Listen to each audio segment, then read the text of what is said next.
Tonight, from Seattle, Washington, it's a special prime time edition of the NFL on EA Sports.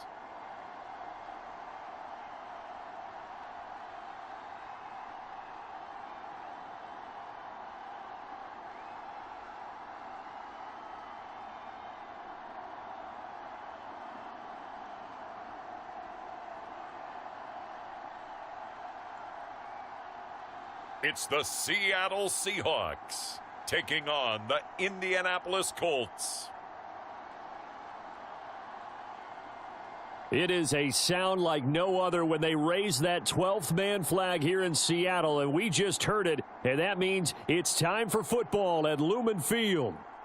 Tonight on this fine Thursday night, we've got a good one in store, as it'll be the Indianapolis Colts taking on the Seattle Seahawks.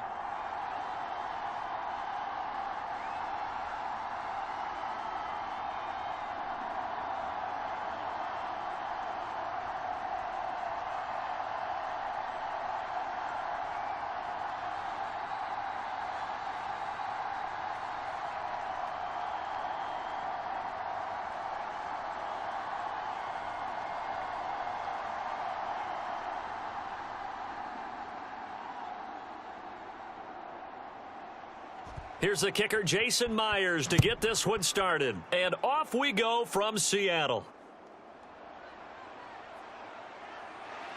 And the tackle going to be made right there at the 25-yard line.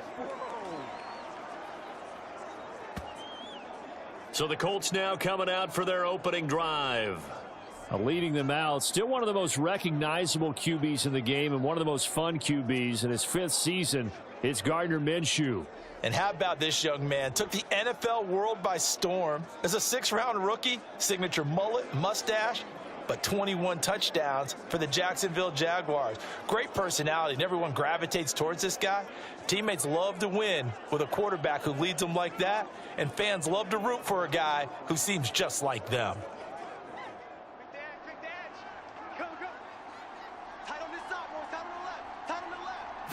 Minshew looking to throw it right off the bat. And the Seahawk defense gets to him, and they bring him down. Jaron Reed muscles his way in for the sack. How about the defense there trying to set the tone on the very first play of the game? Yeah, there's a little bit of a glow here tonight because they brought the heat right out of the gate. What a good job establishing a tone for this one.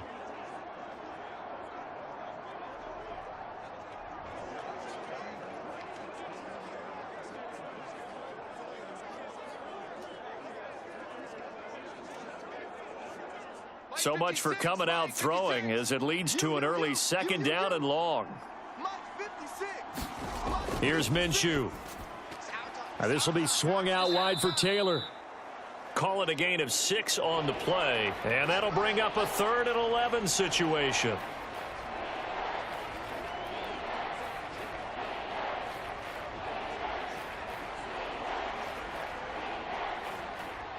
Backed up here, tough spot, needing 11 yards to pick up the first.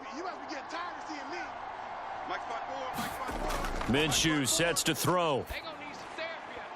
And this pass broken up. Excellent coverage there on 3rd down, as that was not an easy one to hold on to. No surprise at all. They're looking for the big man early in this one. The only surprise for them, he couldn't hang on to the pass. On 4th down, the Colts will call on Rigoberto Sanchez for the punt. And back deep is DJ Dallas.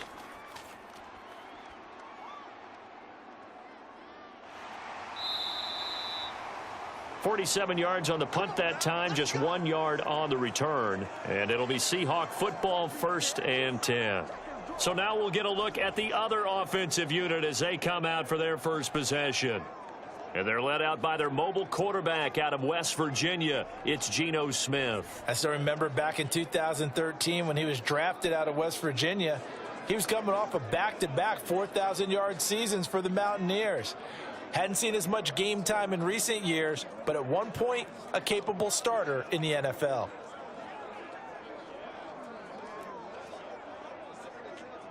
Now Smith and the Seahawks going to come up 1st and 10 at their own 28-yard line. A run by Dallas to start the drive. And he's swallowed up right near the line of scrimmage. Officially no gain on the play, and it's 2nd down. Early down stuff to put this offense in a precarious position. We know that securing the point of attack, especially against the big-bodied guys in the middle of this D, has got to be priority 1. 2nd and 10. Geno now to throw. As it complete to Jackson Smith and Jigba. They get 7 out of that, so they're left with a 3rd and 3.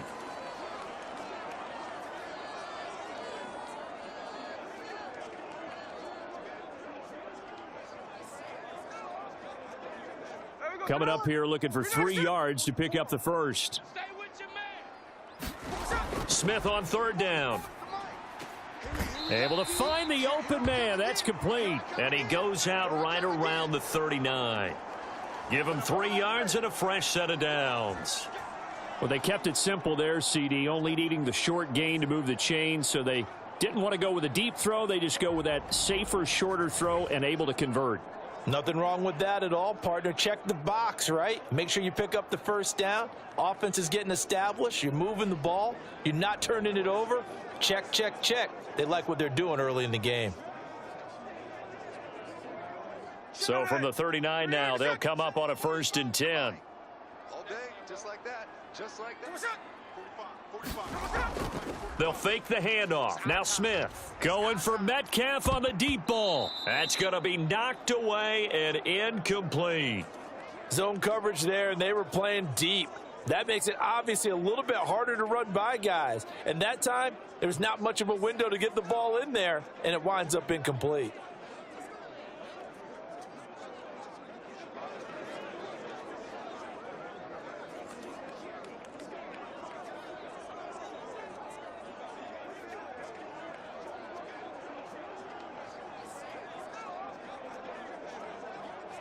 Smith, an incomplete pass on 1st down. Now it's 2nd and 10.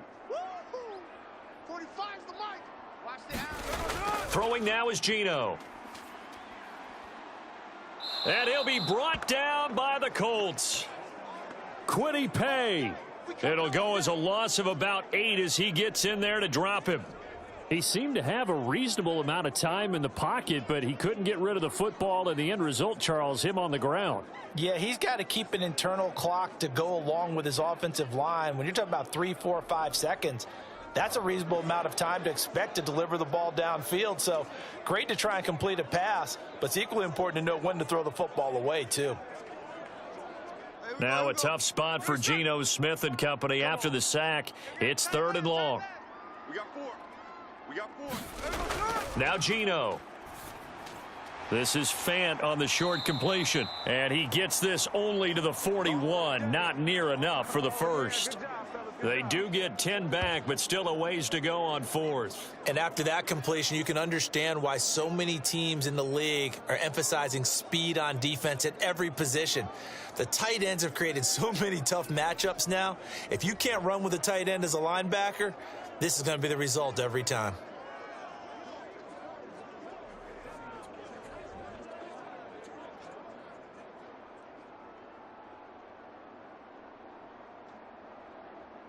On 4th down, ready to punt, Michael Dixon. Deep to return is Josh Downs.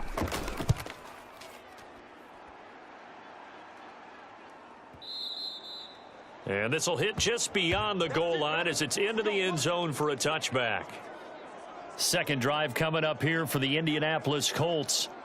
These guys definitely hoping for a better showing than their last appearance. They couldn't really even move the football much beyond the shadows of their own goalpost, Charles. We'll see if they can get a better, more sustained drive going here. Yeah, and every team that we ever talk to says the exact same thing. When you start a drive from that deep in your own territory, the goal is a minimum of at least 2 first downs, because even if you have to punt then, you change the field position, right? You flip the field a little bit. They didn't get that done. This time they want to string together a nice drive and help themselves out. And he is brought down at the 22 after a gain of 2, and it brings up 2nd down. Oh, that's a real nice job there by the defensive front. They just engaged and held their ground. But how about the guy who made the play? We often talk about whether they take a good first step or not. Many times you just don't take any step. Just get your feet moving, get your body going, and then once he made the read, he was able to make the play. Looking to throw it, Minshew. He'll check this one down to Taylor. And he's upended after a gain of 4 up to the 25-yard line.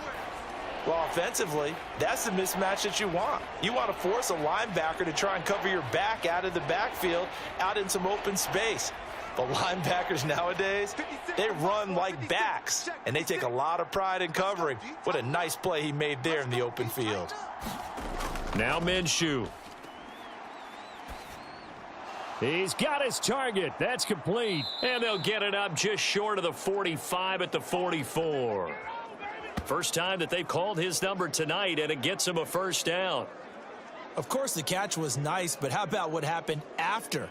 Able to stay on his feet and gain all that additional yardage. So many of these slot guys, I think, have running back in their background.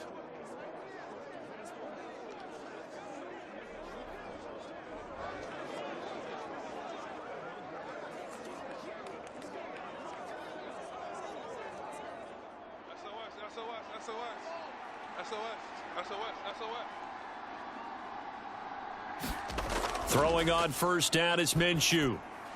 This one completes Alec Pierce. And he's able to get this one down to the 40-yard line. Another good gain. That's now 35 yards combined on those last 2 plays.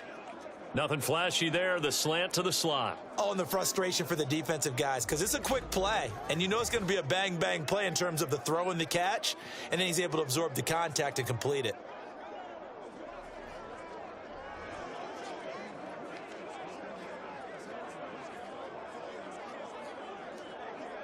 So from Seahawk territory now, it's 1st and 10, right at the 40. They'll stick with the passing game as he looks to throw.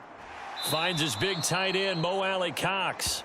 And he works it past the 30, almost to the 25. Another nice gain. That's now 30 yards between those last 2 plays. He's certainly done a nice job spreading the field on this drive, and here he finds his big tight end for good yardage. And that's what you have to do. Keep defenses guessing about where you're going to go with the football. 1st and 10, Taylor now. Devin Witherspoon takes him down defensively. Well, they certainly had success throwing the ball on this drive, and not as much running it as we just saw once again on that last play. Stopped after a very short gain. But I wouldn't abandon the run totally, because otherwise, pass rushers just tee off on your quarterback. Makes it very, very difficult for him in that situation.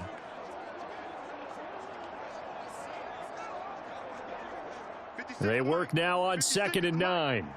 Check tight end, check tight. Check tight. 56, the mark, boys, 56. Check 56. They're going to look to throw. Get out the field, defense. Throw out right, pulled in by Downs. And he is out of bounds right around the 10-yard line. The passing game for the Colts finding its stride, another first down.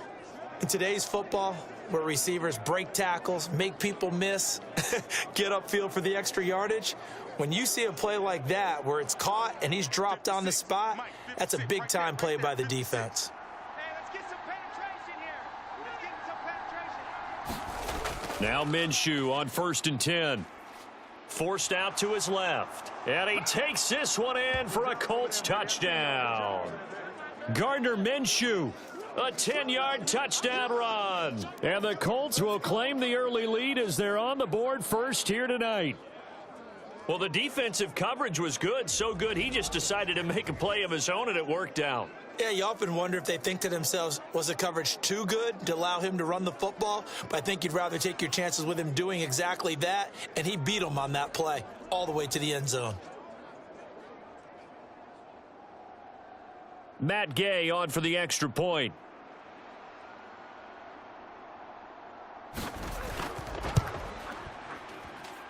And this is good to make it 7-0 Indy. So an 8-play drive covering 80 yards. And it was Gardner Minshew who finished things off.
Single. On first down, Smith. Going for Metcalf on the deep ball. Oh, a leap, and he will make the catch. It's a big play there for Seattle. 52 yards. And there's not a quarterback in the league that will ever complain about having small receivers like a Tyreek Hill or a Cooper Kupp who can find a seam, have good vision, and get open. But when you're throwing downfield like this, you want a big, tall receiver who can go above the rim, or if you're a volleyball fan, above the net and get it.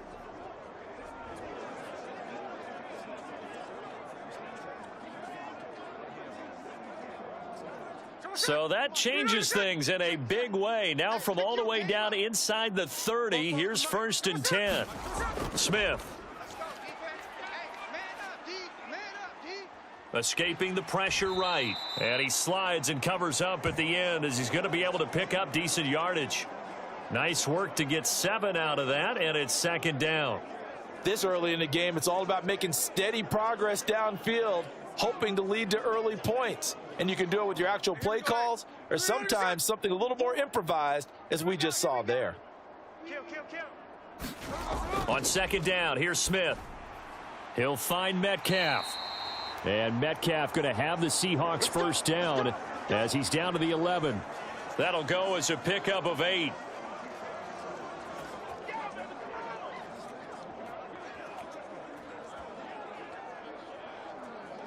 Now a first and 10 at the 11. Let's get that ball, D. Let's get that ball. Check 45. There we go, Salon. Check 45. Here's Smith. Watch the slant. Watch the slant. Quick hitter here. It's complete. Touchdown. Tyler Lockett. An 11-yard touchdown. And the Seahawks are an extra point away from evening this one up. Well, on that connection, it looked like they maybe had some pre-play communication. Maybe one of them noticed an area that was open to the defense to get the pass to. When you put the time in, sometimes you have that great silent communication that you just noticed right there, because the best quarterback-receiver combos in the NFL, they know how to make those adjustments at the line of scrimmage when they see something pre-play, and they got it done there. Jason Myers now for the extra point.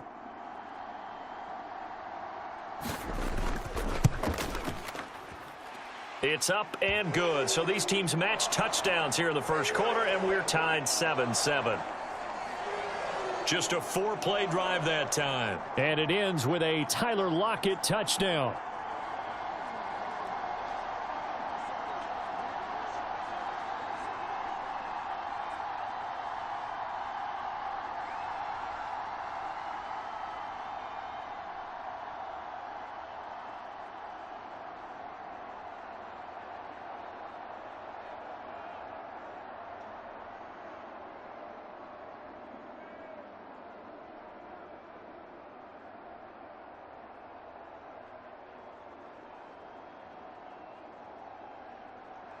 So all even at 7 now as they kick it away.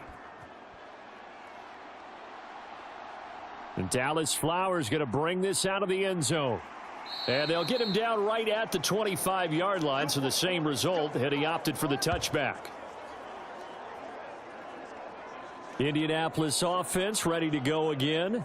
This drive here beginning probably with a pair of motivated groups. Remember, the offense scored a touchdown on their last time out, looking to repeat that in Charles's defense. They were very frustrated after giving up 6 the last time on the field. And frankly, it's just a battle of wills in a lot of ways, because you know they're both motivated. They both game plan for this drive, and they both have specific outcomes in mind. To me, it just comes down to who can execute better and which side can step up and assert its will over the other.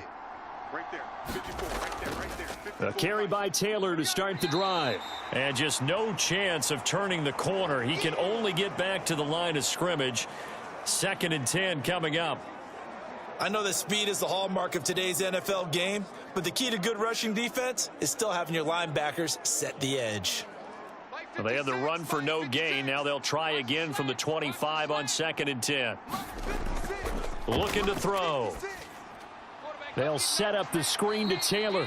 And he'll be upended at the 28-yard line. Just a 3-yard gain there. Good reactions there defensively. That screen was a little slow in developing, and they shut that one down with little gain.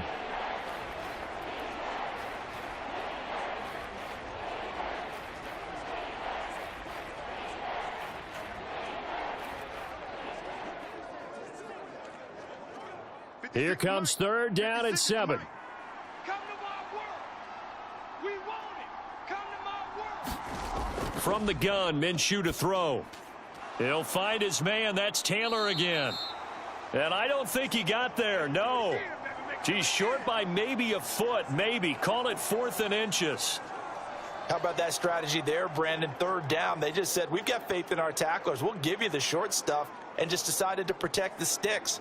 So every time I hear fans telling me tackling's not a part of the game anymore, plays like that, I can clip and save and show them you have to tackle well if you want to be a good defense.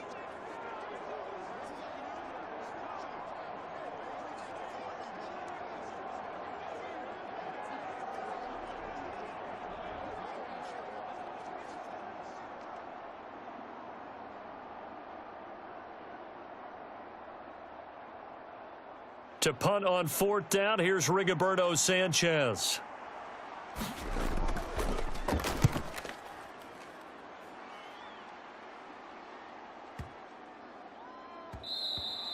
And he didn't quite have the backspin on that one. It hits at the 4 and continues into the end zone. It's a touchback. Seattle now ready to march onto the field. And they'll just simply be looking to build off the confidence of the last time out where they scored a touchdown. And confidence is powerful, isn't it? When you've scored once, you feel like you can go back out there and get it done again. Doesn't matter what the defense throws at them. They feel like they're in a groove right now, and they want to get out there and show it. Yeah, hoping to stay in that groove here this go-around. Now Smith and the Seahawks going to come up 1st and 10 at the 20. 45. They'll start this drive out on the ground. And he's got room. And he'll get this up to the 34-yard line. First play of the drive going for 14 and a first down. That's pretty much meat and potatoes right there, wasn't it? Just go right at them and let your big horse charge up the middle. Not too fancy there, was it? Nothing fancy at all, challenging that defense. And on that go-around, the offense won the challenge.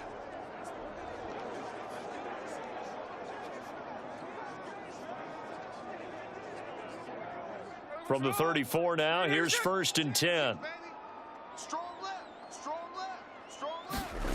Now Smith. Check. 4 down. Left side complete to Lockett. And he'll be taken down, but not before he gets into enemy territory. Another strong gain on the last 2 plays. They've moved it a combined 33 yards. Well, this is where reading defenses and practice time comes into play. You've got to know what you're running versus zone versus man and how to run the proper route. And they just executed that one pretty well.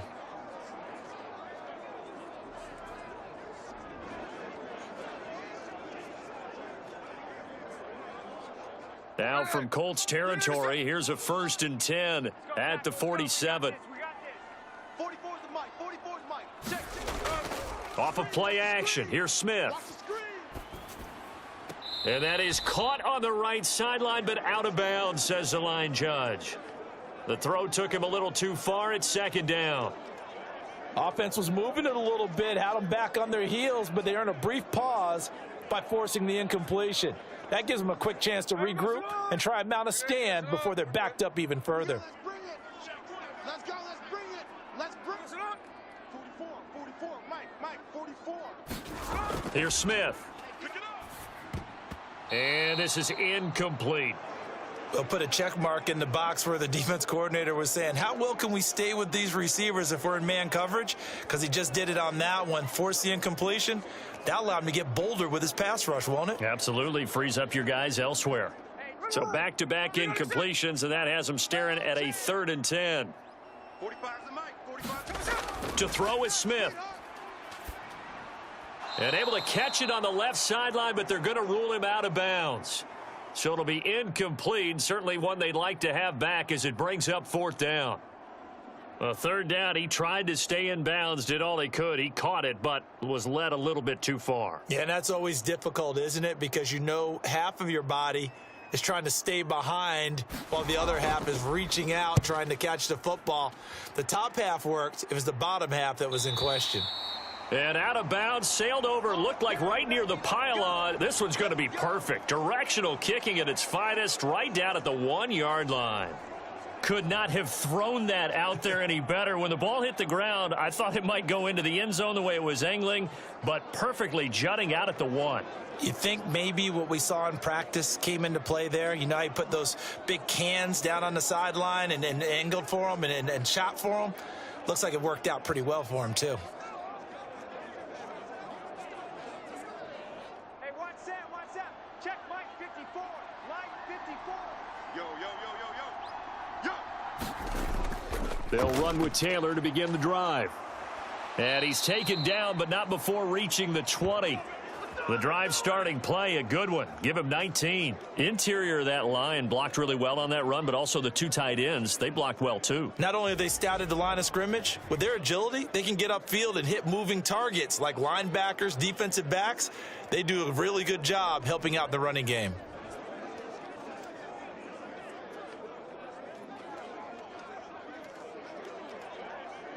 So the previous play, a big help, as now they'll have it 1st and 10 up at the 20. 56. Mike 56. Right there. 56. Out of the gun is Minshew. And that is incomplete.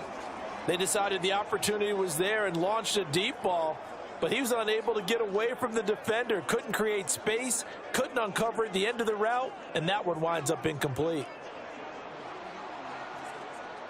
After the incompletion, here's 2nd and 10 from the 20. It's just me and you. It's just me and you.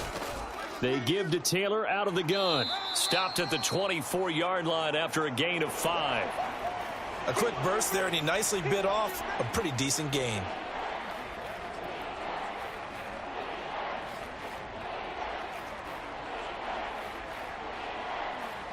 They'll come up facing 3rd and 5. He'll drop to throw. And he fumbled it. It's on the ground. And the Seahawks have picked it up. He may go. And they bring this one back. It's a fumble recovery and a Seattle touchdown. The pass receiver turned into a runner, then he turned into a fumbler, and it goes the other way for 6. I love your description. Although for the offense, they're not too happy about it. But for the defense, what a big-time play for them. Never give up on anything. Sometimes you create your own points. But the receiver, hard to fault him. He's just going for extra yards. That's exactly what you're supposed to do, but you have to take care of the football.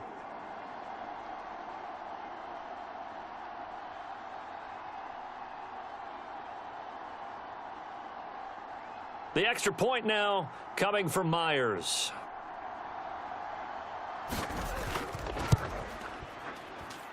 It's up and good, and it's 14-7 now here in the first quarter. The scoop and score, always an exciting play in football, and we witnessed it there, grabbing it off the ground and then rumbling it into the end zone for 6.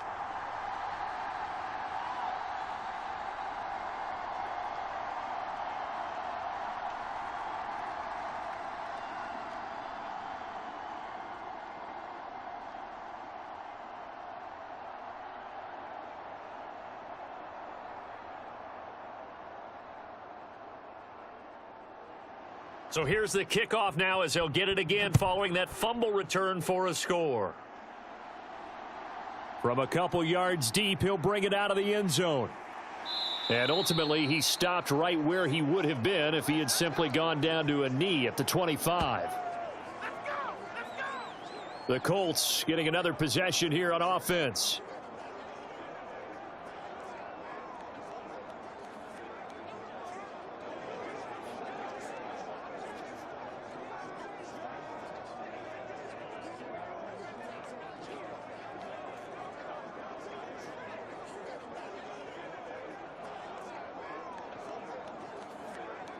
Minshew and the Colts going to come up here 1st and 10 at their 25-yard line.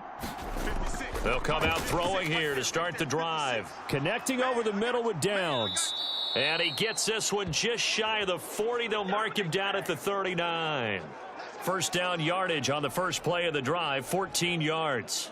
But one of the ways that quarterbacks keep all the receivers alive in a play, never lock in on any one guy. Make sure you keep your eyes moving, scan the field. And here he finds the open guy for a nice pickup. So from the 39 now, they'll come up on a 1st and 10. Mike's 56. Mike's 56. Let's go, defense. They'll go play action here with Minshew. And incomplete on the deep ball.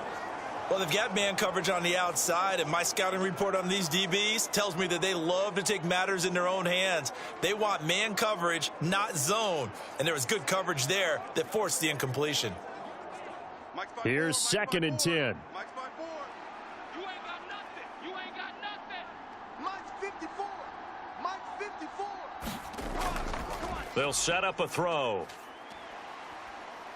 And Minshew with nowhere to go, and they take him to the ground. Jaron Reed able to drop him that time for his 2nd sack of the evening. They've certainly hit the point of no return in this one because that was absolutely the last time they could afford a sack. You got to sustain your blocks and keep your quarterback clean for as long as it takes in this situation. They failed up front this time to do so.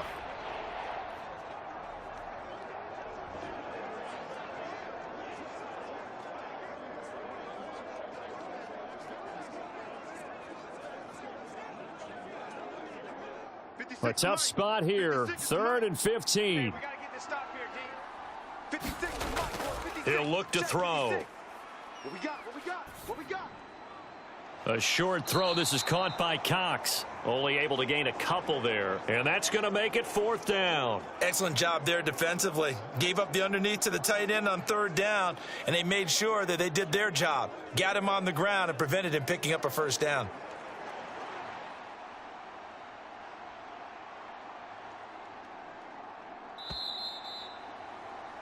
Through 1 quarter, 14-7 our score.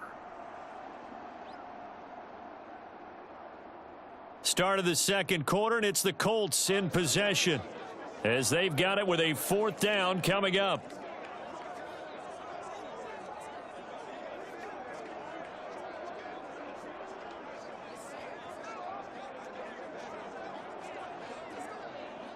Out is Rigoberto Sanchez on 4th down to punt this thing.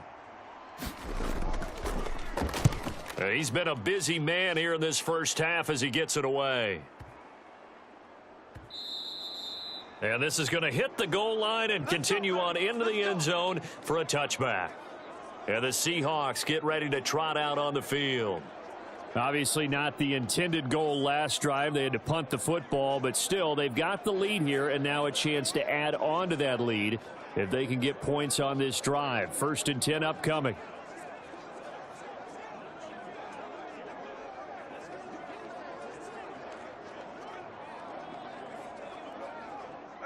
Now Smith and the Seahawks going to come up 1st and 10 at their own 20-yard line. They'll run with Walker to begin the drive. And he takes us beyond the 35 before going out of bounds. Successful start to the drive, 17 yards, and moves the sticks. They had 3 tight ends in on that set, and they were really good at blocking for their running back. And give them a lot of credit because in football nowadays, tight ends coming out of college often don't block very often. These guys have really developed into superior blockers, and that's why they use them in this formation so often.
Smith.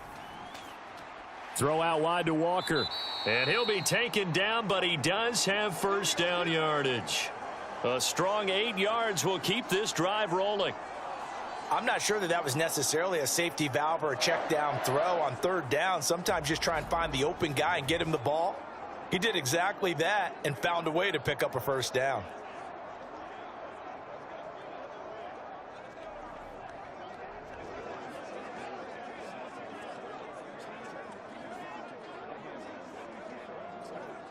A couple of first downs on the drive already, as they'll go from the 47 now on first down. Now Smith. On the slant, it's Fant. And he'll go down, but not before getting this inside the 30. The extra effort after the catch makes it good for a gain of 26 and also a first down. Oh, that's a nice job of clearing space in the middle of the field for your tight end. He's going to start behind the line and run an angle route, hoping to kind of get lost in the middle of the field. And this is put right on him, and he's able to pick up a first down.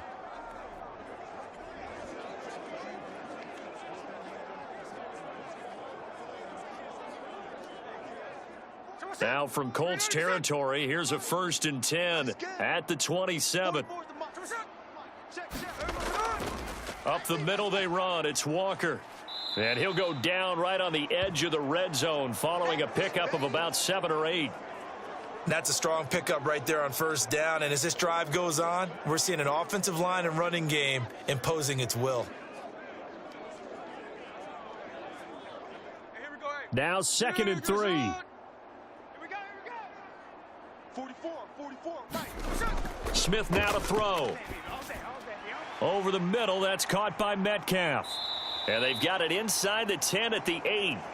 Over 70 yards receiving now for him in this first half alone, as he's got a first down on that last catch. Good strong throw and catch right there. And so far in this game, the alleys have been open for them to get completions, and they're taking advantage of it.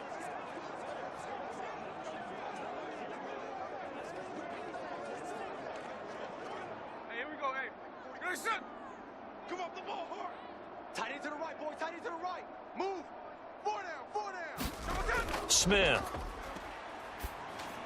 That completes it again to Metcalf. They'll get this halfway home from the 8 to the 4 on a gain of 4.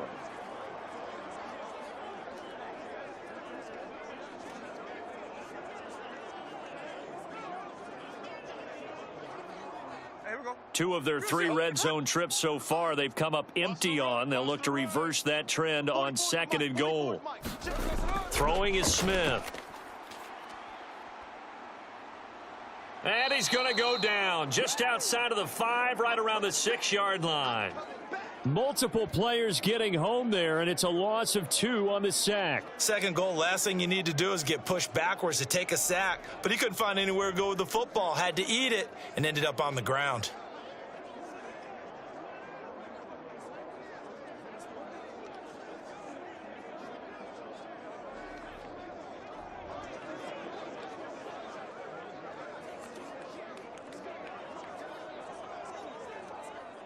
So backed up to the 6 now. 3rd and goal. Hey, let's get off the field, D. Let's get off the field, D. Looking to throw. Smith. And this is going to be incomplete. And based on my math, they've only converted 1 time thus far in this game, so you can see the frustration starting to come out a little bit. 3rd downs, they've been a problem for them all game. They've got to start becoming solutions. On comes the Seahawk kicker here on 4th down. It's Jason Myers. From the right hash here, should be an easy one. Myers' kick is good, and they will move up by 10 now, 17-7.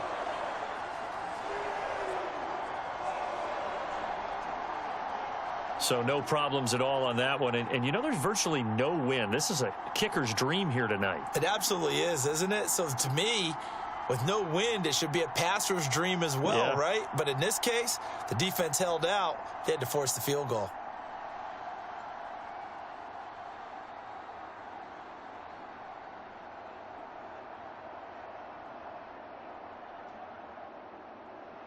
Myers now converted on the field goal try. Now he's on to kick it away.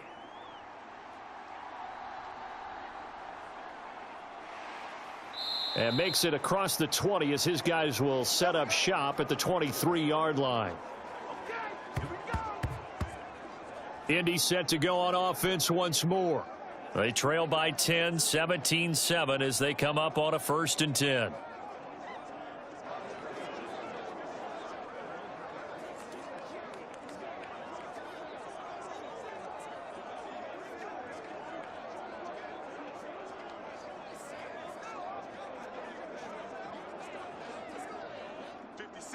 Mike, 56, right there, 56. Hey! Here's Minshew. Now that's into the hands of Mo Alley Cox, the tight end. And he is going to lose yardage here. That one unable to develop, never got going. A loss of a couple, and it's 2nd down. Well, it looked like the defense, they were ready for that one. Really left him almost no room to work after catching the ball. He could throw every move in the book at him. They were there, and they tackle him for a loss.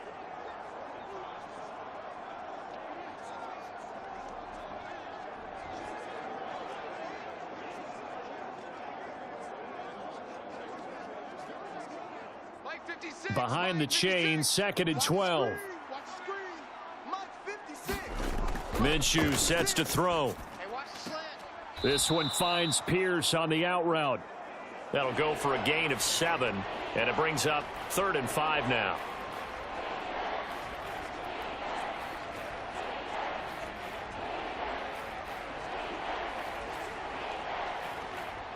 They'll need 5 on this play to move the sticks. 56 to Mike, boys. 56. Check 56. Out of the gun now on 3rd down. Oh, the ball comes out on the hit, but they'll say it's incomplete. Partner, what we're seeing so far is the defense is certainly coordinated. Both levels doing their jobs in tandem. The back helping the front helping the back. The pressure got home on that last play and forced him to try and throw through contact and short of the sticks.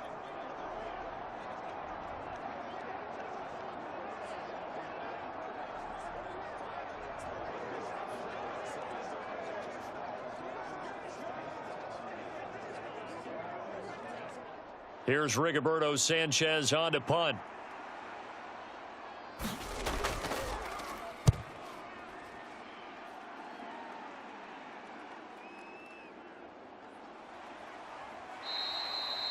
"51 yards on the punt there. And out will come the offense as they take over. Now the ball now going back over to the Seattle Seahawks offense. Their drive last time, it stalled out. They were forced to take the short field goal. And the key phrase, you nailed it. Forced to, because you know coaches look at these short field goals as a last resort, right? To them, that's not how drives are supposed to end. You're supposed to put 6 on the board. That's a consolation prize. Like going to the county fair, you don't get the big stuffed animal on that one, do you? No, you don't go top shelf. That's bottom shelf material. I'm going back to you. Here's Walker to start the drive. He fights forward for a modest 2-yard gain, 2nd down.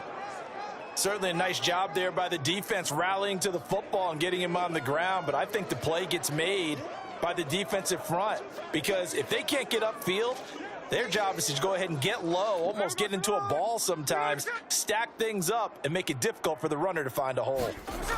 Geno now to throw. Catch is made by Metcalf. And he'll be taken down, but not before they reach the 50. 23 yards the pickup there. Well, that certainly has to feel good, and it's not all the time that the play caller should get all the credit. Sometimes I think in the huddle, the quarterback just says, hey, who's going to make a play for me? I just need something right here. And the end result there, nice 1st down. Drive keeps moving.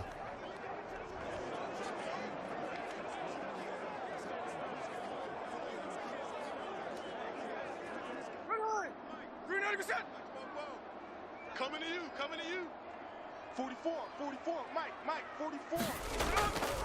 Walker now on 1st and 10. He'll take this to the 46. I feel like I could see what he was thinking on that carry. Wanted to follow that big tackle through the hole. Ended up only getting 4 yards on the carry. I think he had designs on that one being bigger. From the 46-yard line, a 2nd down and 6. 44 to Sticking with Walker on second down. They'll get only a couple down to the 44. Just not a whole lot of room to operate there on that carry. No, not at all. They did a really nice job staying in their proper places and not allowing any lanes to open up.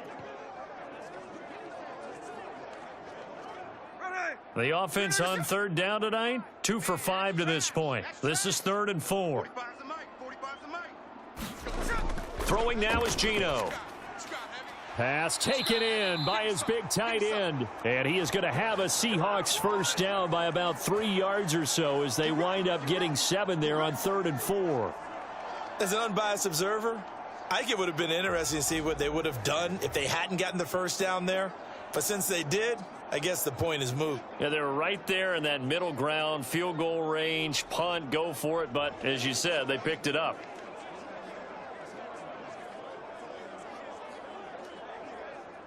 Line of scrimmage, the 37 on 1st and 10. They'll fake the handoff. Now Smith. The Colts are going to get him. Down he goes. Samson Abukum just would not be denied. That's a loss of 7. So, Charles, no turnovers yet for this offense, but those sacks now, they're starting to pile up. And one thing usually leads to another because they've got to figure out how the offensive line and everyone else involved in protection can keep their quarterback upright and allow him a chance to throw the ball downfield.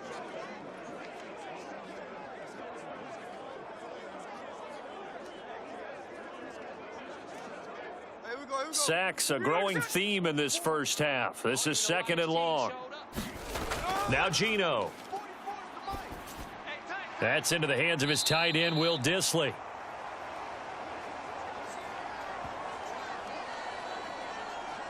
And that was yardage that they needed there after the sack on first down. They didn't get all of it back, but now they look at 3rd down as a manageable situation, one that they have a much better chance of picking up.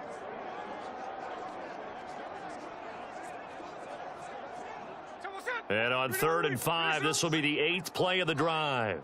Oh, yeah, I'm coming. Oh, yeah, I'm coming. From the gun, here's Smith. Hey, here we go. Smith and Jigba with a grab. And they'll get this one to about the 20-yard line. 12 yards there as they keep this drive rolling. It's another first down. Well, things are definitely going right for them here in the first half. Pick a down, any down, even 3rd down, no problem. They get a connection there and pick up a fresh set of downs, continuing to move the ball.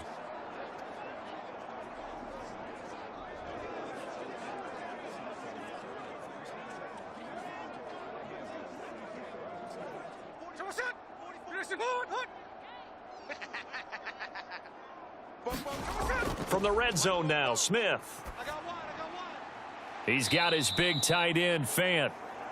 So give him 2 yards there on the completion, and it's 2nd down. And Brandon, as you know, sometimes it's a lot tougher to run with these tight ends nowadays in the NFL. They're just bigger wide receivers.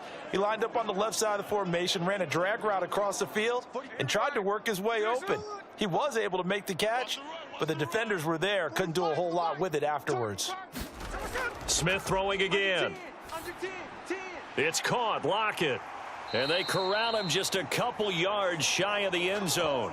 It'll be a gain of 16 for number 16. So many times in my career I've heard coaches talk about completions are one thing, but as long as we're there at the catch and we get guys on the ground, we can live with that. But if you're going to give up 10, 12, 15 yards after the catch, then your defense is going to be in a lot of trouble.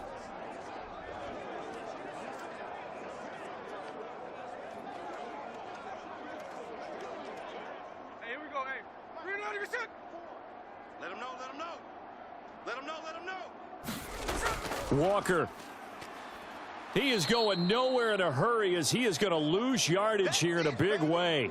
It's a loss of 4 on the first down play. The short field shrinks even more with the type of bodies they brought in on that play. Those extra tight ends, they weren't able to secure their blocks, and that one ended up going backwards.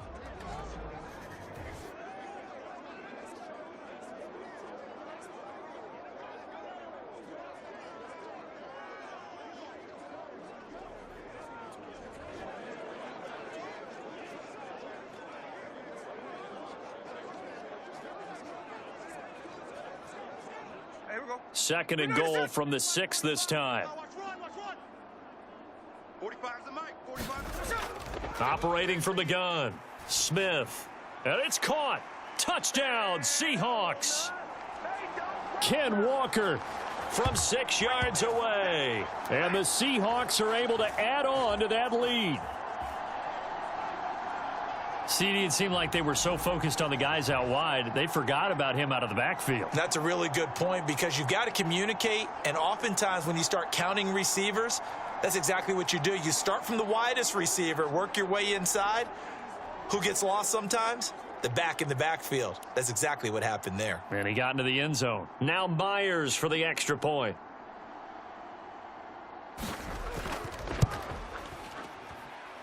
And that'll make this a 3-score game as the lead moves to 17. That one in the books as a 12-play drive. And it was Kenneth Walker who finished things off with a touchdown catch.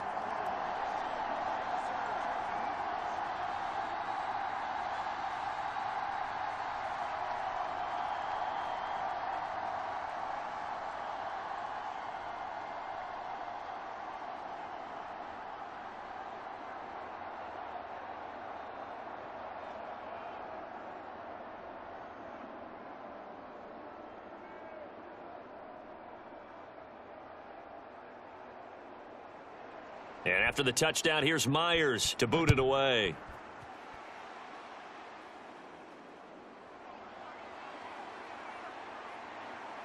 And a nice return sets him up pretty good here right at the 30-yard line.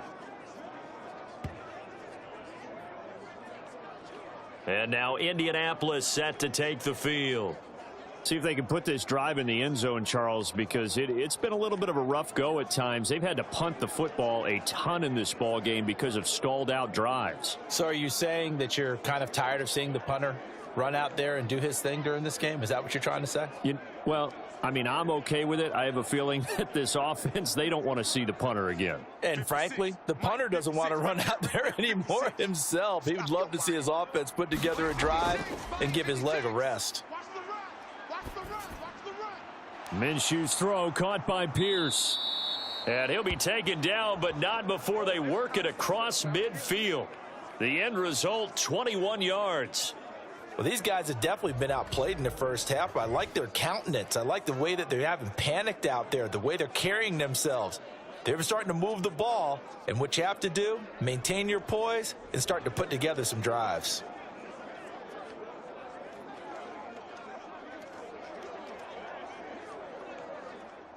First and 10, and they've got 3 tight ends out there. A jumbo package look. Up the middle, here's Taylor. He'll get a nice chunk there on the first down run, and it's 2nd and 4. Good yardage there on first down. Exactly what you want. Get yourself set up to keep making first downs, keep the clock running. And if they're smart, you're starting to milk the clock. No hurry before you run your second down play.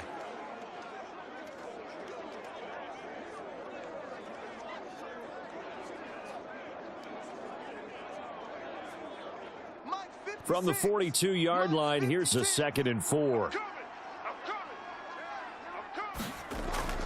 They go to the ground again with Taylor. And a good push up front, and he's able to navigate his way down inside the 30. The 30. 40.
Looking at a 2nd and 11 now after the loss. Watch the run. Watch the run.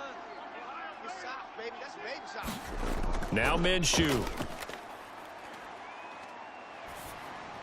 He'll drop this down to Taylor. Call it a gain of 3 on the play. 3rd and 7 now. And we see another pitch and catch there to the running back. This position just continues to evolve. They become just as critical to the passing attack as a lot of receivers, tight ends, because their ability to make people miss in the open field can really generate big plays for an offense. Looking to throw it. Minshew. Pass to the sideline and pulled in. And he'll go out of bounds inside the 15-yard line. Another good reception there. The Colts on the march. Now that's the kind of big play you'd like to see. This first half, it hasn't gone their way, and they could use a shot in the arm, something to perk them up a bit. And they get one here in the passing game.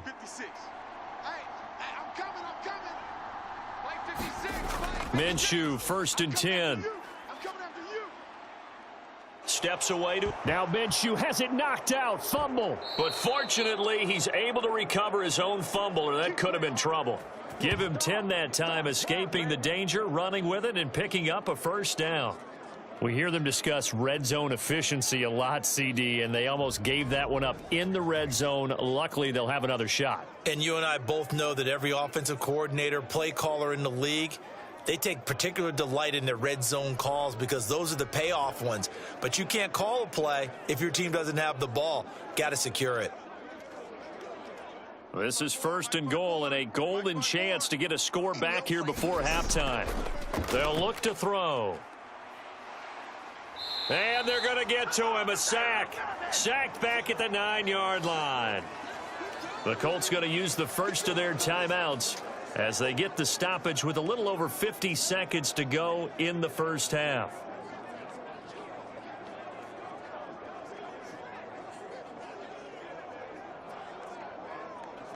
Now from the 9, here's 2nd and goal.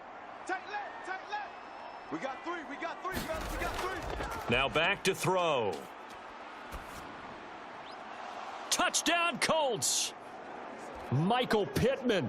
A 9-yard touchdown grab. And the Colts get a late score here in the final minute of the first half. A lot of people might call this backyard football. Sometimes just understanding who you've got out wide and who you're going to throw it to. Give him an opportunity to go up and make a play, even when contested. Looks like that one worked out pretty well. The trust factor in effect. Gay is on for the point after.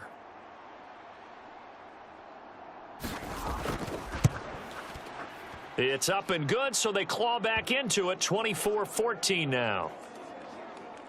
So that drive consumes 9 plays all told. And it was capped off on the touchdown catch by Michael Pittman.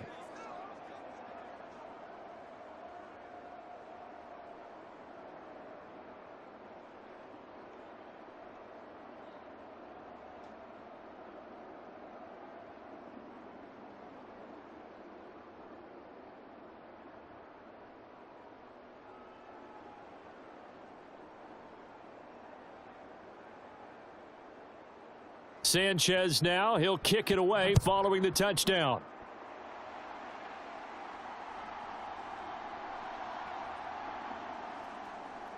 And a decent return out to the 27-yard line.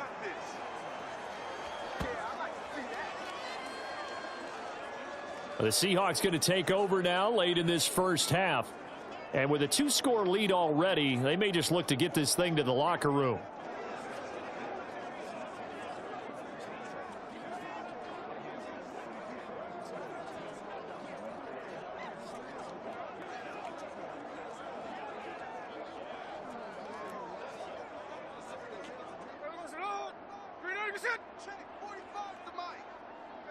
Tighten up. Pull it together. Now a first down throw. It's Smith. Setting up the screen here. This is Walker. Now the Seahawks going to use the first of their timeouts as they stop it here with just under 40 ticks to go in this first half.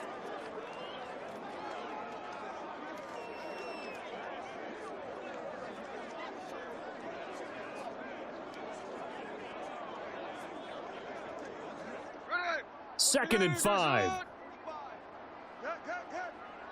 Watch the twist, watch the twist. Here's Smith. And that one off the mark behind him, incomplete. I see the surprise in your face there, partner. That is a rare incompletion from him. He's been on point this entire game. He has percentage completion-wise way up, not that time.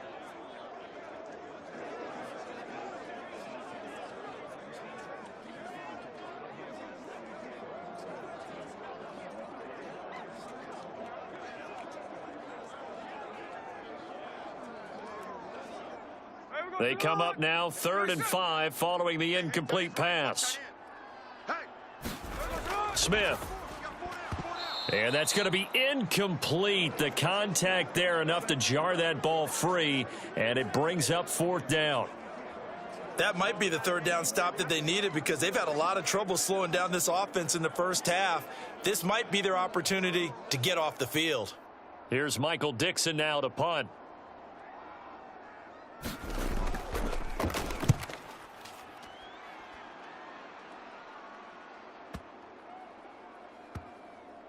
And a nice job here to down this one right on the 5-yard line.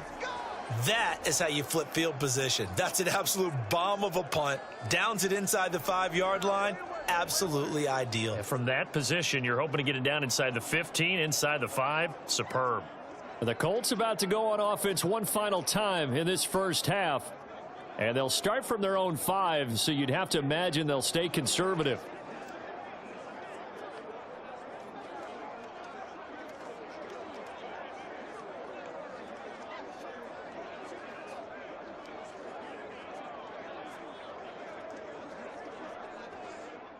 Final 24 seconds of the first half as they come up here 1st and 10. They'll indeed try to run it out as they start on the ground. And an anxious moment or two there, but they do get him down. That'll be a pickup of 10 as they try to recover from this 10-point deficit.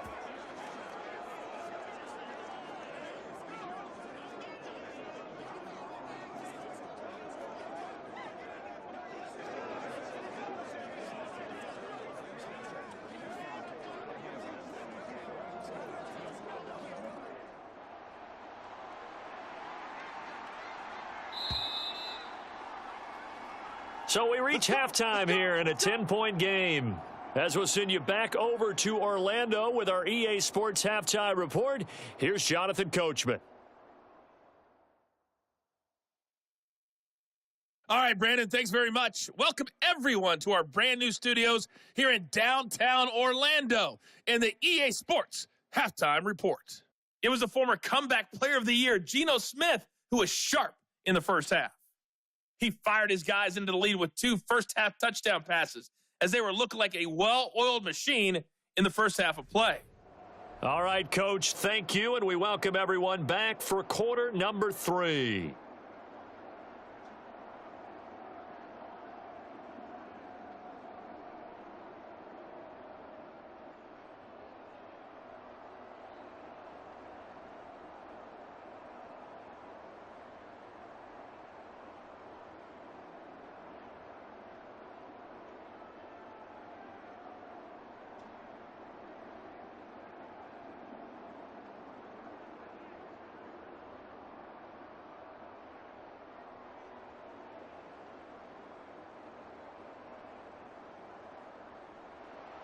The Seahawks with the advantage, and they get the football first as the second half is underway.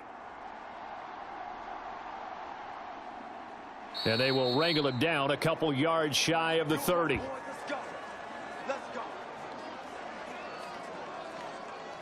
The Seahawk offense set to go to begin this third quarter.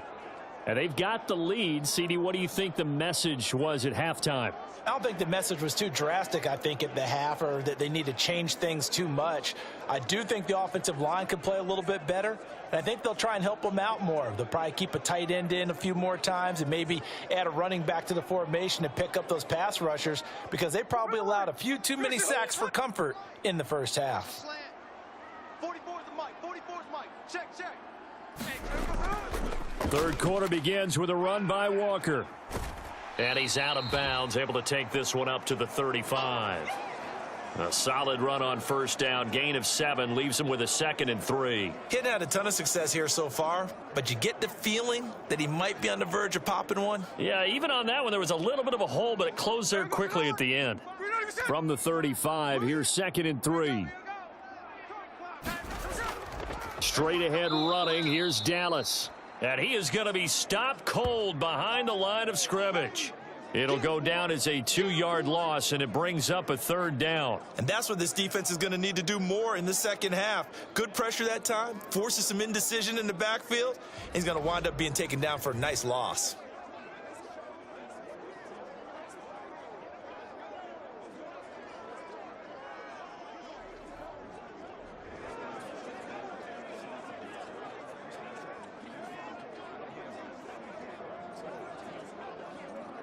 Here is 3rd and 5. Better bring it. You better bring it. I'm letting you know. A shotgun snap for Smith.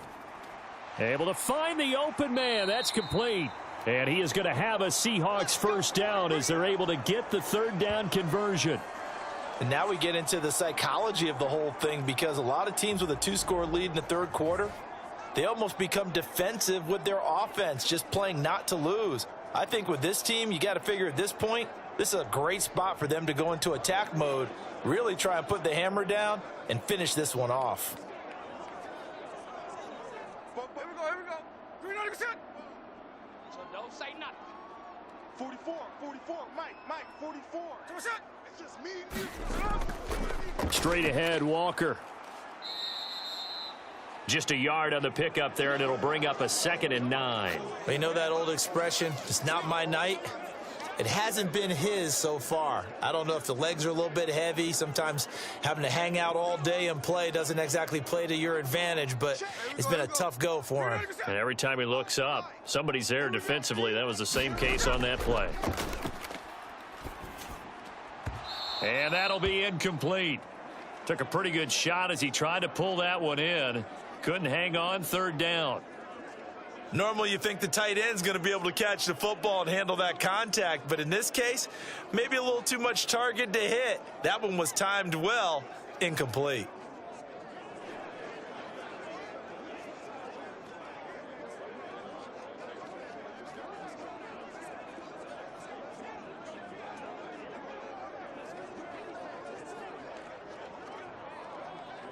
After an incomplete pass on 2nd down, that'll leave him trying to convert on 3rd and 9. To throw is Smith. Work in the middle of the field, and he's got a man complete. And they'll get him to the ground. He has another 1st down at the Colts 33. With that catch, he goes over 100 yards receiving on the night. I'll tell you what, a lot of those mid-range throws have been available, because sometimes teams get too concerned about the deep ball and they leave too much space in front of them, and these guys have been taking advantage so far.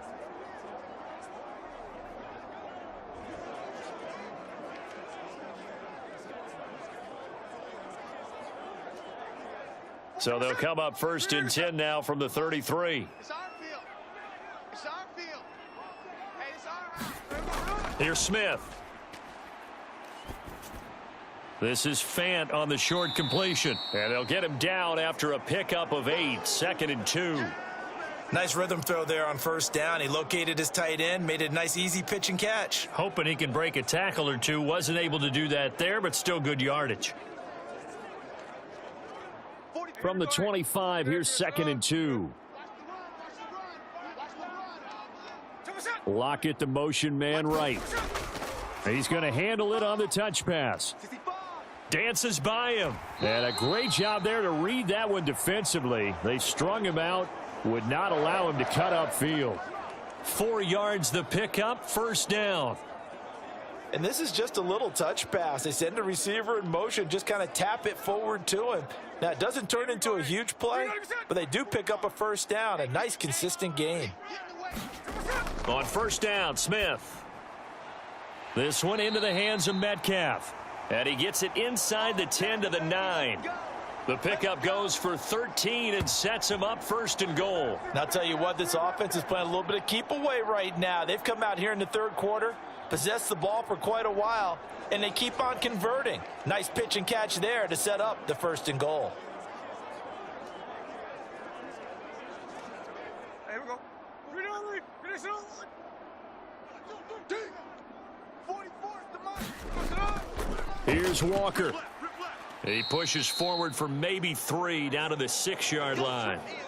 And now defensively, you have to look at this like the game's on the line. It's just the 3rd quarter, but another touchdown given up here could really spell an end to their chances, so they need to toughen up and keep them out of the end zone. The 6-yard line, the line of scrimmage on 2nd and goal. Metcalf motions left. They'll get it forward to him on the touch pass. And a minuscule gain of maybe a yard from the 6 to the 5.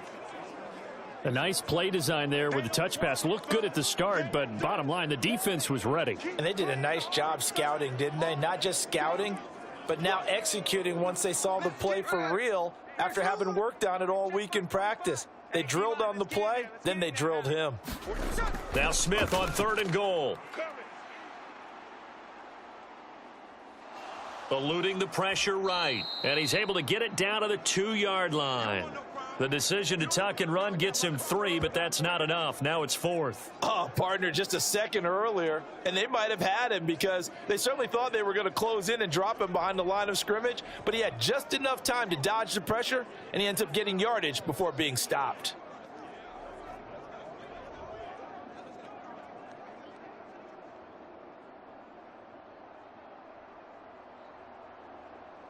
Now here's Jason Myers. He gets set for the Seahawk field goal. From the right hash at a bit of a tight angle. Myers' kick is good, and that will extend their lead even further.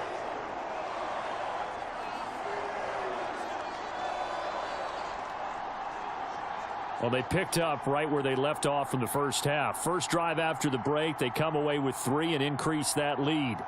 Yeah, and you just want to keep building on that lead, don't you? Whether it's 6 points or 3 points, take everything you can get, keep maneuvering, keep adding to it, keep making it difficult for them to come back.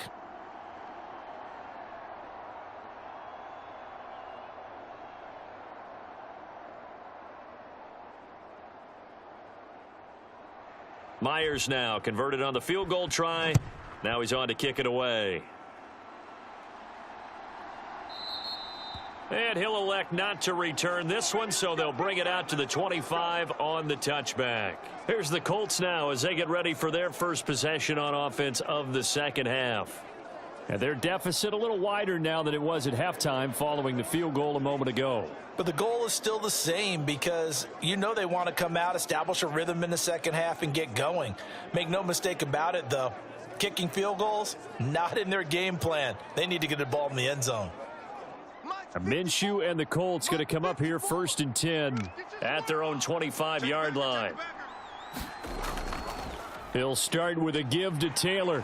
And this will be a gain of 5 as he gets it to the 30. Not a huge play, but I think they're more than happy with how it turned out. Don't be surprised to see them revisit that call because there was a lane there for more than just 5 yards. Put it in your back pocket and break it out when you need it later. Ball on the 30. They'll come up with a 2nd and 5. They'll go play action here with Minshew. A throw for Pittman is intercepted.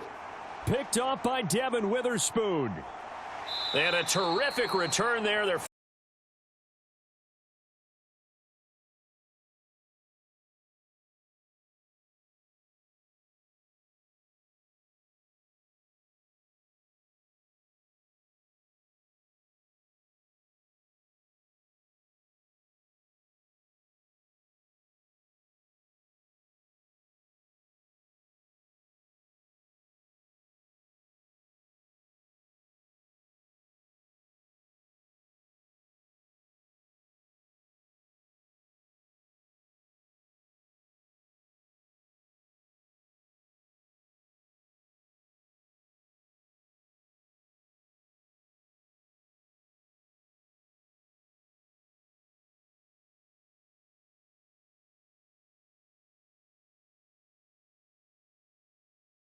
down to the 1.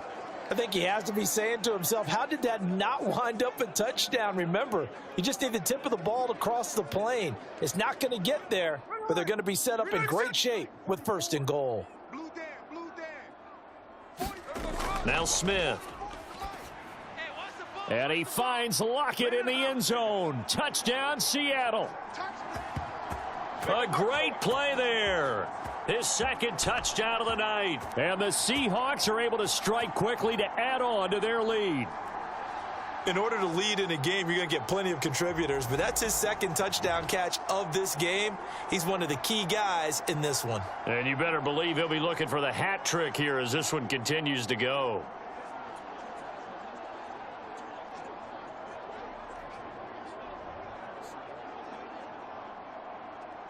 Pete Carroll in that familiar hands-on knees pose. His guys will go for 2 here. Geno's going to throw. And no, it falls incomplete. So the 2-point conversion no good.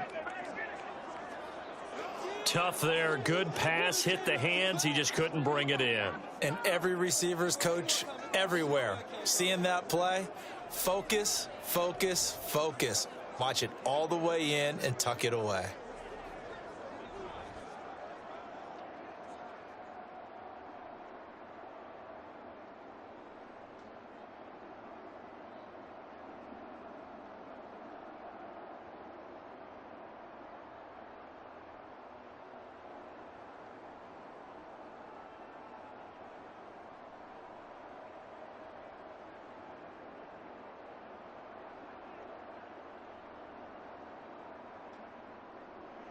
And after the touchdown, here's Myers to boot it away.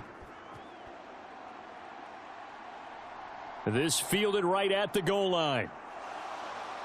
And he won't quite make it to the 25.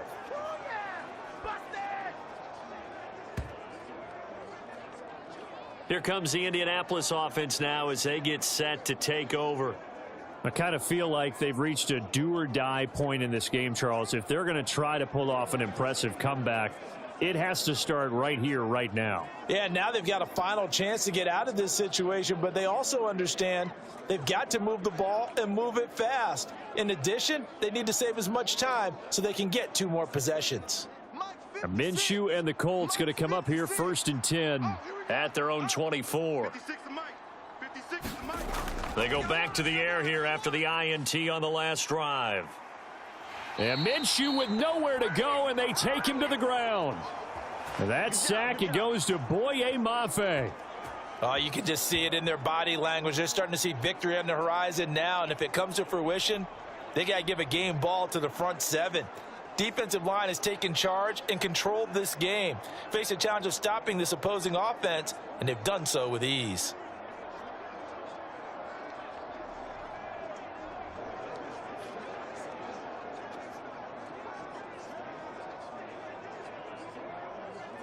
Pass protection has been a problem all night long as they come up facing 2nd and a bundle. Another try after the 1st down sack. Minshew. And he'll protect himself at the end here as he winds up getting pretty decent yardage. 6 yards on the pickup, and that's going to lead to a 3rd and 12. The defense did its job of taking away a quick throw, but that's only half the battle because they've got to get to him before he can make a run for it. A little bit late containing him there, so he makes a nice gain out of a play that looked like it was in trouble. Mike 56, Mike 56. I got you. Minshew throwing on 3rd down. And that is incomplete. Oh, he did everything but hold on to it. But a nice play defensively, and now it brings up 4th down. Looks like another empty possession offensively. And you're at that point in the game where you can't afford too many more of these. So this is going to require some heavy thinking on the sideline to figure out what they can do to crack this defense. Now here's Rigoberto Sanchez. He's been terrific so far.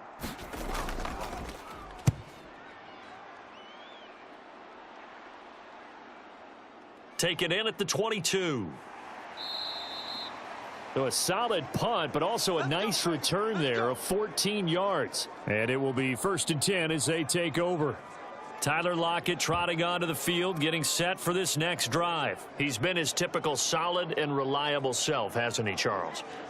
When you have that go-to receiver that you can count on in the situation where you absolutely have to have him, there's nothing better for anybody who's throwing the football. But the best part is the payoff. 2 touchdowns already. That's the bottom line when you throw the ball to a guy. Absolutely. Not over 100 yards right now, but he does have the 2 touchdown catches.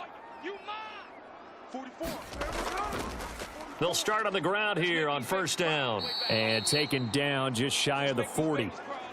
End result of that one, a nice 4-yard gain. So you can use that to set up your play-action game, or you can come right back and continue to run the football because as an offensive play caller, you're on schedule and feeling pretty good about your next couple of calls.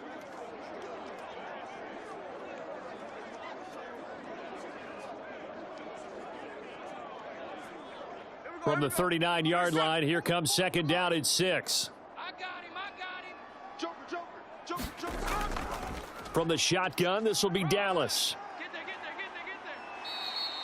Give him 4 on the carry, and it'll make this a 3rd and about 2. The way things have gone in this one, the running game's been something of an afterthought, and that's not been too bad for them, has it? Yeah, the offensive returns have been good, but I guess we figured he in the ground game would be a bit more involved.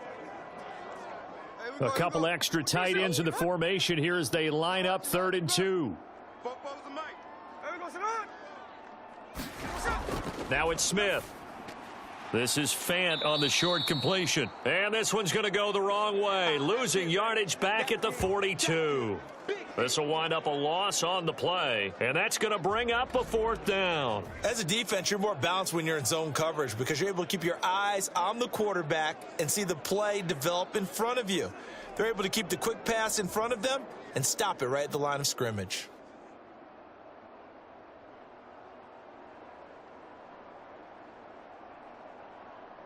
Now here's Michael Dixon as he's on to punt for the 4th time tonight.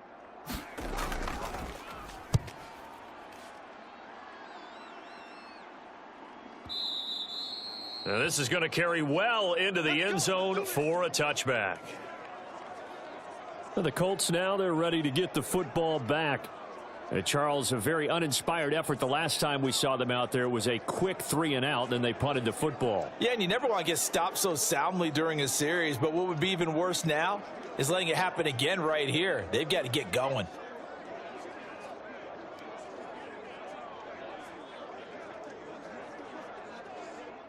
Minshew and the Colts going to come up here 1st and 10. At the 20. They'll come out throwing here to start the drive. Over the middle, complete. It's Taylor. And he's stopped right at the 25 after a gain of 5. All defenses worry that whenever anyone catches the ball and has a head of steam come out of the backfield, it could turn into a big play with missed tackles or he runs through people. But they were right there waiting, and they stopped him for a minimal gain.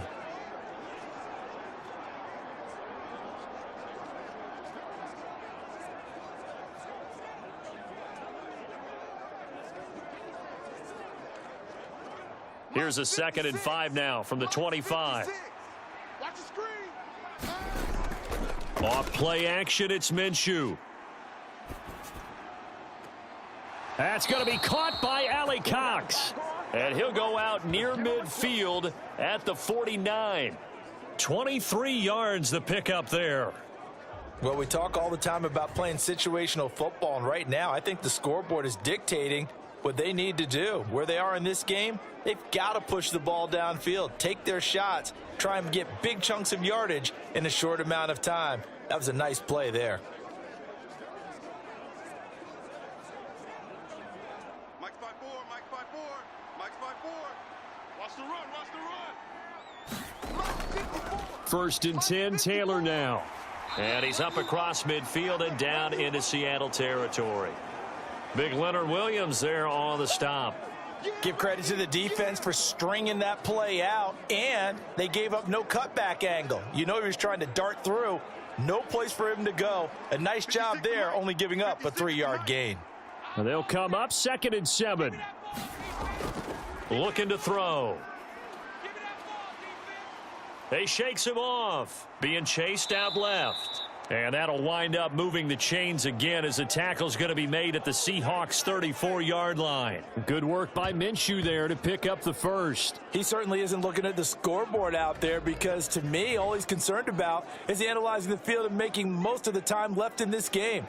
Deficit's still there, but he's starting to hit them with some big plays.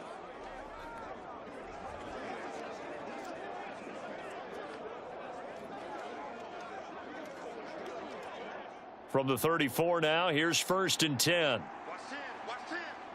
Check one set. Check one set. They'll set up to throw. And his throw's going to be incomplete. It sort of looks like they still have some fight in them on this series because it seemed like things were headed for the red zone. But if this defense gets 2 more stops, they can keep them out of that area. Well, thanks for joining us here on a Thursday night in the NFL. Third quarter, 2nd and 10 coming up. He'll look to throw. He'll dump this off to Taylor, complete. They get 7 out of that, so they're left with a 3rd and 3.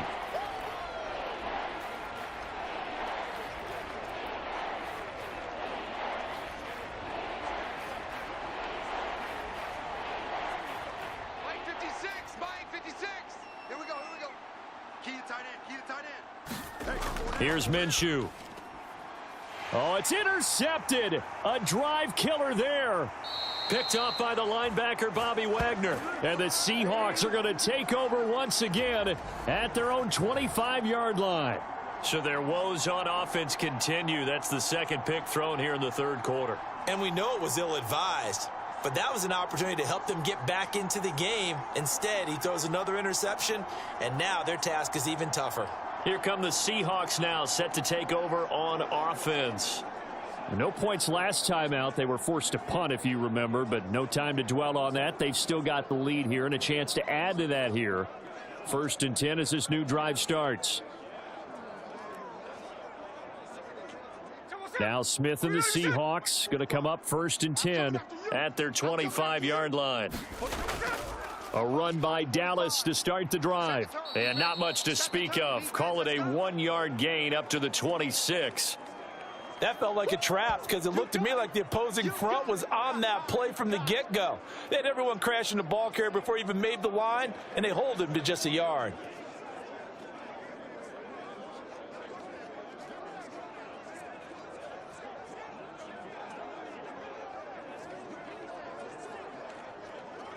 The last play got just a yard. Here's 2nd and 9 from the 26. Come on, boy. Out of the gun, Smith.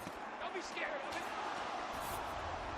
And that'll fall incomplete. He was hit just as he let that go. And now it's 3rd down. No receivers open, so he was forced to put that one into Puget Sound. That's a great job defensively blanketing those receivers, and ultimately a smart idea by him just to get the ball out of there. After an incomplete pass on 2nd down, that'll leave him trying to convert on 3rd and 9. Smith now to throw. Flushed out right. And they're going to get him down well short of the 1st as he can only get this to the 30. He'll wind up getting 4 yards there on his own, but it also brings up 4th down. Nice call on defense, rolling out the nickel package for that big 3rd down play, and they did an excellent job locking down coverage and forcing him to try and run for it, and he doesn't get there, which brings up a big 4th down call.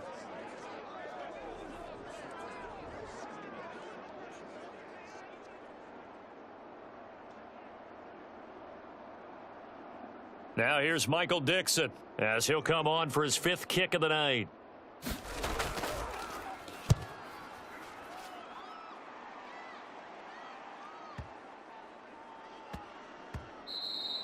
And that one hits at the 7, but bounds into the end zone, and that'll be a touchback.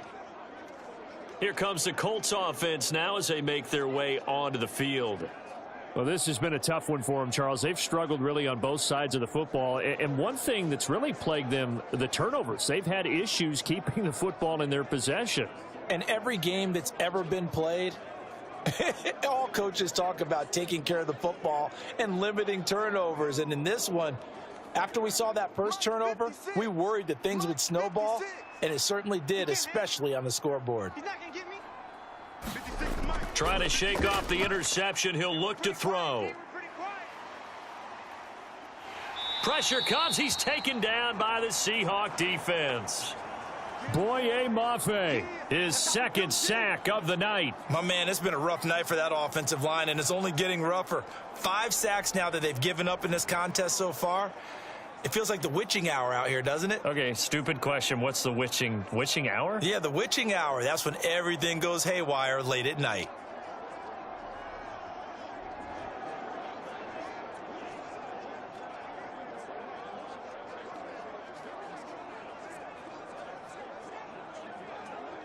Now, following the sack, they'll come up here on a 2nd down and 12. Let's go. Pick it up, G. Minshew sets to throw. Out of his hands quickly to Pittman. And up to the 35 before they're able to knock him down. It'll be a gain of 17 and an Indianapolis 1st down. And that's a nice catch there. Remember, he had the fumble earlier. No way he was giving up the ball in that situation. Secured it tight to his body and picks up the 1st down.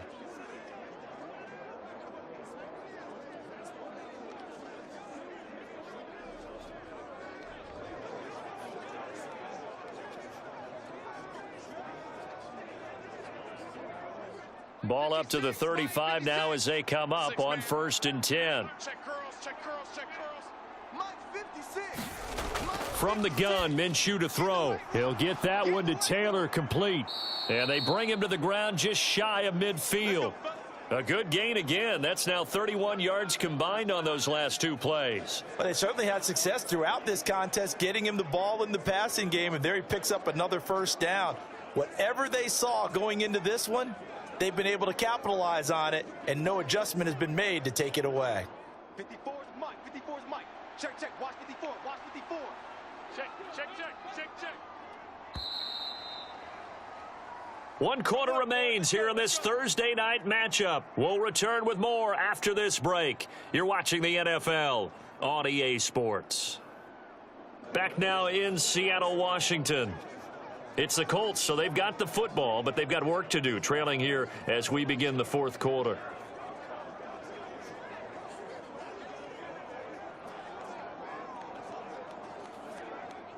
So signs of life in what's been a dormant offense in this 2nd half. Here's 1st and 10.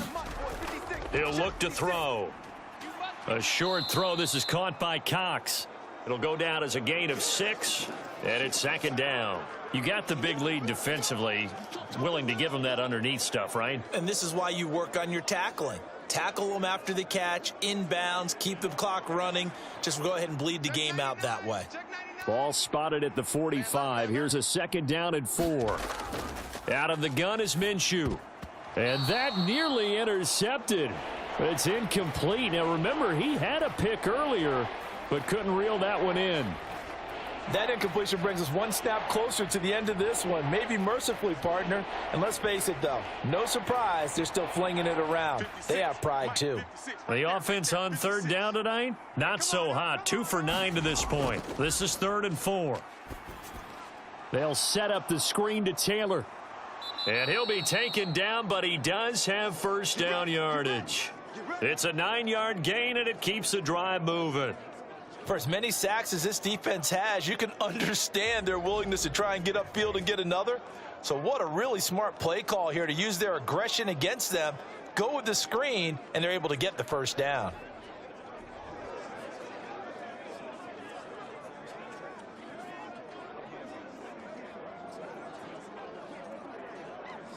Mike 56. Mike 56. Let's go. Hey, we got time right, time right. Got time right, time right. 4 down, 4 down.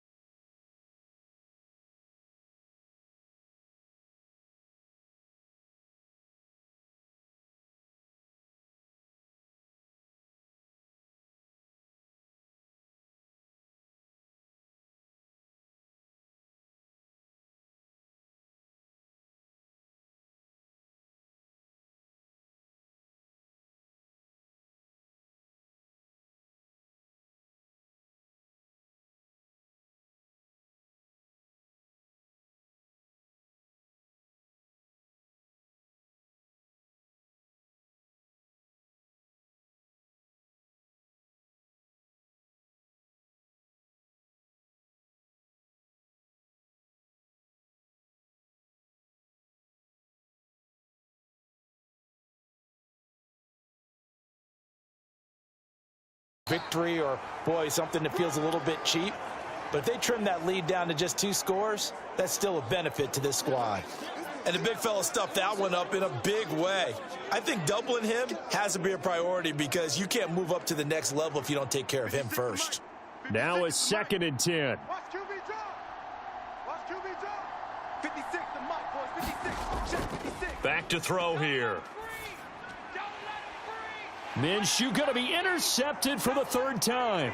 Jordan Brooks with it. And the Seahawks are going to have it here at their own 9-yard line. Partner's bad enough when you just can't hold on to the football. But when your quarterback's throwing it to the other team, that's 3 interceptions now, 4 turnovers for the game. You really have no chance to win the football game. The Seattle now ready to march onto the field. And after the interception, they are sitting in an even better spot with the ball and a comfortable 4th quarter lead.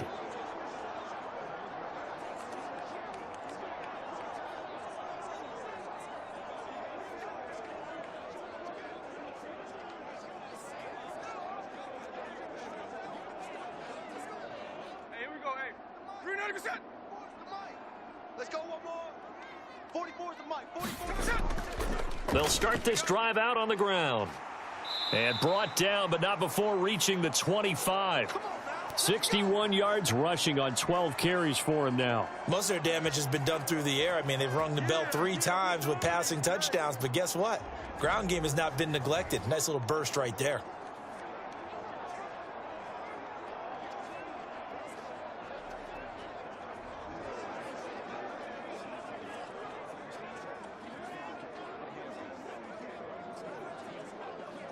Hey, here we go.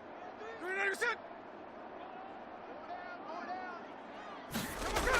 Back to Walker on 1st down. And he can only manage to get a couple. 2nd and 8 coming up. That's it. That's what you want. Straight ahead positive gain. Just keep that clock ticking.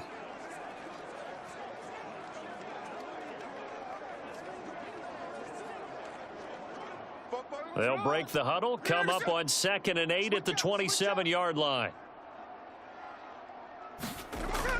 They run again with Walker.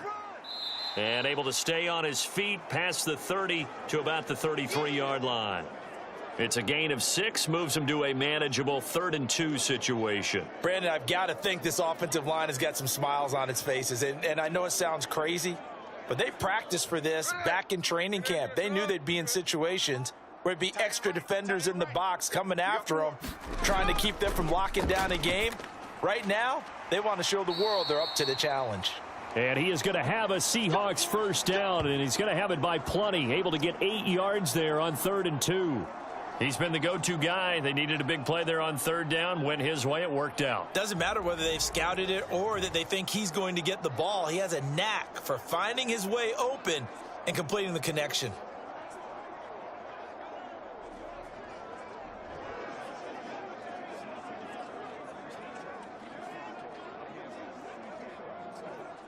Two first downs have him up to the 41 now for 1st and 10.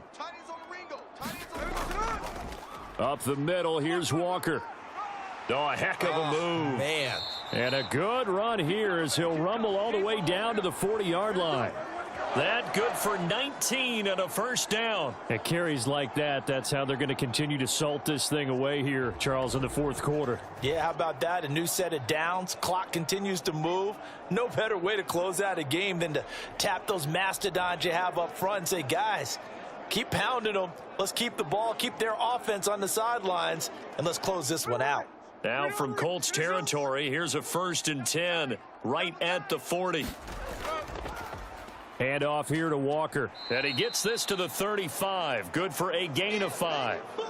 Starting to become a tough spot for this defense. You're down 4th quarter. Looking a little fatigued maybe on that side of the ball. Partner, we've seen this before, haven't we? Because every coach we've ever talked to says body language is important. And now you're seeing guys with their hands on their hips. They're bent over, hands on their knees. And the offensive guys are just saying, let's just keep running it at them. We've got them now.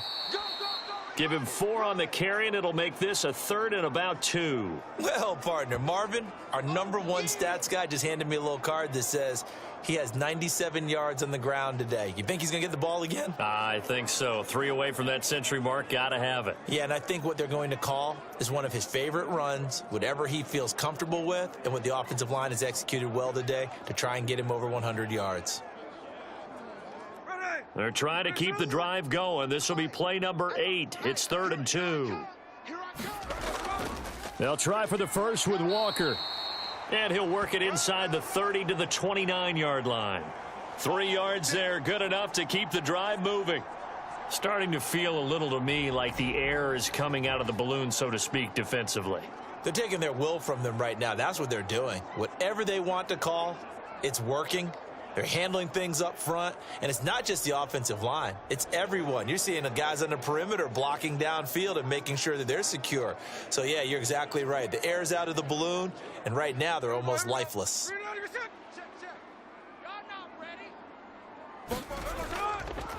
On 1st and 10, it's Charbonnet. And he's going to take this ahead for right around 3 yards, but no more than that. 2nd down. Yeah, I don't know if it's exactly a win-win, but if you're on offense, you'll take that kind of a run, all right? It was kind of stacked up, found a little bit of yardage, and frankly, they're pretty close to staying on schedule on offense. The playbook is still open for the coordinator. On 2nd down, it's Walker. Down to the 25. They're in a pretty good spot right now with a convincing lead. I think this is where they put on the boxing gloves, start to try and pound them into submission. And the offensive line, they've controlled this game. I don't see why that trend would change now. So they need 6 yards here on 3rd down. They're 2 for 2 on 3rd down tries so far on this drive. Back to throw, Smith. And he's going to go down. They sack him back right around the 30. Credit the sack to the Oregon Duck, DeForest Buckner. Well, it's been a little bit of feast or famine because he's thrown for decent yardage, and obviously they've got the lead, Charles, but now he's been sacked 4 times. And what I'm focusing on is his toughness in the pocket. Because you mentioned the feast or famine part, he's played well in between being dumped on his back. But every time he's had a chance to throw the football, he's been impressive.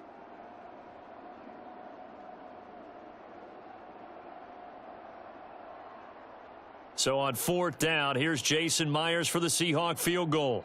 It'll come from the right hash. It's a 47-yard attempt. Myers' kick is good, and that will extend their lead even further.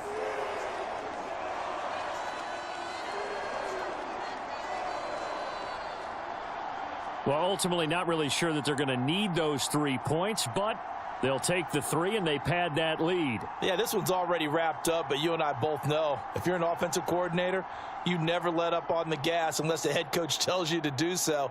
And maybe you've actually clicked him off in your headset so that you can keep calling plays and trying to add to this lead.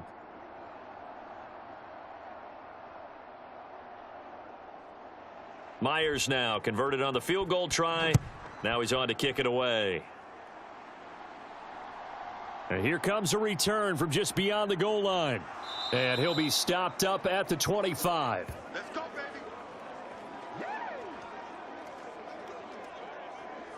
Now the Colts offense gets ready to head back on the field.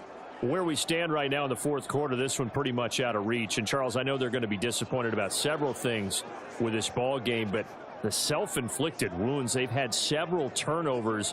You would have to think that's going to be something they're going to discuss heavily in the film session in the coming days. You're absolutely right about that, partner, because they're going to have to sit in that film room and watch every error that they made and figure out how to not do it in the future. And mentally, I think a lot of the guys are already starting to think about, okay, how do we put this behind us and get better for the next time out? This, they'll use as motivation for the rest of the time that they play to hopefully never be in this type of situation again.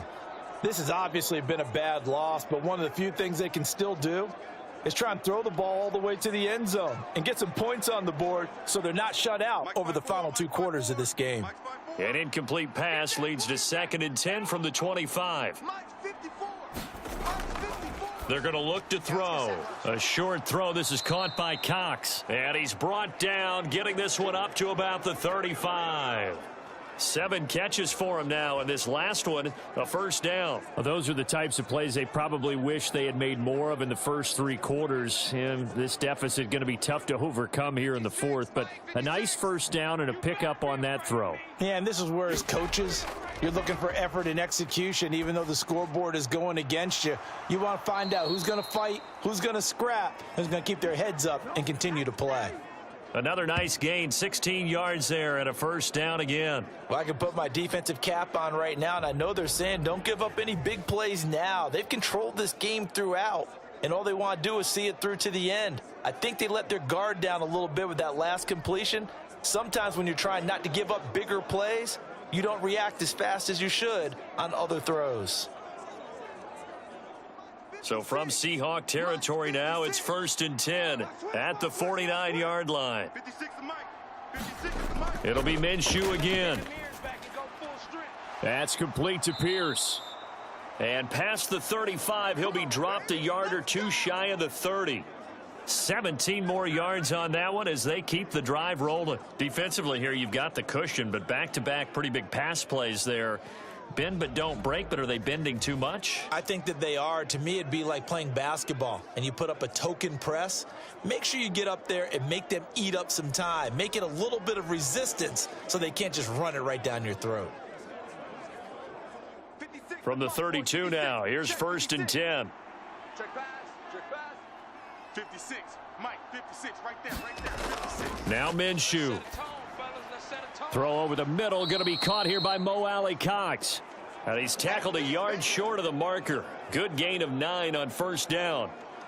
Now that's staying ahead of the chains. Really good pickup on first down, hitting the tight end there. Now it brings up a 2nd and manageable. Just found a hole in that zone. 2nd down and a yard. Don't get nervous. Mike 56. Mike 56. Looking to throw it. Minshew.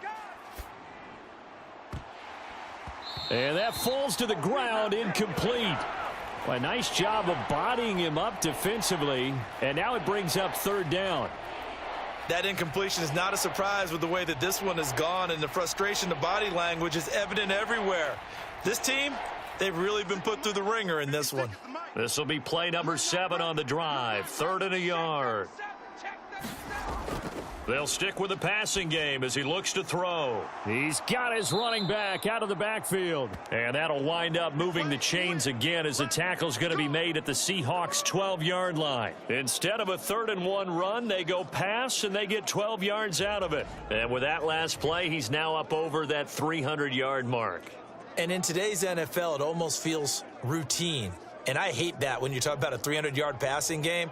To me, 300 yards still signifies excellence, and he's achieved that in this performance. From down at the 12, it's 1st and 10. That's right, baby. They don't want it. Right there. Running straight ahead, Taylor. And a pickup of about 4 down inside the 10 to the 8-yard line. Not too many offenses want to turn down long drives, but when you're down what they are, they've got to pay it off with some points.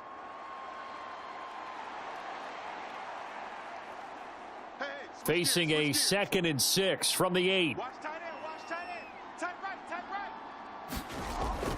right. Again, it's Taylor. And he'll work his way closer to the goal line as he's got 5 down to the 3.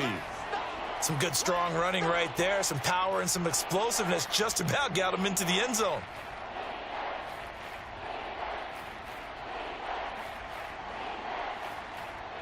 So they just need 1 yard here to pick up the first down.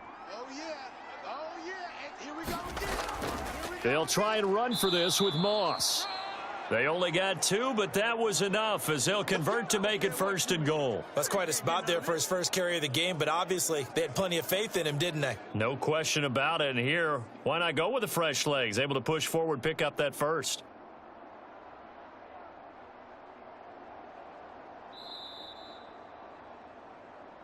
Just 2 minutes remaining here in the 4th quarter of what has been a one-sided affair. So the Colts in possession of the football as we get you reset. They've got it 1st and goal as they look to punch in a late score. Mike's 5-4. Mike's 5-4. Mike's 5-4. Focus, defense, focus. Mike's 54. Mike's Now they'll switch it up here and look to throw. Looking end zone, but it's incomplete. This has been a rough one, to put it mildly, for them. And after this one's done, you just feel like at the post-game press conference, this team's going to have a lot of questions and definitely not a lot of answers. An incomplete pass on first down. Here's second and goal. Let's pick it up. It's our time, guys. Our time. Let's get off the field. Now a shotgun snap as they'll look to throw. To the end zone, but it's incomplete. All right, Captain, it's batten down the hatches time defensively. Dodged 2 pass attempts to the end zone. Now what do you think they're going to try and dial up on 3rd and goal? Well, knowing them and knowing what we just seen, I think they're throwing it again, don't you? I think you have to. I think in this situation, you've kind of run out of your running plays. Fire another one into the end zone. This Seattle defense, they haven't broken yet. Coming up here on a 3rd and goal situation. Looking for Pearson. He's got him. Touchdown, Indianapolis. Alec Pierce there to make the grab. And the Colts have got it back to a 2-score game here in the 4th. I'm not sure win-win is the proper term here, but it certainly felt like it. They got the touchdown they needed, but if I'm on the defensive side of the ball, okay, you got the touchdown, but it sure took you a long time. Yeah, because offensively there, you're probably hoping for a 1 to 5 play drive. That one ate up a little more time than they were hoping. You're exactly right, and if you have that 1 to 5 play drive, you actually build up momentum and even more hope. When they had to slog their way downfield, they got the touchdown, but it's almost like, yeah, you know, doesn't feel right. Exactly. And he is going to get in there for the 2 points to make this a 12-point game. And around the goal line, especially on 2-point tries, sometimes the QB's best friend is that big target, the tight end. I love how you described it, because you know he's going to have some length and some catch radius, as well as a big body to keep people away from the football.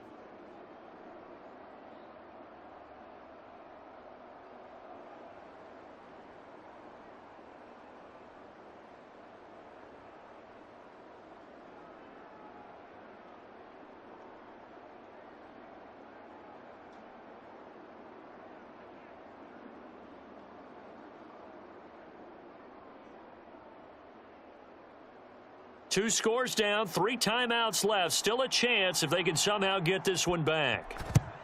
And the Seahawks, looks like they've recovered. They have. They knew they needed a miracle. They had to have that onside kick. They didn't get it. Well, as we knew, even before they put the toe to the leather on that one, their chances of getting that done, slim and none. And I do believe we saw Slim just leave the door, didn't we? We did indeed. I think we're down to none. Seattle now ready to march onto the field. And a few kneel downs should just about do it. Now, defensively, they do have all 3 timeouts, but very little reason to use them at this point.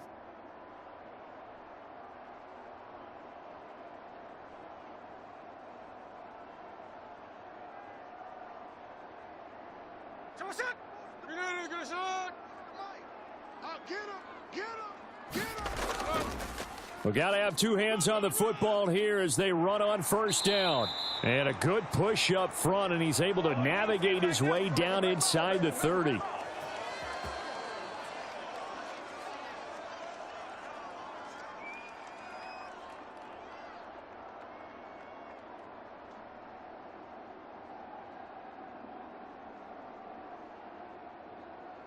we go, hey. Check. Do your job. Fofo's the mic. Mike's Fofo. 5 points of contact necessary at this stage as they'll run on first down. Now the Colts going to burn the second of their timeouts as they'll head to the sideline and talk over what to do next.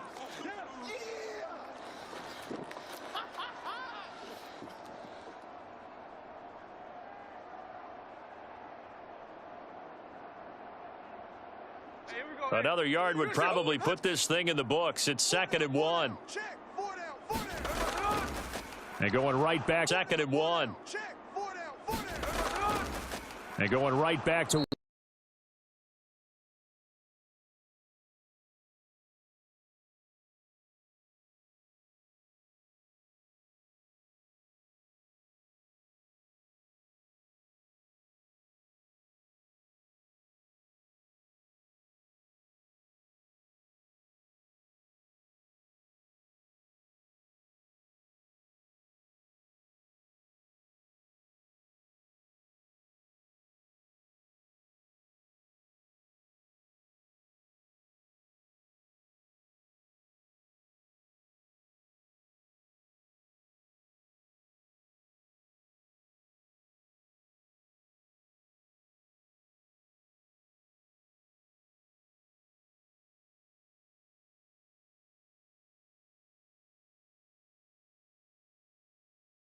Now here's Jason Myers. He gets set for the Seahawk field goal.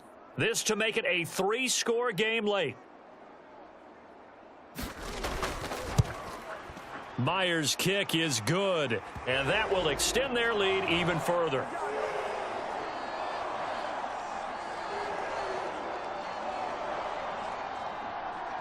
So with that, you figure this game's pretty much out of reach at this point. Yeah, it's going to take a heck of a comeback to come from 3 scores down, but don't change that channel. Don't go away. Miracles can happen, and you want to be here in case it does. You're a company man. Aren't I, though?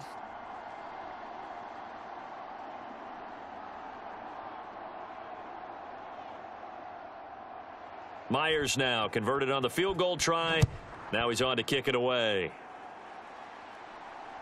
this taken in at the goal line. And ultimately cannot get this out to the 25-yard line as he's dropped at the 23. And now Indianapolis set to take the field. Well, this game, it has had no shortage of offense. They've been able to put up a decent amount of points on this side, Charles. They just have not been able to keep pace with the other offense they're going against here. Yeah, that's a good way of pointing things out because now it's not a total loss because, as you said, they've scored some points, so there's some plays they can build on, moments where the game plan actually worked. But overall, though, they were just out-personnelled. They were going up against a team that's playing at an elite level. Now Minshew on 1st and 10. Crunch time, defense. Oh, and that is incomplete. Not only did he have a chance to scan the field there, it felt like he had a chance to scan it twice. The protection was that good. Unfortunately for him, the coverage downfield, equally good.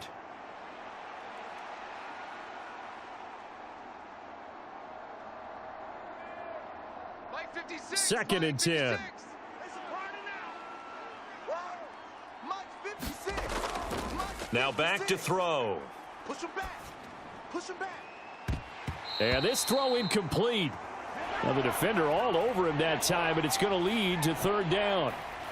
At this point, down big, you'd have to imagine this defense are just going to sit back, blanket the field as best they can. Yeah, this is actually the easy part of the game for them because, just as you noted, they can sit back, keep everything in front of them.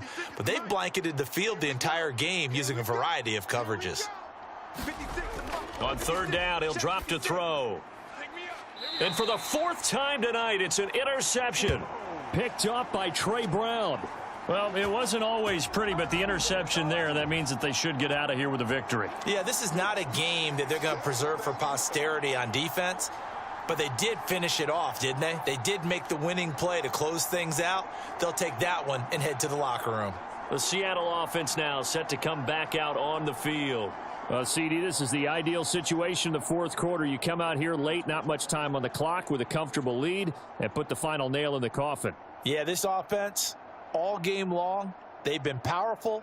They've been dangerous. You're exactly right. They can end this one on their own terms.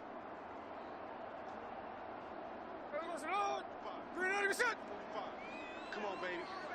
Let's see what you got. 45. So he'll take a knee here to wrap this one up, and he's going to want to keep that game ball. He was sensational.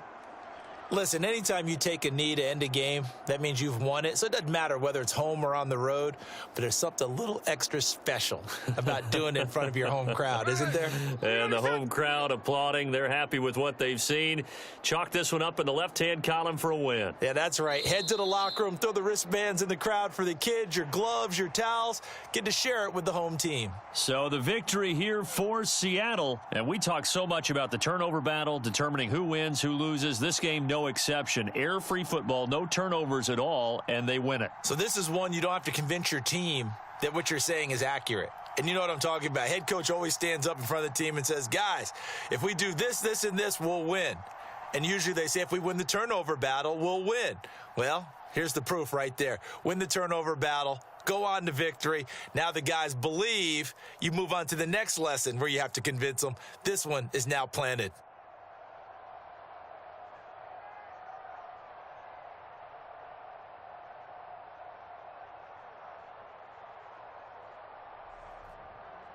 So that'll do it for us. For my partner, Charles Davis, and all the hard-working men and women on our crew, I'm Brandon Gaudin. You've been watching the NFL right here on EA Sports. It's a win for the Seahawks here as we say so long from Seattle.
Tonight, from Lambeau Field in Green Bay, Wisconsin, it's a special prime time edition of the NFL on EA Sports.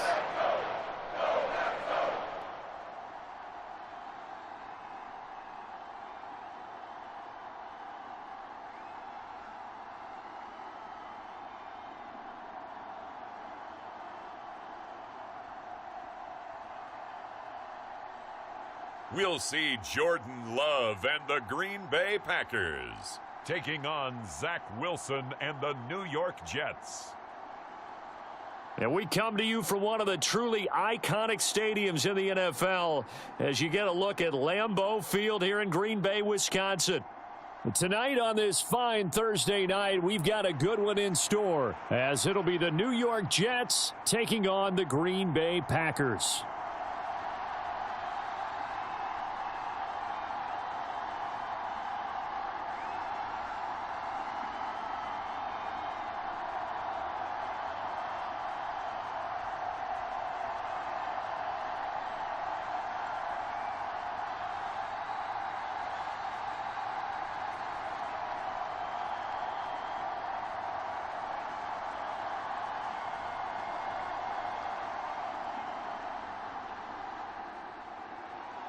Here's a punter, Thomas Morstead, to get this one started. And off we go from Lambeau.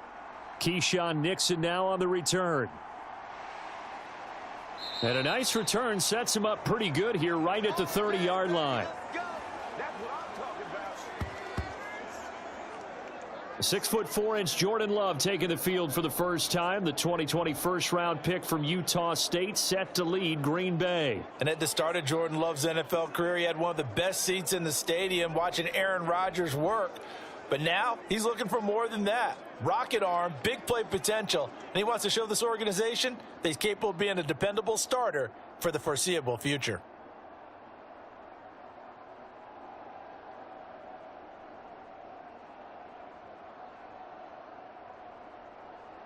They're coming out with a jumbo package to start the drive.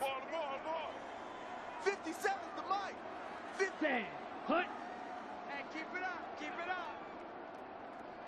Let's go. Now the man from UTEP, this is Aaron Jones. And tough going there as he'll only get it up to about the 31. He'll wind up getting a yard on the game's first play at second down. Yeah, things were pretty stacked up there in the middle of the line. A lot of bodies, not much space. I think ultimately he was fortunate to get anything out of that run. Right there. From the 31, here's a second down and 9. Again, it's Jones fighting him off. And he'll work this one up to about the 38. And he's able to get most of what he needed on the carry there. 7 yards on the gain, and it's 3rd and 2 now. That was a good run, probably right on the edge of breaking into something really big. So the defensive guys right now are talking about, okay, what can we do to slow him down before he truly gets started? An early test, 2 plays in. This is 3rd and 2. Hey, man, watch the boot, watch the boot. Love looking to throw it. Pass to the sideline and pulled in. And he'll be out of bounds after getting this one across the 40. A pickup of 5 that time and a first down. Short yardage situation, you have to wonder if they thought that they were just going to run it inside. But you have to be cognizant of the back slipping out of the backfield trying to find some open space. And that's exactly what he does to the tune of a first down. Now a first down carry by Jones. And he edges forward, but only gets a pair of yards out of it. It's 2nd down.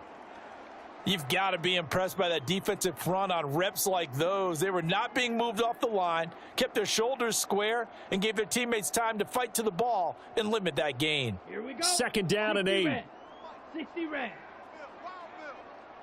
57's the mic. Watch 57. Hut. Ready.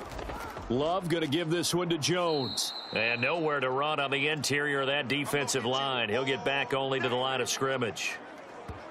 2 runs in a row, but only 2 yards to show for it. He may be a bit undersized compared to the modern-day NFL defensive tackle, but what he lacks in size, he definitely makes up for in his ability to make tackles in the run game as well. Here we go. 3rd and 8. 45. White. We got to get to the ball. Let's keep moving.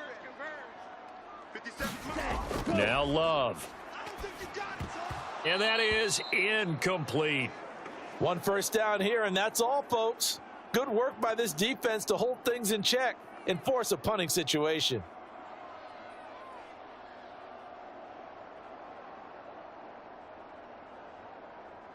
On 4th down, the Packers call on Daniel Whelan to punt. And the kick's away as he angles this one for the sideline. And this punt goes out of bounds, and it'll be marked inside the 40. So now here comes the Jet offense as they get ready to take over. They'll be led out by Zach Wilson, former 2nd overall pick, now in his 3rd season out of BYU. And what was really attractive about Zach Wilson coming out of college, coming out of BYU, his ability to create and make plays when many people thought they didn't exist. But what's been even better is watch him improve in the pocket, able to hit the back foot, make the right read, and the right throws.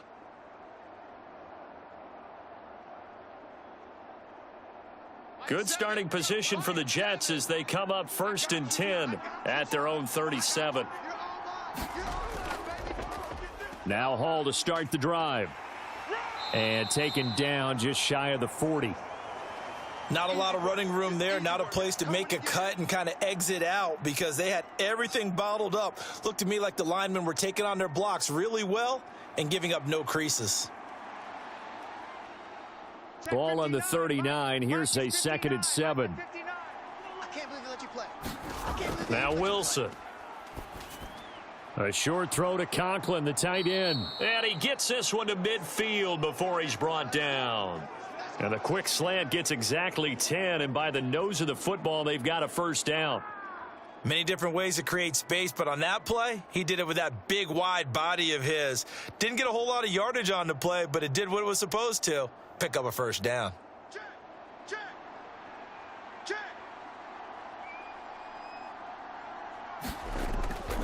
On 1st and 10, it's Hall. And that play will go nowhere, losing yardage back near midfield at the 49. He'll lose a yard there, and it's 2nd and 11. They had 3 tight ends in that formation. That's almost a universal sign that they're planning to run the football. But how about the defense there? They met force with force and caused a stack up behind the line of scrimmage and threw him for a loss.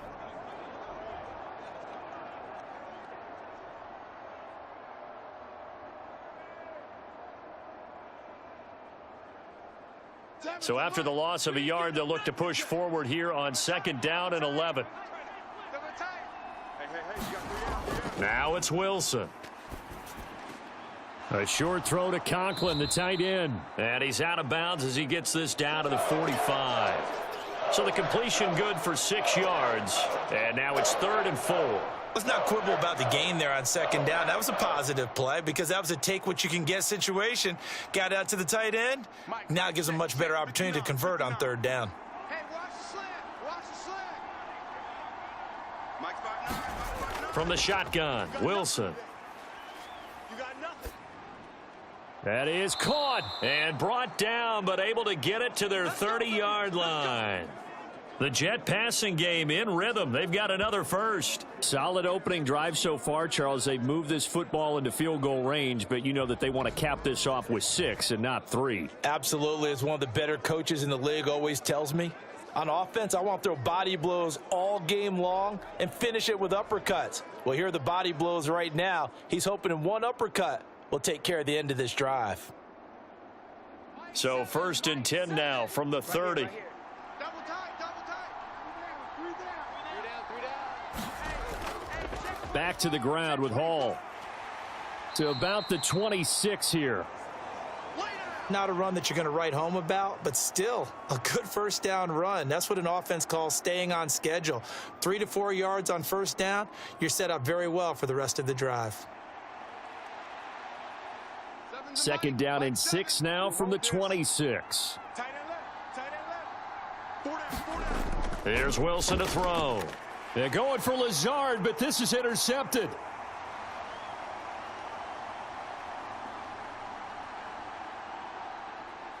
And into the end zone. It's a pick 6 and a Packer touchdown. Well, really a fantastic play, not only to pick that off, but he had to run a long way, Charles, the other direction to hit pay dirt.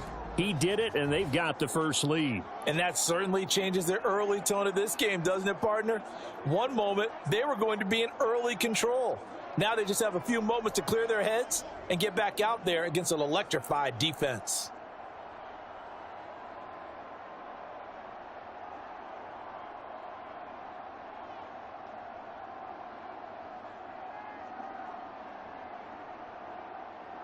Anders Carlson now for the point after.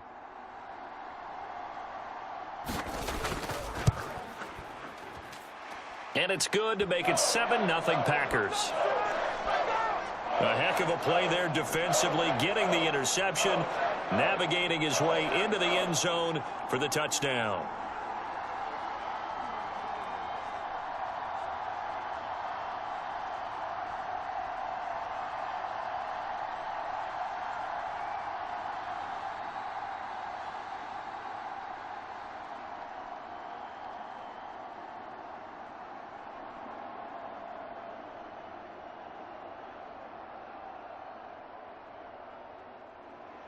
So they'll get another shot on offense following that pick 6, and now the kick is away.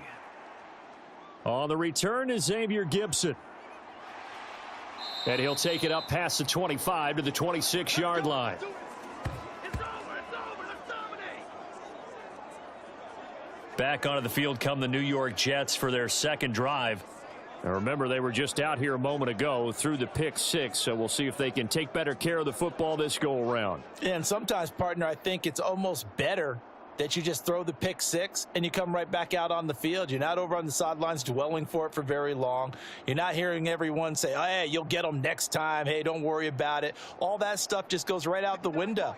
You're right back out on the field with a chance to atone.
for a team, a lot of them say we're going to build from the inside out, because if you control the line of scrimmage, you control the rest of the ball game, and that's what we're seeing here. They're actually playing in the offense's backfield, not necessarily just playing at the line of scrimmage.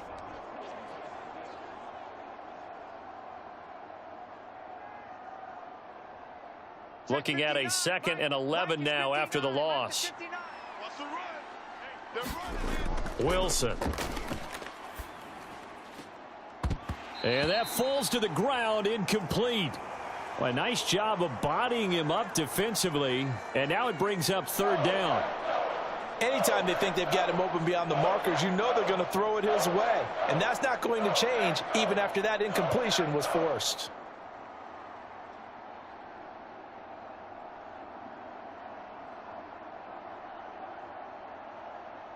An incomplete pass on that last play, and that means they'll need to come up with something here on 3rd down. Out of the gun, here's Wilson. Open man here is Conklin. And he'll be taken down, but not before he works it past the 50. 14 yards is the pickup there, and a Jet 1st down. That's a play that'll likely be forgotten when you talk about big moments in this game. But plays like this are critical to keep drives going. And if points result, we'll call this play significant.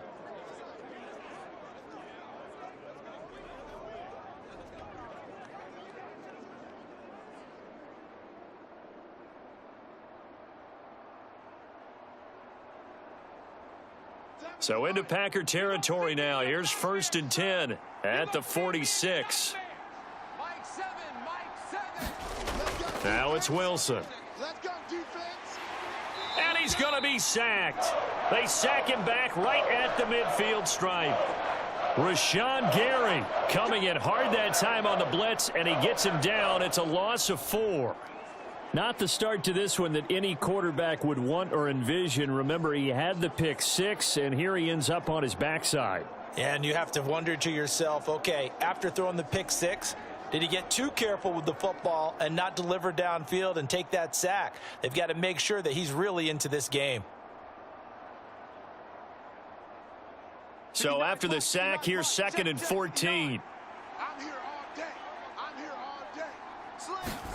From midfield now, here's Wilson. Got his man complete over the middle. It's Wilson.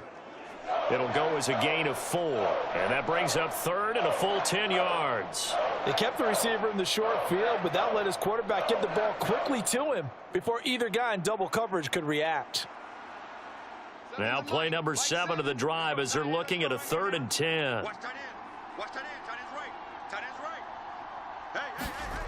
Here's Wilson. Throw left side complete. That's Hall. And he'll go down inside the 45 before going out of bounds. 3 yards all they could muster there, and it'll bring up 4th down. We can make this one pretty simple. Locked up all of his progressions downfield, forced to get it to his running back. But how about the way they ran to the football and knocked him down to force a 4th down? Here's Morstead now as he sends this one away. And this will be up to the ruling of the side judge here. He says it crossed out of bounds at the 16-yard line. The Packers offense here coming back out for their 2nd drive. They've got a 7-0 lead in the football as well as they start out 1st and 10.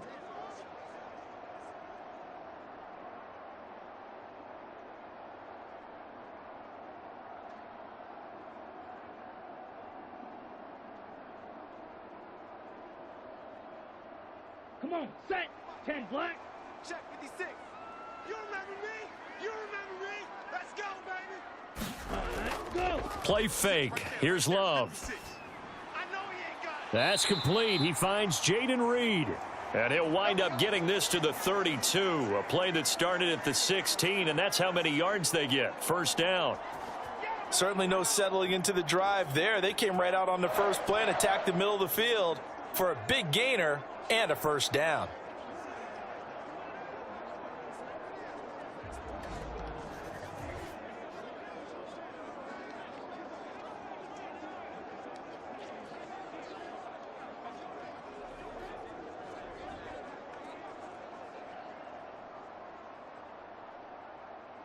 Ready. From the 32 now, here's 1st and 10. Squeeze, squeeze, double, double. They'll send Watson in motion right. Oh, they'll run. No, bottled up. Fumble. It's out. It's loose. Oh, and one of the linemen on the other side has got it. And his guys are going to get the football at the 28-yard line. Always costly to cough up that football. These defenders, they become so adept, though, at jarring it free. Yeah, it's amazing that there aren't more fumbles caused, because now, if you're an offensive player, you go through ball security drills every single day. It's really not out of line to think you should take the ball to bed with you and just hold on to it. But the bottom line is, no matter how much you try to protect it, these guys are pretty good at finding ways to knock it out.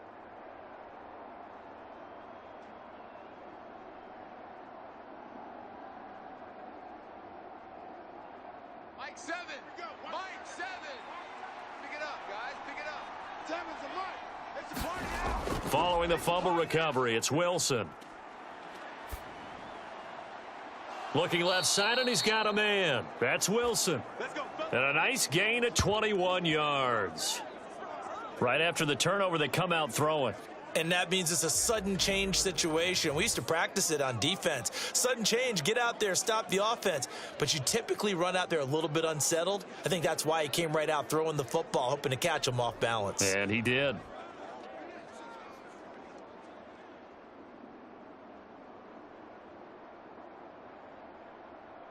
Mike 7.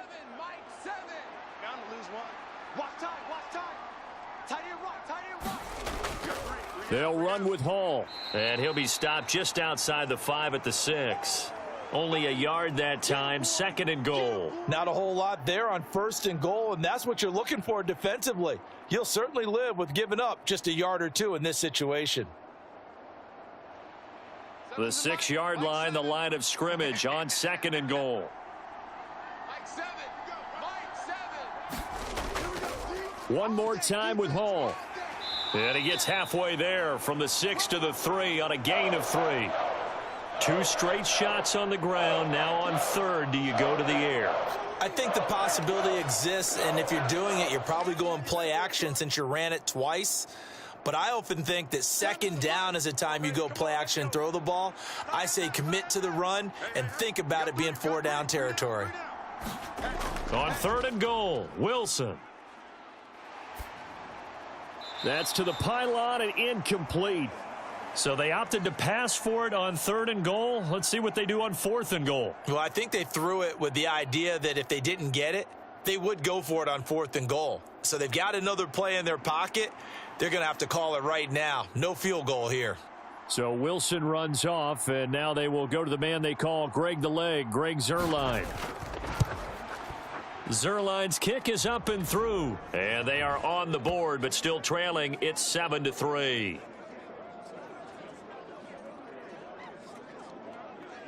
So the defense are able to force their first turnover of the game, and then they add on to that by getting the field goal. And you don't just want to take the ball away from your opponent, partner. You want to make them hurt as well. And if you don't score yourself on defense, turn it over to your offense and have them put points on the board.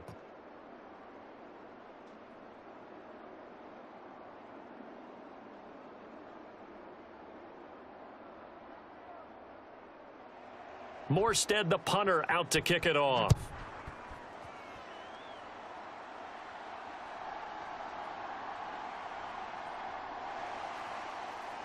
And able to take it past the 25 and up to the 28-yard line. And Green Bay getting ready to go as they take the field. And last drive, obviously not what you're looking for. You've got the lead. You got to protect the football. So in other words, someone got lucky because they've been moving the ball really well and wearing them down. In this case, though, giving up the football doesn't make them very happy. They can't wait to get back out there and atone for it. Yeah, try to atone for it here on this drive. Ready. Loving the Packers now with a 1st and 10 at their own 28-yard line. Mike 56. Love. A short throw to Musgrave. And he's out of bounds, able to take this one up to the 35. That's good. The completion there for 7 yards, and it'll be 2nd down. But it certainly feels like there are more stars at the tight end position than there were even 10 years ago. And I think it's become more of a glamour position because of the ways it can hurt a defense, and guys want to be involved. They can be in line, close to the line of scrimmage. They can split out like receivers. But hands, route running, speed, and some toughness to go across the middle, you put it all together, you got a heck of a tight end candidate. The coverage keyed in on him since that last completion his way. He earned a little more attention on that route, and that made it a lot tougher to get a clean throw his way. So the incomplete pass on the last play, and that leads us to a 3rd and 3. Out of the shotgun, it's Love. A 50-50 ball here, and it's intercepted. It's Chuck Clark picking it off. And his guys are going to take over at the 39-yard line.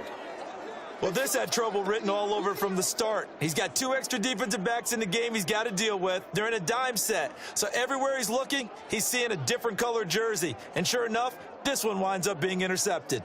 New York set to take the field. And they'll take over here following the interception with good field position and a chance to take the lead with a touchdown.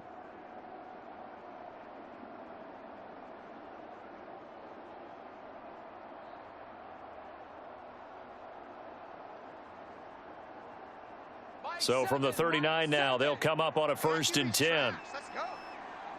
Seven's a Mike. Mike 7. After the interception, here's Wilson. He finds his man, complete. That's Wilson. And they'll wind up getting this one all the way down inside the 20. 23 yards on the play.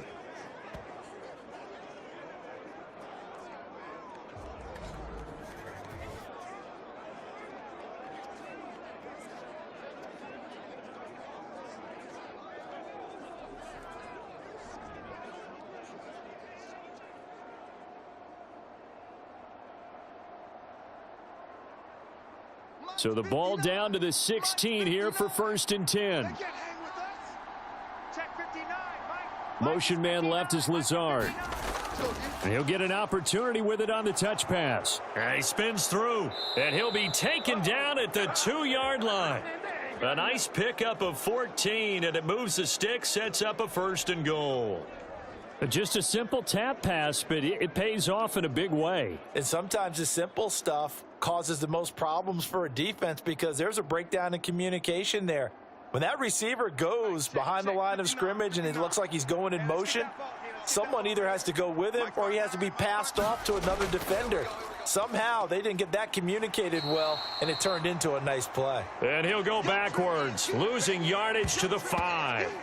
It's a loss of 4 there, bringing up 2nd down. That's a really alert defense there because they saw the heavy look come in from the offense, countered it with extra linebackers who brought a little bit of speed and heft, and able to really make a big-time play for their defense.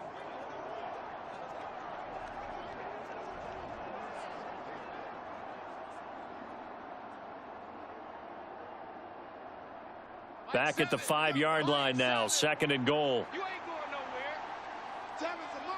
No gain on this defense. No gain. On 2nd down, a run with Hall. And a minuscule gain of maybe a yard from the 6 to the 5. His path became similar to almost running a stretch play, didn't it? Trying to find a crease, anywhere to put his foot in the ground and cut back. It just never materialized.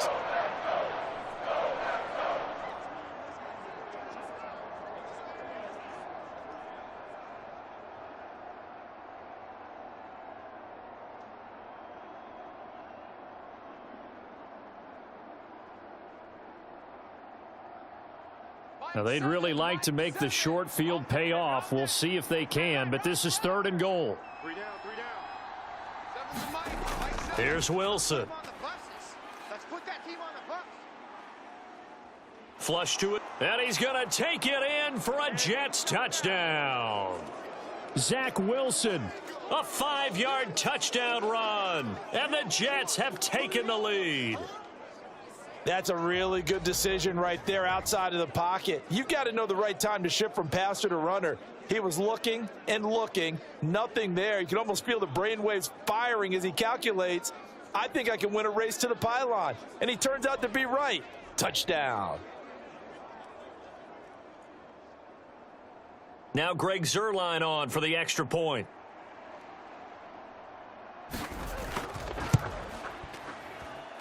And it's through, and that makes the lead 10-7. So that drive spanned 5 plays. And it was Zach Wilson who took it in himself on the touchdown run to cap it off.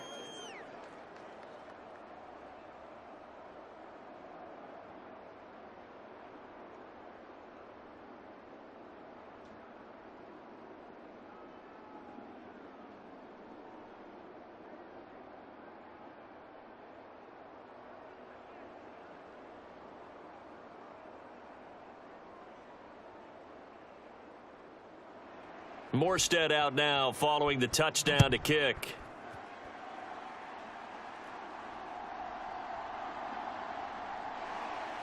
And up to about the 26-yard line, just across the 25. The Packers offense now, they get ready to head back onto the field. So now, Charles, this drive maybe a touch more important, trying to erase the memory of that interception they had the last time out. Yeah, and everyone goes through this because even the best in the game, you're going to have games where it just doesn't go right for you, and interceptions result. So, frankly, to me, it's all about how you respond, not just the types of plays that you call, but how you carry yourself, how you show your team that you're still with it, and how you continue to lead. They'll start the drive with a carry by Jones. And he'll get what he can up the middle, 3 yards. That'll bring up second down. Not a huge carry there on first down, but not all of them will be. But still, all in all, a positive play for the offense. It's all about picking up at least a few to set up what you're going to do here on second down. Okay. From the 29, here's second down and 7. Single receiver. Hey, you're on an island over there. On play action. Love to throw. And this one is going to be off the mark, too far out in front. I know coaches tell us all the time that having a powerful arm isn't the #1 thing they look for in a quarterback. But when you're trying to throw inside routes and you need to put some heat on it, it helps to have the big gun. In this case, just a little bit too much. They head to the line facing a 3rd and 7 following the incompletion on second down. To pass, here's Jordan Love.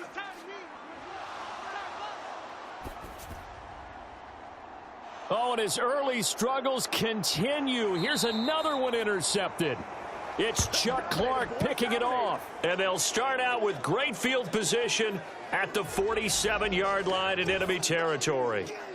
Well, they're certainly not giving much help to their defense, are they? Because for the second time now, that D has had to run back out on the field early after an interception. And remember, on the last drive, the opposing side took it in for 6 after that interception. New York set to take the field.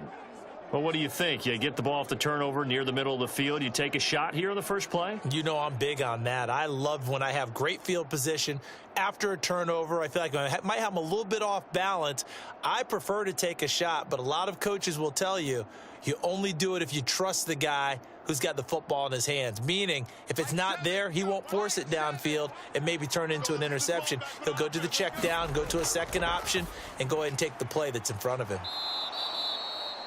So the completion good for 7 there, and that will bring up second down. Just about every quarterback is trained to really look downfield first before you come back and make a nice, safe throw.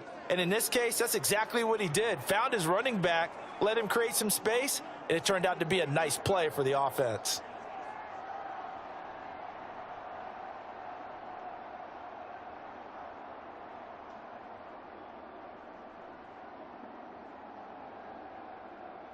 Second down and 3. Check, 59. Too little, Mike's 59.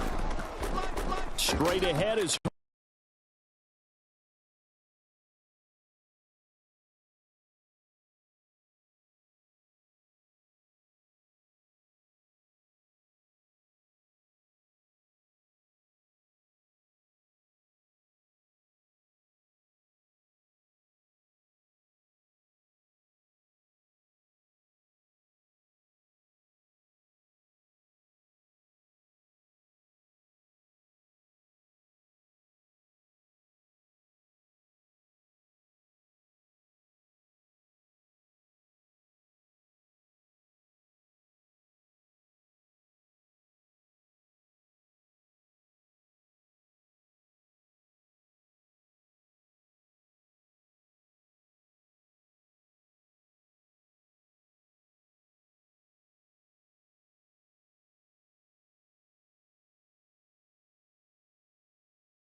They sack him back right around the 41-yard line. Devontae Wyatt. He's the one that got home and takes him down for a loss of 9. The last run went so well for them, maybe they should have just handed it off right here, too. Instead, the quarterback ends up keeping it, and the defense is right on him and wipes away the yardage gained on the last snap.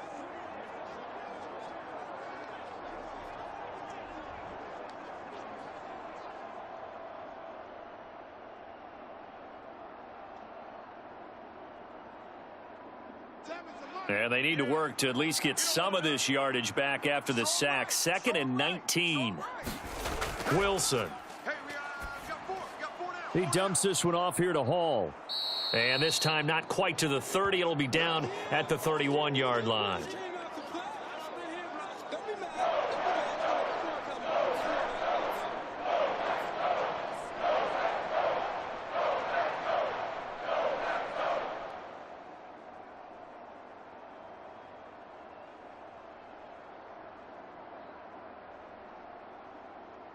The offense on 3rd down tonight, they've converted 3 out of 5 thus far. This is 3rd and 9. It gets it over the middle to Cobb. And he will not make it to that imaginary yellow line as they get him to the ground at about the 23.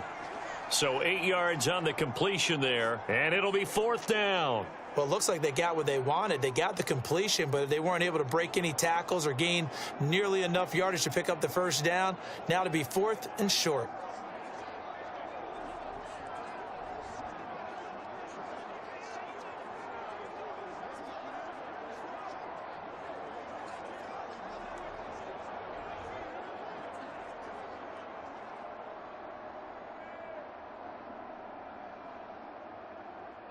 The field goal unit's going to stay put on the sideline. They're going to go on 4th down here. They'll go for it. It's Abanikanda. And nowhere to go. He's going to be stopped behind the line. The Jets try it, but the 4th down play doesn't work. And the Packers D comes up with a big stop. So he needed the short yardage, Charles. He elected to try to bounce it outside of the outer 3rd, unsuccessful. Sometimes those plays are stacked up by the defense and there's nowhere to go, so you have to bounce it outside. And some backs just get impatient. They want to go to where they think there's more open territory instead of going where the play was actually blocked. In any case, it didn't work here.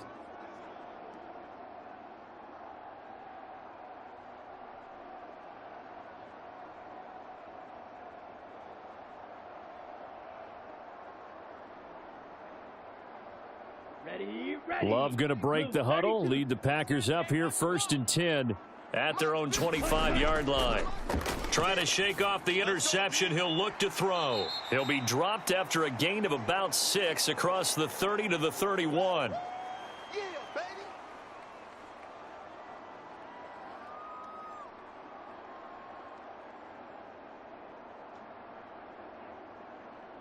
Okay, ready? They'll come up now 2nd and 4 from the 31. Coming this way. Here we go. To throw now. Here's Love. And complete once again to Watson.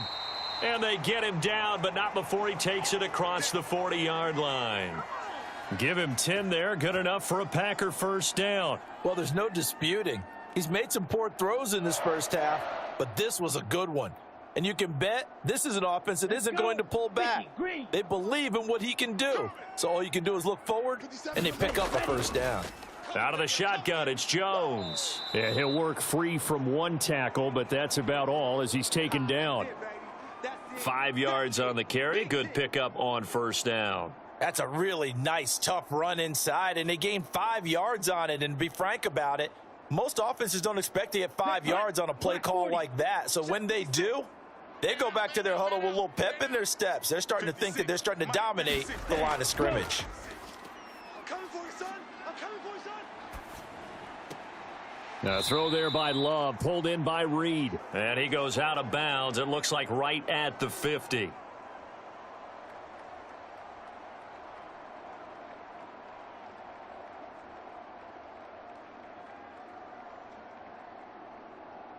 Here now, 3rd and a yard. Watch tight. Tight ends right. Watch tight. Tight ends right. They'll try and run for it with Jones. And able to pick up the first across midfield to the 47. A third down gain of 3 yards, and that'll be enough. Brandon, what were they thinking on defense there? They looked like they were playing for the pass. That was 3rd and short. Yeah, it was an easy pickup because they handed it to him. That was way too easy. Just looked like absolute confusion defensively. Not sure why they were in that set. Yeah, I'd say you ought to have a few men in the box there.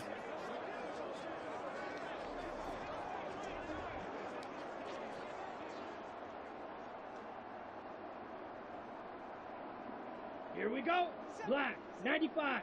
Ain't no such thing as a loss. We taking wins home. Switch. First down, going to the air with Love.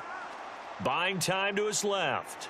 This will be stopped about 2 yards shy of the marker. 8-yard gain, 2nd and 2. I think the defense surprised him there with that blitz on first down, but give him credit. Stayed cool under pressure and still found a way through the extra rushers for positive yardage. Well done. Here we go. From the 38 now, here's 2nd down and 2. Army. 56 of Mike. In motion right comes Reed. Ready, go. And now a fake on the jet sweep and a give to Jones. And he's going to get it down to the 33-yard line here. A gain of 5, good enough for the first down. Exactly what they needed right there because they needed to use the ground game to take some pressure off because the quarterback's been struggling a little bit.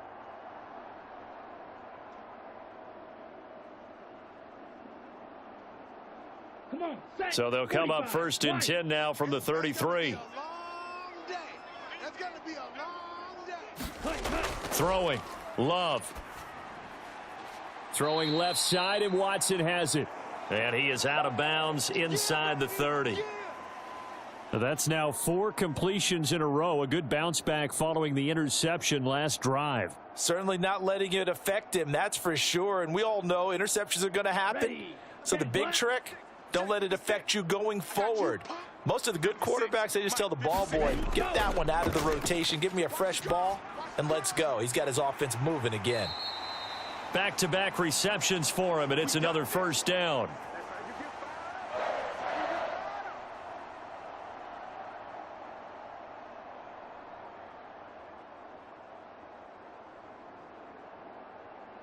Let's go now. 52 blue. I got him. Right. He's tight right here. He's tight on the right. Love now. And that is caught on the right sideline, but out of bounds, says the line judge.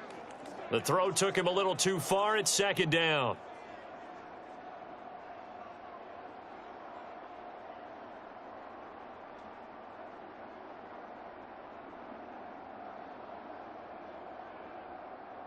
On the ready. Here's 2nd and 10. 56.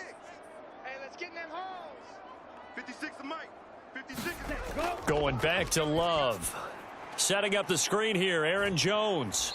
And he's brought down just outside of the 10 at the 11.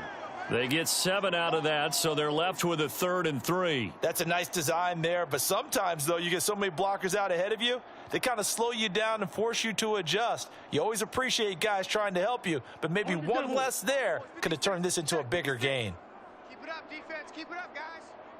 56. Mike, 56. Right there. Love with it here, 3rd and short yardage. Pass taken in by his big tight end. And he takes it inside the 10 to the 8 before he's out of bounds. Give him a gain of 4, able to convert, and that sets up 1st and goal now. And in a lot of ways, that catch is expected. Red zone presence, and that one was realized there. You've got to find your tight end in that situation. Get that quarterback, D-line. D-line, get that quarterback. Now Jones. And he will maneuver his way down to about the 7. It's a gain of a yard, and it'll set up 2nd and goal. The yards may start getting a little tougher to come by down here near the goal line. That's good work defensively there on first down, holding them to a short gain. Here we go. The line of scrimmage, the 7 now on 2nd and goal. 56. Here's Love. Danny. This one swung out here to Jones. And it's a Packers touchdown. Aaron Jones, a 7-yard touchdown grab.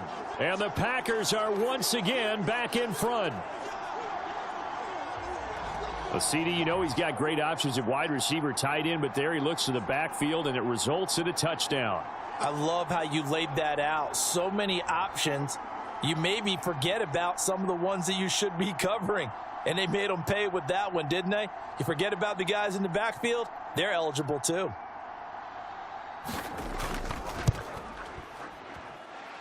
Carlson's extra point up and good. And the lead is now 14-10. That one was an extended drive, 14 plays all told. And it ends with a Packers touchdown.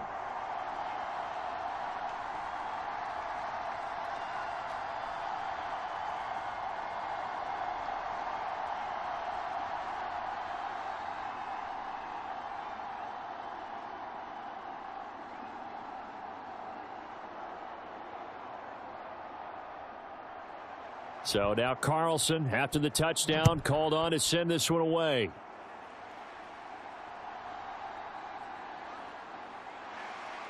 And able to get this across the 20, but not much further as he's dropped it to 23-yard line. And New York set to take the field. And on the last drive, they were in field goal range. They just opted not to kick it, didn't get it. How does that change the mentality this go around? I don't think it changes much for the head coach because this is what he preaches all the time. Attack at all times in any spot on the field, and he likes touchdowns, not field goals. Now, your field goal kicker, you've got to make sure you nurse him through and say, okay, don't worry about it. When we need you, you've got to be ready to go. And the team, of course, loves to see points on the board. So let's see if it changes a little bit if they're in the same spot again. Yeah, we'll see what the decision is here if they get to that spot. And he'll take this ahead for about 4. Second down coming up. They'd love to just strike back with a touchdown right here, and if it's a long play, so be it. But the main goal, get a couple of first downs, run some plays, run some clock, allow their defense to get a chance to catch their breath, settle down, and relax a little bit after they just gave up a score. Ball again on second down. And he'll get a couple up to the 29. Defensively, we always know that he is tough in run support, and I think the way that he gets there is he understands what an offense is going to do before the ball's even snapped. A great job of scouting prior to the game, then reading, reacting, and taking the right path to the ball carrier.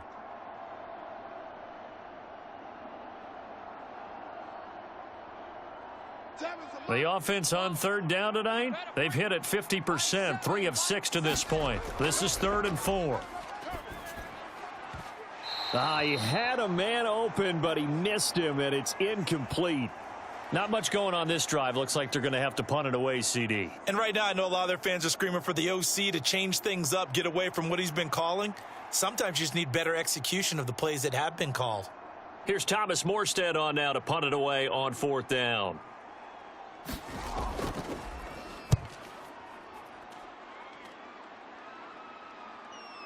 Here comes Reed. We'll call that a punt of 54 yards. Well struck. And it'll be Packer football here. 1st down and 10. The Green Bay offense now about ready to take possession here. And that last drive, so effective in the passing game, resulting in the touchdown. Maybe not many people were focused on the trenches. There was good protection there. Excellent protection. So now defensively, you've almost got to get down to those starters blocks like you're a sprinter. Get lower than those guys on offense and find a way to roar through them or around them to get into the face of the passer. Easier said than done, though. Way easier said than done. But they've got to try something because right now they're just cutting them to shreds. Now this aired out deep for Reed. And he bats it away, and it falls down incomplete. One thing that offensive guys stress when they throw the deep ball, you're just counting on your receiver to find it, adjust before the defensive back can get his head around. In this case, though, the DB matched it move for move and knocked it away. So now 2nd and 10 after the incompletion on 1st down. Throwing again. Love. Pass caught. It's Romeo Doubs. And they're able to get this one across the 35. His first catch, good for 14 there and a 1st down. And as a quarterback, you always want to exploit gaps in a defense, and he finds one here. Crossing route, working from right to left across the field. And once you get defenders going in the wrong direction, it is awfully hard for them to pivot back, and you end up getting the 1st down.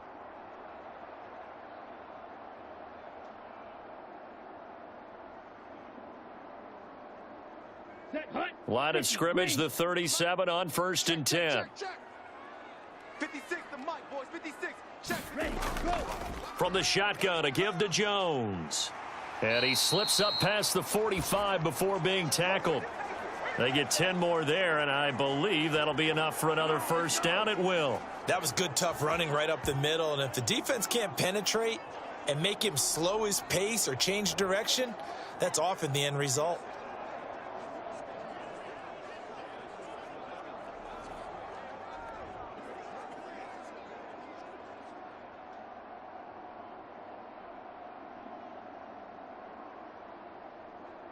Set, ready. Black 40. Hey, let's get this. 57 the mic. 57. Touch, go. On 1st and 10, Love. Completed out left to Dobbs. Well, coaches always talk about finding balance on offense. I don't think you can get much more balance than this. Big-time run, big-time pass. A 1-2 combination. Looked pretty good. How about that? Let's see if they can continue to take that kind of a punch, though. A good spot to throw, and indeed they'll come out with 4 wide receivers here on 2nd and inches. Love, they go play action now. A quick throw knocked away. It's incomplete. Quarterbacks work all the time on manipulating a defense with their eyes and their head movement. In this case, he just stared the receiver down. That allowed for excellent coverage, able to knock that one away. Ready, Could be 4-down territory even if they don't get this, but they need just a few inches here on 3rd. They go back to the ground with Jones. And he is going to have a Packers first down, maybe by about a yard as they find a way to convert on 3rd and inches. Brandon, they're still in the lead, but momentum's certainly been going the opposite direction. So to me, that's a really important pickup there on 3rd down. Try and regain some confidence, and you're right, they need to stem the tide a little bit. That certainly helped.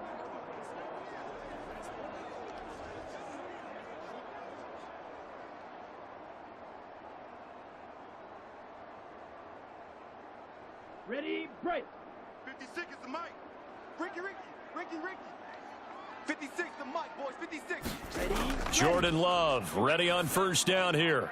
Catch made by Watson on the out route. And he is out of bounds, but not before he's inside the 30.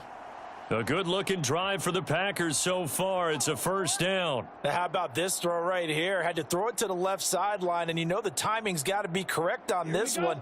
Ball's got to be right where it needs to be, and it was. That's because he had great arm strength on that one, able to drive the football. Quarterbacks love it when they can show off their arms. And he will lose yardage here to the 31-yard line. 2 yards the loss, 2nd and 12. Yeah, that was a safety that came through and made the play, but there's no doubt in my mind he hits like a linebacker, and we see a lot of that in today's NFL, don't we? And that time we do indeed. A big hit for a loss.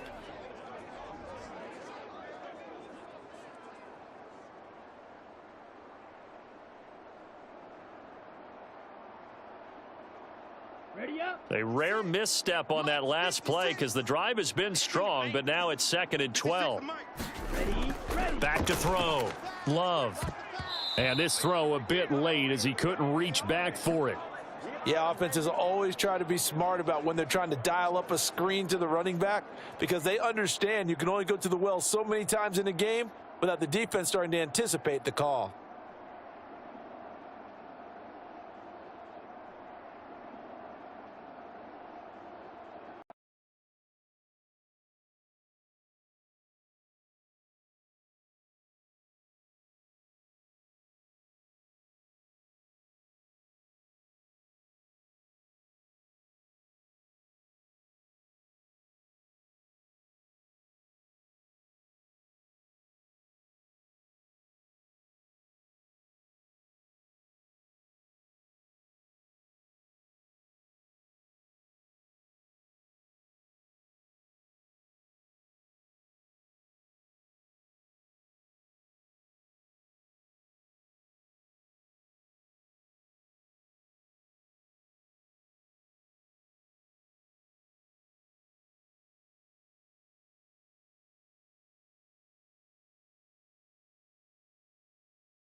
They'll wind up getting just a yard out of it, and that'll make it second down. Well, that's always a good place to throw it just because he's one of the biggest targets not only on this team but in the National Football League. And you and I both know the quarterbacks love these large-bodied tight ends, and why not? Nowadays, they're really wide receivers who are just taller and have a little bit more weight. These guys catch the football, make big plays downfield. In the old days, we wanted them to block. Now coaches want them to catch the football first.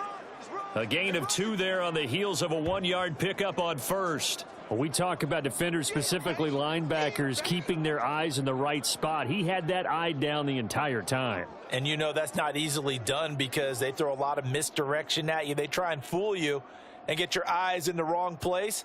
But you're right about that one. He correctly figured that one out and made a really nice play.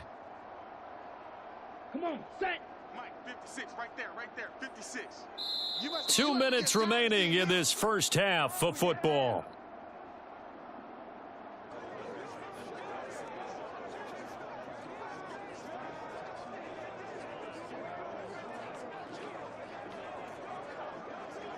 Ready. 4 receivers in the package. Here's 3rd and 7. Ready. Now Love. Big stop, G. Big stop. Let's go. Toward the back corner of the end zone, but he could not get the feet down. This will wind up incomplete. They converted twice on 3rd down that drive already, but couldn't make it a 3rd. We always talk about in-game adjustments. How about what the defense did there, able to shut them down on that attempt?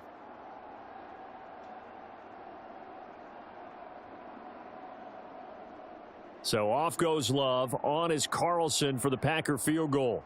This is a 26-yard attempt. And his kick is good. And that moves him up by a touchdown now at 17-10.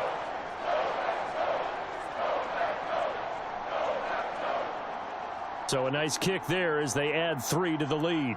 And from what I've seen so far, Brandon, I think they've been the better of the two teams here in the first half. So even though you want the touchdown, I think that's a nice job there to put 3 points on the board.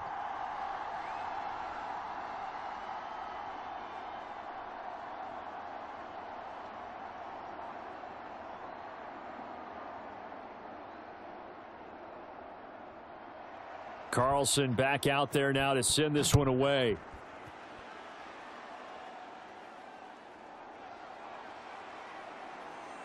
And he's up across the 25 and down at the 28.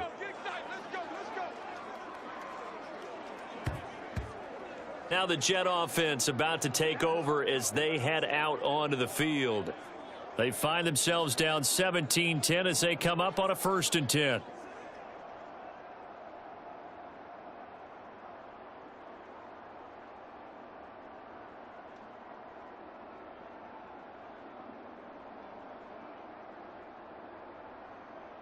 Seven's a Mike. Mike 7.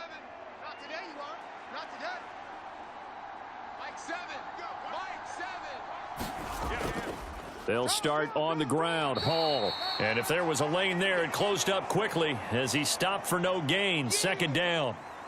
Delayed give there out of the gun. Defense was ready. And I'm not a big fan of a draw play out of the shotgun formation because the quarterback's not having much action where he's getting away from the line of scrimmage.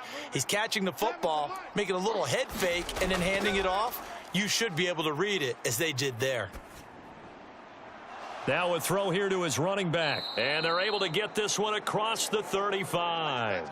10 yards is the pickup. Good enough for a Jet 1st down. But they certainly made a point of getting him involved in the passing game here in the first half. They must have seen something in the scouting that said, hey, we can capitalize on him getting the ball possibly in the open field. And I think in the second half, that may loosen up the defense a little bit to get the running game going back inside.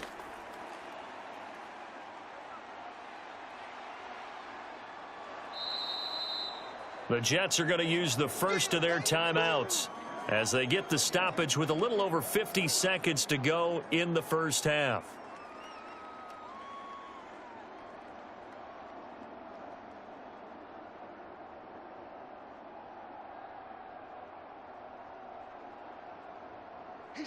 Here's 2nd and 3. Crash. Single. Throwing is Wilson. Throw left side complete. That's Hall. Now the Jets going to use the second of their 3 timeouts as the clock stops here with 46 seconds remaining in the first half.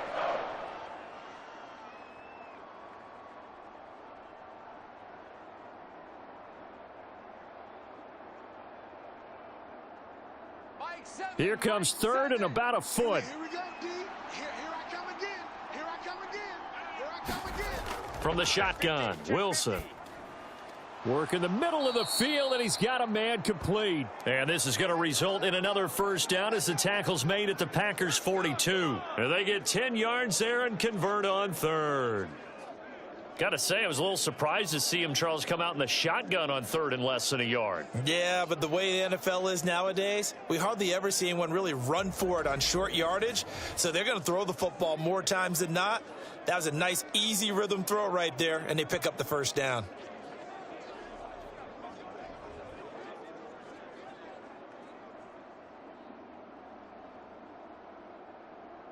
Seven's a Mike. Mike 7. All day, just like that. Just like that. Mike 7. Mike 7. They'll throw on first down with Wilson. It's our time. Oh, and his early struggles continue. Here's another one intercepted. And a potential turning point as they'll get the football in very good field position late in this first half. So a nice play defensively by the rookie, coming up with the INT. And that's a late-round pick right there, making a first-round impact. And a lot of these day 3 corners, they end up winding up on special teams and sub-packages and even on the practice squad. But he's really made an impact on this defense, and he comes up with the interception there.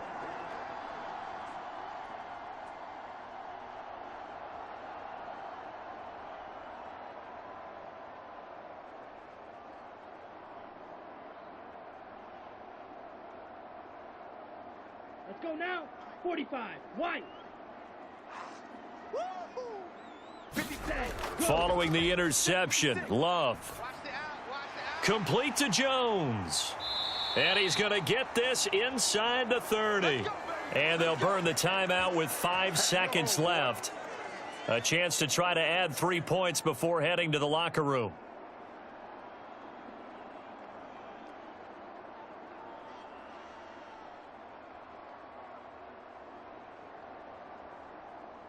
Now with 5 seconds left, not really enough time to run another play and then stop it, so on comes the field goal unit.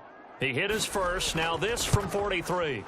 And his kick here is good. And they double him up here. That makes our score 20-10.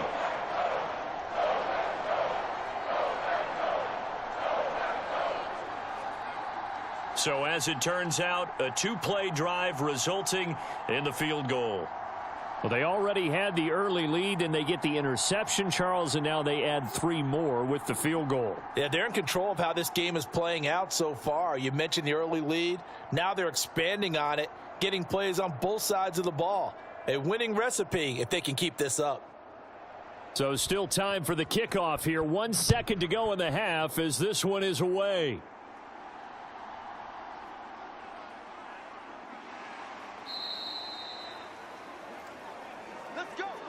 So we reach halftime here in a 10-point game. As we'll send you down to Orlando, and we check in with Jonathan Coachman for our EA Sports Halftime Report. Coach. All right, Brandon, back to you, too, in just a bit. But first, welcome everyone to downtown Orlando and our EA Sports Halftime Report. It was the Packers' leading man, quarterback Jordan Love, who turned in a solid performance in that first half. He's got a touchdown pass on the ledger as his guys were able to build a double-digit lead.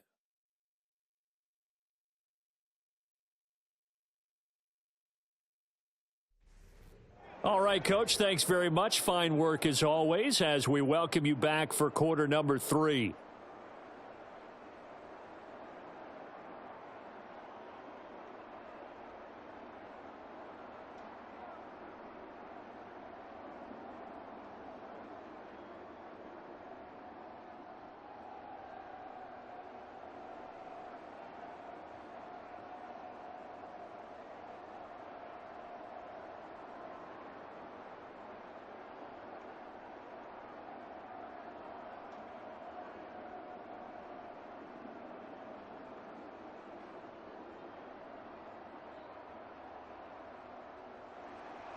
The Jets going to get the football first, and they trail as well as we get back underway in this second half. And he takes this near the 25. Just a little pass there. Call it the 26. Here's the Jets offense now getting set to start off this third quarter. This offense, Charles, had a strong first half throwing the football, at least in terms of yardage, but that hasn't translated so far on the scoreboard as they begin the third quarter here, trailing and looking for a little momentum. Yeah, you're right about that because, let's face it, in the first half, most of their focus was in the passing game. And to their credit, resulted in a healthy amount of yardage. So I would think that at halftime, they're going to anticipate that defense loosening up a little bit to try and cover the passing lanes. They've got to get the running game going, and there should be some gaps to run through now. And he will lose yardage and be backed up to the 24. Credit the defense there to Quay Walker, getting behind the line of scrimmage before they could rip off any sort of a gain. This defense is just flat getting after it. They have not given up much of anything in the run game. Case in point right there.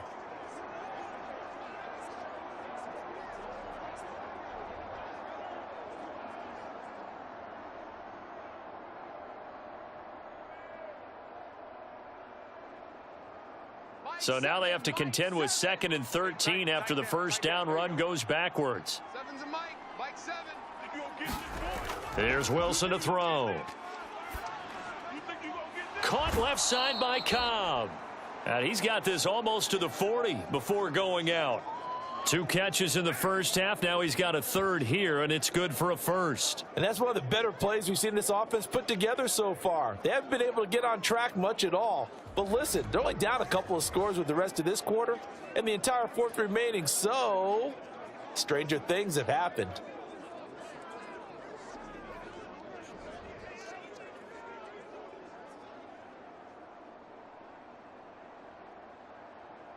So from the 39 now, they'll come up on a 1st and 10. Let's go, D. Tighten up. Let's go, D. Tighten up. Seven's a Mike. Wilson. Let's go, D. Let's go. Hey, let's get there. Dancing to his left. Nice work to get 7 out of that, and it's 2nd down. You know what I like about that play? He didn't try to do too much on first down. He took what the defense gave him, put together a solid gain to bring up 2nd and manageable. Now they have a couple of plays to pick up just a few yards and a new set of downs. Now 2nd and 3. Seven's a Mike. Mike 7. Cut. Now Wilson. He finds his man complete. That's Wilson. And down he goes at the 49, a 3-yard pickup.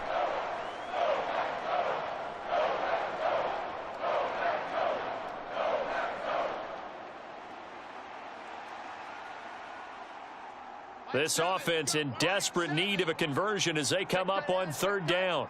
Check tight. Seven's a Mike. Let's go, defense. Get on the field, defense. On the handoff, Abanikanda. And he gets it down to the 48, enough for the first. Only 3 there on the pickup, but that's enough to move the chains. I don't know about you, but that almost felt like old-time football there. 3rd and 2 is not necessarily just a running down anymore. A lot of times they want to throw the ball. They went back to the roots and powered forward and got the first down.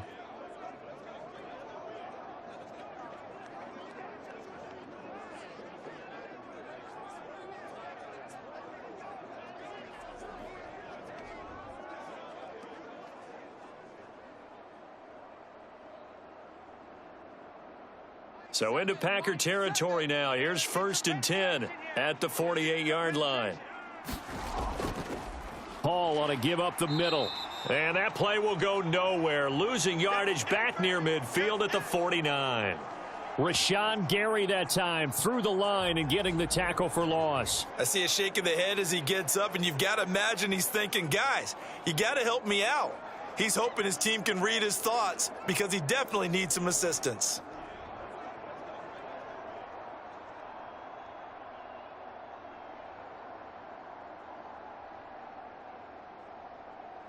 They'll have to deal with a 2nd and 14 now after the loss. Single. I'm on you, 1-8. Cut his left. Out of the gun, here's Wilson. That's complete to Cobb. And he's got this down to the 35. There we go. The Jet passing game in rhythm. They've got another first. Oh, that was a nice job there. Quarterback and receiver reading the pressure that was brought. They both knew it was going to open up the middle of the field.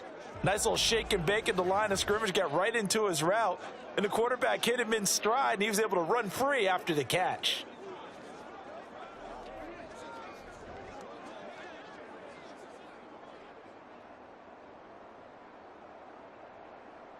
Mike 7. Mike 7. Let's go, defense. Hey, man up, D. Man up, D. 7's the mark. Out of the gun, they run it with Hall.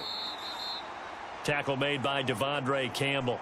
Well, they still have time to get him established, but in my estimation, they've got to pick up the urgency here. They've got to get quickly in and out of the huddle and run off a bunch more plays. From the 34-yard line, here's 2nd and 9. Let's get that ball. 7's a Mike. Mike 7. Watch his lap. Watch his lap. Now Wilson. A short throw to Conklin, the tight end. So give him 5 yards there on the pitch and catch. And now it's 3rd and 3. That's a staple of this offense. Drag route to the tight end. Yeah, he was unable to use his size to break off much more yardage after the catch, but still an effective gain nonetheless.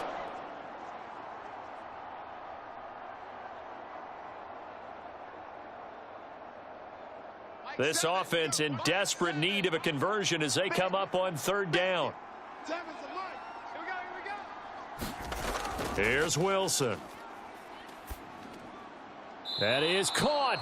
And he is going to have a Jets first down as they're able to get the 3rd down conversion.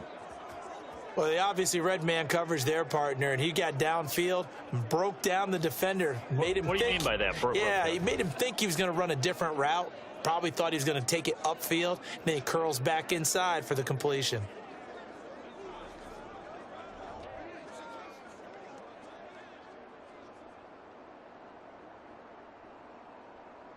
So here's a 1st and 10 now down inside the 20. Check, check. Now it's Wilson. They'll set up the screen for Hall. And the result here, a pickup of 8. Leaves them with 2 to go on 2nd down. And good yardage there on 1st down, because sometimes all you need to do on the screen is get one key block. That might set your man free, and that was pretty good pursuit to the football defensively, or it could have gone for more.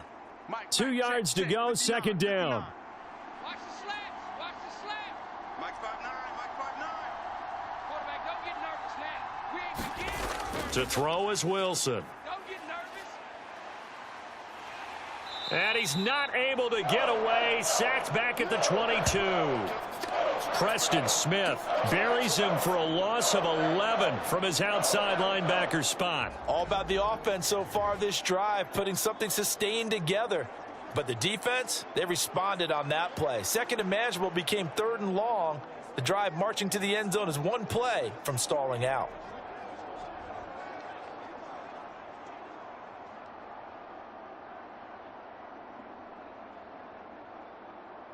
So now Wilson and the Jets with a 3rd and long here following the sack. Now on 3rd and long, they'll look to throw.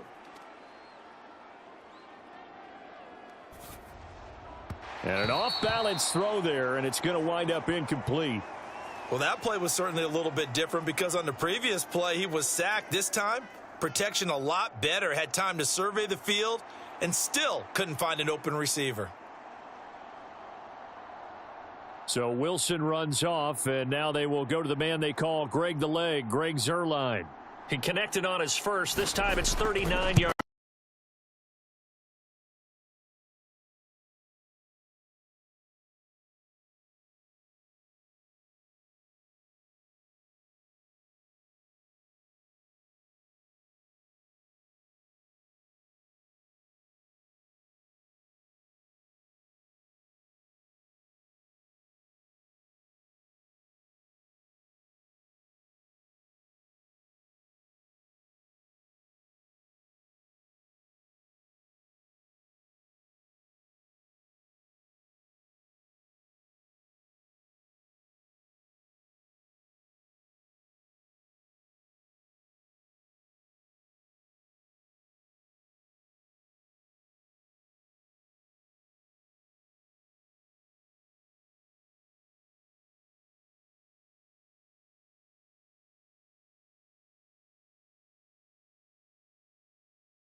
So here are the Packers now. They get set for their first possession of half number 2.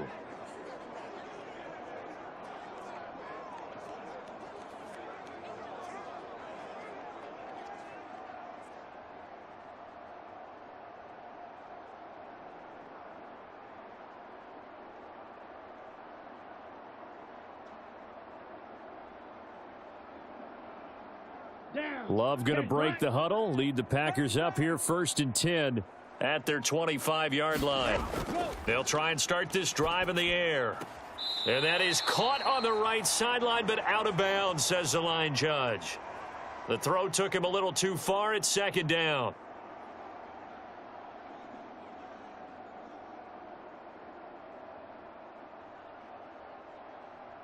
Here we go. An incomplete pass leads to 2nd and 10 from the 25. 57. Love. Open man is Musgrave, the tight end. And they get him down, but not before he takes it across the 40-yard line. 17 yards on the play there as the Packers have the first down as well. Well, he's had the interception woes in this one, Charles, and that time a little bold to throw it into double coverage, but he beat the double coverage. Yeah, but I admire that he still will challenge defenders downfield, even though the ball's been in jeopardy a few times in this game. A nice ball there against multiple defenders, and they advance it downfield. On the set. Mike, 56, right there, 56. Defense wins championships, baby. Mike, 56, Mike, 56. Now a first down carry by Jones. And not much there at all. Maybe a yard up to the 43. No doubt about it. A really nice job there by the defense, not allowing him to get to the perimeter. But that means your defensive ends, your outside linebackers, the guys that you pay big money to sack the quarterback, they also have to have interest in the running game as well. And they did a nice job there of holding the point of attack and not giving ground. Love from the gun. His throw incomplete. His back has been a dependable safety valve all game, so he went back to him when his first read was covered. Just unable to connect, so the play results in no gain.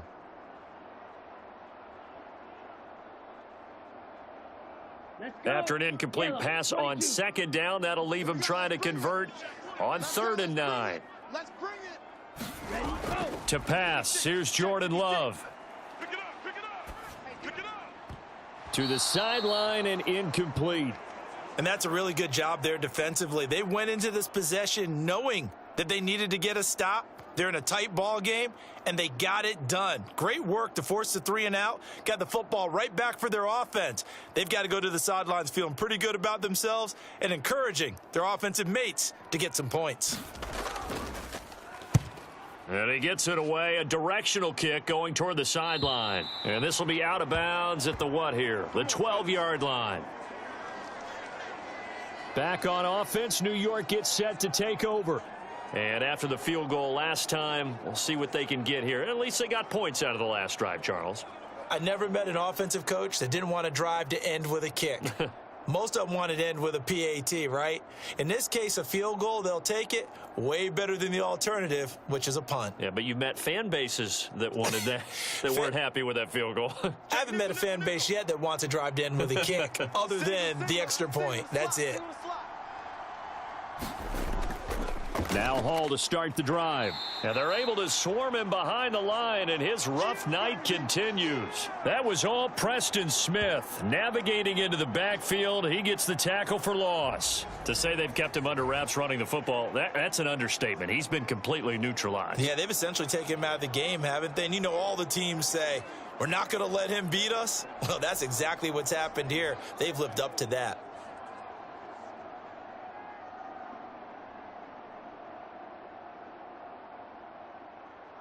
A 3-yard loss to start the drive. They'll look to make that up and then some on 2nd and 13. Here's Wilson. He's going to launch this thing way downfield. Oh, he had a man open. He overshot him. It's incomplete. And that is every quarterback's worst nightmare. You had the perfect play call. The seams parted perfectly. You had your guy wide open. He could have run for days, but he overshoots him, and that's one he'll think about for the next month. 3rd and long. It's Wilson. And he's going to be intercepted for the third time thus far. And into the end zone. It's a pick six and a Packer touchdown. But that offense trying to erase that deficit, get a little bit closer here and climb back into this game in the third quarter. Instead, they further their disadvantage, Charles, with a pick six. And that defense came out willing to do anything necessary to defend that lead. I think they looked around the huddle and said, who's going to make the big play? Who's it going to be? And the person just ended up in the end zone with the football. He was the one that answered the bell.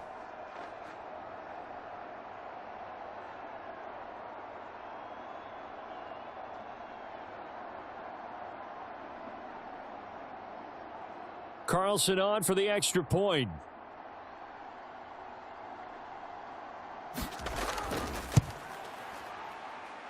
And the lead is up to 14. So the defense creating some points, not only getting the interception, but then returning it to the end zone for the pick six.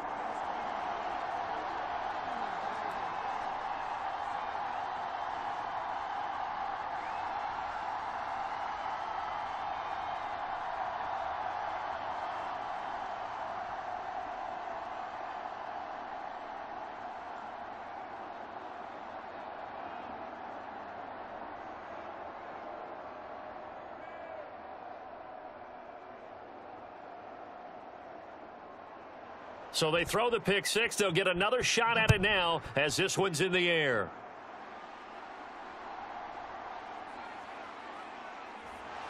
And out a little across the 25 to the 27.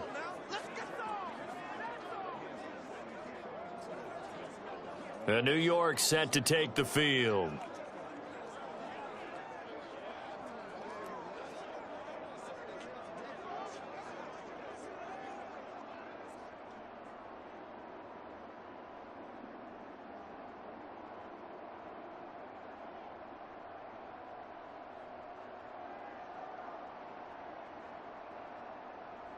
Wilson leading the Jets up now for a 1st and 10. At their own 27. Watch two, watch two. He'll give it to Hall to start the drive. And he'll manage to pick up about 4. It's 2nd down. Well, they're hoping that the second half is better for him than the first half. They've got to find a way to get him going. He's a big part of their offense. I know you feel that. Check, 2nd down and 6 now. Tight right, tight right. Here's Hall again. And he'll be upended at the 33 following a gain of 3. And guess what? It brings up 3rd down. He continues to struggle to find a crease to break off a big one and might need to just put that aside and just try and ram his way forward and get what he can. This offense in desperate need of a conversion as they come up on 3rd down. Wilson. And for the 4th time tonight, it's an interception.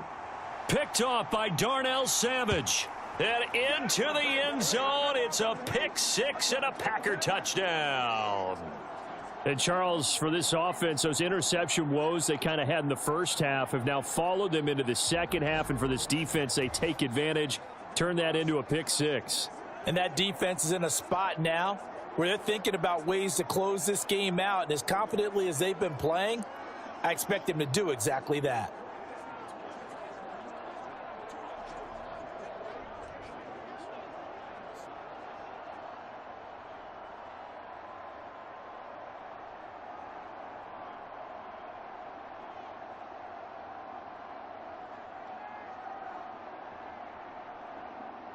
Now Carlson for the extra point.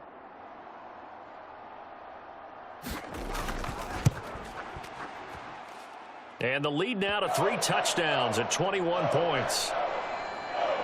A heck of a play there defensively, getting the interception, navigating his way into the end zone for the touchdown.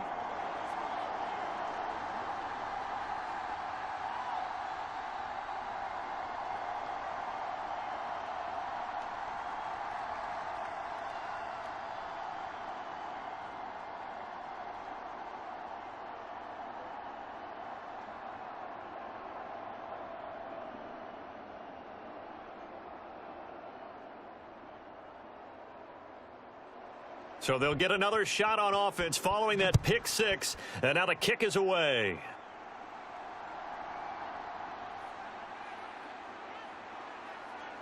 And they'll get him down inside the 30 at the 27.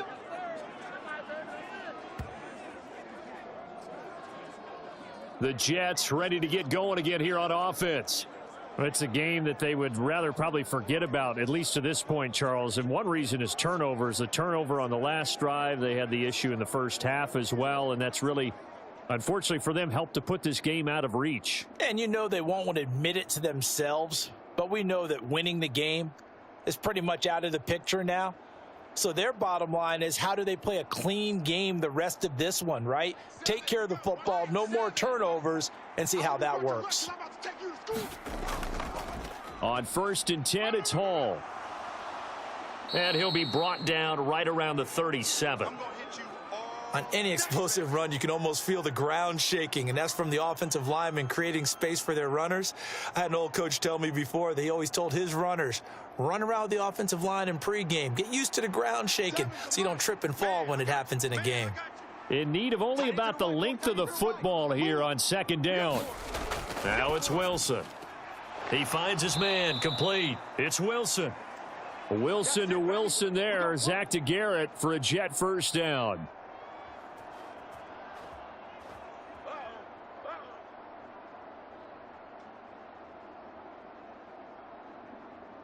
Check 59. Mike is 59. Mike to 59. Here we go. Mike, check. 59. Let's go. Out of the gun, they'll look to throw. He's got the hook up to Lazard. And he'll be taken down across the 50 at the 45 in enemy territory. It'll be a pickup of 16 and a Jet first down. Now that was pretty. They executed that curl route versus zone coverage, and that changes things a little bit because against man, it's often a tight curl, sharply run route. Against zone, you're just looking for that open spot, that dead area, so you may curl it a little bit wider just to get to that place. And usually a tight window. He fired a bullet in there for the completion. So into Packer territory now. Here's 1st and 10 at the 45-yard line. From the shotgun, he'll look to throw. Throwing quickly there, but it's incomplete. But we've talked about it, CD, but it bears repeating. They are struggling to throw the football. All the interceptions and more incompletions. It just doesn't look like things are in sync out there.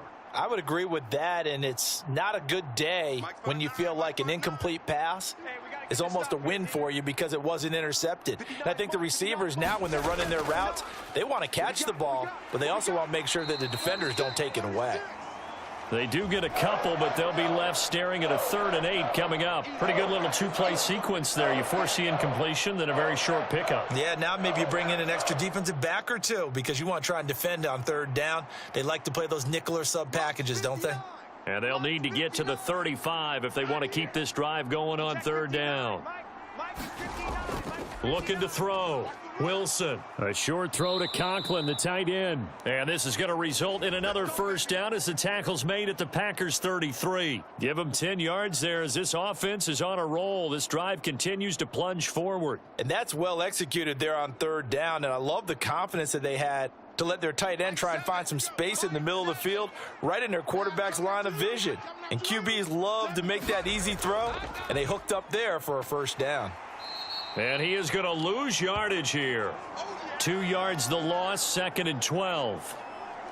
And now you have to wonder, partner, at what point in time do they forget the running game? It's been a struggle so far in this one. I would think they'd have to start throwing it a little bit more.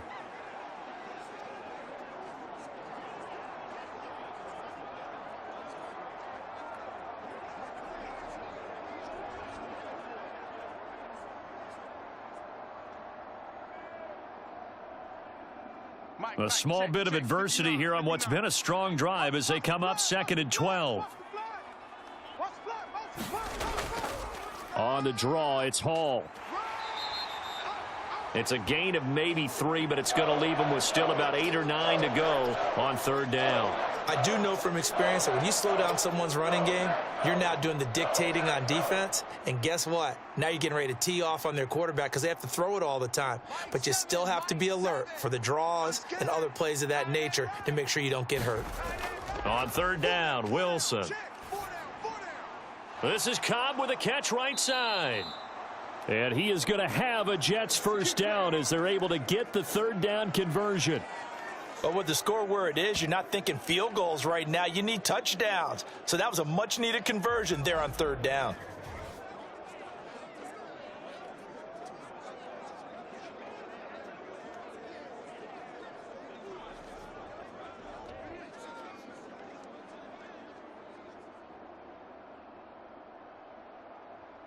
Seven's a Mike. Mike 7.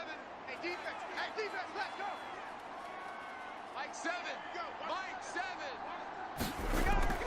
They'll give to Hall. And able to work his way down to the 16.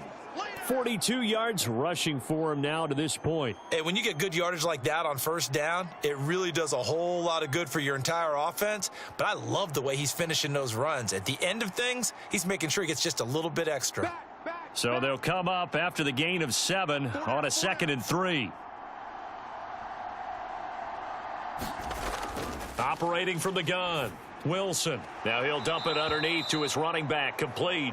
And the Jets are looking at 1st and goal as he's tackled all the way down at the 2-yard line. I tell you what, it looks like he's shaking off that pick 6 just fine. It's not just defensive backs that have to have short memories. Quarterbacks utilize that as well. A much more confident throw right there. Hey, tight end's right. Watch tight end. 3 down. Mike 7. From the gun, it's Wilson. And that'll be off the mark, too far out in front, and it's incomplete. Down this close to the goal line, first down. Surprised that wasn't a run? I am, and you know I'm old school. I want to run the ball on first down in this situation because second down, that gives me that option of running play action and maybe throwing it. 2nd and goal, and they will try again from the 2-yard line. 59 Mike. 59 Mike. Check. 59. Play action. Now Wilson. And he is going to go down. Back at the 11-yard line. And that one really pushes him back. A loss of 9. And now it's 3rd and goal after the sack. 1 quarter remains here in this Thursday night matchup. We'll return with more after this. You're watching the NFL on EA Sports. Back now at Lambeau.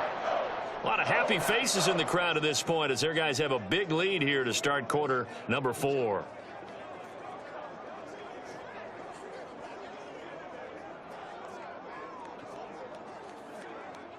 This likely a must-have, 3rd and goal. Let's get off the field, D. Let's get off the field, D. Check 59. Operating from the gun, Wilson. Hey. Escaping the pressure. The ball comes out.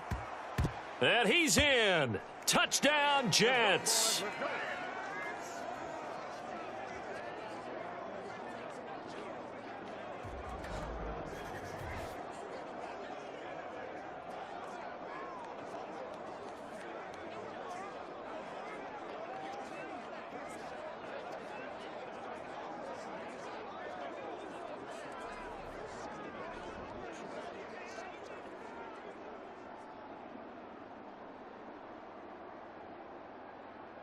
Now Zerline on to add the extra point.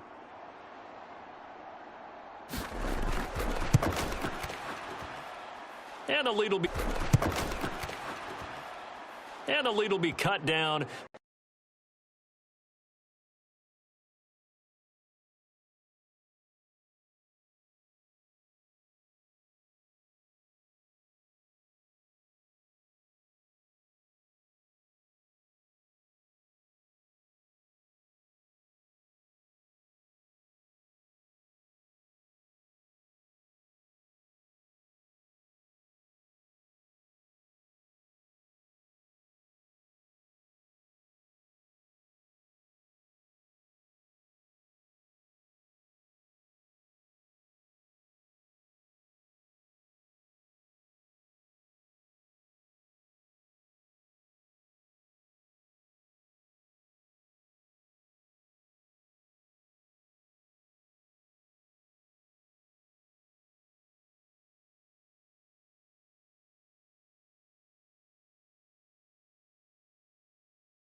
Now trotting out there, the Packers getting ready to go. Now, there are 2 scores on the plus side. Still time here in this fourth quarter, but maybe you start thinking about playing keep away? Yeah, I think here's the situation. You're not thinking touchdowns anymore. You're just thinking first downs. To keep up with your theme there, playing keep away, first downs, they can't touch the ball. Love and the Packers now with a 1st and 10 at the 31-yard line. Throwing. Love. Quick slant to Watson. And he'll be tackled right on the chalk of the 45. They may want to go back to that one. First play of the drive, good for 15 and a first down. Partner, I like that they're staying aggressive on offense because to me, this drive is what is known as a put-away drive. You score here, that might put this one to bed. I like the fact that they're playing with confidence and not playing with fear.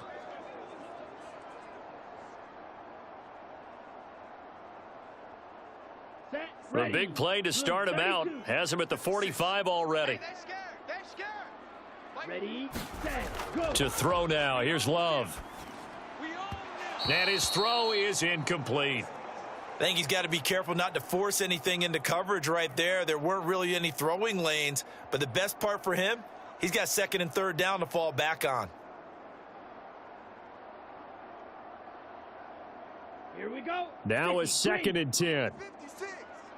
I'm going to come back to you. I'm going to come back to you. 56 to Mike. Love going to give this one to Jones.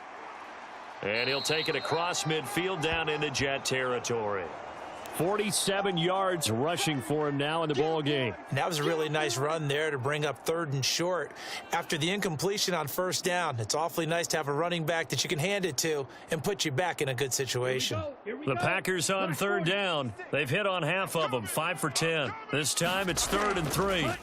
Here's Love. And this pass broken up. The contact well timed there, and now 4th down.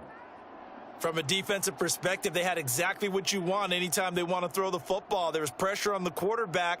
They were getting after him, and they tightened down on the receivers and forced the incompletion. On now is the Packers punter as he'll come on to kick this one away. Out of bounds as he appeared to be looking for the corner. He got it. They're going to mark this at the 4-yard line. That is how you flip field position. That's an absolute bomb of a punt. Downs it inside the 5-yard line. Absolutely ideal. And from that position, you're hoping to get it down inside the 15, inside the 5. Superb.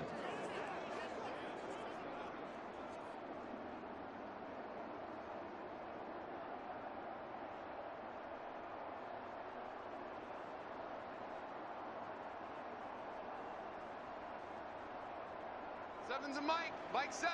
Coming to you. Coming to you. Watch left. Watch left. Watch left.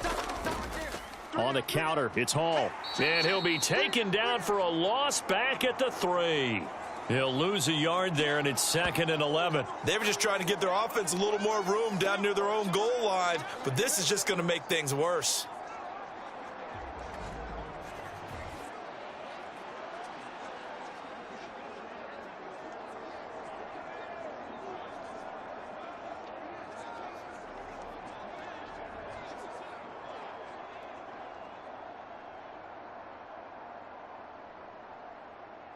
After the loss to start out, here's 2nd and 11. You go tight. You got tight. You got tight right there. The give now to Abanikanda. And a short gain here as he gets it up only to about the 6. After getting stuffed on 1st down, not much better there. 2-yard gain. Brandon, one thing about blitzes, they really confuse offensive linemen at times, and what you have to do is lock in on the guy right in front of you. If you don't, you saw the end result. Defensive tackle ended up making the play. Watch the slant. Watch the slant. Mike 5'9". From the gun on 3rd down, Wilson. And this is caught, but I don't think he stayed in bounds. No, he didn't. It's incomplete. The throw took him past the boundary, and it's 4th. Well, how about the coverage we just saw him break out on 3rd down? Dime defense, blanketed the field with extra defensive backs and speed, unable to find an open hole to complete that pass. Here's Thomas Morstead now as he's on to punt for New York.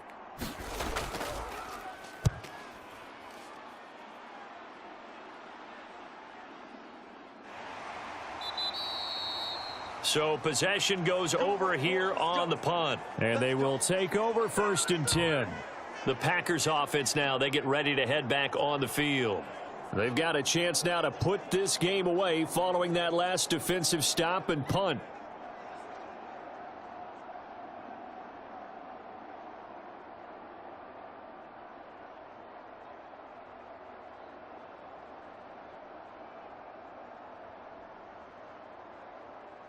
So good field position for the Packers as they come up 1st and 10 at their own 44. Love now. Finds his receiver, Watson. And he's brought down. Give him 13 yards on the opening play of the drive and also give him a 1st down. But when you're up by 2 scores in the 4th quarter and you're going to throw the football, expect to see a lot of man coverage, because usually what comes along with man coverage is pressure. So if you're a play caller and you want to keep throwing the football, that's fine. Just make sure your offensive line understands they're going to get additional guys running at the quarterback. And he's dropped right at the 40. Gain of 3.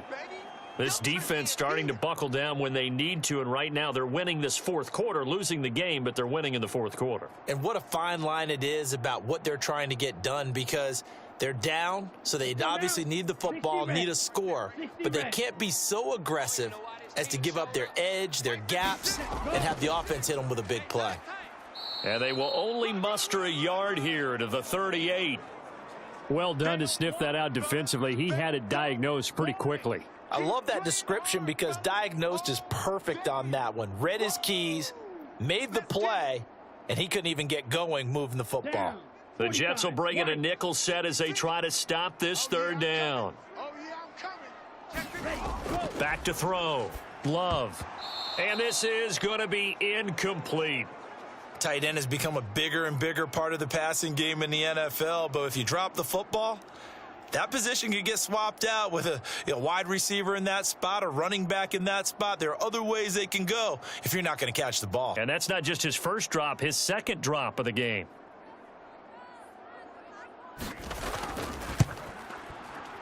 And that one will be no good. He never had it online. It's well wide to the left, and this will remain a 2-touchdown game.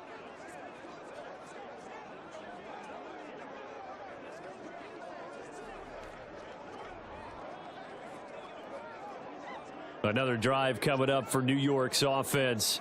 Their defense was able to hold serve, albeit with a little help from that missed field goal, as they settle in now 1st and 10. Now this one now not over yet, Charles. You've got a sliver of hope on that other sideline. You certainly do, because that would have made it a 3-score game, and that probably would have been curtains at that point. But now if they can get down the field quickly and somehow get the ball back one more time, we may have a different ball game. Jets offense coming up now to start their next drive. Play action. It's Wilson.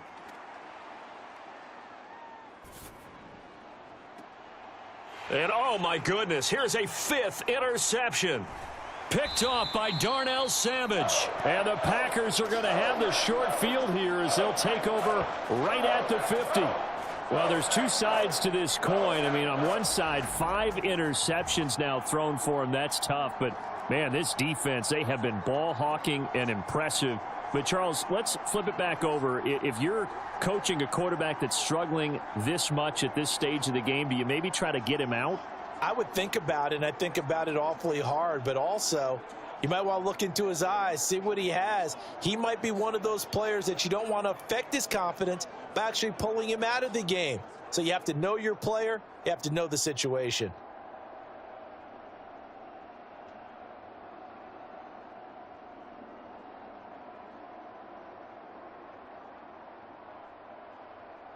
Okay, ready? Love going to break the huddle, lead the Packers up here 1st and 10. Right at the 50-yard line. From the midfield stripe, they'll look to throw. And intercepted. Maybe the turning point they need.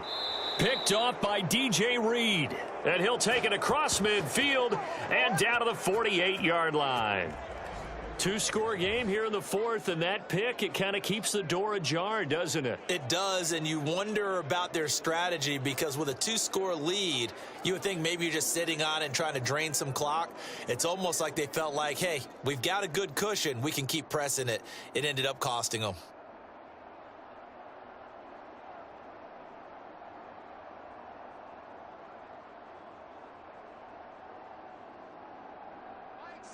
Mike 7. Watch the run, watch the run. 7's a Mike 7. Target. After the interception, here's Wilson. That's complete to Lazard. They'll wind up getting 7 on the play, and it'll be second down. That's tough to play zone defense when they can just curl up right there in front of you. Yeah, absolutely. Well, we talk about finding the soft spot. Defensively, how do you make sure they don't find the soft spot like they did there? Tough to do because what they normally will do is run routes that'll pull you out of that spot that they want to get into. That's what we call not taking the cheese, right? Don't go for the mousetrap. But it's hard to do because when you see a guy cutting that in that direction, you tend to go towards him.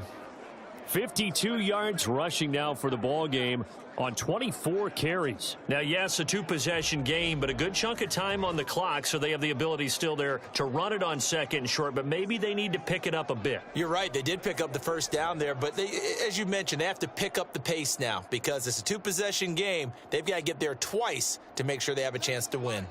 So 1st and 10 now from the 30. Mike 7. It's been a long day for you. 7's a Mike 7. Paul again. And not able to break away this time as they're going to stop him right around the line of scrimmage. Call it no gain on the play, and it'll be second down. His carries tonight, they're getting up there, so maybe one of those every now and then is understandable. I would agree with that. Understandable every now and then. Sometimes you come back and you fake it to him and go play action. But other times you say, okay, they got him on that one. We'll come back to him in another carry.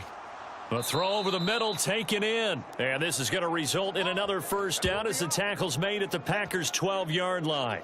A nice pickup of 17 yards. Good yardage on the completion there. And when they look at the scoreboard, they do understand a field goal is not going to do them any good. My guess, they're going to press the ball downfield as far as possible, try and throw it into the end zone and get a score because they know they've got to get that done and get the ball back as quickly as possible.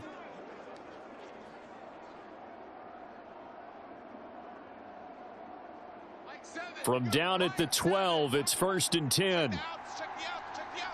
7's a Mike. Straight ahead is Hall. And they'll go backwards here, losing yardage to the 14.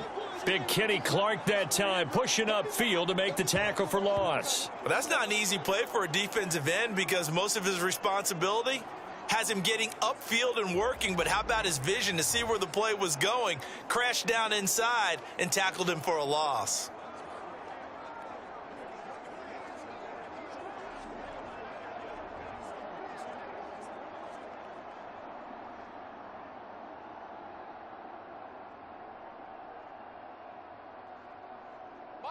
Now they contend with a 2nd and 12 after the loss. 7's a Mike. Mike 7. Strip that ball. Strip that ball. They'll bring a tight end in motion left. On 2nd down, it's Abanikanda. And this play goes nowhere, losing yardage back to the 15. 3rd down, now even tougher. 3rd and 13 after that loss of a yard. I think it might be time to move to a different section of the playbook there because back-to-back runs, both for loss. Now they have 3rd and long coming up.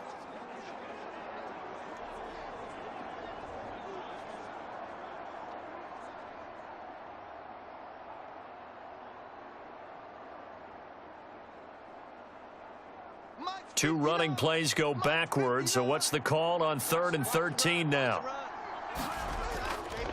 Here's a give to Hall.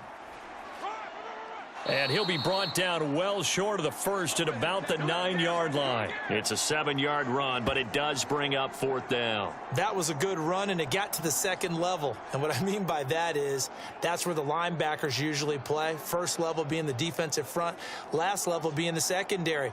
But the strong safety position ended up making the tackle.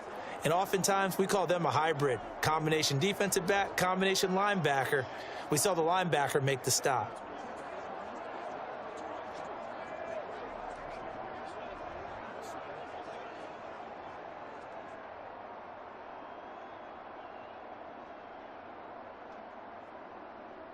And they're indeed going to go for it here on 4th down.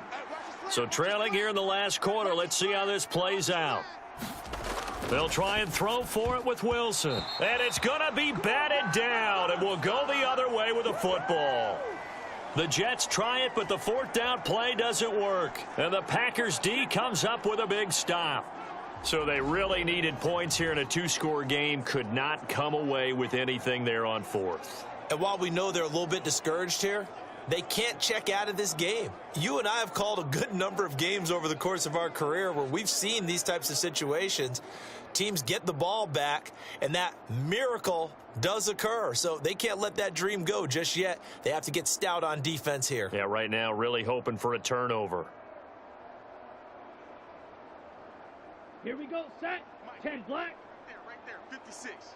Hey, I'm coming. Ready, go. They'll start by running the option to the right. And he'll take this one up to about the 13.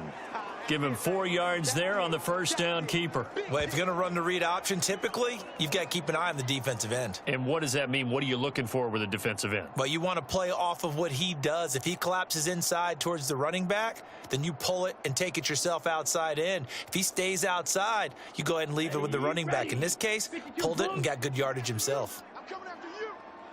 Ready, go. 2nd down, Love. And the ball is knocked out.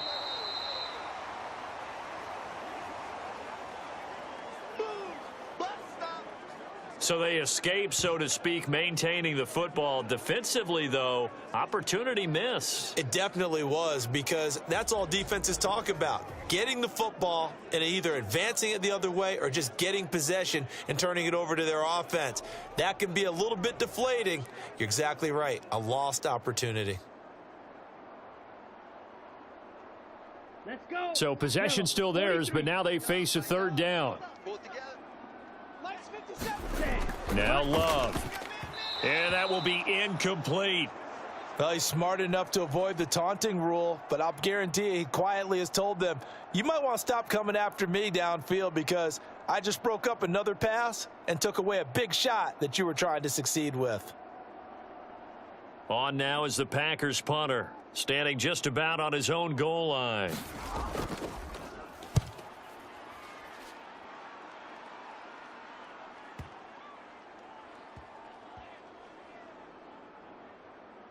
Oh, and what a play on special teams here. This is going to be down inside the 5, all the way down at the 2-yard line. And he's got to be fired up about that effort. I don't think he could have walked down and placed it any better than where he ended up putting the football. That was excellent. And now out come the Jets.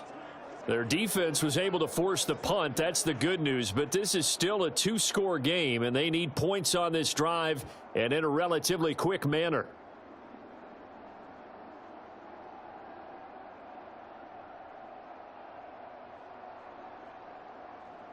They show run with 3 tight ends here on 1st down. They'll begin on the ground here with Abanikanda. And he is met in his tracks behind the line of scrimmage. Officially, it's a 1-yard loss. That's going to bring up 2nd and 11. Running the ball can be a struggle in this part of the field. In fact, it's a perfect spot for defenders to pin their ears back and try and work upfield, and they capture him for a loss.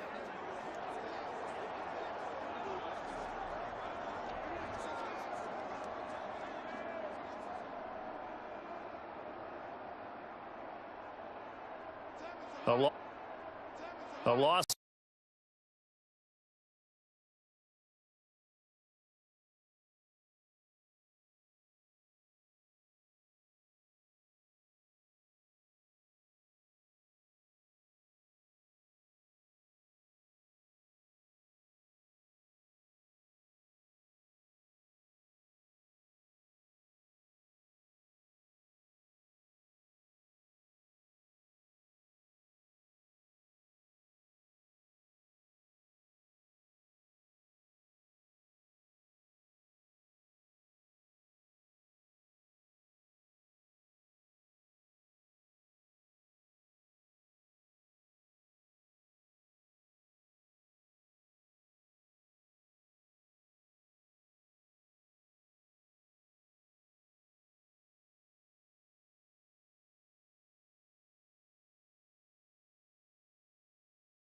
saying.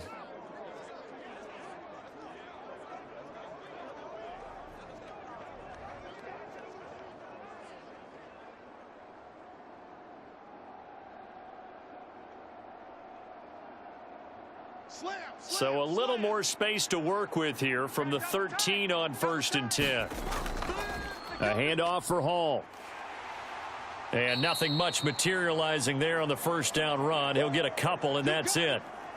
And this is why aggressive defensive coordinators love to blitz. It wreaks havoc because they end up taking their attention to the blitzers, freed up the D lineman to make the play. Here's a 2nd and 8.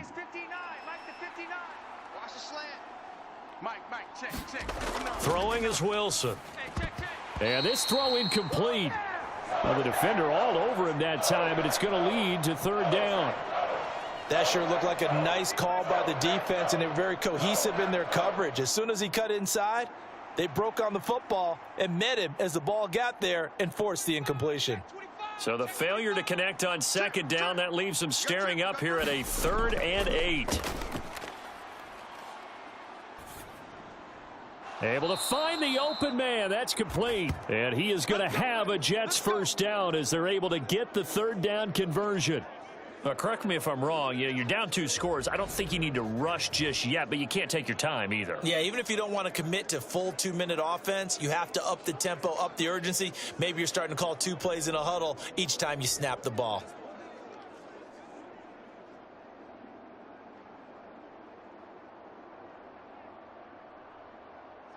Line of scrimmage, the 31 now on 1st and 10. Now they'll throw here out of the gun. A short throw to Conklin, the tight end. And he gets this up to the 34 out of bounds there. And right now, defensively, you love that, don't you? I mean, you'll give them that play. And they'll take it every single time. This is almost like nickeling and diming it downfield, and too much time's going to run off the clock.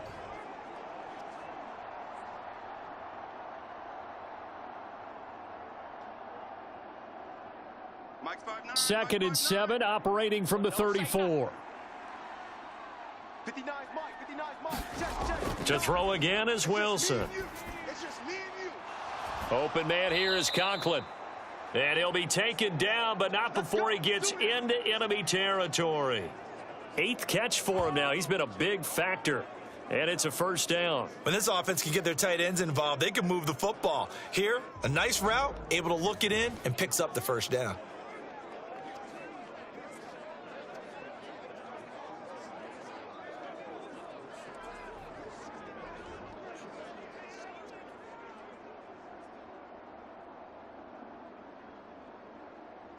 So into Packer territory now. Here's 1st and 10 at the 49-yard line. From the shotgun, Wilson. Forced out to his left. Well, it certainly appears to me that the defensive guys are starting to look a little bit tired while he still has some fresh legs. Not the biggest gain we've seen on a scramble, but still some positive yardage on a play that initially looked like a sure win for the defense. 2 minutes left to play in this football game here on EA Sports.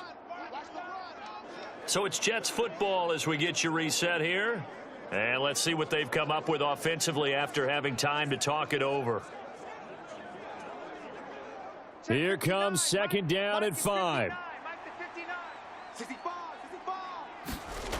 Here's Wilson to throw.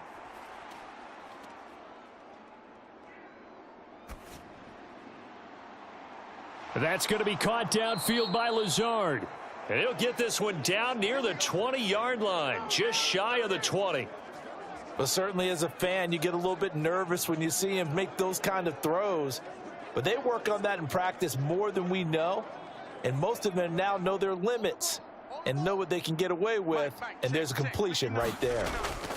They'll throw on 1st down with Wilson. On the throw, led him too much that time. It's incomplete.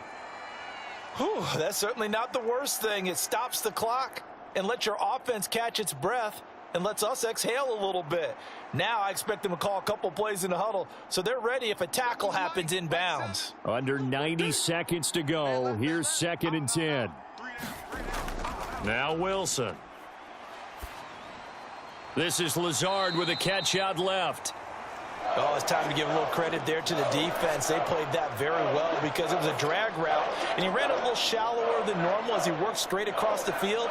He was hoping he'd get lost behind the defensive line, but once he made the catch, nowhere to turn upfield and gain any yardage. The Lambeau faithful making as much noise as they can. It's third down. And this is caught now for a late touchdown. So hold everything here. This one's not over yet. Okay, game on. Don't go anywhere yet. You got a one-score game now. Probably going to rely on the onside kick coming up. Yeah, they have to. It's not a high percentage play, but it's better than not having a chance at all. And that's when you put your leapers and your flyers on one side, get that high hop, and hope that one of the guys can come up with it. And on the other side, get that hands team ready. No doubt about it.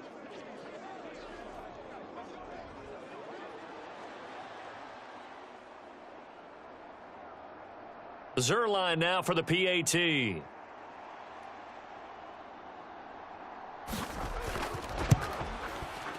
And that'll cut the lead down now to a touchdown. So that one a 13-play drive in total. And it's finished off by a New York Jets touchdown.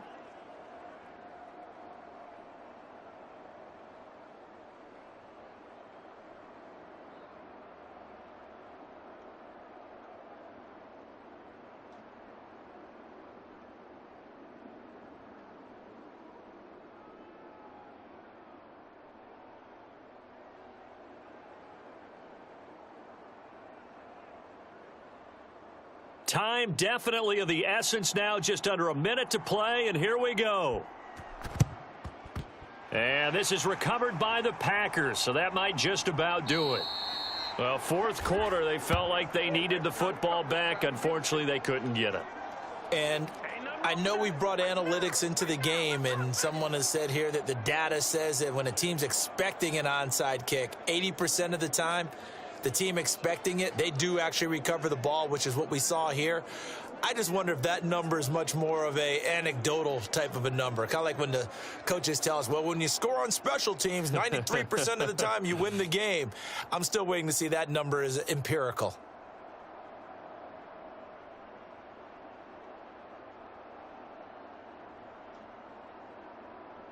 Set, hut, yellow, 22. Gotta do better. Come on, QB, come on. Ready. We got to have two hands on the football here as they run on first down. And he'll take this ahead for about 4. Second down coming up.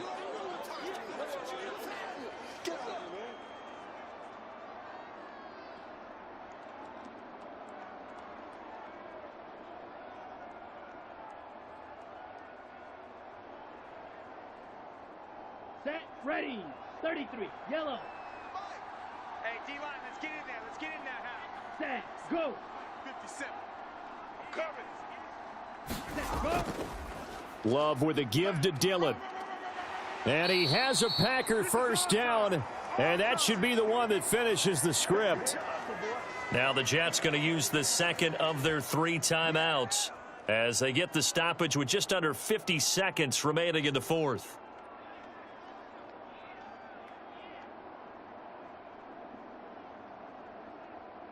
On the ready. Watch out, watch out. Double tight. Double tight. Hut, go. The Packers looking to get out of here with a win as they take the knee. The Jets going to go ahead and use their final timeout as the clock stops here with 46 seconds left to play.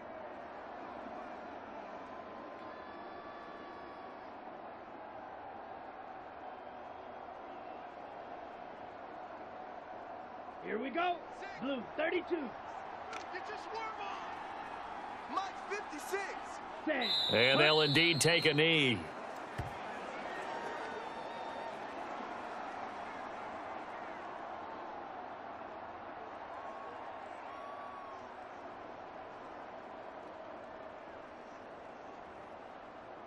Here we go. Here we go.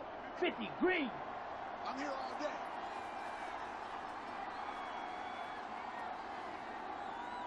Ready, go. Down to a knee goes Love, and that should be the final act of this football game.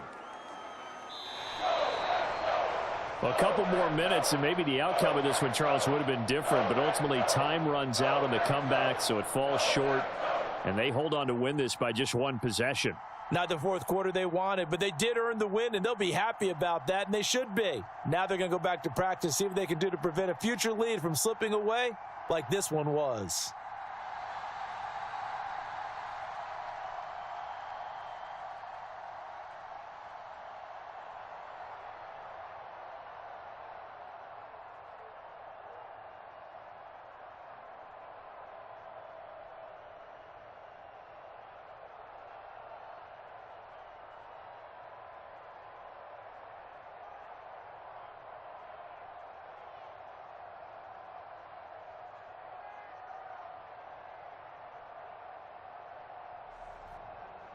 So that'll do it for us. For Charles Davis and all our crew, I'm Brandon Gaudin. You've been watching the NFL on EA Sports. The Packers are winners here as we say so long from Lambeau.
Tonight, from FedEx Field in Landover, Maryland, it's a special prime time edition of the NFL on EA Sports.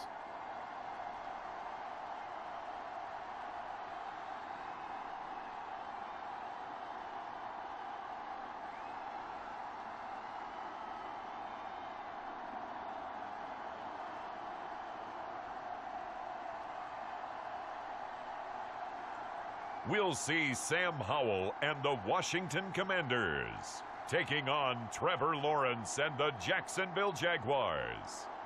We are just inside the Beltway, about 10 miles east of the Capitol Dome as we come to you from FedEx Field here in Landover. Tonight on this fine Thursday night, we've got a good one in store, as it'll be the Jacksonville Jaguars taking on the Washington Commanders.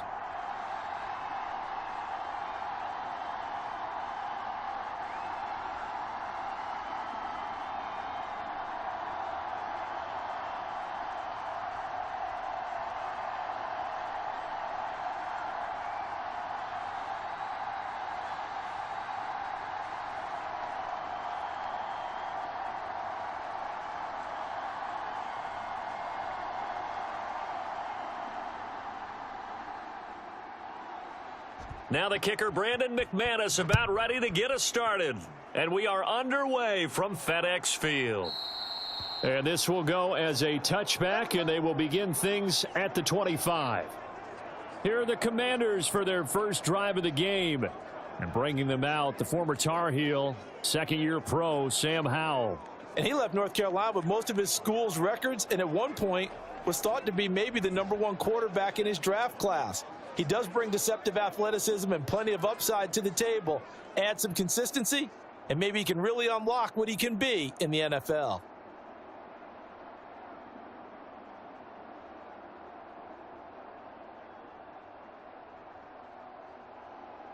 Ready up. 33. 33. Rabbit. Hey, check Mike 33. Check Mike 33. Howell, first play, going to throw it. Eluding the pressure right. And he slides and covers up at the end as he's going to be able to pick up decent yardage. He'll get 8 on the scramble there. It'll be second and a couple. I do think it's fair to say that they were caught off guard a little bit when he decided not to throw it on first down. But give them credit. They recovered in time to deny him the first down yardage. But it's only second and short. So that run is still likely to lead to a new set of downs. Go. Second down, Howell back to pass. Open man is the tight end, John Bates. And he gets this up across the 35 before he's out of bounds. A gain of 5, good enough for the first down. And the tight end is certainly a position built to move the chains because they can control space underneath.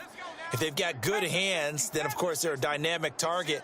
But one other thing is they're right in the sight lines of a quarterback on just about every play, and that makes it easier for the quarterback to pick him out and deliver. And a 6-yard gain gets him right around the 43. And I think this is a route we'll see more of as this game goes on because with his speed, they want to get him the ball in space on drag routes just like this. They want him to get the ball and run after the catch. Good job there, though, holding him for a short gain.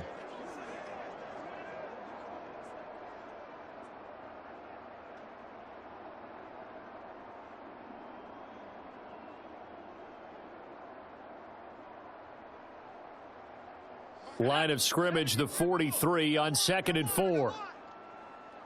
Hey, check Mike. Go. Check Mike 33. First carry of the game for Brian Robinson. And he is going to be stopped cold behind the line of scrimmage. That's a big loss of 3, and it brings up third down. Sometimes you just sit back and marvel at what he can do defensively. Speed, strength, quickness, he's the whole package. And that package just wrapped up the runner for a loss.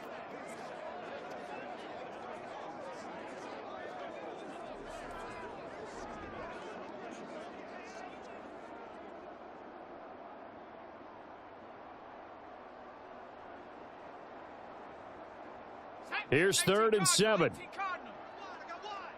Tight end right. Now Howell. And that's going to be incomplete. The coverage too good there. The contact popped the ball free, and it's 4th down. Well, anytime he reads man coverage, I don't think it's going to be the only time he'll try and hit that route to the outside in this game. He'll test the perimeter, but that time they were up to the challenge.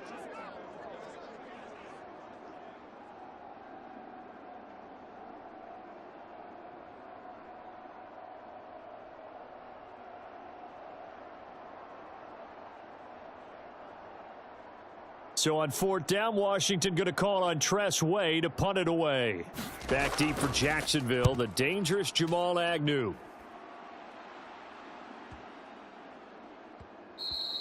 And this one hits at the 1, continues on into the end zone for a touchback.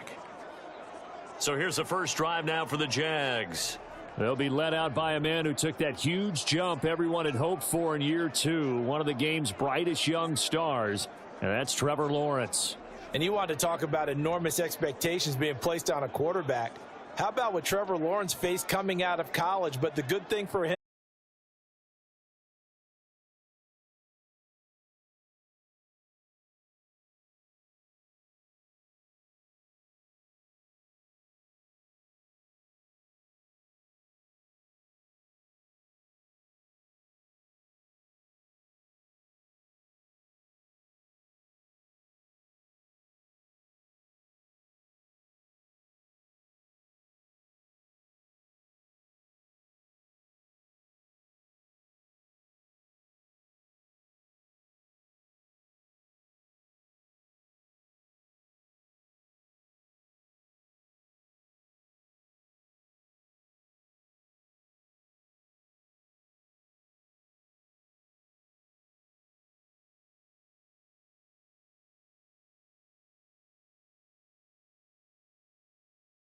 about the best strong safeties, one word constantly comes up, and that's instincts. Being able to diagnose run or pass and make the appropriate moves. He crashed down hard there. He was ready for that running play. 3rd and 3. 57's Mike. Lawrence. That is caught, and he'll be taken down, but he does have first down yardage. At 5 yards on the play there as the drive will continue. As you know, so many things in the passing game are based on yardage. Sometimes it's just based on timing, and that's what we saw right there on that play. 3rd and 3, just get the ball right to the receiver. This is the hitch route. And tell us, what is the hitch route? Yeah, just take really one step, like you're driving off the line of scrimmage, get the defensive back on his heels, get the ball out to the receiver, and he does the rest. From the 32 now, here's 1st and 10. Single, slot. Hey, you're running out. On 1st and 10, it's Etienne. And the defense closes quickly there. He'll get maybe a yard to the 33. Brandon, we talk all the time about those hybrid players, guys who can do more than one thing. And I think if you're playing strong safety in the NFL today, you are a true hybrid. Part linebacker, part cover guy. And coming up, sticking his nose in the mess there and making a nice play defensively. On 2nd down, Etienne once more. Only gets 3 yards there on the heels of the 1-yard pickup. Sets up 3rd and 6.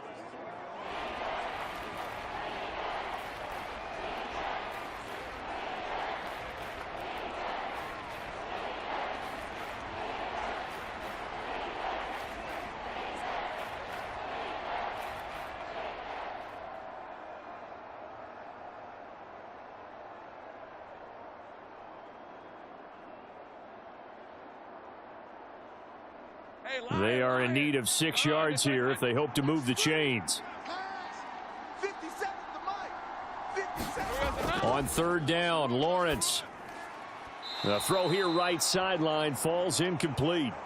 And that's exactly what defenses talk about. You've got to find ways to get off the field when you can, especially on 3rd down. And 3rd down defense going to be vital in this game. Able to knock that one away and force a 4th down. So on 4th down, here's Logan Cook to punt for Jacksonville. Back deep here, Jamison Crowder. And this is away. It's a high kick, and he got all of it. And not what he was hoping for there, as this will hit in the end zone for a touchback. Now Washington going to retake the field for drive number 2. Over on the sideline, hoping to hit that reset button between possessions. Last time out, they had to punt it away. This time hoping to finish this thing off in the end zone.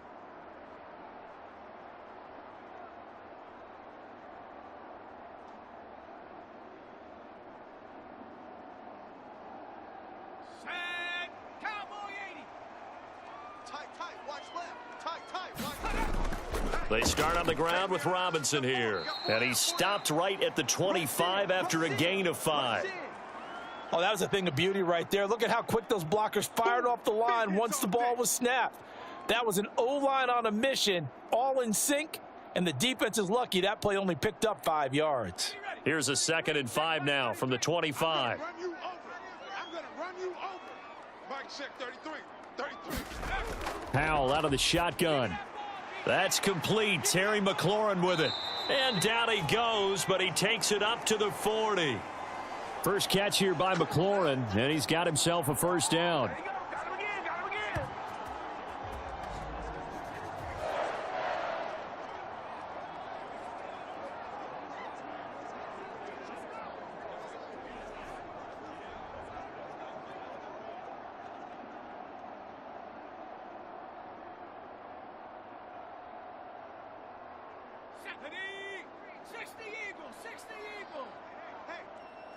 Mike, check 33. All you get On the counter, this is Robinson. And he'll get it out to midfield. Looks like, yeah, they'll spot it right at midfield at the 50. Now, that was an excellent run. And when you see that happen, that's when you're seeing guys doing their job and then some people doing a little bit more. Offensive linemen and tight ends, they're expected to block. But the wide receivers, all they want to do is catch passes. So when they block on a big-time running play and create extra space, you've kind of hit the jackpot there. Here's Hal to throw on 2nd down. This is caught by Robinson. And he'll go down inside the 45 before going out of bounds. 6 yards the pickup, and that's a first down. We've seen quite a bit of the short passing game here early on first quarter, haven't we? We have, and I think it works a couple of ways for this team because, number one, you throw the short game until they stop it. And if they're not going to stop it, you keep throwing it, and occasionally you'll break a tackle and turn into a bigger gain. Also, if they start to creep up, start to pressure receivers, now you go over the top, take it deep, and now you get some of those big shots downfield. This could be the start of a nice stand from this defense now after getting walked backwards on this drive. Come through with another one here, and you have them staring at a 3rd and long, and that puts the defense in a position to dictate to the offense. 2nd and 10. Come on, boy. You better be ready. Howell, he'll look to throw it. Steps away to his left. Able to push his way through. And he'll be out just a yard or two shy of the 30. Good coverage downfield led to him taking off, picking up the first down on a 13-yard run. Give him a little extra credit there. His head was cool as the play broke down. Didn't force a throw, and in the end, got to show off his athleticism with a nice gain to bring up a new set of downs.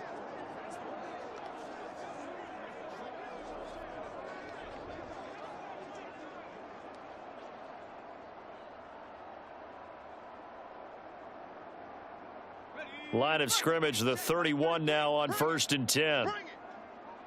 Mike check 33. 30. Go. Here we go. G, get up. Straight ahead, it's Robinson. And he's able to work his way down inside the red zone to the 19-yard line. 13-yard gain yet again, just like last play. The first drive this unit had, they punted. This drive, much more polished, just looking crisper, aren't they, moving the ball? Maybe the first drive was a little bit of a wake-up call. Probably a little bit angry that they had to punt the ball away the first time they had it. Got motivated, got to the sideline, said, okay, let's not let that happen here as we take over again. Counting down toward the midway point in quarter 1. He's not going to get me. Mike check 33. Howell throwing on first down here. Over the middle, he gets it to Gibson. It'll be a gain of 5. And that'll bring up 2nd down.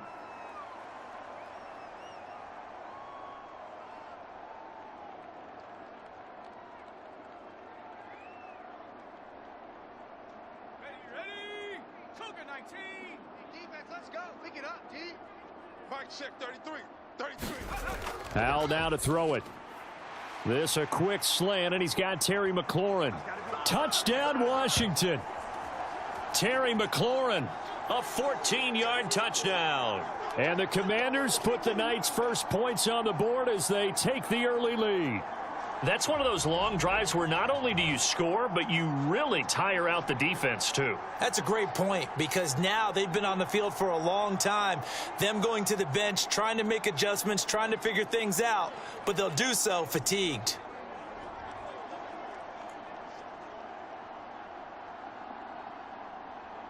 Joey Sly on for the extra point.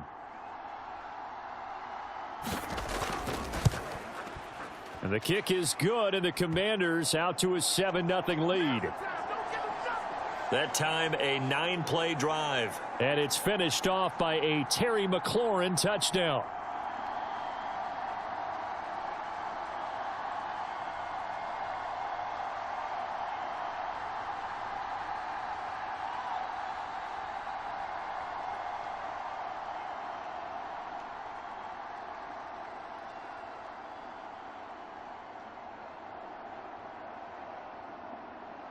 Joey Sly now to kick off after the touchdown.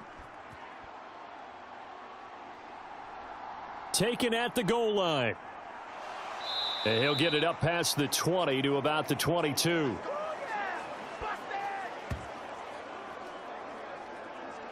So time to see Jacksonville again on offense for the 2nd time here in this game. The defense got the better of them last series, forcing a punt. See if they make a few changes in the game plan here and try to get points out of this drive. 1st and 10.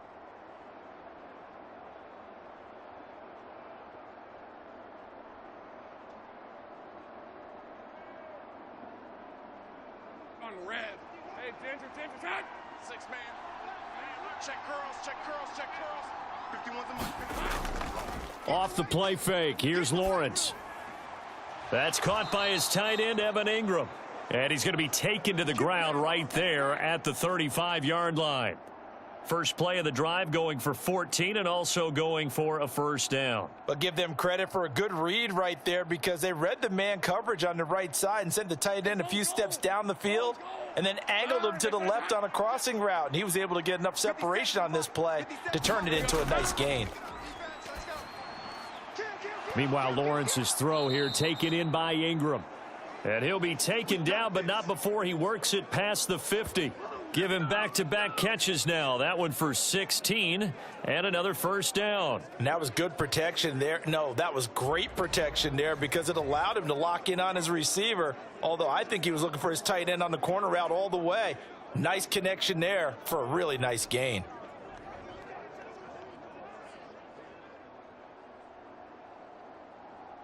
From Commander's territory now, it's 1st and 10 at the 49-yard line. Now Lawrence. Man open, that's Calvin Ridley. And they'll get him down after a pickup of 8, 2nd and 2. All day, baby, all day.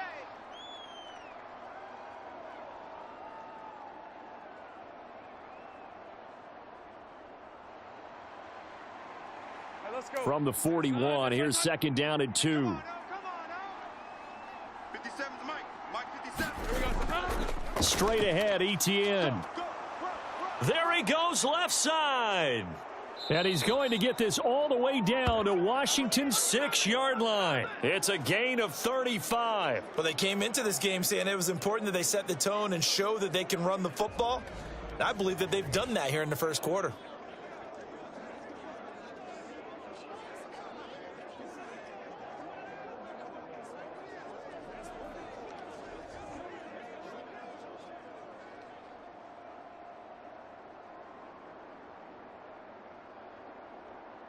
Now a chance to make that big play really hurt. It's 1st and goal just outside the 5. Looking to throw, Lawrence. Watch the run, watch the run. Being chased out, and he will get this into the end zone for a Jaguar touchdown. Trevor Lawrence. A 6-yard touchdown run. And the Jaguars are an extra point away now from tying this ball game. This is a great decision right here. Out of the pocket to his left, and he knows if he waits too long, the defense is going to be all over him. So he makes a decision to go and wins the race to the pylon. On here, Brandon McManus for the point after.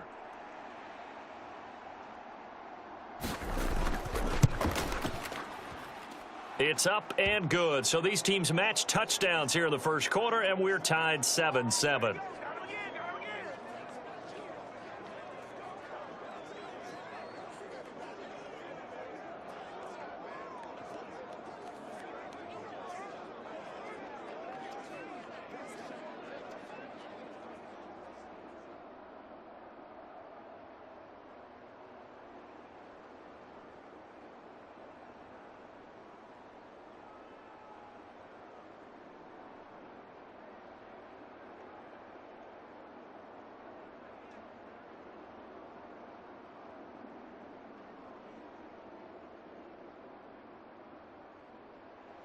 So all even at 7 now as they kick it away.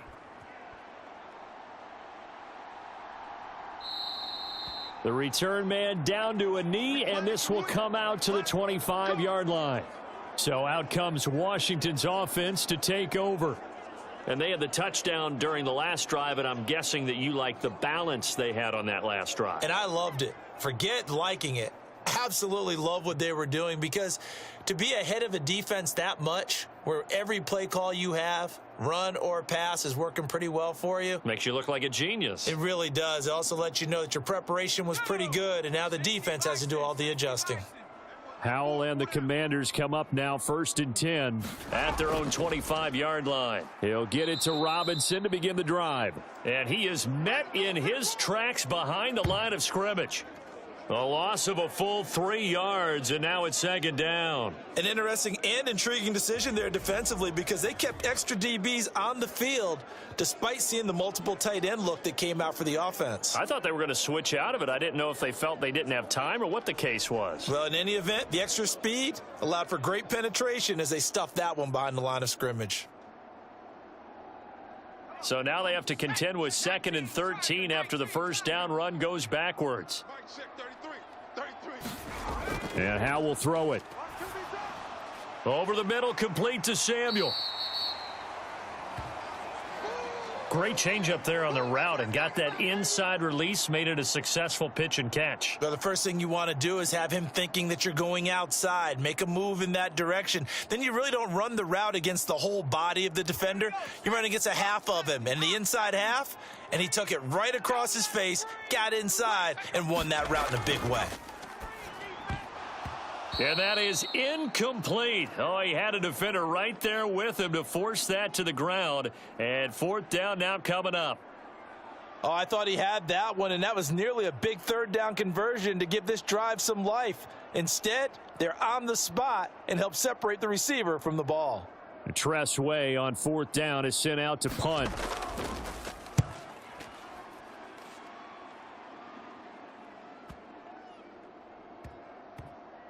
Did they keep it in? They did. They kept it in. It's down close to the goal line at the 1-yard line. Amazing. Perfectly placed. If that ball goes 1 extra yard, maybe not even an extra yard, the starting point is the 20. So there is a reason that a lot of punters are also excellent golfers. They know distance control. You know what else they have? Same groove motion over and over. Once they have that down, it repeats under pressure.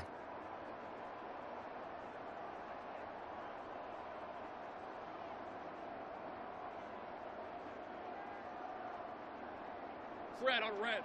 Son, son. Let's go one more. 51 with Mike, boy.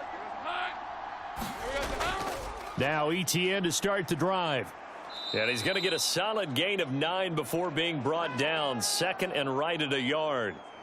Well, they're making an effort to get the ground game going tonight. So far, it's working. I like what we're seeing from the offensive line. They seem to have the leverage going and are controlling things and reestablishing the line of scrimmage, moving that defensive front backwards, but also like what the runner's giving us, too. It appears that he's been waiting all day long to get out here and take off. And that is going to be incomplete as he led him a bit too much. Just a little beyond the reach there of his receiver. That's probably one he wishes he had back. He wishes it had been 7-on-7 in practice, or maybe even routes versus air, because that's a completion he makes, 9.9 times out of 10? Just missed that one. They tried the throw on 2nd down, unsuccessful. Now it's 3rd and 1.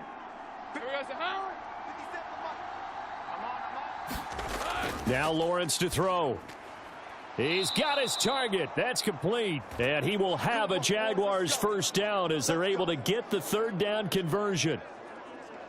That was simply snap, rock, and fire. I mean, they didn't take long at all.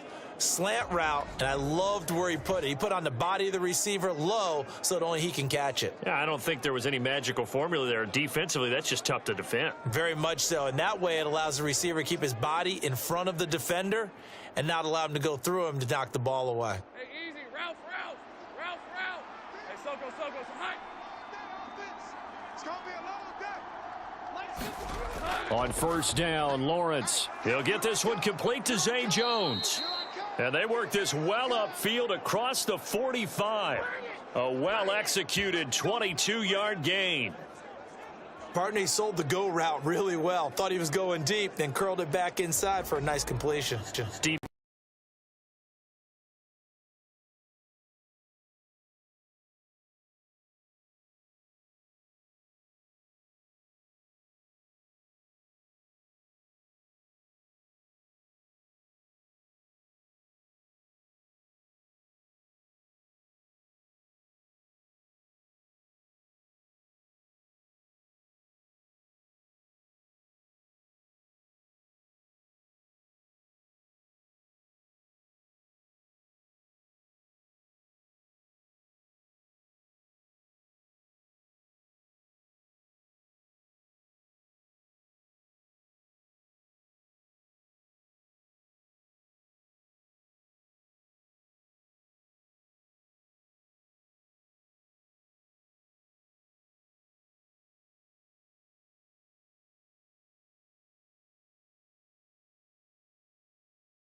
has gotten the night off to a hot start. Boy, some big runs here, Charles, already in this first quarter. Yeah, if the lanes are there, go ahead and exploit them. But what I like the most, how decisive he is, putting his foot in the ground and going.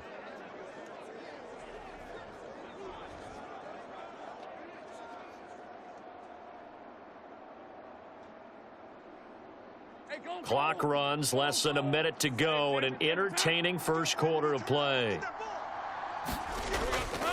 On play action, Lawrence. And he gets this one to Ridley, complete. And able to get him down, but he does reach the 5.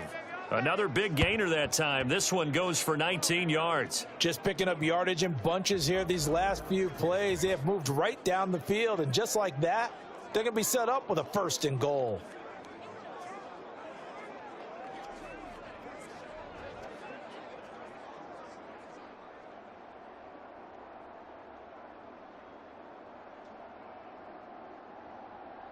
Two big plays in succession. Not sure this D knows what hit him, but now they got to get ready. It's 1st and goal. Now a handoff to Bigsby. And he'll take this one in for a Jags touchdown. Take Bigsby. A 5-yard touchdown run. And the Jaguars drive the entire length of the field, 99 yards for the score. Did my eyes deceive me, or was that an I formation play that was just run there for a touchdown? Little old school eye. How about that? Was that a fullback, tailback, running it into the end zone? Well, that's what that fullback's for, right? That's why you use that. Let him pave the way. Oh, without a doubt. He's an extra blocker, and he did his job well on that play. McManus now for the extra point.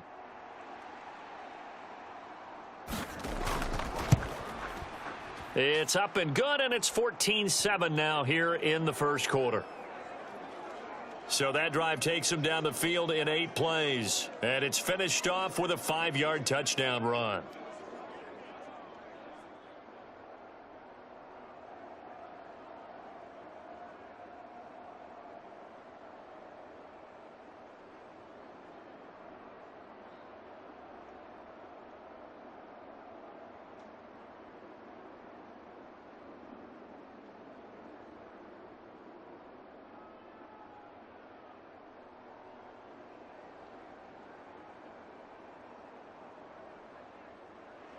After the touchdown, here's McManus now to kick it away.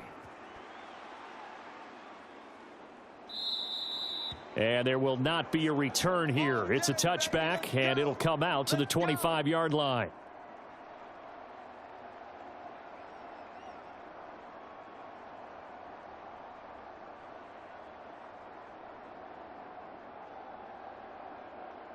The Washington offense at the line and ready to roll. The last series form, a little disappointing, forced a punt. And now they'll try to do better here and come away with some points as they begin this drive, 1st and 10. Multiple players combined for their team's first sack of the game.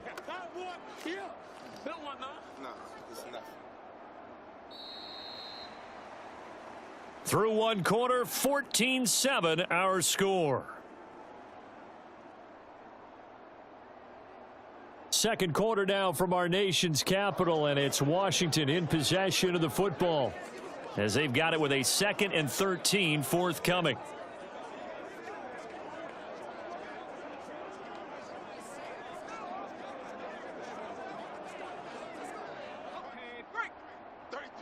Yeah, let's get a sack lunch. Hey, check Mike 33. Check Mike. Powell. And that went too far in front. He couldn't reel it in. It's incomplete. And Charles, got to like what this defense has been able to do these last couple of plays. Yeah, they get the sack on 1st down, then they force the incomplete pass. Now they're just a play away from getting the football right back, but it's a big play. They've got to hold up. An incomplete pass on that last play, and that means they'll need to come up with something here on 3rd down. Back to throw, Howell. And the throw there going to be incomplete. And what did we talk with them about prior to the game? Their ability to move the chains, pick up 1st downs. So far, 0 for 3 on 3rd down. If that continues, they'll have little chance of winning this one.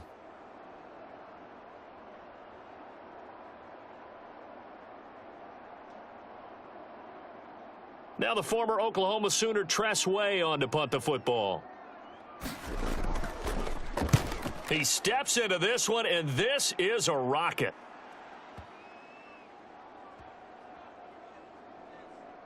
And a great job here. This is going to turn out to be a beauty. This is marked down at about the 3-yard line.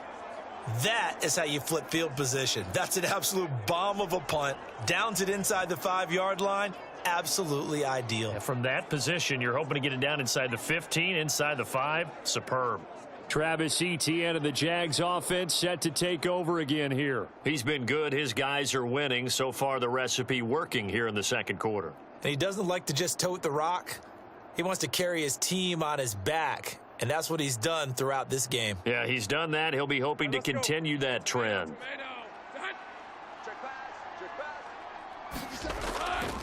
They'll start on the ground here on first down.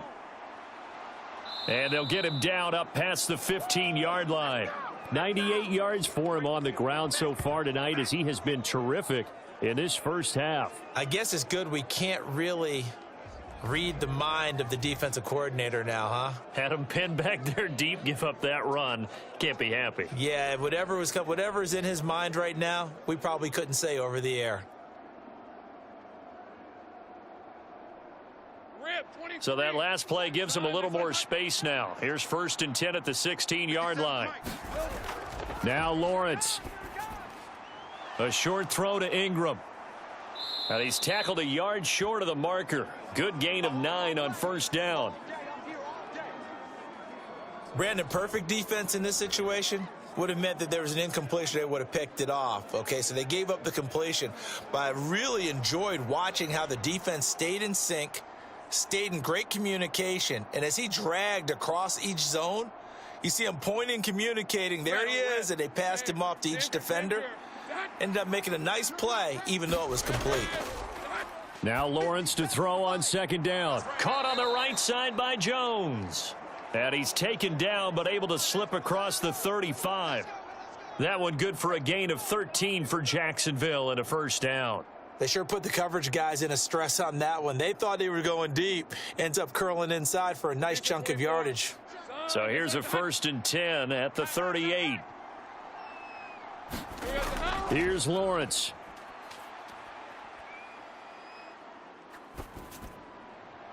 Completes it to Evan Ingram.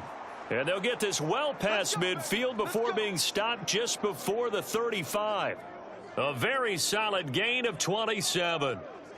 Kind of a dangerous throw there. He's off balance when he gets rid of it. But this is all about a quarterback knowing what he can get away with. And that time, it turns into a completion and a healthy gain as well.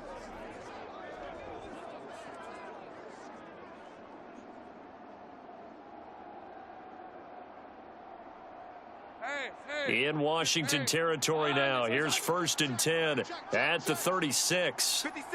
Motion man left is Kirk. Now a fake on the jet sweep, and they'll instead run up the middle. And not a whole lot of room to operate there on the first down run. He gets maybe 3. This guy's well on his way now to a big game on the ground. It's another good run there. Puts him over the century mark in yardage, and we're still in the second quarter. Here's 2nd and 7. Here's Lawrence to throw. On the slant, he'll get it to Jones. And they're going to have another first down here as the tackle's made at Washington's 23. Give them 10 yards there as this offense is on a roll. This drive continues to plunge forward. This has to go down as one of the simpler routes in the playbook, but oh so effective. Nice completion there. Keeps the sticks moving. Throwing now, Lawrence on first down. He'll get this out to the flat for Etienne. 2 yards on the pickup there, and that's going to bring up second down. And that's a good job there by the corner. And we do talk about this a lot, that a lot of corners see their job as simply covering receivers. Tackling isn't everyone's thing. But in this case, he came up quickly and made a nice, sure tackle.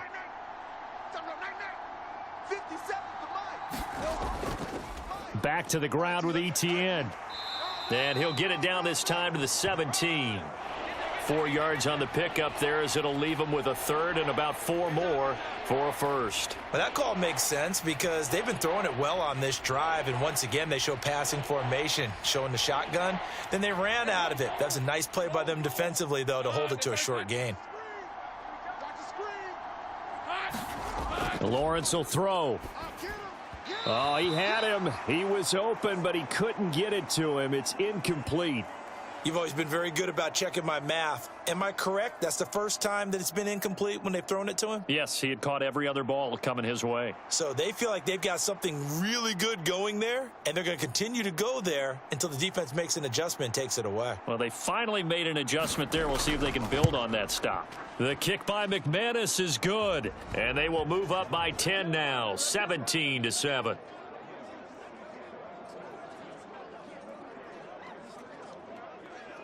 So that one on target, and it adds to this first half lead. And maybe we're too early to worry too much about 1-score lead, 2-score lead, etc. But this is where you kind of start banking those points that come in helpful later on.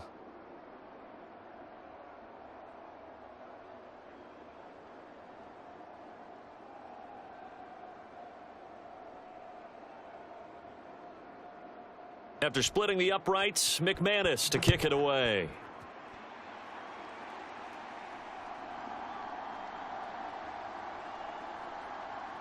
And he'll go down as this drive will start at the 25-yard line. You call it, we all it, baby.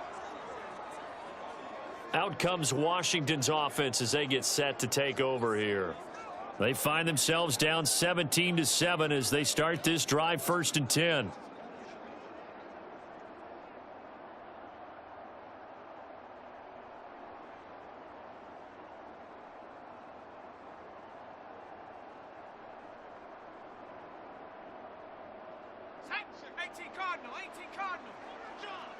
Hey, we got tight left, tight ends left.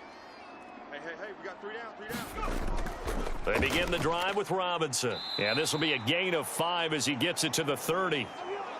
If you're a coach, you'll absolutely take that run every time on 1st down because it really sets you up to go in a number of directions here on 2nd.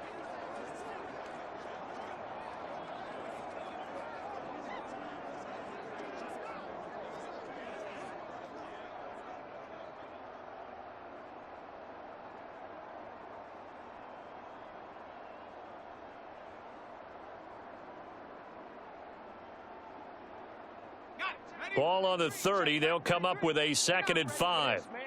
They're not ready for this. They still playing. Throwing here, Howell. Open man is Samuel, complete. So 5 yards here, 5 on the play. And now 1 yard to go on 3rd down. He decided to run a hitch route. It really helps to have a guy who can turn it loose. And, boy, he rifled one in there on that one. Not much run after catch, but it worked really well. The offense on 3rd down tonight, 0 for 3 to this point. They could use a conversion. They're up against a 3rd and 1 situation. Robinson will try to pick it up. And some good acceleration there as he's across midfield to the 48-yard line. It's a 1st down Washington on a pickup of 18. We often give credit to the O-line there. 2 tight end formation. Those tight ends block pretty well also. Yeah, and that's one of the most dynamic positions in football now. The tight ends who can block at the line of scrimmage at the point of attack, and they can also get downfield and catch the football.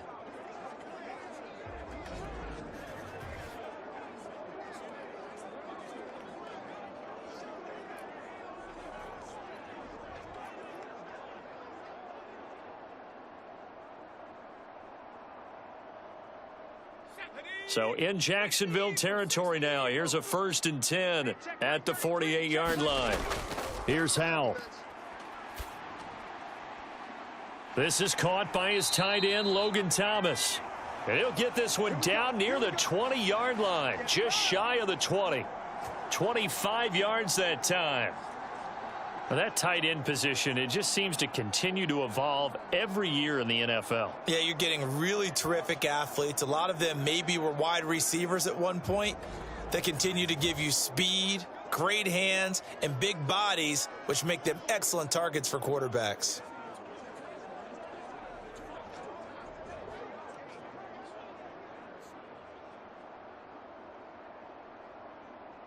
Ready?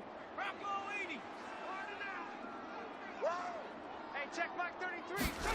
On first down, Howell. Push it back. Short throw here to the tight end Bates. Just a gain of a couple there, and it'll be second down. One thing you're hoping for when you run drag routes, you're able to hit a receiver in stride, and he can pick up a lot of yardage after the catch.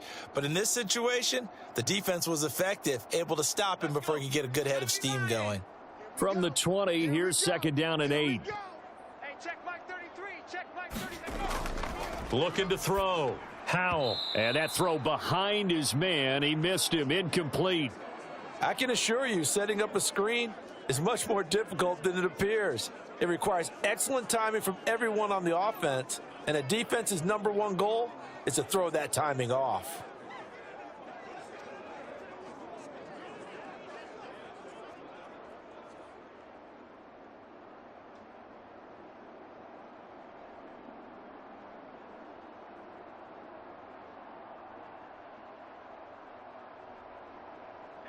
Seventh play of the drive forthcoming on 3rd and 8.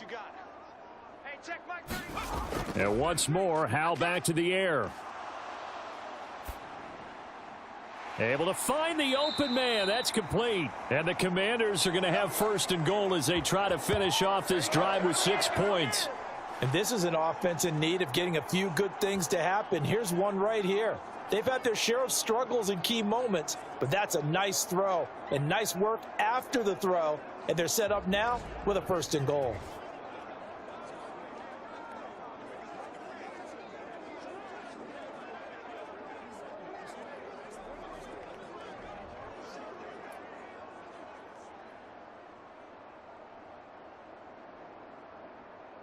First and goal, and they got to be thinking a chance to get right back into this football game. Robinson is going backwards as he'll be tackled back at the 4-yard line. Now that sends them 2 yards in the wrong direction and leads to second down. This is a critical sequence here for this offense. Things really haven't gone their way so far. This could be their chance to get back into it, but they've got to find a way to punch this ball in.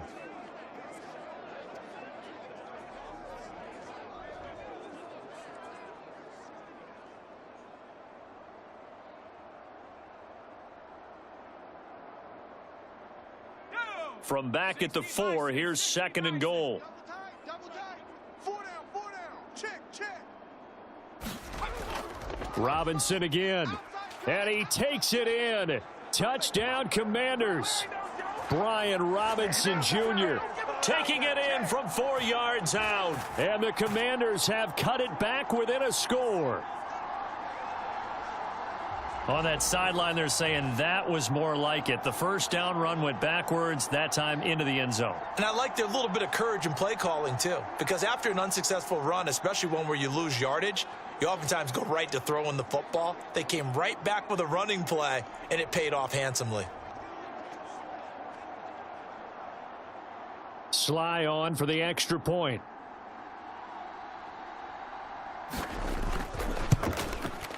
And this is up and good to make it a 17-14 game. So a nice drive put together there. They go 75 yards in 9 plays. And it was capped off by the touchdown run for Brian Robinson.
Down, but able to slip across the 35. 117 yards now for ETN, and he's got a first down. Well, he's broken off some big-time runs here in this first half. Man, let's just face it. When you go into a game, you think you've got the plays that are going to work, but when you actually get out there and they're starting to happen, your confidence rises, and he's running with terrific ability right now.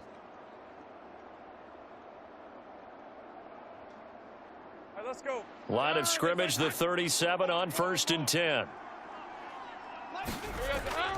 ETN once more.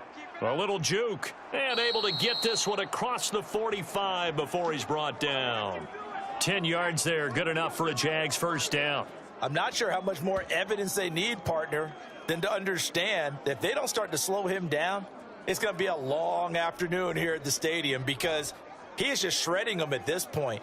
And let's face it, coming into the game, they knew he would be the focal point of their attack. This is going to take an 11-man unit on the defensive side to start making plays.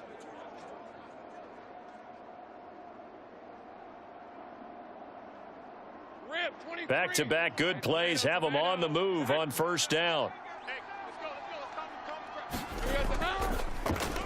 Throwing quickly, this is caught by Kirk. And he'll lose yardage on the play back at the 45-yard line.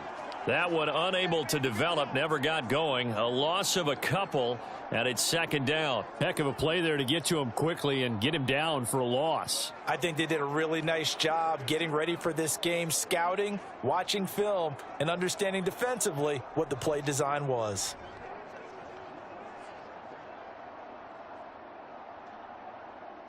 So the first down run lost a couple. Now they come up 2nd and 12. Hey, check Mike 57. Mike 57. Out of the gun, it's Lawrence. And his throw's going to be incomplete. He shook his head right when he released that throw. He knew it was going to be a little off target. Yeah, the excitement got him on that one. Wasn't able to control the fact the receiver was open, and it would have been an easy throw. The Jaguars on 3rd down. They've hit 2 for 4 thus far. This is 3rd down and 12. Back to throw. Lawrence. Flushed out right. And they're going to have another first down here as the tackle's made at Washington's 34-yard line. A good pickup there, 21 yards. Well, that turned out better than most of the passes he could have thrown on that snap. The coverage downfield was excellent, but the containment close to home left him a backdoor escape, and they paid dearly for not locking up.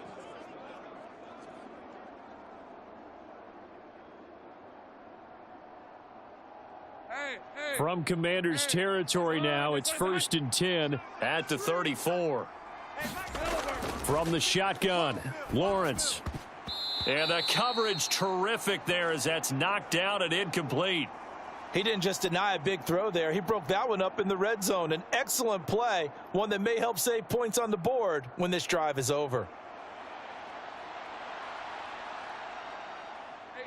Here's 2nd and 10.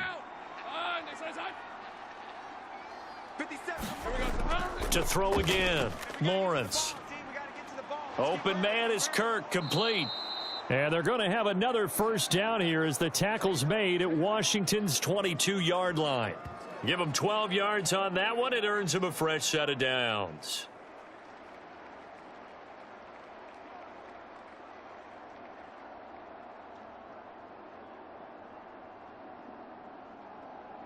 Hey, Lion. Soga's hot. You got it, son. Mike's 57. On 1st and 10, it's Lawrence. Oh, he's got a man wide open, complete. And able to get him down, but he does reach the 5. 17 yards is the pickup there for number 17. A lot of tight ends just use their size and their strength, try to occupy some space and kind of body people away and catch the football. But not this guy. He's a refined route runner. Makes me wonder if he took some dance classes in his background with his footwork.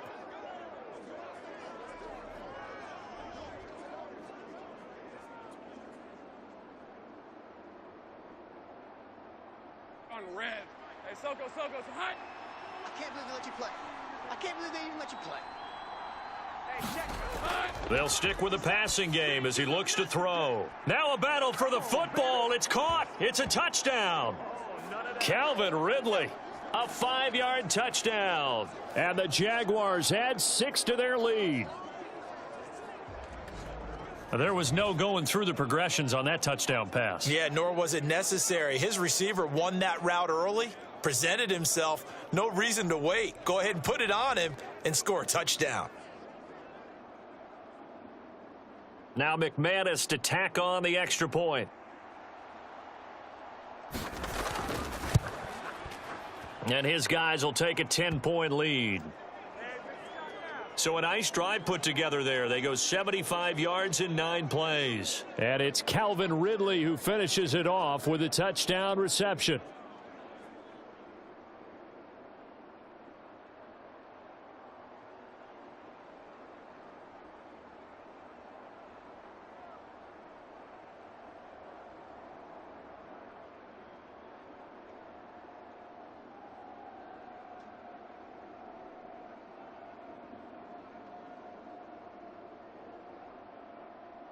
After the touchdown, here's McManus now to kick it away.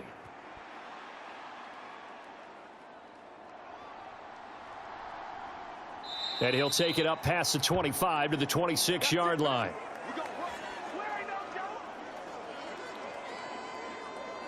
Washington ready to try again on offense. A lot of time for this unit to game plan on the sideline after that drive that they watched the other side just score. But remember, last time they were out, they scored as well. We'll see if they can seize that momentum right back. And they have had a lot of time to cool off from reaching the end zone the last time. So have they been able to keep themselves mentally sharp and into this game, even though they haven't been on the field? And you and I both know, one big play, though, gets them right back up to that level. Now a handoff to start it out. Robinson. And he's going to lose yardage and be backed up to the 25. He'll lose a yard there, and it's 2nd and 11. Absolutely love the effort there. The ability to flow from his inside spot and stop that one at the line of scrimmage. Nice linebacker play.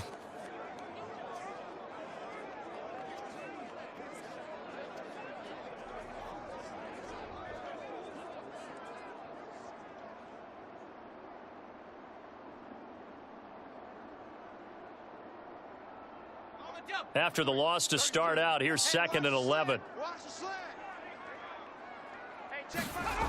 Now Howell. This ball tipped, and it's going to be incomplete. Fortunate maybe to get that back. It's 3rd down. You got to give some credit. They're able to hop up in the air and bat that one away. And that's frustrating for an offensive lineman because the only recourse is when he goes in the air to try and give him some type of a pop or a shove, hoping to bring his arms down. Howell throwing on 3rd down here. And they'll get it up just short of the 45 at the 44. That'll put him at 66 receiving yards now for the game, and he's got a 1st down. Yeah, these are the types of plays they're going to need to hit on if they're going to get back into this game. It hasn't been the greatest of first halves, but this is a nice throw here on 3rd down, and they keep the drive going.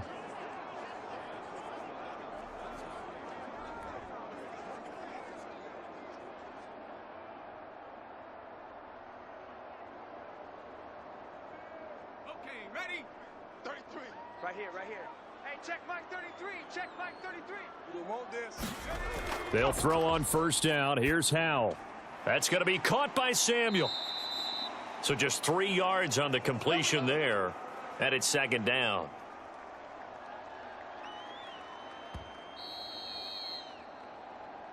And we've hit the 2-minute mark in this first half of action.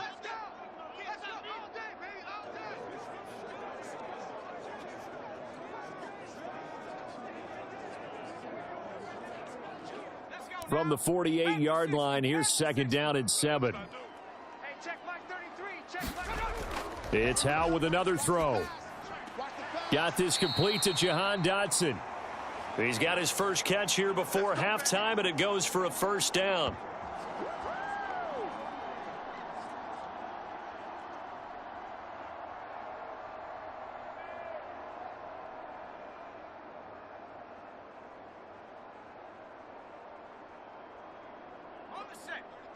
33. Here we go. Here we go. Here we go. Hey, check back 34. They'll look to throw again. He's going to drop this one down to Gibson. And he's going to get this down near the 30-yard line. The Washington passing game dialed in now. It's a first down. We always talk about having to read defenses and how complicated that is. Well, this was an excellent read. Read the pressure and got rid of the football before it even got to him for a nice gain. And when they're blitzing like that, running back usually a good spot to go with a football? Without a doubt, because he's right in your sight line or he's near you. So you're able to just get it to him easily. And once he gets in space, that's usually a good matchup for him.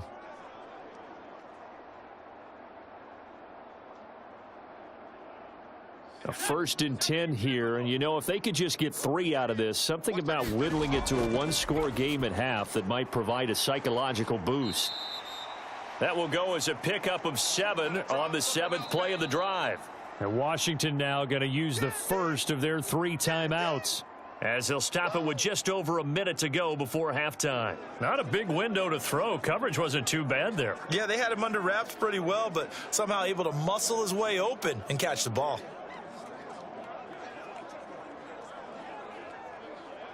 From the 23, this is 2nd and 3. Heavy on the edges. Hey, check back 33. Check back 33. Another throw for Howell. Oh, it's intercepted. A drive killer there. Rayshawn Jenkins picks it off. And the Jaguars are going to have it here as they'll start at their own 24-yard line. Before we came up to the booth, last thing he said as we were walking off the field, want to play mistake-free football. Well, that just went out the window there with a pick. And do you remember what you said to me when we were walking up to the booth after he said that? You're like, oh, fatal last words. Every time we hear that, things tend to fall apart a little bit, and that's what we saw there. Didn't get enough on that throw, and it turned into an interception.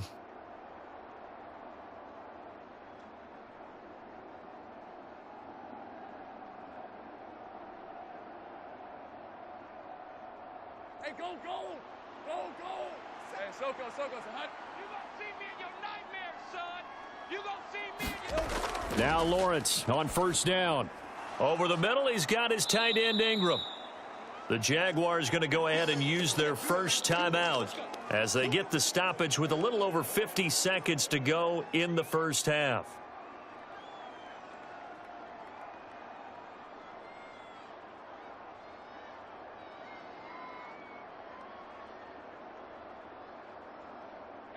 Here's 2nd and 3. Let's go, defense. Let's go, defense. Lawrence. He'll get that underneath ETN. Now the Jags will use the 2nd of their timeouts as the clock will stop with 45 seconds to go in the first half.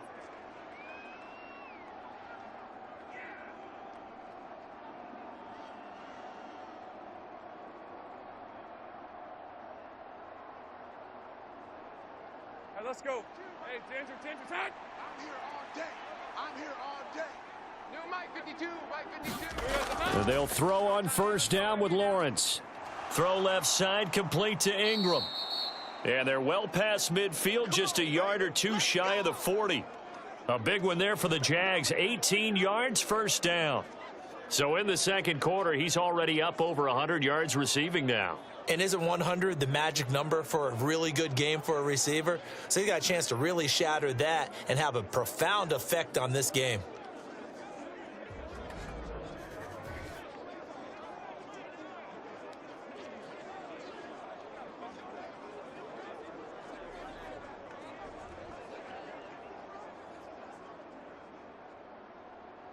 Rib 23. Turn. This is hot. You remember me? You remember me? From the gun, it's Lawrence. That's going to be caught by Kirk. And he's going to get a solid gain of 9 before being brought down. 2nd and right at a yard. So the completion results there in 9 yards. And that'll give him a short yardage situation here for 2nd down.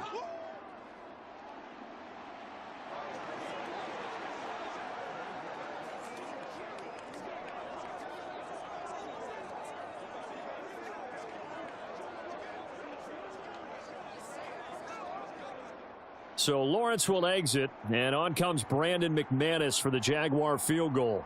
From the left hash, it's an even 50-yard attempt. And this kick is not going to be close. It's well short, well right to boot, and the lead will hold at 10.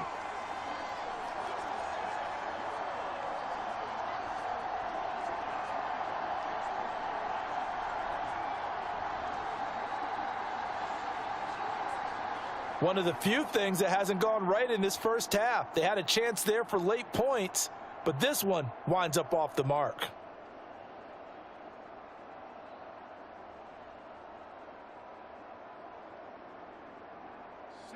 Out there set and ready for this next drive, the Washington offense.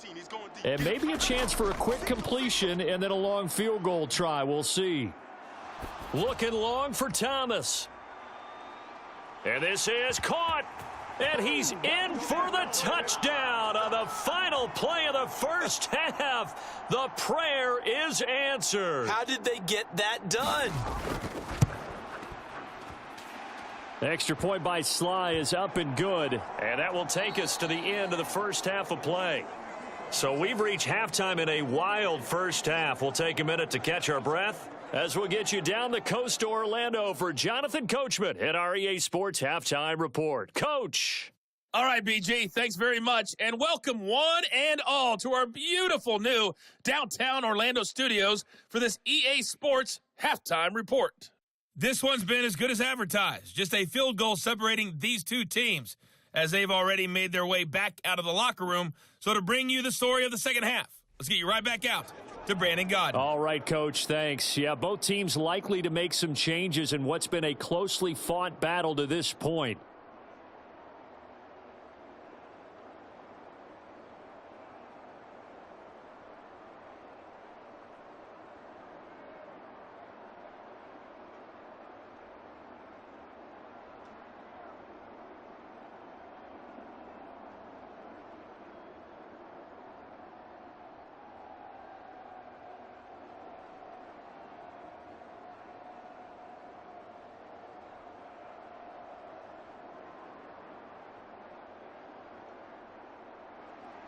It's been a shootout so far. We'll see which defense can make the adjustments as we get back underway in the second half.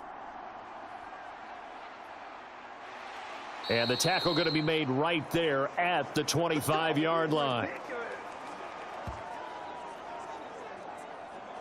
The Jaguars ready to get going to start quarter number 3.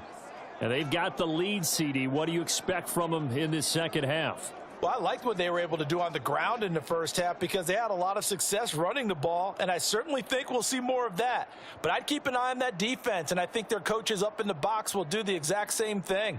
If they start to see one or two guys start to creep towards the line of scrimmage, that'll be licensed to take some shots downfield.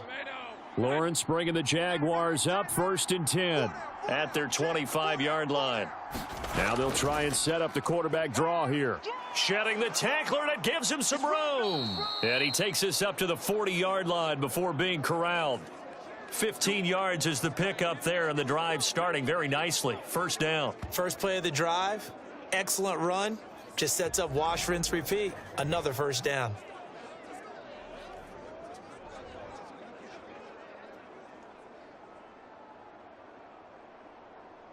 So quickly all the way up at the 40-yard line.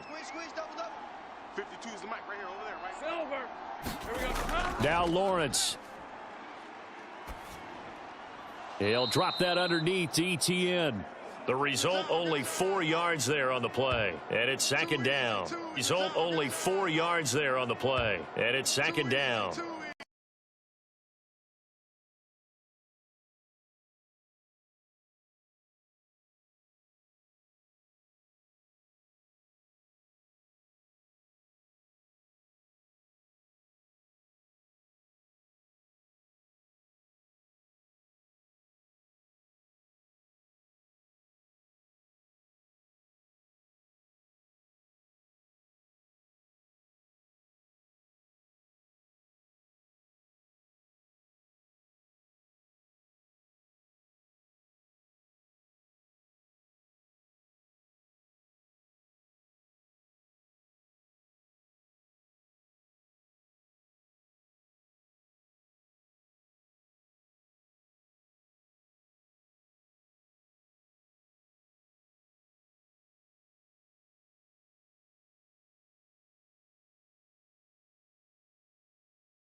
They'll see about converting this 3rd and 8.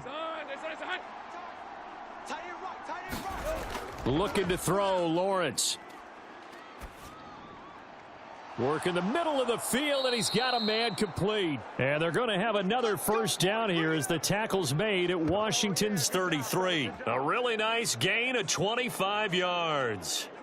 Whatever the discussions were at halftime to try to slow down this offense, it has not worked to this point. Yeah, I have a vision right now of everything that was discussed at the half just being torn in shreds or being erased off of the Microsoft Surface tablets because none of it is working. They are really locked in on offense.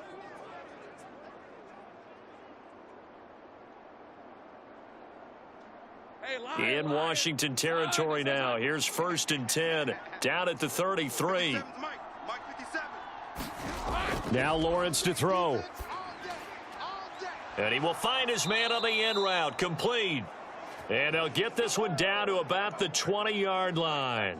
He continues to deliver a first down here. He had 4 catches in the first half, and this one number 5. On red. So goes hot. 2 right here. Come on, baby. Come on, let's go. 50. Red. Looking to throw. Lawrence. Screenplay. Here's Etienne.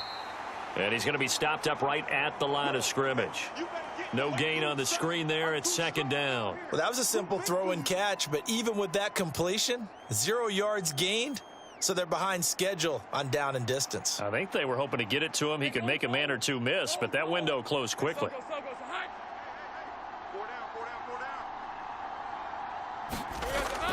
On 2nd down, a run with Etienne. And he'll take this inside the 20 and down to the 18.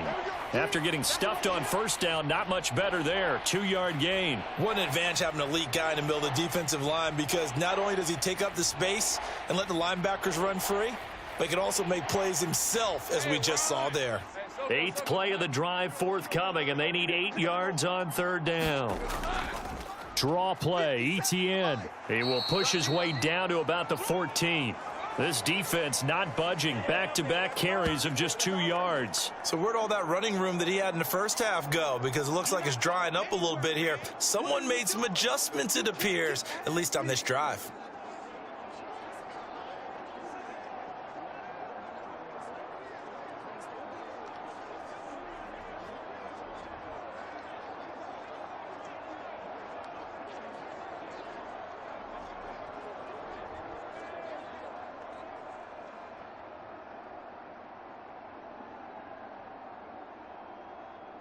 So Lawrence will exit, and on comes Brandon McManus for the Jaguar field goal. From the right hash, this a 31-yard attempt. The kick by McManus is good, and that will double their lead as it's up to 6.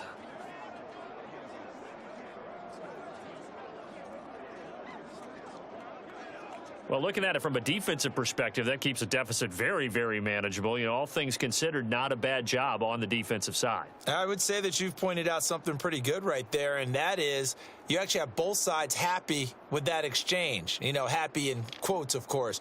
One team, hey, we've kept it within range.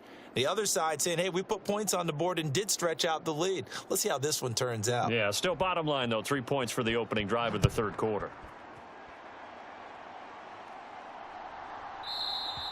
And no thought to bring this one out. He'll just go down to a knee, and they'll take over at the 25. Curtis Samuel and the rest of the offense heading back out there now. Pretty good game for him so far. I guess he's still got time here to make this a great game, but so far, he's been solid. I like where you're going with that, because it has been pretty good, but there's always that hint that things can really escalate for him. And right now, they feel like they're somewhat keeping him in check, but he has found the end zone once. But, boy, he can explode at any moment. Yeah, and when you hit that end zone once, you want to find it again, don't you? Yes, you do. Makes you hungrier. You get greedy in a good way. Check flag 33.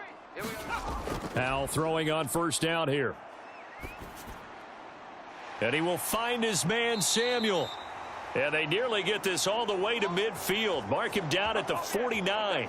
Call that a very strong gain of 24. Well, that was a fun one to watch right there. A nice in-breaking route and plenty of room in the middle of the field. And he was able to get behind the linebackers and grab the completion for a really good pickup.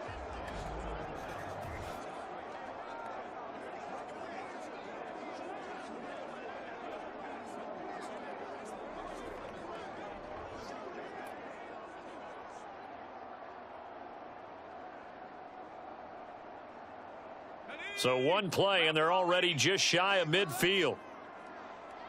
Hey, check Mike 33. Check Mike 33. Faking the handoff. Howell.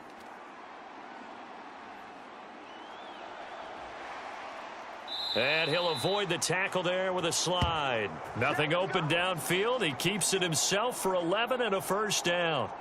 This is where the NFL is headed year by year, partner. A league where just about everyone has someone under center who can get you with their legs as well as their arm. And we've certainly had a nice display of that from both QBs in this game. And that continued with that first down run.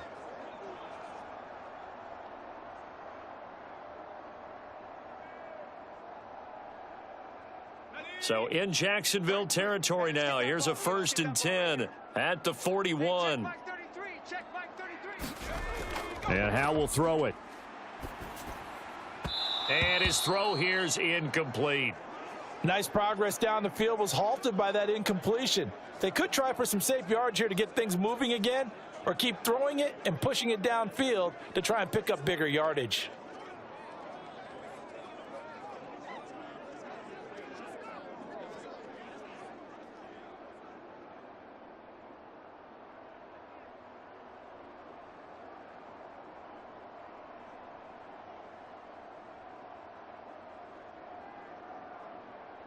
Now a 2nd and 10. You ain't going nowhere. Double tight. Double tight. Let go. In motion left here, one of their tight ends.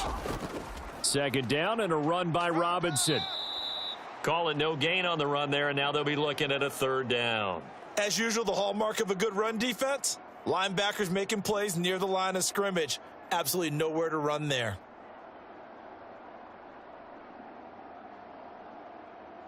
Here's 3rd and 10. Mike check 33.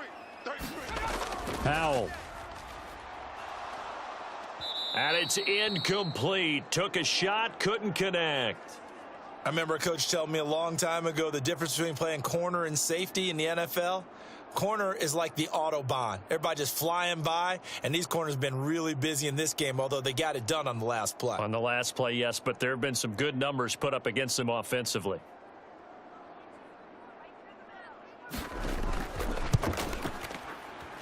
And this one will not get there. It's off to the left anyway. It's no good, and the deficit will stay at 2 field goals.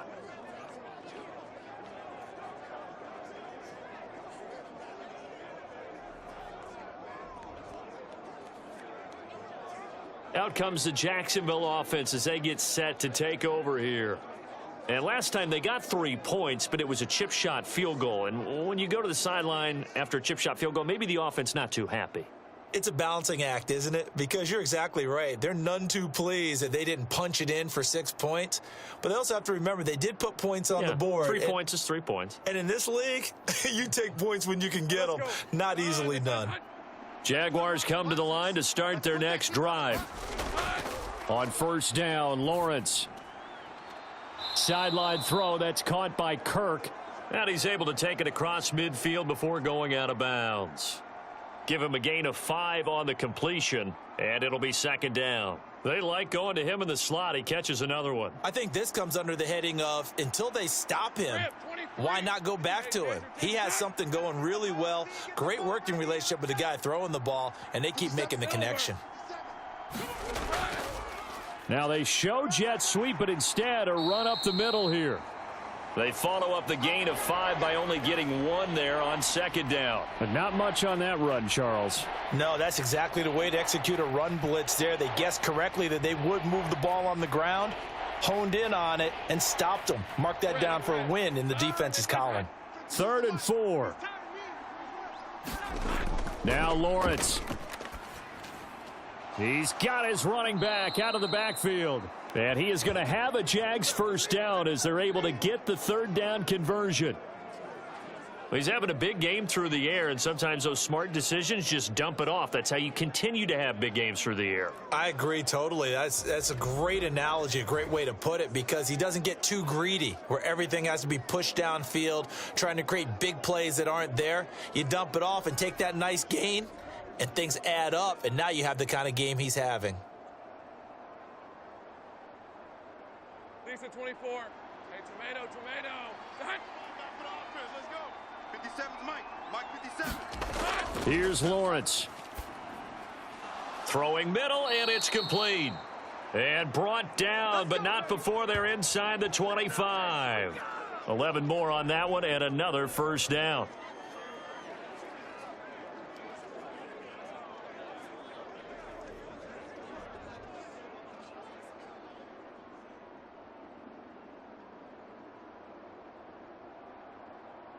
Hey, hey, hey, son. On 1st and 10, it's Etienne. And they've got it inside the 10 at the 8. 146 yards for him on the ground now. He has been a tough man to bring down all night. He continues to have a big night here under the lights carrying the football. And some guys prefer night games. For whatever reason, their bodies react a certain way. They love the spotlight. Maybe that's what it is. The best seats in the house, the ones where he's carrying the football for his offensive teammates. The worst seats, the 11 guys trying to tackle him on defense. Ralph.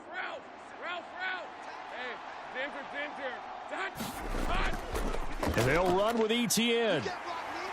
And he's able to get it down to the 2-yard line. A good run of 6 yards there gets him closer to the goal line with 2nd down coming up. That's good hard running right there on 1st and goal. That gets him down to the 2 and puts a lot more pressure on that defense. From the 2 now, 2nd and goal.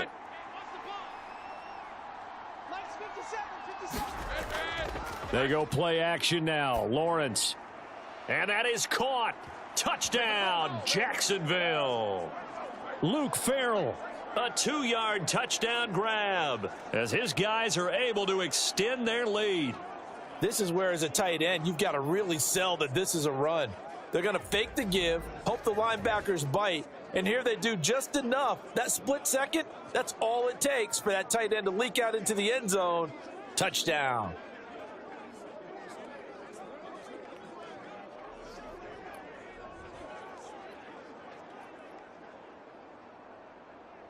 Doug Peterson says, let's go for 2 here. Coming this way. Here we go. Hey, check Mike 57. Lawrence going to look to throw for it. And they don't get it. They tried for the 2-point conversion there, but unsuccessful.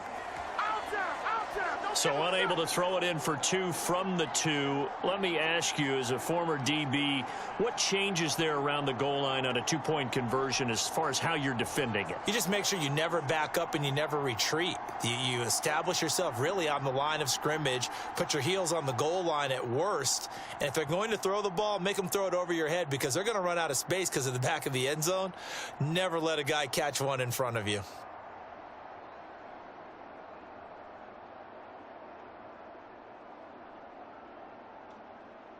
After the touchdown, here's McManus now to kick it away. From a yard or 2 deep, here comes a return. And he'll get it up just past the 20 as his guys will go to work at the 21-yard line.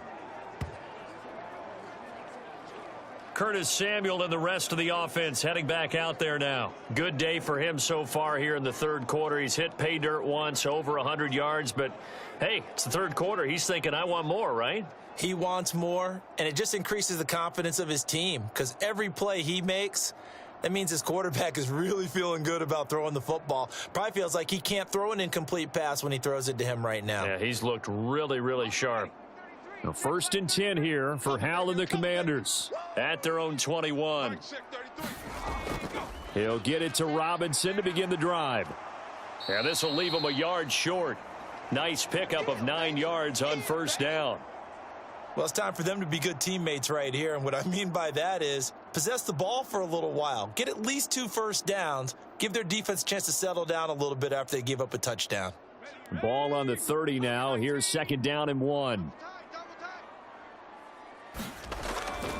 They'll run again here with Robinson. And he'll be brought down right around the 37. 7 yards there and a 1st down. 2nd and 1 and people want to run the football. This is where every back in the league is supposed to do exactly what we just saw there. Pick up the 1st down. Line of scrimmage, the 37 on 1st and 10. A give left side to Robinson.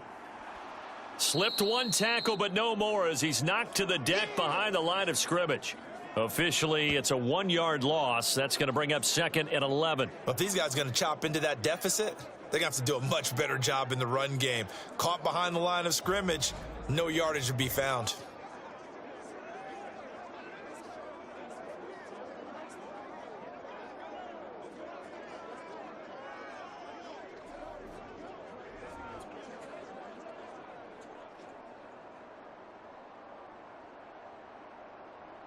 So after the loss of a yard, they'll look to push forward here on 2nd down and 11. Back to throw. Howell. Over the middle, complete to Samuel. And he'll be taken down, but not before he gets into enemy territory. 7 catches for him now, and this last one, a first down.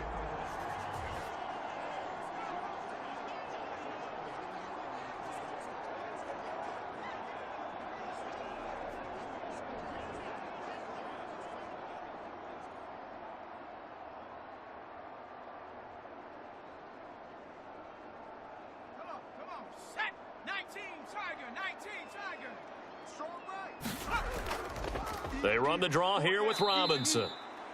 Credit him with a 1-yard gain there to make it 2nd and 9. Here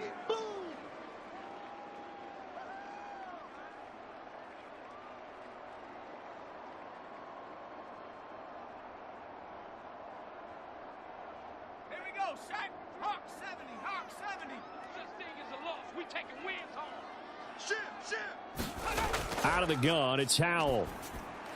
That's Samuel, caught left side.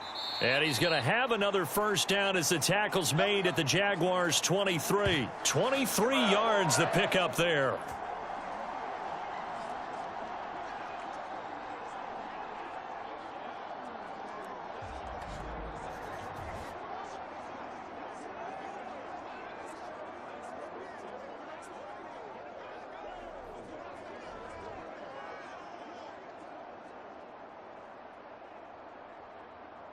Let's go now. Panther 60, Panther 60. Army. Hey, check Mike 33, check Mike 33. Gotcha. First down, Howell to throw. And he will not make it back to the line of scrimmage as he's going to be taken down. Josh Allen in to drop him behind the line for a loss of a yard. They've been moving the ball well offensively, really getting into a groove. Last play, pass completion. Now, finally, the defense gets there. And you have to find a way to disrupt their rhythm. Do you do it with coverage or do you do it with pressure? They elected to go with pressure, and it was the right call.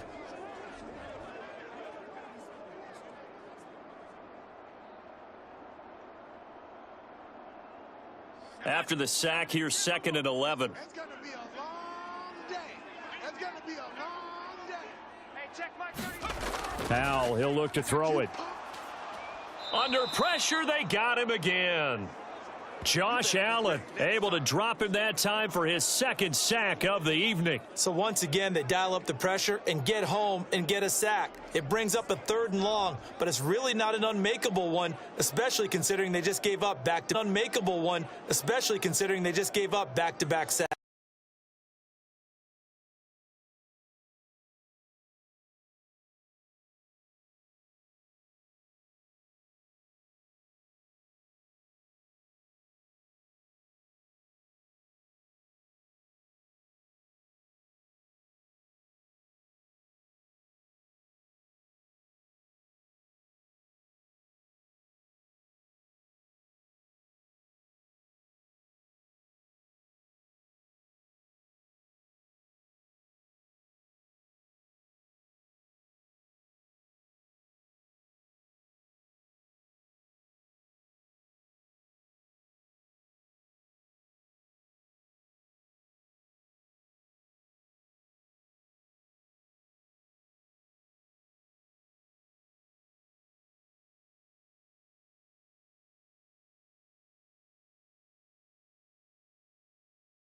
Receivers downfield.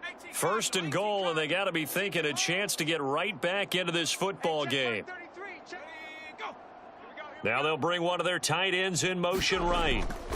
Robinson is not going to advance very far. He'll be stopped right at the line of scrimmage. No gain on the play that time, and it sets up 2nd and goal. He can rack up those tackles in bunches in the run game from that middle linebacker spot. And what he has to do is make sure he congratulates the guys in front and tells them thanks a lot, because as the guy in the middle, the Mike linebacker, you're counting on your front 3, your front 4, your front 5, whatever you've got in front of you to take up all the blocking, allow you to roam and hit, and that's what he did on that play. 2 runs in a row, but only 2 yards to show for it. Well, sometimes I get caught in hyperbole, but I think they desperately need to punch this one in. They're running out of time. Yeah, 2-score game, second half, you're down here. This is the time to put it in the end zone. Man, not going to get much better than this for an opportunity. This defense hasn't let them in yet. They'll need to stiffen here. 3rd and goal from the 2. Try to power it in with Arma. And he's in. Touchdown, Commanders. Alex Arma taking it in from 2 yards out. And the Commanders are able to get a score back in the final stages of this 3rd quarter. And when the smaller guy can't power it across the goal line, Charles, sometimes you need to go with a fullback. They did. It worked. What's that thing about force and mass? How's that? Oh, yeah. Force equals mass times acceleration. Oh, that's big-time stuff. That's from the same guy the apple dropped on his head, right?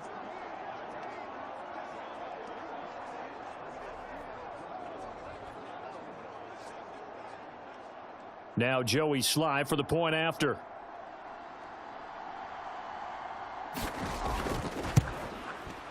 And this is back to a 5-point game. So that drive, 12 plays in length. And it's culminated by a 2-yard touchdown run.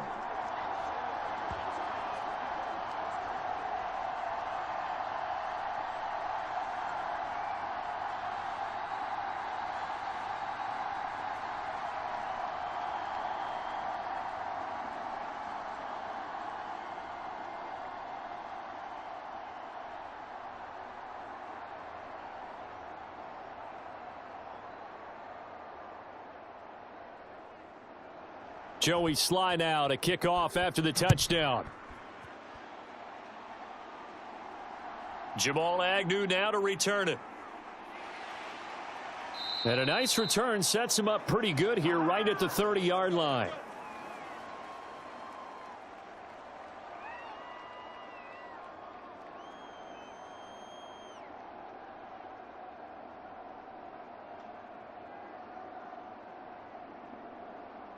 The Jacksonville offense set to begin their next drive. Still enjoying the lead here in the 3rd quarter despite their defense giving up that last touchdown. Now they'll see if they can get the equalizer here on this drive. And that one going to be off target and incomplete. I would describe the way that he's played today as mature. He's already moved on mentally from that incompletion, and he's more than ready to throw his next pass downfield.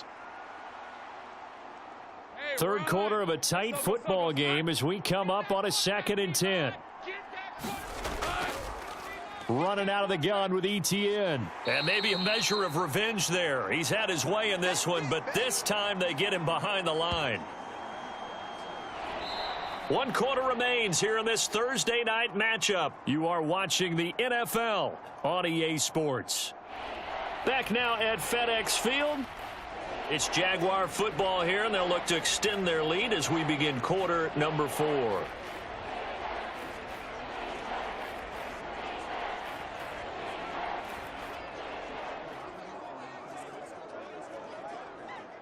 The offense on 3rd down tonight, they've had good success, 5 for 8 to this point. This is 3rd and 14. Lawrence will throw. A short throw to Ingram. Only able to gain a couple there, and that's going to make it 4th down. I hate to surrender the football when you're nursing a slim lead, but they're going to have to punt it away. Trust that defense. It's the right play at this stage of the game as well. You don't need to press it here because you do have that little bit of a cushion, and you count on your D to make it stand up.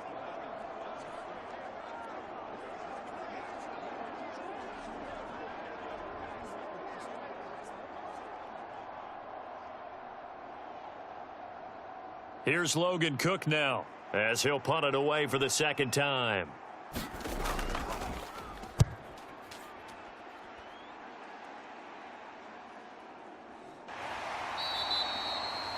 51 yards on the punt there. And the Commanders will take over with a 1st and 10. A look at Washington as they come onto the field. And you sense the tide turning. They scored, then their defense forced the punt, and now a chance to ultimately take the lead here late.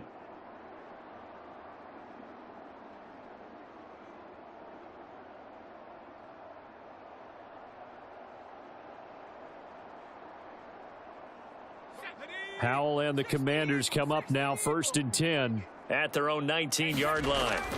They'll try and start this drive in the air. The defense, they get to Howell. He'll go down here.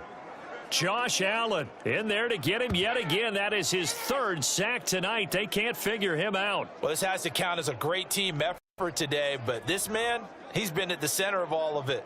Really special day for any defense to have this many sacks in a game, even more so for this player. One of the best individual efforts of the season.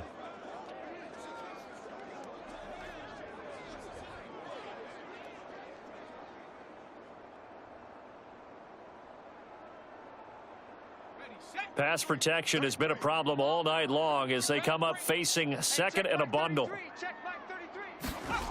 Here's Howell. And that is incomplete. A lot of force bearing down on him there. He could not hang on. It's 3rd down. Well, partner, guaranteed they approach this play with the idea of making up ground to make 3rd down manageable. Unfortunately, with that incompletion, right back where they started on the last snap. Now they need a big 3rd down play in order to pick up the yardage needed. Now on 3rd and long, they'll look to throw. And that is incomplete. Nice call by the defense there on 3rd down. Just flood the field with extra defensive backs in their dime package. Nowhere to go with the football. Forces the incompletion.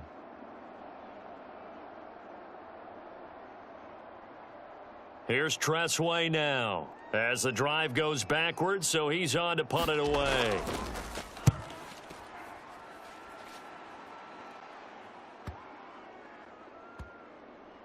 Agnew now to return. A big kick there. We'll call it 56 yards on the punt. And it'll be Jaguar football as they take over deep in their own territory. And out now comes Jacksonville as they get ready to go. Their defense got the stop, forced the punt, and now you really start to monitor the clock as they nurse this slim lead.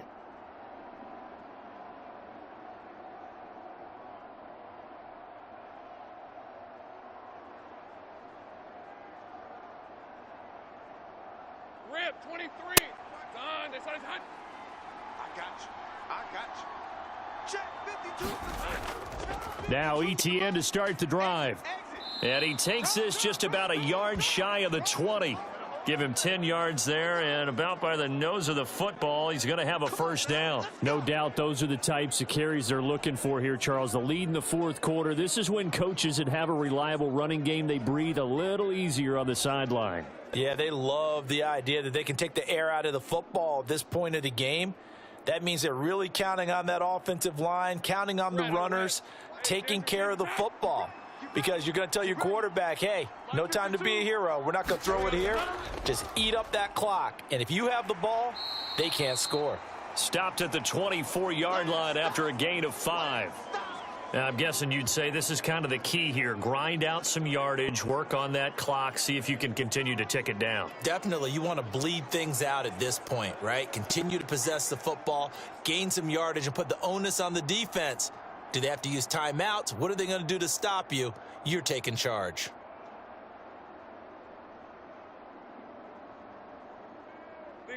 Here's a 2nd and 5.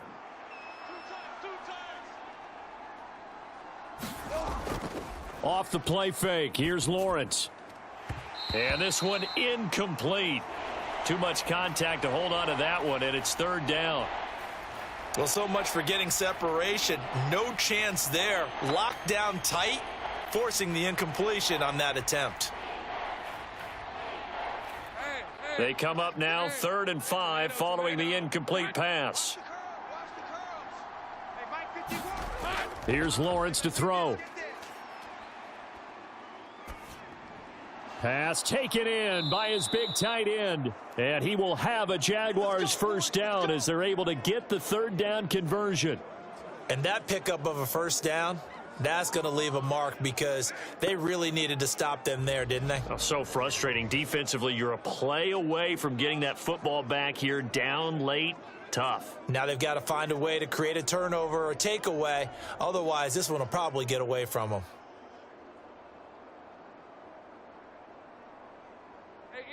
Line of scrimmage, the 37 on 1st and 10.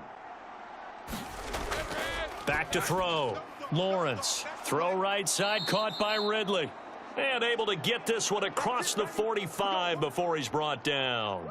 11 more yards that go around, a first down as well. These guys are running offense like you drive. The pedal is down, stomp down. How about that? Back-to-back completions. They are rolling. So much for being conservative and running that football. Again, it's Lawrence. He'll complete this to Ingram as tight end. This will be stopped about 2 yards shy of the marker. 8-yard gain, 2nd and 2. I know sometimes we can get fooled when we watch him make catches, as we just saw him do there, because he really looks like a wide receiver the way he goes about his business. Yeah, 230, 240 range. Yeah, not super huge. Maybe not counted on to be that inline point-of-attack blocker that we used to have in the good old days, but you can flex him out. You can run wide receiver routes with him. You can make him a primary target, and that's how he'll shred a defense. Lawrence finding Kirk there for the Jaguar first. Tell you what, he's been able to put the ball in some tight spots all game long. That throw, no different. Yeah, a lot of people would call it a gutsy type of a throw. I think he looks at it as, I can do it, so it's not that big of a deal to me, and I'm going to keep firing.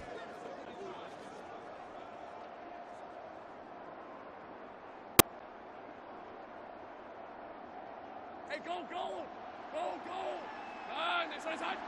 Single receiver. Hey, you're on an island over there. Single receiver.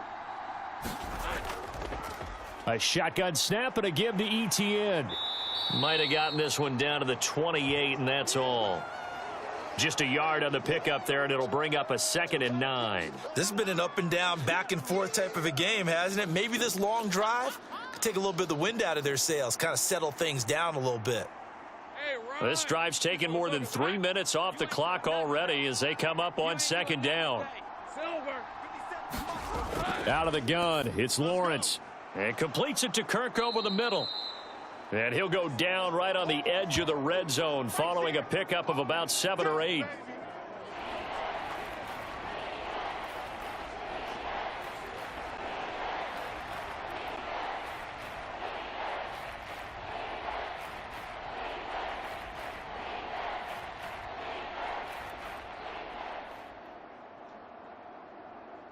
Washington on 3rd down. They're hitting at 60%, 6 out of 10 thus far. They need just a yard here. It's 3rd and 1. They'll run with Etienne. He is going nowhere as he is enveloped behind the line. Call it no gain that time, and they're going to be left looking up at a 4th and 1. Nothing fancy really on either side. They were just trying to punch it between the tackles, but could not get it done. That felt very old schoolish, didn't it? Because we always talk about how we spread it out on offense nowadays and try and create some running lanes. That one was really tight. Go get it. A big pile of bodies. Didn't quite get there. So here we go. Maybe the biggest kick of the game forthcoming. This to put him a touchdown and a 2-point conversion up. The kick by McManus is good, and that'll push the lead up to 8.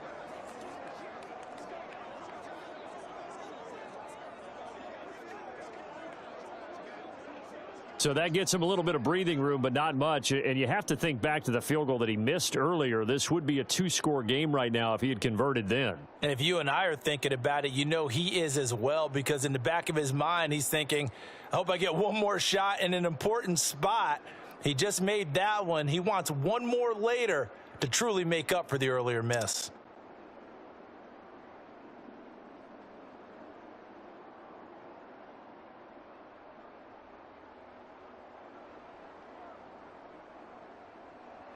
After splitting the uprights, McManus to kick it away.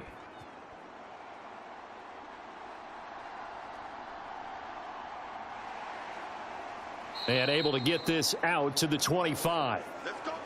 Let's show them how to play football. The Washington offense set to take over.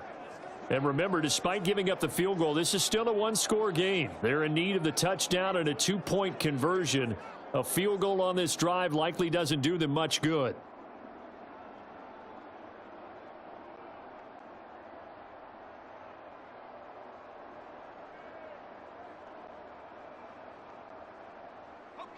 So 1st and 10 here for Hal and the Commanders. At their own 25-yard line. They'll come out throwing here to start the drive. Short throw there, caught by Thomas. He's going to be dropped following a pickup of 7 past the 30 to the 32. This possession means so much for them. They've got to focus on this drive and find a way to make this a one-possession game. Yes. Got to get a score. Yeah, so good with a field goal. Don't necessarily need a touchdown. They'll operate from the 32-yard line here, 2nd and 3. Now Hal. Open man is Samuel, complete. And he'll maybe get back to the line of scrimmage, but no more than that. So that'll be no better than an incompletion. And now it's 3rd and 3. Pass complete, but no gain. No yards. Yeah. So you file that as unsuccessful. Yeah, you do, don't you? Except on the stats, throwing the ball. Get a completion. You get a catch. Yeah. But still, no yardage. Okay. Hal trying to pick it up on 3rd. And that's going to be incomplete. The contact there enough to jar that ball free, and it brings up 4th down. That's an excellent job right there on 3rd down. Like any defense, you never want to let them get anything started, and that would have been a 1st down. Instead, you saw the contact on time, no penalty, and before this drive could get wings, it's 4th down.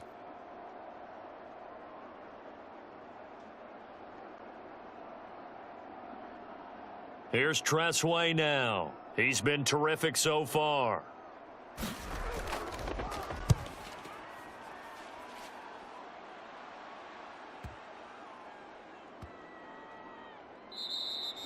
And that one hits at the 7, but bounds into the end zone, and that'll be a touchback. Out comes the Jacksonville offense as they get set to take over here. They have the lead, obviously, late in the game. I guess the good news for them is if for some reason they would make a mistake, a field goal does the opposition no good. Everyone loves to have a little bit of a cushion, and that helps you immeasurably. But the bottom line is, do all the things that you're taught in order to close out the game. Don't even let that become an issue. Yeah, but it's still a one-possession game. This one not fully over yet. Lawrence bringing the Jaguars up, 1st and 10. At the 20. Off the play fake, he'll look to throw. And incomplete. Yes, sir. How about an attaboy there on 1st down? Got his hand in and knocked it away.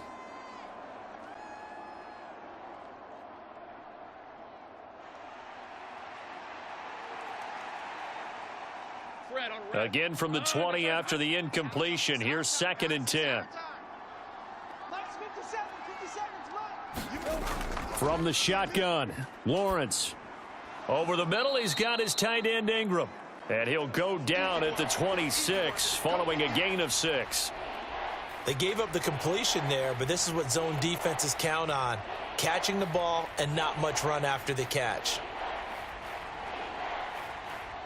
3rd and 4, and this crowd urging on their defense. They're up and making 3rd and 4, and this crowd urging on their defense. They're up and making no.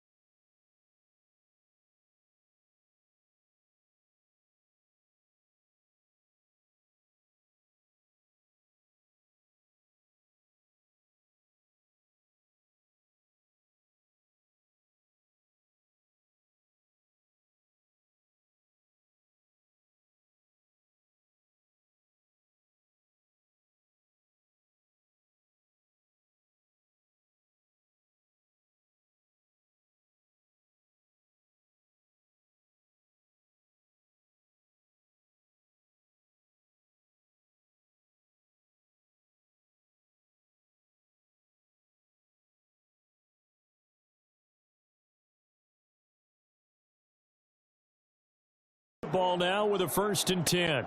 Back onto the field now, the Commanders offense. See if they can put this drive in the end zone, Charles, because it's been a little bit of a rough go at times. They've had to punt the football a ton in this ball game because of stalled out drives. So are you saying that you're kind of tired of seeing the punter run out there and do his thing during this game? Is that what you're trying to say? Well, I mean, I'm okay with it. I have a feeling that this offense, they don't want to see the punter again. And frankly, the punter doesn't want to run out there anymore himself. He would love to see his offense put together a drive and give his leg a rest. Howell's throw taken in by Samuel. And to the 36-yard line, taken down there after getting 8 yards. I got the sense that the defense created a little momentum for them there, didn't they? Did their job, forced the punt. Now, nice start to the drive. Offense has to do their part. Yeah, they certainly do, but what a great start for them. They've got to go thank the guys on D. Hey, check Mike 33. Straight ahead, it's Robinson. And he'll get it out near the 40 to the 39. They'll get 3 as the drive continues. It's a first down. 2nd and 2 is prime time for a little bit of a gamble, isn't it? Open up the playbook, go play action, toss that bad boy deep. But in this situation, go ahead and give it to your back. Let him pick up a first down. Keep the sticks moving. Hey, check Mike 33. Check Mike 33. Back to Robinson now on first down. And this play will be blown up. He'll lose yardage back at the 38. He'll lose a yard there, and it's 2nd and 11. That was well played there defensively. 2 tight ends in the formation, which essentially gave them 7 blockers up front. Hard to imagine with all that size and beef that they could let a tackler through, but that's exactly what happened. A loss resulted.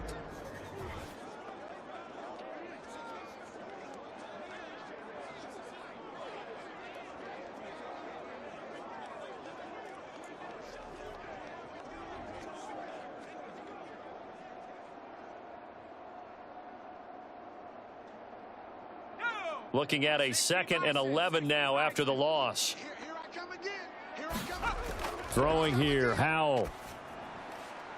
That's going to be caught by Samuel. And he'll be out of bounds up near the 45 at the 44.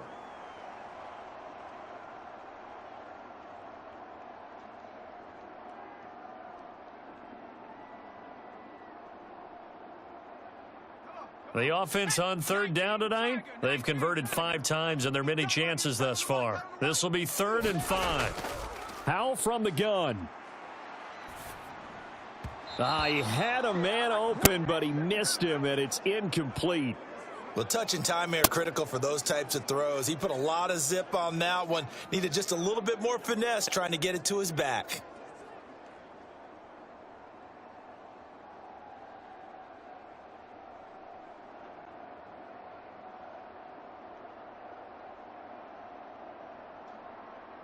Here's Tressway now, as he'll come on to kick for a 6th time tonight. And he gets this away, and look at this. This is a good one. Now this is going to carry well into the end zone for a touchback. Jacksonville set to go again offensively. This crew had to punt last time they had the ball, but when you've got a lead like this, you content to play the field position game? You are to an extent, especially if you like your defense, because you have the lead, you've been controlling the game. But why put them in a tougher spot? You want to get out there and get something done on offense and maybe take command of this game yourself. Lawrence bringing the Jaguars up 1st and 10. At their own 20-yard line. He'll look to throw. And his pass incomplete. Well, listen, when you've got the lead, there's absolutely no sense trying to fit a ball in where you shouldn't. You can see the coaching in his head taking place on that play because he saw he had a receiver in the area. He just put it well over his head out of harm's way. After the incompletion, here's 2nd and 10 from the 20. 57. Mike, 57. Now Lawrence. He's got his big tight end, Farrell, complete. And he'll go down at the 26 following a gain of 6. The completion was given up, but that's why you play zone defense, so that you can have people around the ball when it's caught and you don't give up much run after the catch. 3rd and 4, and this crowd urging on their defense. They're up and making noise. Looking to throw, Lawrence. And that is incomplete.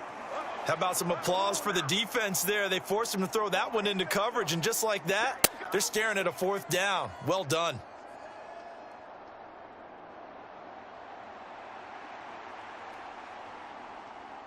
Here's Logan Cook now, as he's on to punt for the 4th time tonight.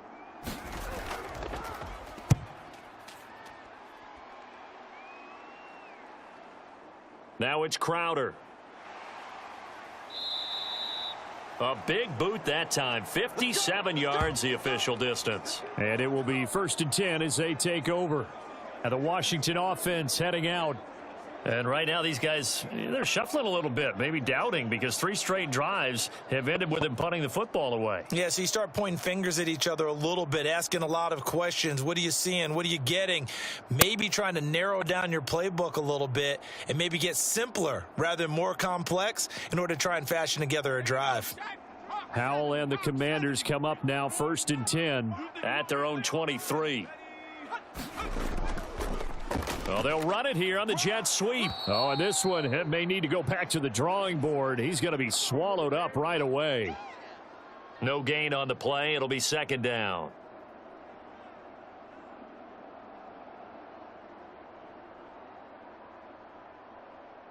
Let's go now. Panther 60. Panther 60. Let's go, D. Tighten up. Let's go. 33. Check by 33. Operating from the gun. Howell. That one is slant to McLaurin. A gain of 8 there on the play. And that'll leave them with a 3rd and just a yard. You can see the time and effort and thought that they've put into their passing game because it was evident right there. It looks like a simple pitch and catch, but you and I both know that they have planned for this and worked hard to make it happen.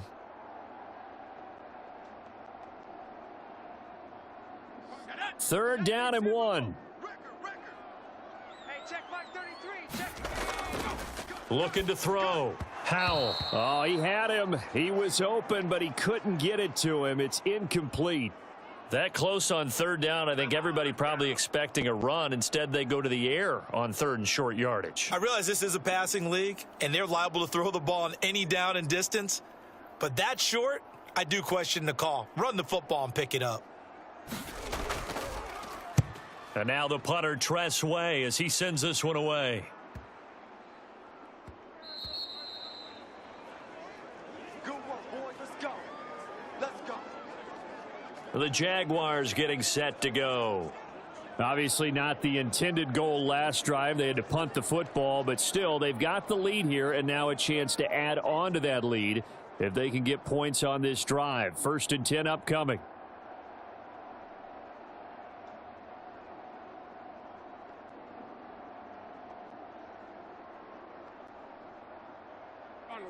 Lawrence bringing the Jaguars up 1st and 10. At the 20. He'll look to throw. He completes it to Ridley. And he is out of bounds right around the 34. 1st down yardage on the first play of the drive. Give him 14. Well, it may seem a little unorthodox to some people. Got the lead, 4th quarter, yet he's still firing away. I think he believes that's the best way to go ahead and win the game. Yeah, a lot of coaches say, let's just run the football, be conservative. He's sticking to his game plan. No, that is his game, and that's what they're going to ride. And now a throw on 1st down there, but it's incomplete. They went with a dime look on defense. 2 extra defensive backs on the field and covered up essentially every blade of grass. That allowed them to disrupt the play.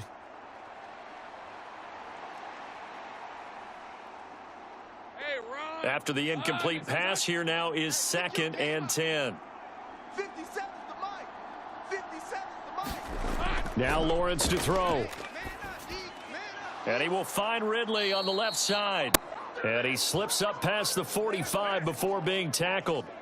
With that catch, he goes over 100 yards receiving on the night. Charles, he's now over 400 yards passing in this one. It feels like he has a zillion completions. Just a very memorable effort from a guy that we thought could be in line for a big game, and he has exceeded our expectations. That he has, and I'm not really surprised at all because when you look at this offensive unit, they are loaded across the board. And, of course, the guy throwing them, he's a big-time player himself.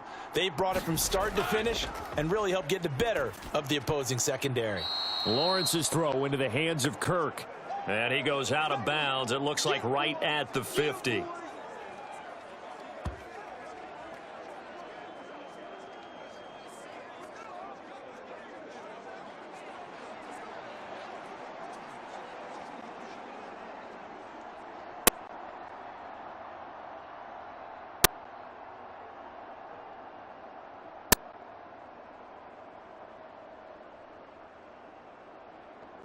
Second down and 6 now. Let's get that ball, D. Let's get that ball. 57's the mic. Watch 57. From midfield now, Lawrence. Now he steps away. And he will slide to a stop. He does have the first down. We've got a one-score game with inside of 2 minutes remaining. So it's Jaguar football here as we welcome you back. They've got a 1st and 10 as they look to try and finish this one off. And not totally home free yet, but it's looking good as they come up 1st and 10. ETN up the middle. And Washington now going to use the first of their 3 timeouts as they'll talk things over prior to this upcoming 2nd down play.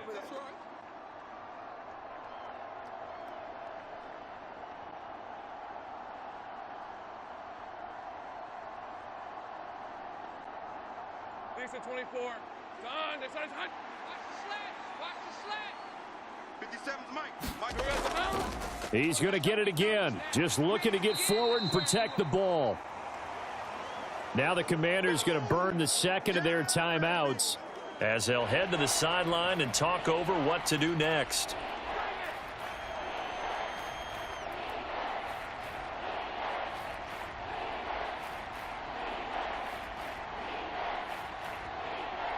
They're trying to keep the drive going. This will be play number 8. It's 3rd and 2.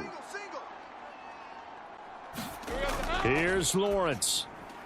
Work in the middle of the field, and he's got a man complete. And he will have a Jaguars first down, and that ought to be the one that seals the victory.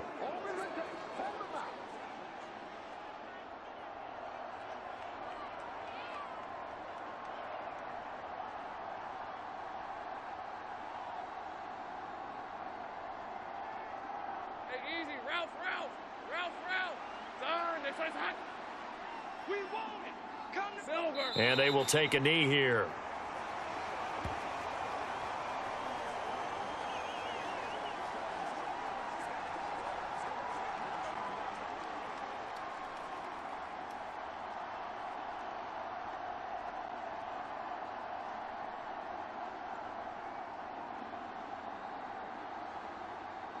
Hey, lion. Hey, tomato. Done.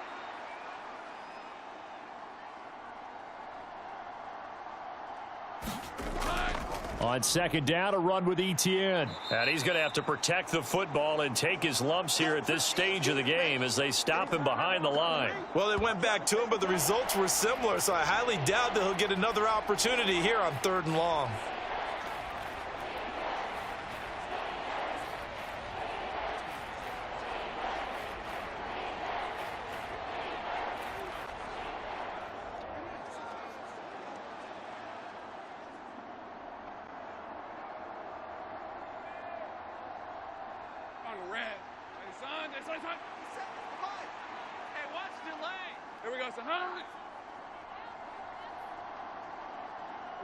Lawrence to a knee, and that will write a finish to this one.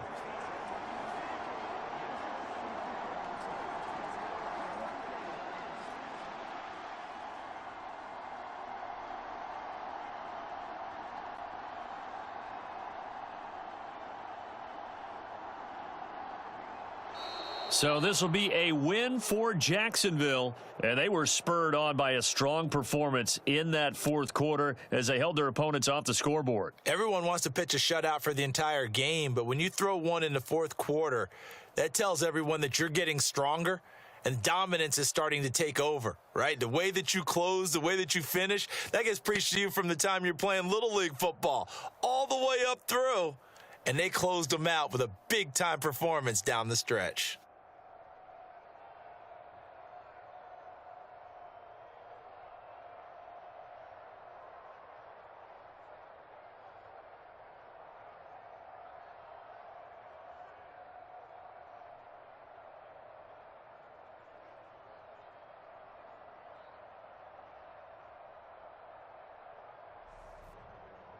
So that'll just about do it for Charles Davis. I'm Brandon Gaudin. You've been watching the NFL on EA Sports. For more, log on to easports.com. From Washington, thanks for watching, and good night, everybody.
Tonight, from Lincoln Financial Field in Philadelphia, it's a special prime time edition of the NFL on EA Sports.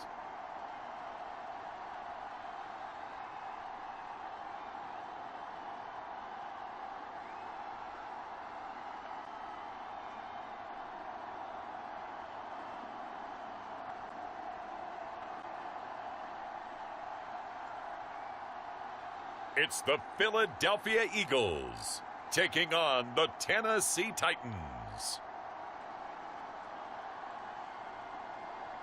Opened back in 2003. Have a look at the link. Lincoln Financial Field, where 70,000 are rocking and ready to go in Philadelphia. Tonight on this fine Thursday night in Philadelphia. Tonight on this fine Thursday night, we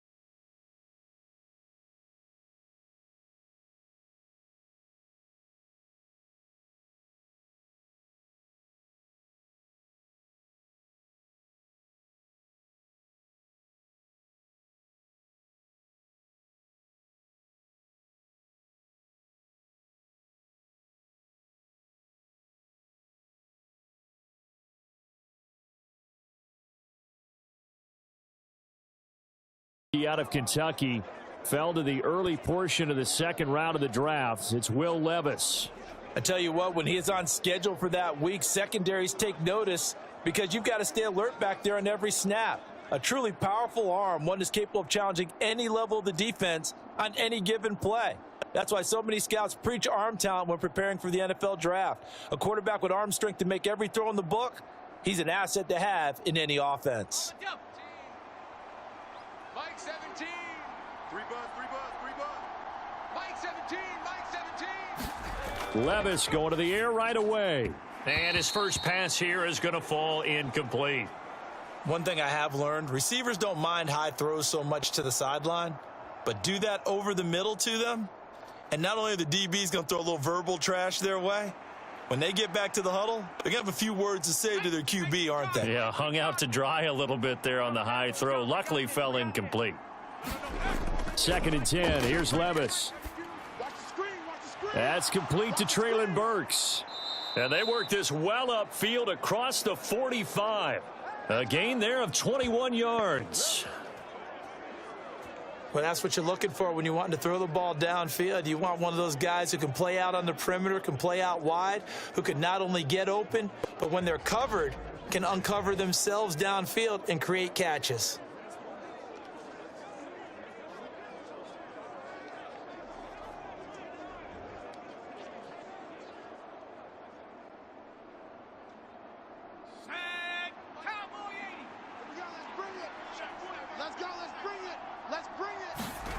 First and 10, it's Levis. A shot downfield for Burks. And it is incomplete. Good positioning there downfield to break that one up. That's some good closing speed there defensively because that looked open for a minute. But that's great work with the ball in the air. Never gave up, converged on his man, and broke the play up. So after the incompletion on first, now 2nd and 10. Levis back to throw. The catch made by DeAndre Hopkins. And he has another first down as they'll get the ball down to the Eagles' 31-yard line. 23 yards the pickup there. And that's a more than acceptable read right there because it's zone coverage, so timing is everything. This time he waits for his man to come open, puts it right on him, and they pick up a first down.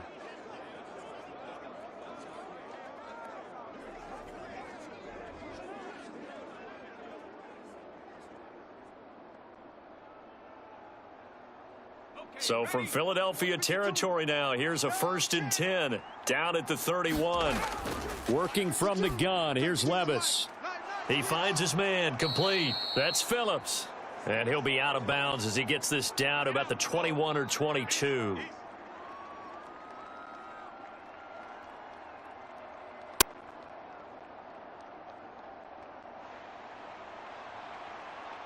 From the 22 now, here's 2nd and a yard. On the ground, this is Derrick Henry. And Henry going to have a Titans first down as he's down inside the 15. Quite the opening drive march they're on right now. It looks a lot like what we saw in practice prior to the game, doesn't it? You know, because on that last big practice beforehand, you go through your offensive script. You go through your play calling. You go through all the stuff and establish things. And it looks like it's going like clockwork right now for them.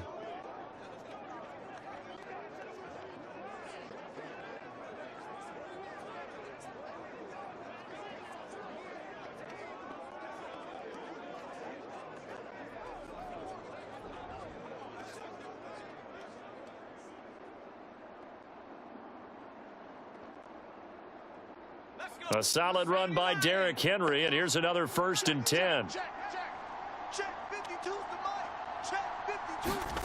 Levis looking to throw.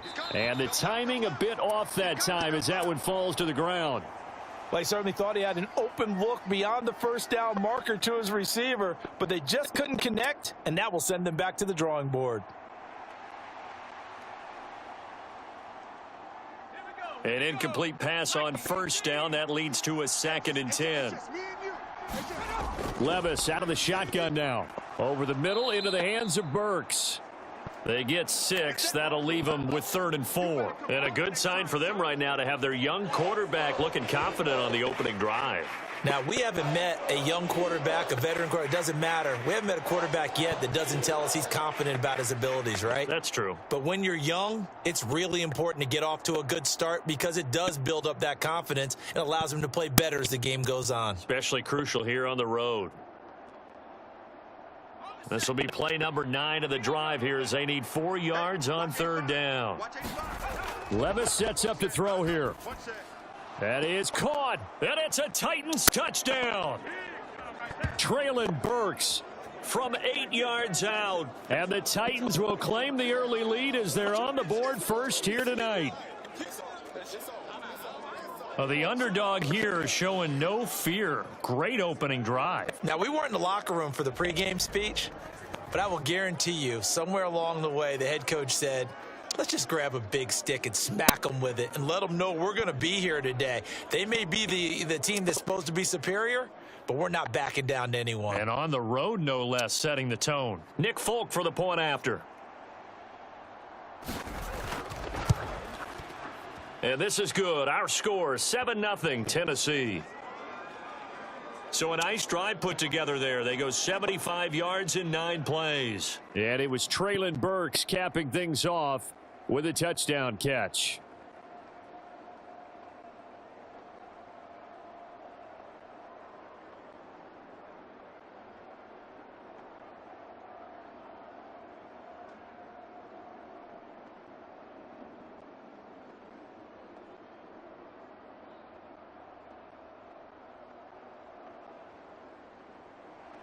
Set now to kick this one away, and off it goes. This fielded right at the goal line. And he'll be stopped up at the 25. Let's go. Let's do it. Philly's offense getting ready, and Jalen Hurts ready to lead them. The second-round pick who started his career at Alabama, then finished with an electric senior season at Oklahoma. Tremendous production in college at 2 different universities, and this is a guy who was a finalist for the Heisman Trophy. Still much more of a runner than a thrower, but has plenty of arm and is capable of making the big throws downfield. And don't underestimate his ability to think the game. Remember, he's the son of a coach.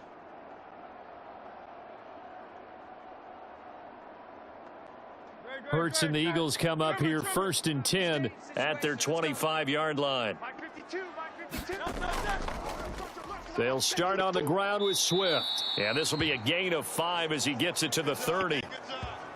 Brandon, to me, what's important right here on this drive is for them to get at least 2 first downs. They've got to give their defense a chance to settle down, catch their breath a little bit after they give up a touchdown on the opening drive.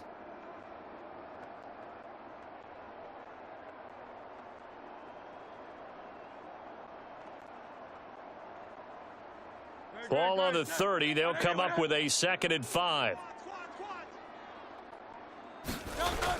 They'll stay on the ground with Swift. And he'll fight for a couple as the tackle is made at about the 32. That's how we do, D. That's how we do. They don't want none. They don't want none of this.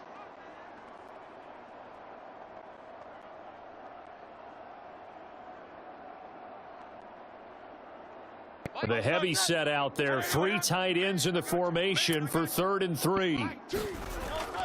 They'll try and run here with Swift. And he will not get there as they stop him short right around the 34-yard line. Only 2 yards, and it'll be a punt on their opening possession. An ideal start defensively. They already have the touchdown. Now they get the stop. Just like they drew it up on the chalkboard. Does that sound dated? Right? Am I out of touch a little bit? It's all right. All right, grease board, heck, computer, exactly what you want, though. Score on your first drive, stop them on the first drive defensively.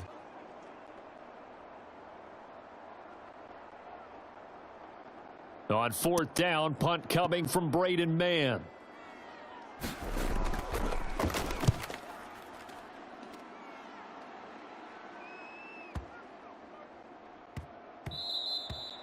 And he couldn't get it to check up. That kicks all the way into the end zone for a touchback. The Titans coming back onto the field for their second drive. They'll be looking to duplicate that first drive, the one that got them that 7-0 lead. Of course they would. I mean, look, they're on the road. So getting the 7-0 lead was huge for them, right? Imagine getting up 2 touchdowns on the road, taking the crowd out of the game. It'd be ideal.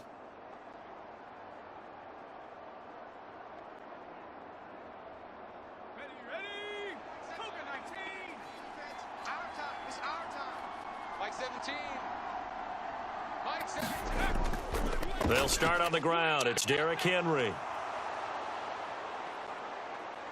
And he's taken down right at the 45-yard line. It's a gain of 35. Outside handoff to the right side. If you're a running back, you love getting the ball early so you have vision to see what's happening in front of you. Right tackle likes that call. Big play for him. But don't forget about the guys you always tell me on the backside sealing off. When they talk about cutoff blocks, making sure no one can leak from the backside that can run a play down. And nobody leaked. Big play. So the big play moves them all the way across midfield. It's 1st and 10 from the 45. Mike 17. Hey, we got to give it. Inside handoff, Henry. And he'll power his way forward for about 4 yards there on the first down carry. And that was a quality play to start a new set of downs. That was simply an offensive line winning the battle up front and winning it in a big way and giving their guy in the backfield a nice lane to hit. Now a 2nd and 6. Tiger 19. Tiger. What we got? Check. Again, it's Henry. And a very determined run there as he'll take this all the way down to the 27. Good effort. 61 yards rushing for him now, and he's only carried the ball 4 times. One thing's for sure, this defense has to figure out how to stop the ground game. He's eating them up here in the first quarter. It looks like they have to go to different forces, aren't they? The conventional things aren't working too well. So I remember a coach of mine saying way back when a back's having a great game, you've got to get the ball out of his hands. See how far he can run without the ball. And what he meant was takeaways, knock it loose, because maybe you can't just stop him with just regular tackling. A first down carry for Henry. Down he goes at the 23, a pickup of 4. Well, the end of all that hitting and hollering, it was a 4-yard run, so the offense is going to go back to huddle and feel pretty good about themselves. Defensively, you have to feel okay because you didn't let it turn into a bigger run, but the goal, shut it down for 2 yards or less. That's when you start to feel good about yourselves. On 2nd down, here's Henry. And he'll get a couple here down to the 22.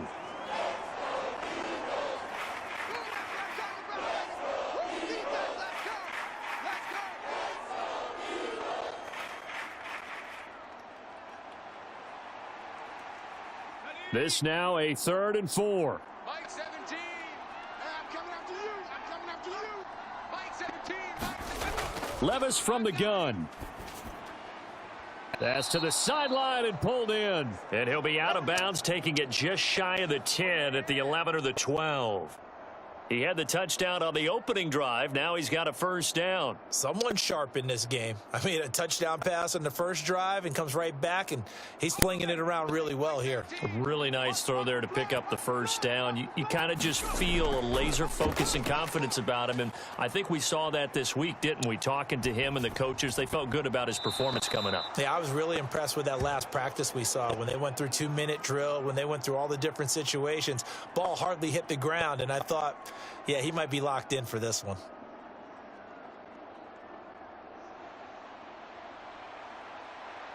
Now 2nd and 5. Snap will come from the 6.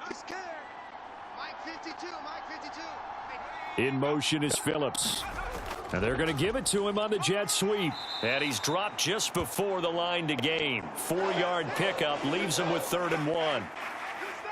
Let's just make this one succinct. Nice job there. All 11 guys on defense diagnosing the jet sweep and putting it down. 9th play coming up here on this drive. This is 3rd and a yard. They'll try to run for the first with Henry. Henry fighting for the marker, but I don't think he got there. He did not. Call it no gain that time, and they're going to be left looking up at a 4th and 1. I apologize in advance, partner, but the beefeaters on the interior of this D-line, you just know they were licking their chops on 3rd and short. And yes, they were rewarded with a tasty dish, stuffing that one short of a first down. Well, we got beef eaters licking their chops and tasty dish in one fell swoop. I did apologize in advance, didn't I? Yeah, you did. That line's not eating tofu. I'll tell you that much for free. So the snap will come from the 3, but remember, they don't need the touchdown. They can get the first down if they get a yard, and the ball gets to the 2. He didn't get the touchdown, but he did get the first down as he's tackled at the 1. They only got a couple, but a couple's all that they needed as they convert on 4th. At first glance, I actually wasn't sure that he got it, but he ended up getting it by about a full yard. He certainly did, but it took a little effort, didn't it? Took some nice push, a little crease inside, and some determined running to make sure that he got the first down. Henry will take this into the end zone for a Titans touchdown.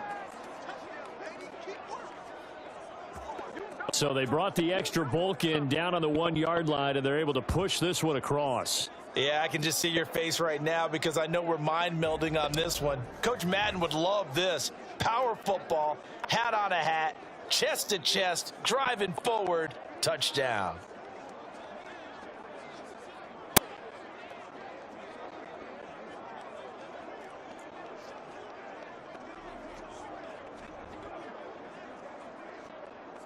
Now Folk for the extra point.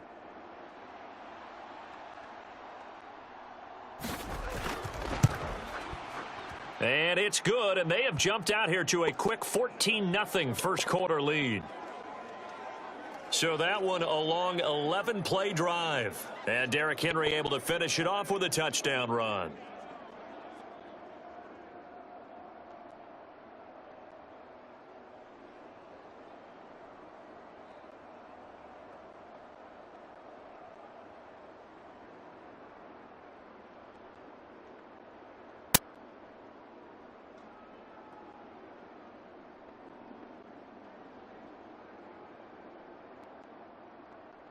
The kickoff unit is out on the field, and they will send this one away. And the drive will begin at the 25 as Scott is going to stay in the end zone. So back onto the field here come the Eagles for their second drive. They've been outplayed early, no question. Down 14-0 already as they come up 1st and 10.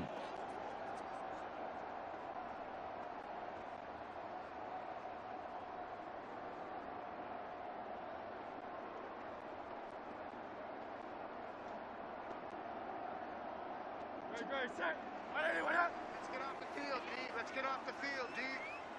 Mike 2, Mike 2. On the ground, it's Swift to start the drive. And he works his way forward to pick up 4 yards there. Second down. Well, on every play call, you realize it's not going to go for a touchdown. So a lot of your calls are setting things up for maybe later in the game, trying to establish the inside run with toughness now, hopefully get to the perimeter later. And let's face it, you could do worse than a 4-yard run on first down. Choose the mic. Right back to Swift again on second down. A short gain here, maybe a yard to the 29. Back-to-back runs, I'd say that encompassed maximum effort for minimal gain. Minimal yardage, and now they're going to need something more than minimal on this play coming up. A dime look defensively here for the Titans on 3rd. 52 is the mic right here over there. Here's Hurts to throw. He had a man open, but he missed him, and it's incomplete. 2 drives won't tell the story of this game, but you absolutely have to like how this defense has played thus far. They have yet to allow this offense to get untracked in this one.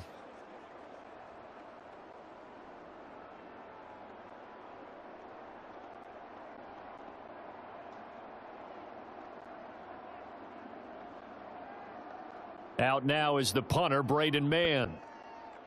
Braden Mann.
Give him 19. The goal for any offense versus a zone defense, find the holes where guys are available and put the ball on the receiver before any defender can step up and fill it. They did it well there. Perfectly executed crossing route.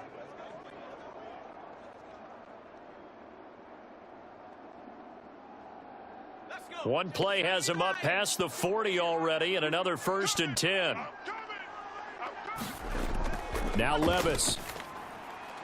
Oh, into a sea of defenders and intercepted. It's Nakobe Dean with a pick. And the Eagles are going to have the short field here as they'll take over right at the 50. They've got a pretty comfortable lead right now, but maybe a little too careless with the football that time for the rookie. I think the key word there is comfortable. And there's two schools of thought on it. With that type of a lead, maybe you can take a few more chances because you have a cushion. Others will tell you, don't eat up the cushion with careless play. He'll learn to ride that line as he moves on in his career.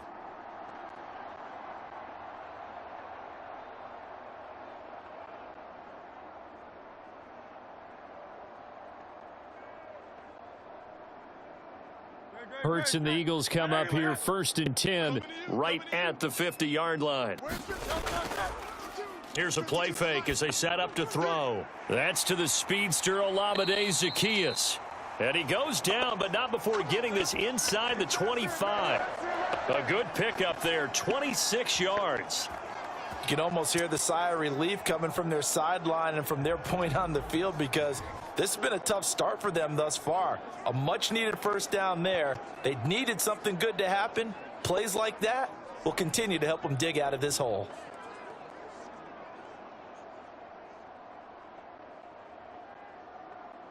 No, toss that. All right, let's go. Trimmer. Watch the slant. Check, 52. No, toss that. No, toss that. On 1st and 10, it's Hurts. It's caught. On the right side, it's Smith. Call it a gain of 6 on the play, and that will bring up 2nd down.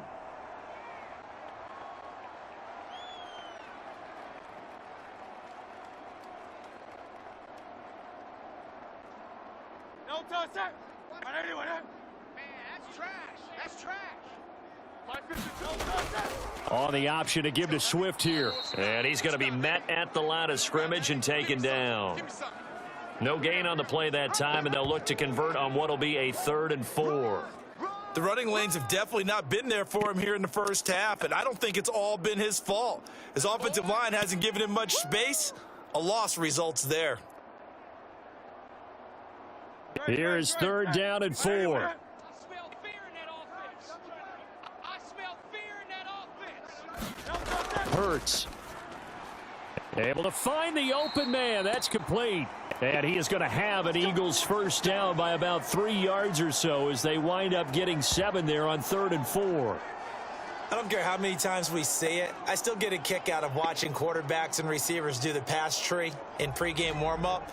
But I always remember that when we go to practices, we see that after practices as well. They really tune it up, don't they? They tune it up. They know why they do it for these situations. 1st down. And they build that trust, and that's why they're able to find him in this type of a situation. Now a 1st and 10 at the 11.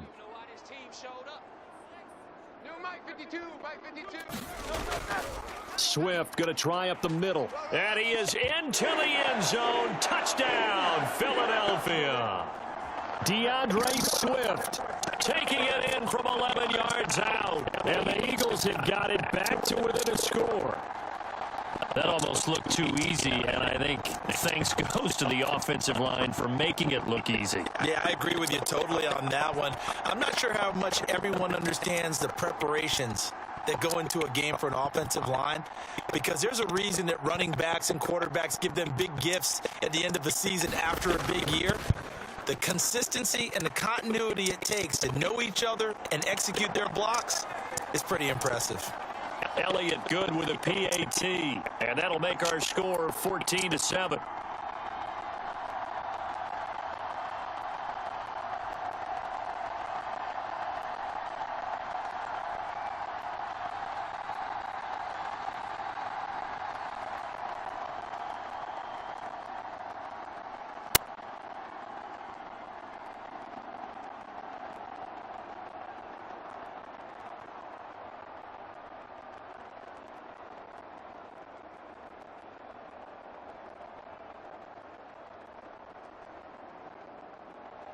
Now after the touchdown, here's Elliott on to kick it away.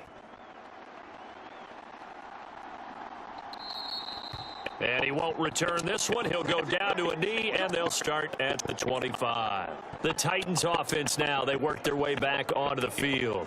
And we'll see if they can bounce back from that last drive. In particular, if they can bounce back at the quarterback position, Charles, after throwing their first interception of the ball game. Yeah, some guys, you know they're going to want to try and get a big play right away and take control back. Others, they're going to want to look to hit a couple shorter passes and get a little momentum back that way. But for the defense, that goal's not changing a bit. They want another pick. You're exactly right about that. In fact, you've got to watch them a little bit because in coverage, they may cut down their gaps a little bit, maybe their splits a little bit in order to try and get to the ball even faster. And he's taken down but able to slip across the 35. 81 yards on the ground now for Henry. He's got a first down. Well, they're making a real first quarter statement with a run game, no doubt. For those who remember old school football, running it, establishing things, seeing backs find holes, get through them, they've got to like what they're seeing from this unit so far. Right now, they've decided to, as you said, establish the run game, and they've been successful doing it.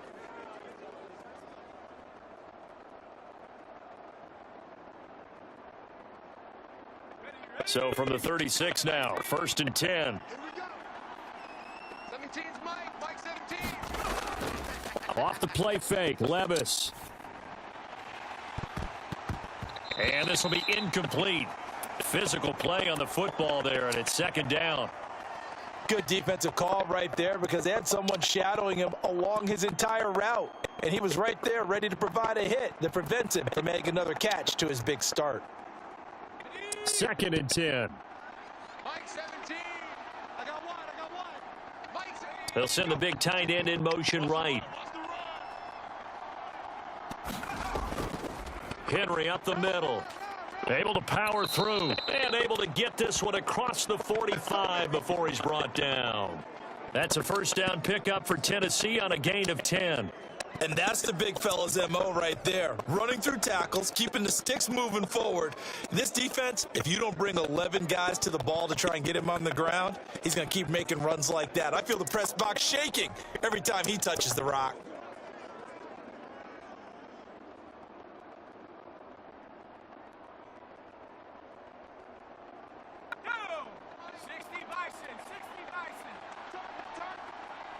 Mike 17. They keep it with Henry on first down. And across the midfield stripe into Eagle territory. It was Josh Sweat who got him down on the defensive side. Consecutive positive runs for him on the last 2 snaps. He certainly appears to be trying to put the offense on his back and just move them down the field when his number is called. The way he's running it, I'd keep going back to him. Watch 32. Watch 32. Butts it. 2nd down, here's Levis. He gets this one to Burks. And he has another first down as they'll get the ball down to the Eagles' 37. 12 yards there as they move the chains.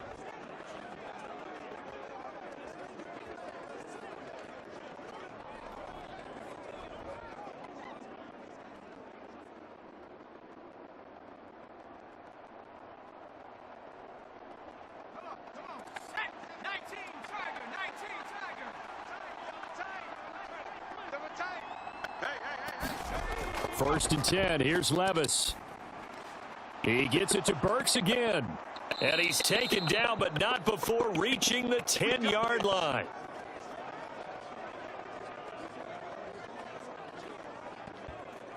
Through one quarter, 14-7 our score. Second quarter now, Titans in possession of the football as they've got it with a 1st and 10.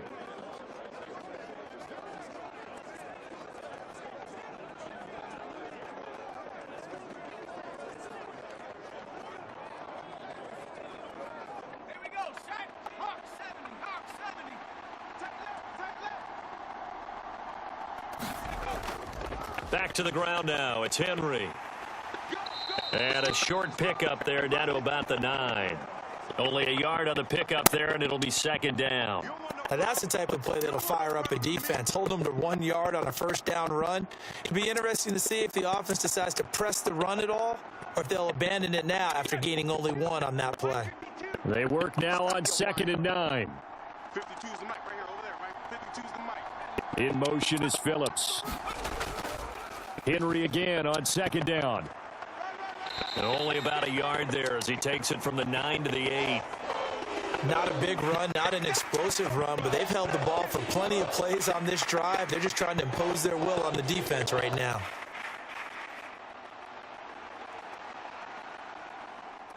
An 8-play drive to this point. So here's play number 9 on 3rd and 7.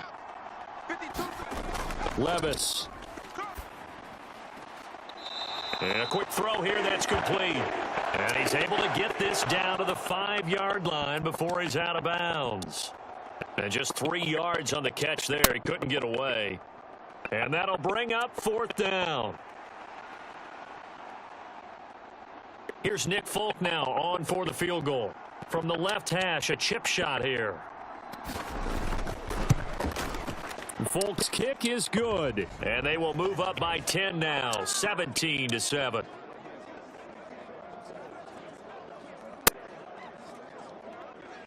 So a long drive gets them down inside the 5, but ultimately they settle for just the field goal. And I have to think that if maybe they were a yard closer, that would have made their decision tougher, and I think they likely would have gone for it. But in this situation, they just decided to take the 3, and I think it was a smart move.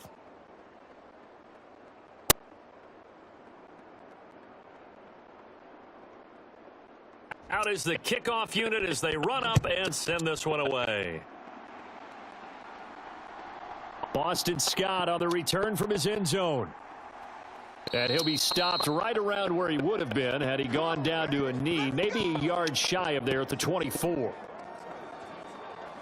Here's the Philadelphia offensive unit now as they head out to take over possession. They trail by 10, 17-7 as they come up on a 1st and 10.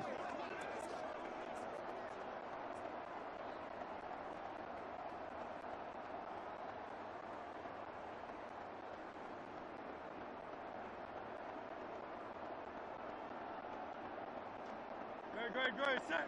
Trimmer. 52's the mic. I'm coming. Hurts sets up to throw it. Oh, nice move. And they're able to get this one across the 35. Good coverage downfield led to him taking off, picking up the 1st down on a 13-yard run. That's the first time he's called his own number, but he's got to be overjoyed with the results. He wasn't just going to settle for a modest gain. To me, he was determined to come through with a big message to a defense that slept on him in the pocket.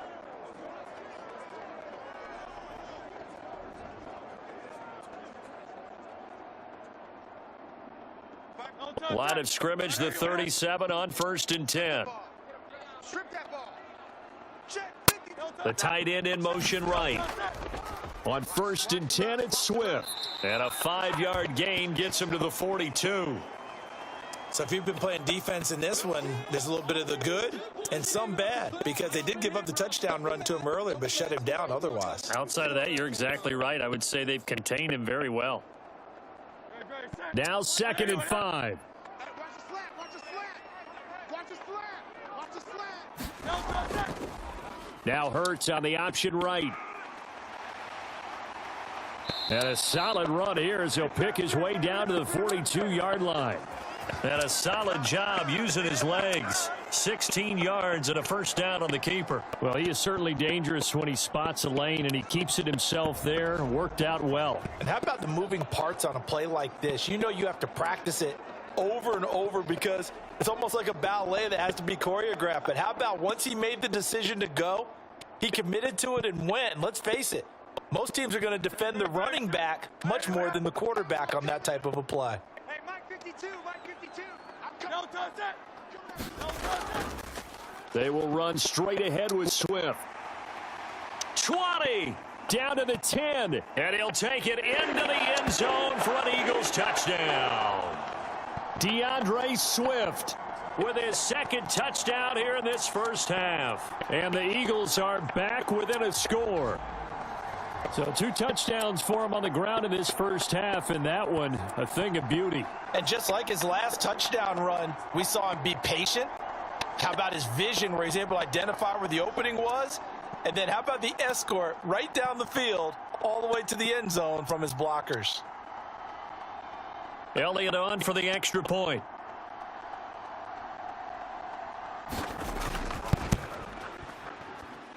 And this is up and good to make it a 17-14 game. So that drive, 4 plays. And a pretty good run there in the end to top it off.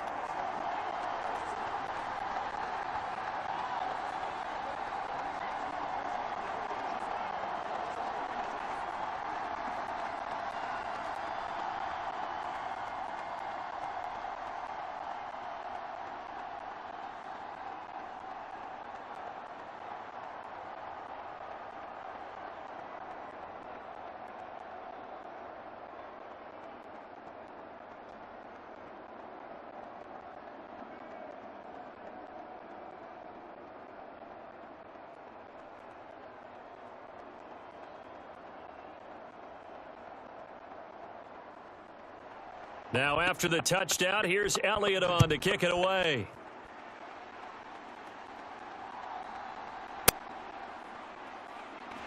And makes it across the 20 as his guys will set up shop at the 23-yard line. And here comes Tennessee as they get set to take the field. Their drive last time, it stalled out. They were forced to take the short field goal. And the key phrase, you nailed it. Forced to, because you know coaches look at these short field goals as a last resort, right? To them, that's not how drives are supposed to end. You're supposed to put 6 on the board. That's a consolation prize. Like going to the county fair, you don't get the big stuffed animal on that one, do you? No, you don't go top shelf. That's bottom shelf material.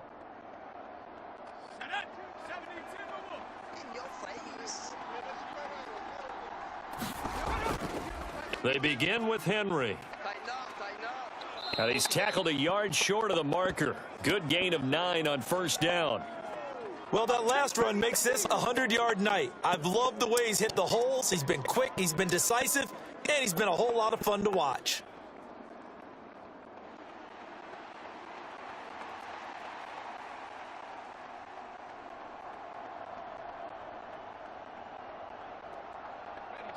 From the 33, here's second down and a yard. And the busy night for Henry continues. And he's able to take this one up to the 35-yard line. 2 yards on the pickup, and that's all they needed to move the sticks. 2nd and 1 is often an invitation to take the big shot downfield. But I bet the offensive lineman said, are you kidding? We just get on our backs and let's go get the first down. They love being physical.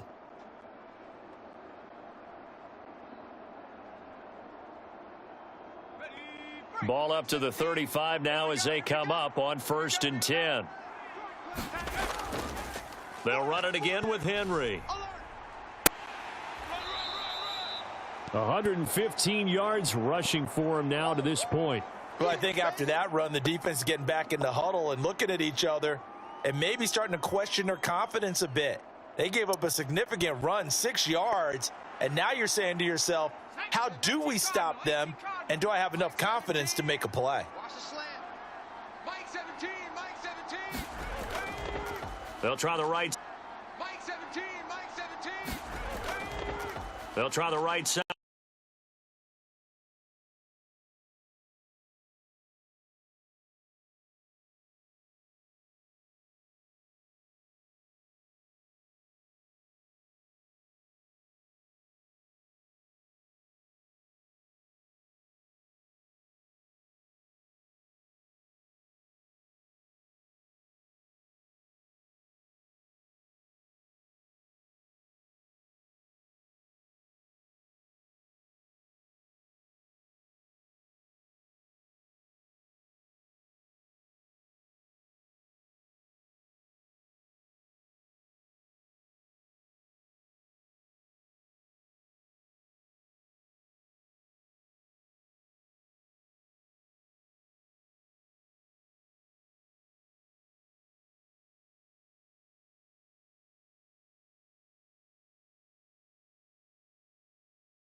rush yardage, but you stick with them, don't you? When they're having a good game, keep feeding them.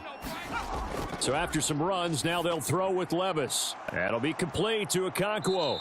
And he has another first down as they'll get the ball down to the Eagles' 39. It's a pickup of 16 there, and it'll lead to a new set of downs. Nice job there of utilizing his big target, and he didn't overthink it. Understands the catch radius, understands that he knows how to use his body to keep defenders away from the ball, and puts it right out there for the nice pickup.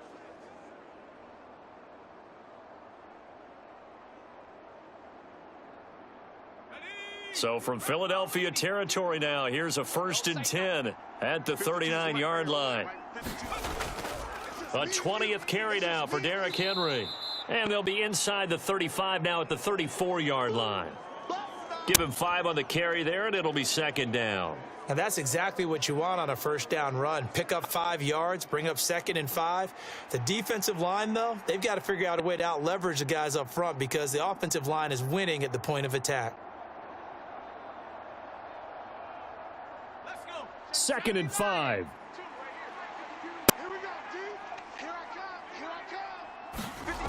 Levis to throw it. Over the middle, complete. That's Phillips. And he has another first down as they'll get the ball down to the Eagles' 24-yard line. They picked up 5 yards last time. Now they double it and get 10 here. And this has been a nice answer to the touchdown drive against them a few minutes ago because they've come out and reestablished the tempo. A nice throw there, and they're putting together a very strong drive as a response. Here we go. Liking 18. Watch the run. Levis now on 1st and 10. Throw left side here into the hands of Wesco, the tight end. And out of bounds right around the 20. Call it a gain of 3 on the play. And that'll make it 2nd down. Got to give credit where it's due. Really nice defense on that play. The pitch and catch was successful, but not any run after it. 2nd and 7 from the 20. In motion is Phillips. Running from the gun with Henry. And maybe a measure of revenge there. He's had his way in this one, but this time they get him behind the line.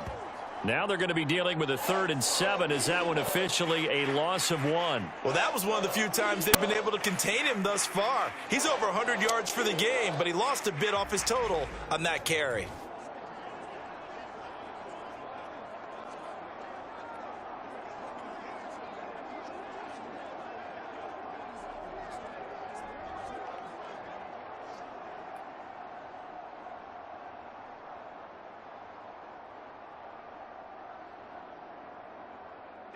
The Titans on 3rd down. They've hit 2 for 4 thus far. This is 3rd and 7.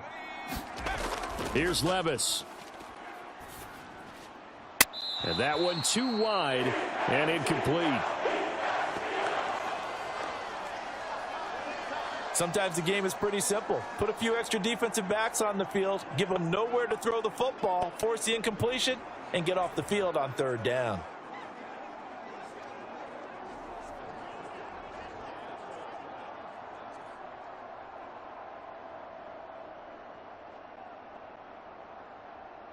Here's Nick Folk now on for the field goal. He hit his first, this one from 38. Folk's kick is good. And they stretch the lead to 6. It's 20-14 now.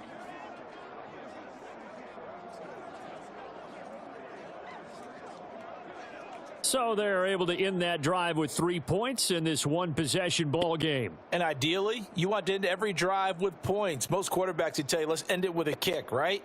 A PAT, that's number 1. Field goal you'll take. Punts, you really don't want to do that. In this case, they'll take the field goal and get prepared for the rest of the game.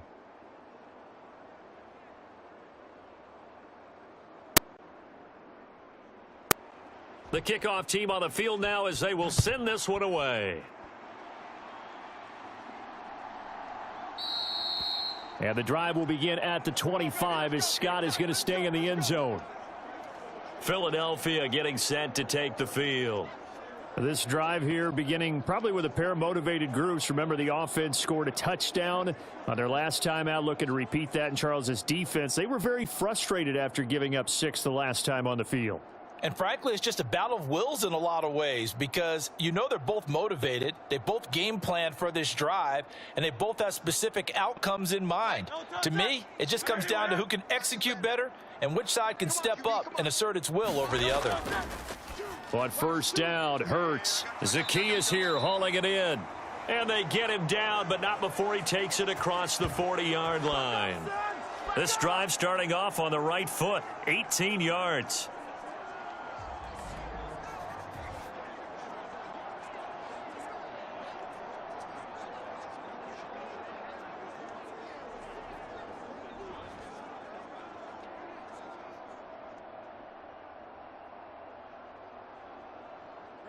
One play has him up past the 40 already, and another 1st and 10.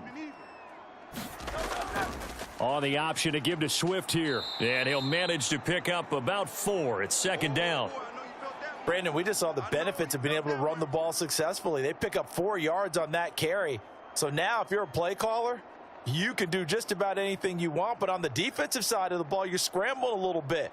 Now you're behind trying to figure out, do I need to blitz him? Do I need to pressure him? How do I gain an advantage on this snap? Hurts throw there taken in by Smith. And he's going to have another 1st down as the tackle's made at the Titans' 35. 17 yards on the pickup there. The drive will continue. Quarterbacks love slant routes because the receivers are breaking right into their line of vision, and receivers love them as well because they're getting the ball on the move and able to catch it and try and get upfield and gain additional yardage.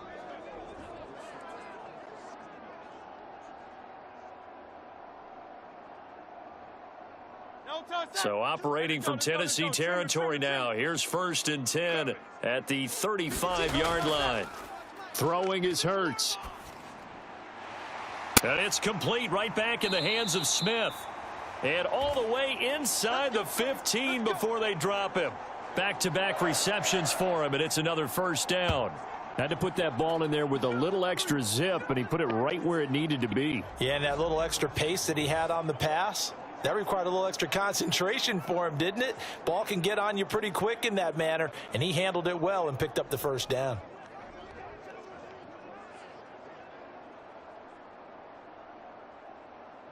From the 13 now, they work on 1st and 10.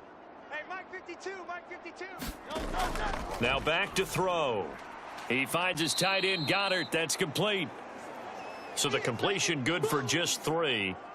And it'll be 2nd down. I know when you got a top tight end like this, you want to get him involved, but when you do, you're hoping for more than that. You certainly are. You've got to try and get him some space where he can make a play downfield or at least an opportunity for some rack yardage, right? That run after catch.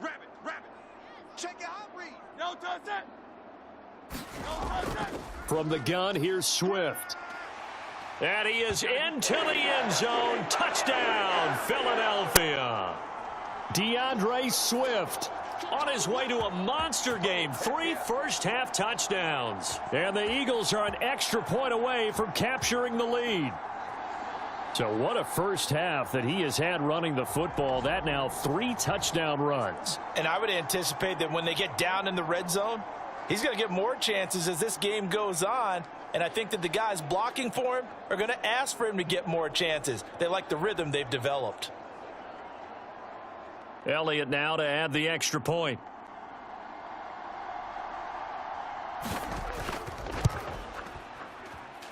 And with that, his guys take the lead here by a point.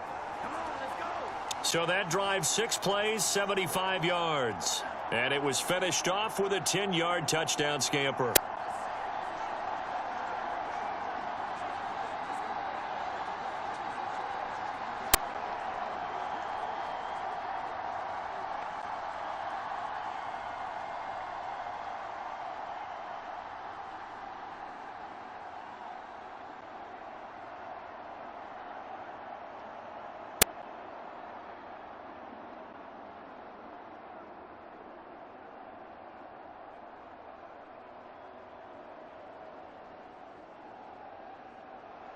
Now after the touchdown, here's Elliott on to kick it away.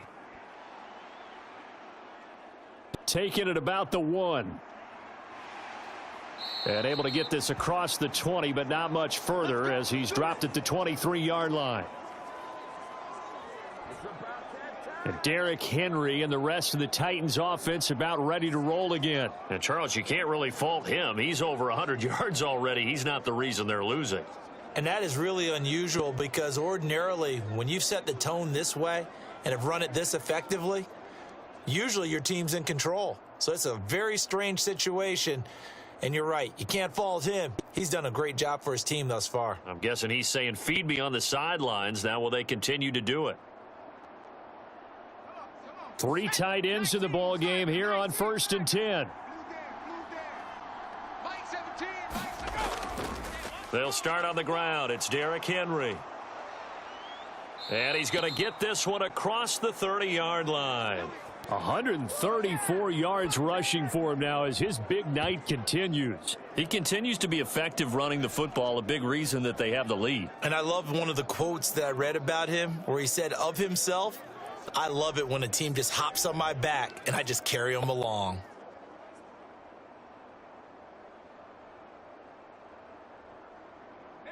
So they'll come up 1st and 10 now from the 33.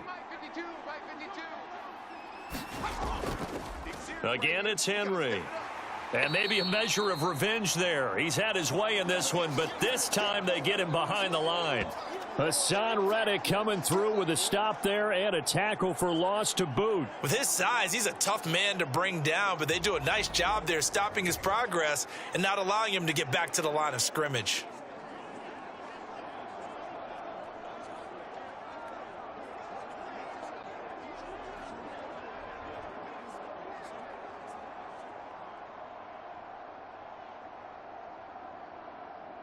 Now they contend with a 2nd and 12 after the loss. Back to throw, it's Levis. He's got a man, complete. And he's going to be out of bounds, but not before he takes it inside the 40. It'll go as an impressive 31-yard gain. Well, he looked his way quite a bit in this first half, and with good reason. You can see it there. He is such a handful defensively. Just too hard to keep him under wraps. He delivers a big play here for this offense.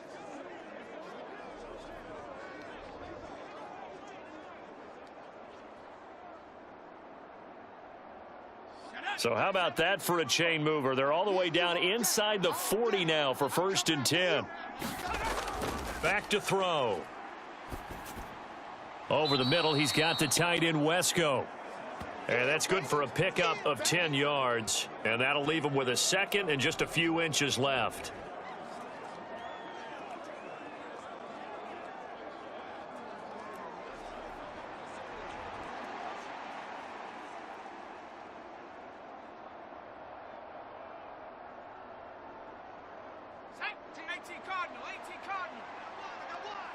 Like 17. Play action now. Levis.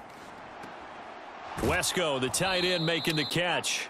And he has another 1st down as they'll get the ball down to the Eagle 16.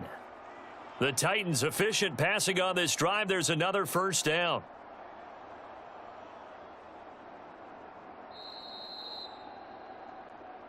Two minutes remaining in this first half of football.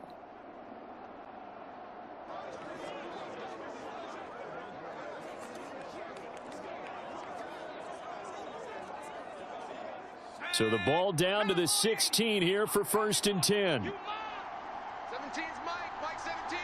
Let's make you go. They'll stick with the passing game as he looks to throw. He's going to be sacked back at the 23-yard line. Give the sack to Fletcher Cox. And it's never good to take a sack. You really don't want to take one down here in this part of the field down near the red zone. Not at all, because you're already pretty much assured of a field goal. But you take a big sack, it could push you out of range, and that's why defenses get a little more aggressive in this situation. They're almost conceding the 3 points. They want to push you back and try and take you out of that.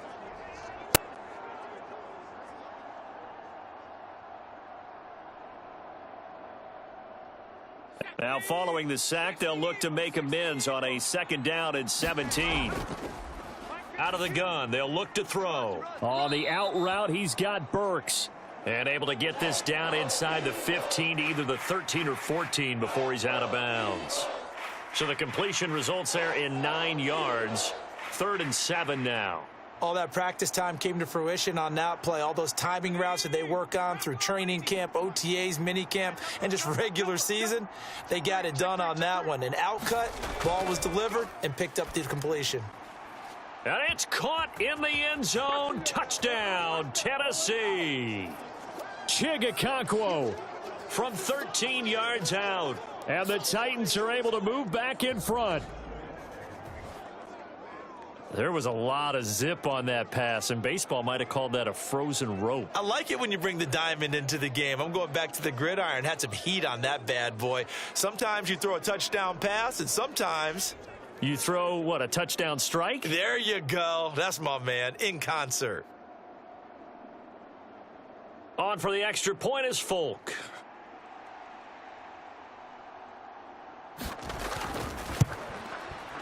And that'll make this a 6-point game. So that drive in total 8 plays. And it ends with a Tennessee score.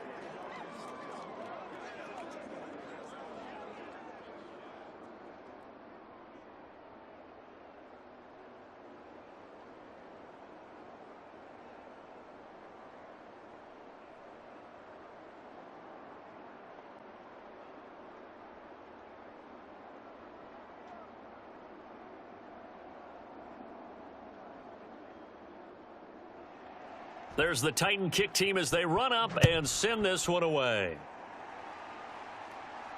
This taken in at the goal line.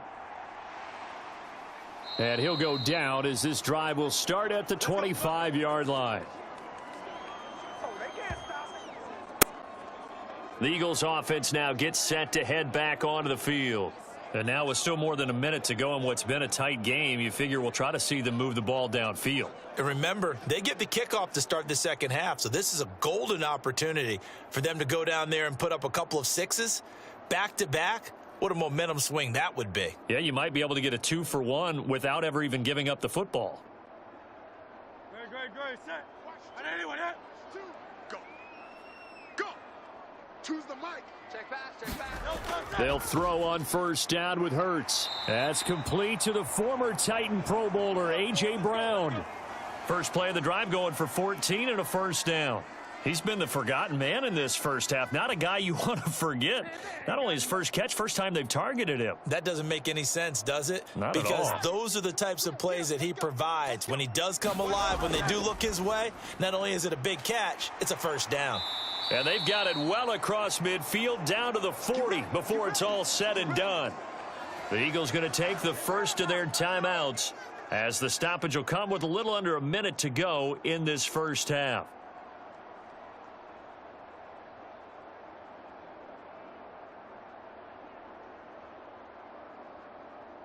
Back-to-back good plays have them on the move on first down. They'll set up to throw. Goes right back to Smith again. Now the Eagles will use the second of their timeouts as the clock shows 50 seconds to play here in half number 1.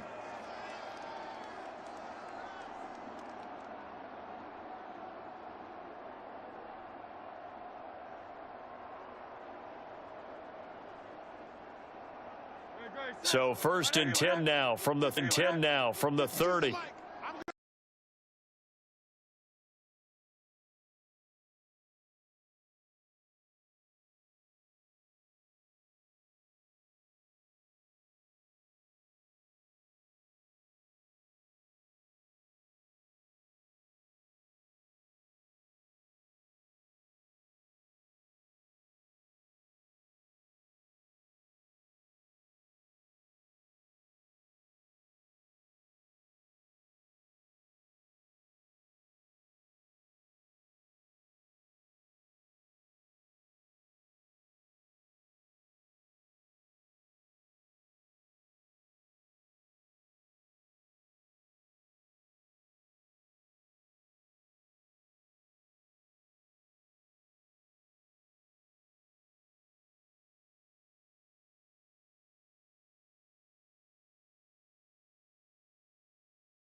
Seconds to go in half number one.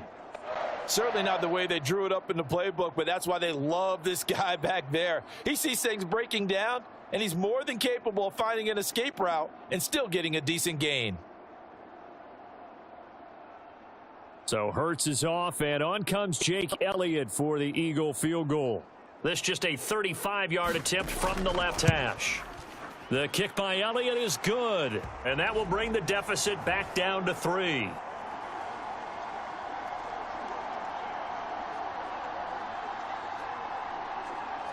Well, in a close game like this, obviously you want the touchdown, but certainly they will take the 3. And they'll be okay with that, but let's throw a little credit to the defense as well. And I'm just glad this doesn't come down to a debate, right? Which side won, partner? Because the defense, hey, we didn't give up a touchdown. The offense, hey, we put 3 on the board. Either way you look at it, I think both sides gained something out of that drive. So not much time to speak of remaining in this first half as the kick's away. And here comes a return from just beyond the goal line. And tackled at the 21-yard line, so a net negative there of 4 yards.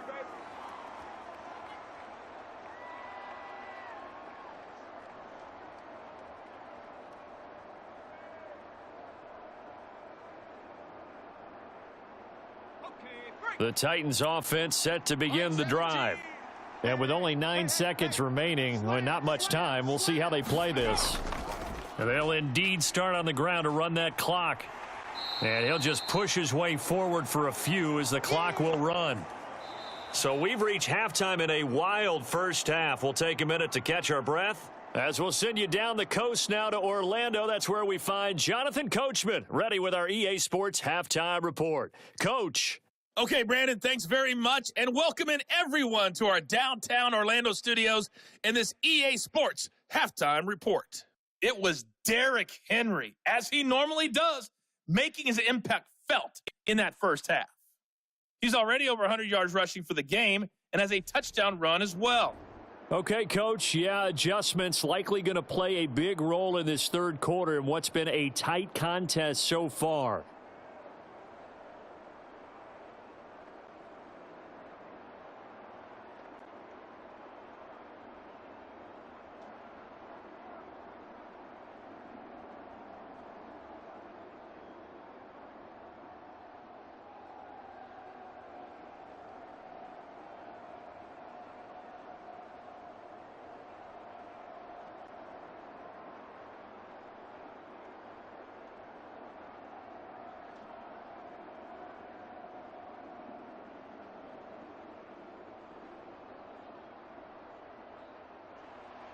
Both these offenses have been in fine form. What will the second half bring us as we are underway in quarter 3? And this will not be returned, so the second half begins with a touchback. The Eagles ready to go on offense to begin quarter number 3. Well, Charles, in that first half, we saw a fair amount of offense on both sides of the football, and now the team trailing here will start with it in the third quarter. And we both know this coach pretty darn well, don't we? Because his game planning is always on point. And now that he's getting the ball to start the second half, how about all the offense that you already referenced in the first half? He'll put that all together and come out with something really strong, I believe, to get things going here in the third quarter. Hurts and the Eagles come up here 1st and 10 at their own 25-yard line. Third quarter starts with a run from Swift. Yeah, this will be a gain of 5 as he gets it to the 30. Brandon, 5 yards on that run. Let's get back to the huddle and make sure if you're a back, you spend time with your offensive line and give them credit. Hard to move those 300-plus pounders at the line of scrimmage, and they did for a significant chunk of yardage. Ball on the 30. They'll come up with a 2nd and 5. They're going to look to throw. And that falls to the ground, incomplete. Well, a nice job of bodying him up defensively, and now it brings up 3rd down. To give you an idea of how accurate he's been throwing the football, we're in the second half. That's just his 2nd incompletion. Well, if he's that locked in, that means everyone's locked in, because to me it's like throwing a no-hitter in baseball. The pitcher may get the credit, a lot of people making plays behind him in the field. They'll drop to throw. Complete to Zacchaeus. And he is going to have an Eagles first down. They needed 5 there on third down. He winds up getting 7. This is a nice job of just taking what the defense is going to give you on third down. You're not looking for a big play downfield. You just want to find something that can get you past the marker. They found it and were able to keep the drive moving.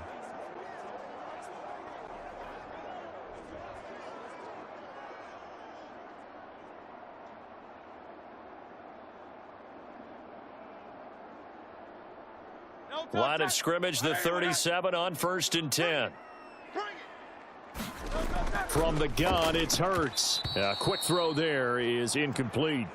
And those two just haven't been in sync thus far. They've done a nice job against him, but still, with his talent, you would expect them to have more completions to him in this game. Here's 2nd and 10. Let's go. Trimmer. Hey, Mike 52. Again, he'll drop to throw. Got his man complete over the middle. That's Smith. And he'll be taken down, but not before he works it past the 50.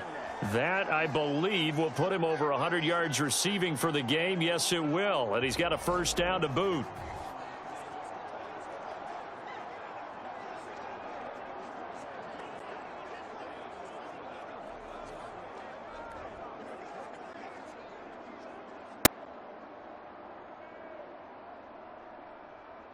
Great, set. Pretty quiet, D. We're pretty quiet. Now this going to be a quarterback draw. And this winds up a gain of 4 to the 41. But really, that was no surprise there. They've been running it well all game. And I know goals change all the time, but any team will take that type of run each and every time. 2nd and 6. Looking to throw. It's caught. Smith. And he's going to have another first down as the tackle's made at the Titans' 29-yard line. They pick up 12 on the play there, and they move the chains.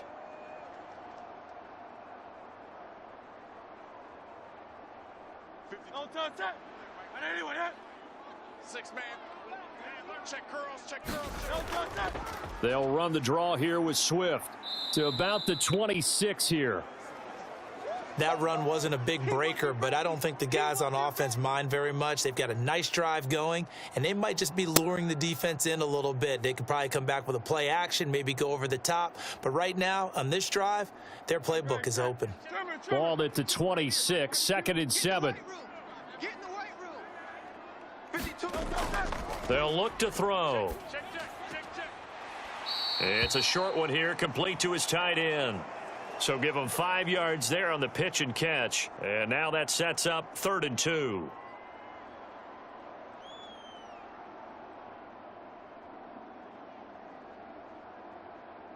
They'll come to the line, needing only 2 yards to gain the first here.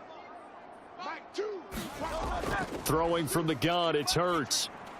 That is caught. And down inside the 15, shy of the 10. The Eagle passing game looking good on this drive. It's a first down. I love the drive they're working on here because they know they can take the lead with a touchdown. And so far on this drive, so good. They've moved the ball down the field with very little resistance defensively. But they better be prepared for some adjustments to come their way now.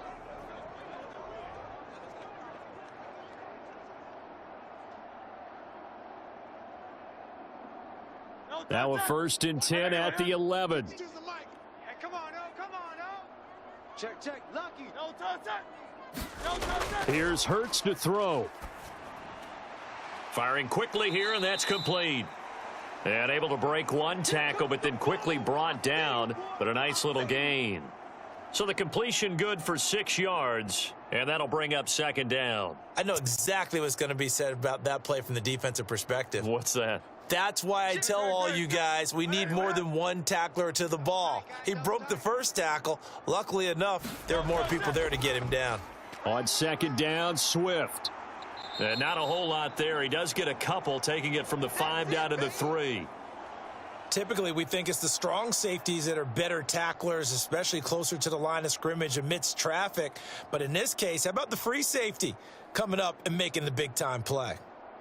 2 yards still to go. 3rd down now. Hey, we got tight right. They'll try and run here with Swift. And he's in. Touchdown, Eagles. DeAndre Swift. A 3-yard touchdown run. And the Eagles have taken the lead as they go right down the field and score on the opening drive of the second half.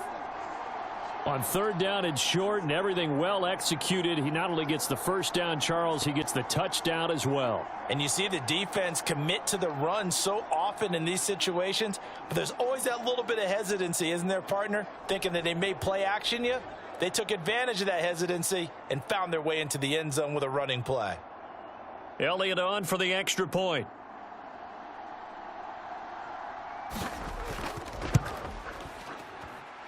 And that will make this a 4-point game.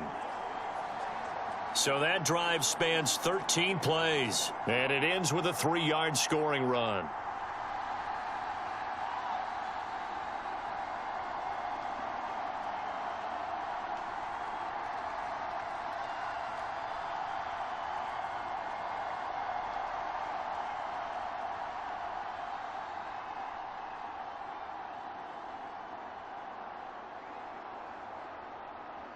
Now after the touchdown, here's Elliott on to kick it away. From a couple yards deep, he'll bring it out of the end zone. And not much happening on the return as he'll get this to about the 23.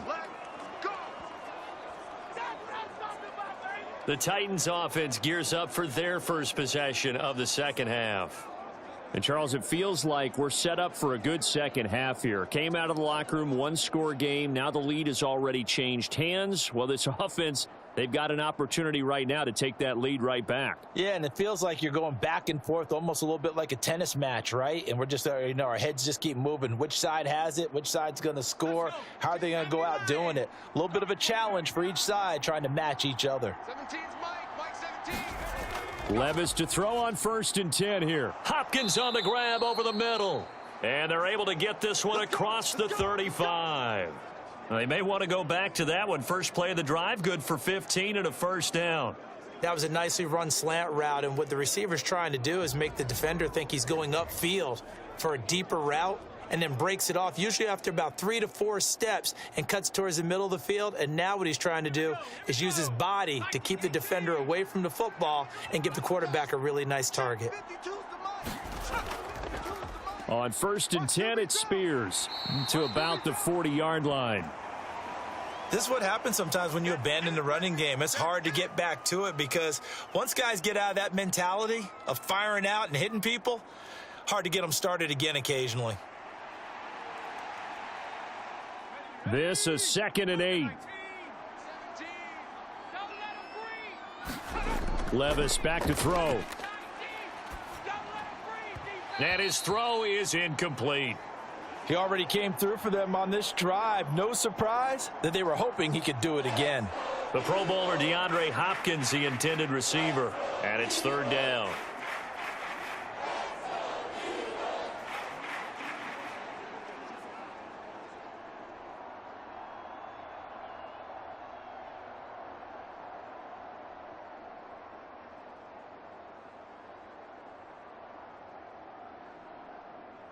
They'll be in search of 8 yards here as they hope to convert the first down. Levis on 3rd down.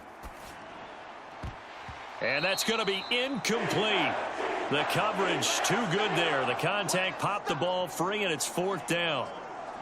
Partner, the way this offense has marched up and down the field during this game, it's almost a surprise to see an incomplete pass on 3rd down, isn't it? Yeah, they have had their foot on the gas all game long, but here finally stalling out.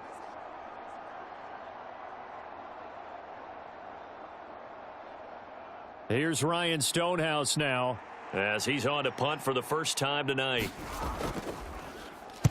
He steps into this one, and this is a rocket. And that'll hit in the end zone. Much too much leg there. That'll be a touchback.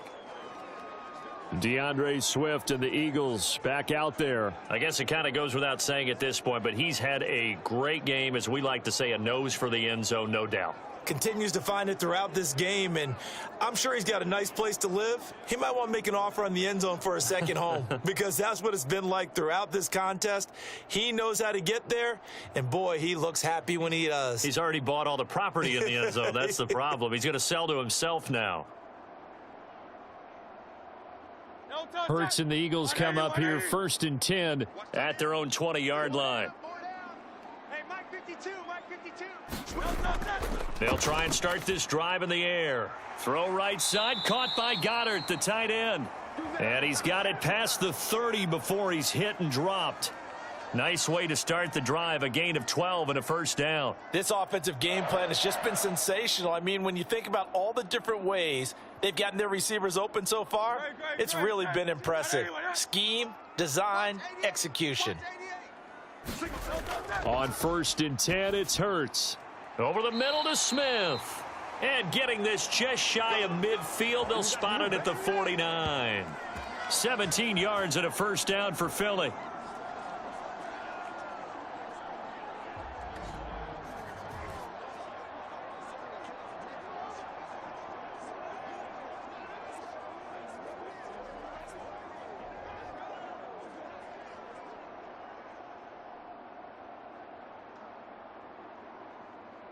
Great, set. Hey, let's go. Trimmer. It's gonna be a long day, offense. Hurts. And that's out to the flat for Swift. It'll go as a gain of 4, and that's going to bring up 2nd down. Caught that look from you there, partner. I think we're on the same page on that one. Just his first catch, I think we both thought he'd be a little more active in the passing game. Let's see if that's the start of them trying to get the ball to him a little bit more here in the second half.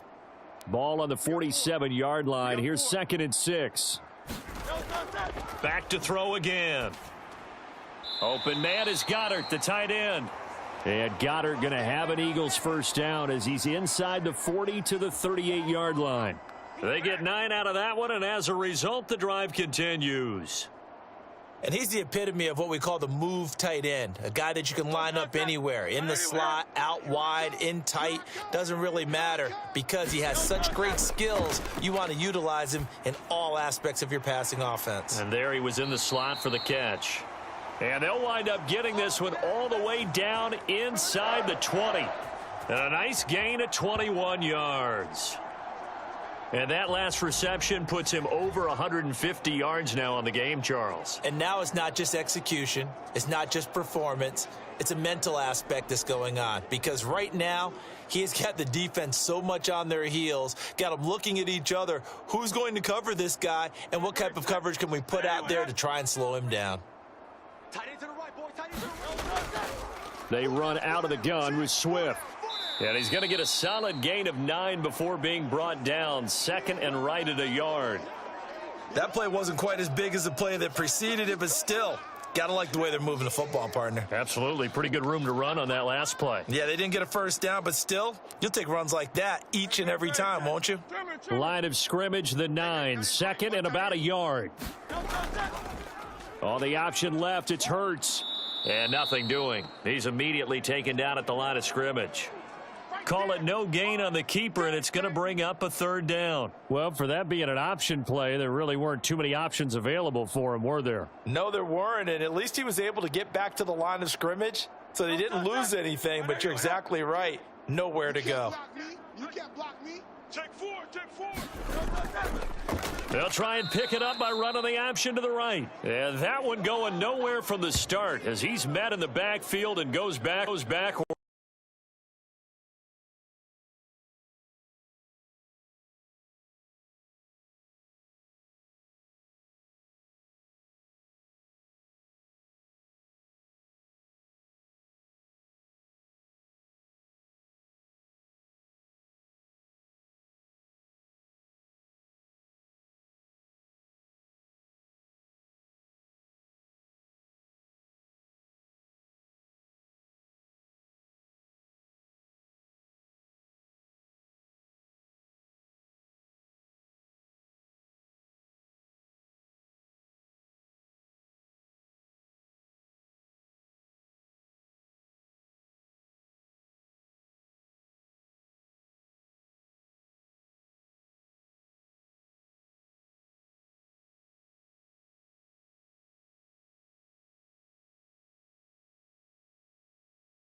After the field goal, here's Elliott to kick it away.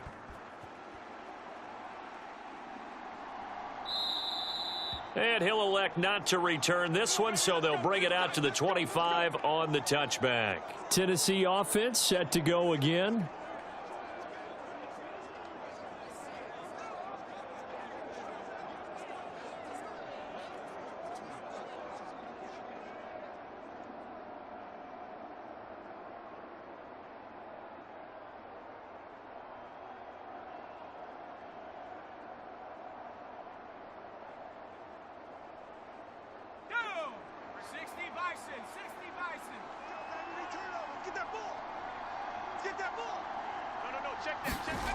First and 10, it's Levis. And that's going to be incomplete. Too tough to hold on to that one. It's second down. Have to give some credit to the defender on that when he read all of his keys perfectly and got a great break on the ball and able to force that incompletion. So the incompletion, and now it's second and 10, again from the 25-yard line. Levis. Throw left side complete. That's Phillips. They do get a couple, but they'll be left staring at a 3rd and 8 coming up. Here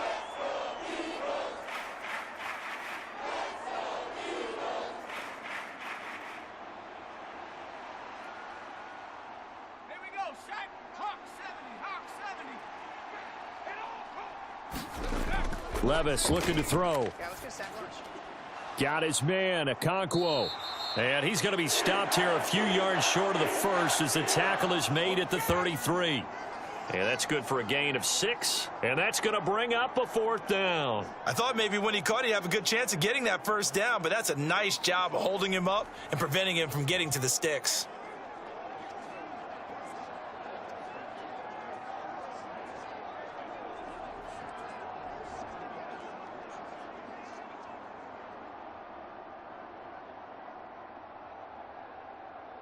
Here's Ryan Stonehouse now as he'll punt it away for the second time.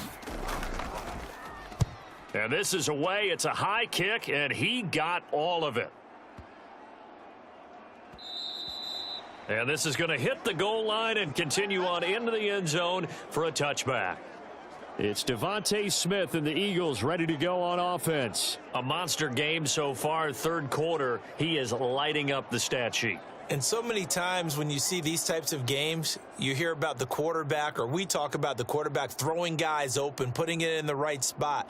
How about some credit for the receivers, Absolutely. though, who find ways to get open, whether they uncover late in a route or they get open early, but they just always find a way. And he's having that type of a game. Yeah, he's been nearly impossible to cover.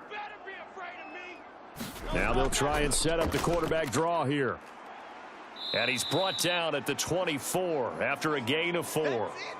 I don't care what the emphasis is in the NFL at any given time. Every defense is still going to say their #1 goal every game is stop the run. And right now, they're not doing that, and that really chips away at your confidence. They'll come up 2nd and 6 now from the 24. Hurts going to keep it again. And they get him down, but not before he takes it across the 40-yard line. And that'll go for a gain of 18 on the keeper. First down. It looked like almost a miscommunication defensively, because once he decided to keep it, he had pretty smooth sailing. Yeah, it became a question of, wait a minute, who's got the quarterback? And when you talk about miscommunication, it's supposed to be called assignment football on the defensive side of the ball. But the assignment gets mixed up. That's the end result. No touch that. 180, 180. Three down. No touch that. And they'll let the quarterback keep it here on 1st and 10. And he stopped immediately there. No gain there as he kept it himself at 2nd down.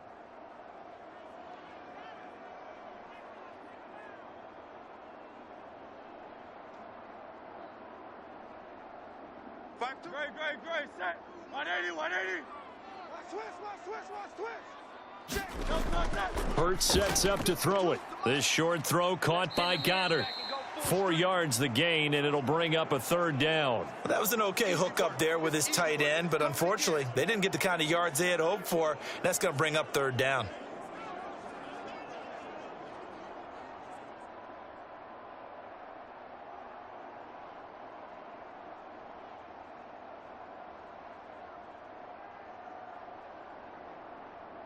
Here's 3rd and 6. Check pass.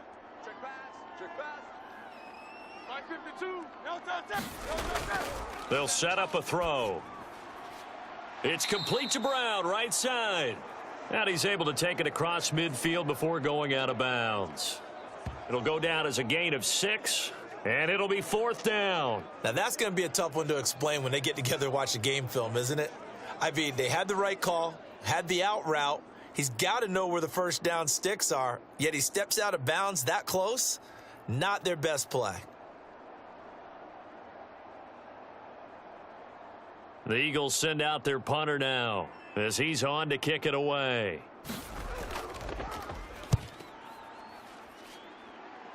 And this one sails out of bounds. I think it'll be inside the 25, and it will. 24-yard line is where they'll spot it. Here's the Titan offense now as they make their way back onto the field. And our game's hit a little bit of a lull here, a little bit of a snag. Punts on back-to-back drives. And old-school coaches don't necessarily mind that. Didn't turn it over, right? Didn't create a big play for the other team. Right now what you're looking for is, can you gain an advantage in field position? And that's what both teams are seeking right now. Yeah, they'll be seeking to gain that advantage here on this drive. Now Spears to begin the drive. And this one goes nowhere. Losing yardage back at the 22. Call it a full 3 yards in the wrong direction there. Brings up 2nd down. Pretty straightforward play there by the linebacker. He saw the run, went with straight-ahead pursuit, and dumped him behind the line of scrimmage.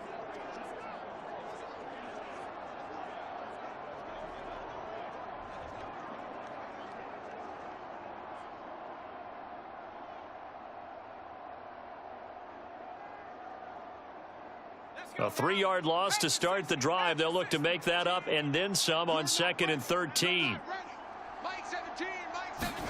Levis to throw it. He's got it complete. Derrick Henry. And he's able to get out to the 32, brought down there.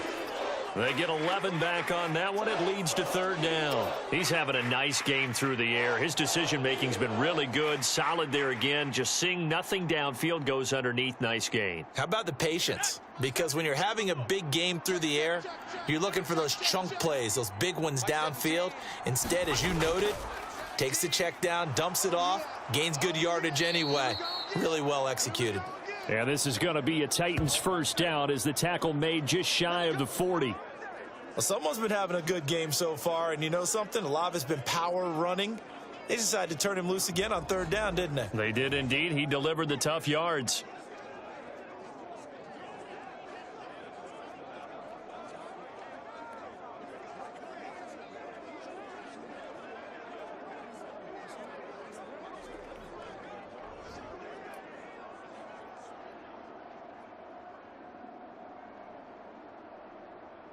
So from the 39 now, they'll come up on a 1st and 10.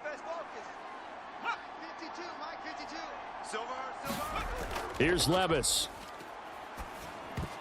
And that would not to be. It's incomplete. So they couldn't hook up as time has now run out on this 3rd quarter of play.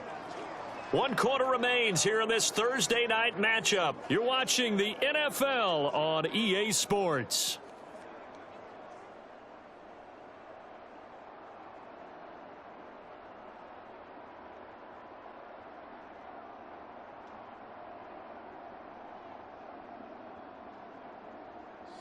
Now a 2nd and 10.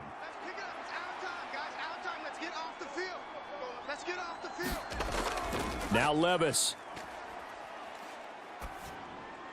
Open man, that's Henry. They get 7 out of that, so they're left with a 3rd and 3.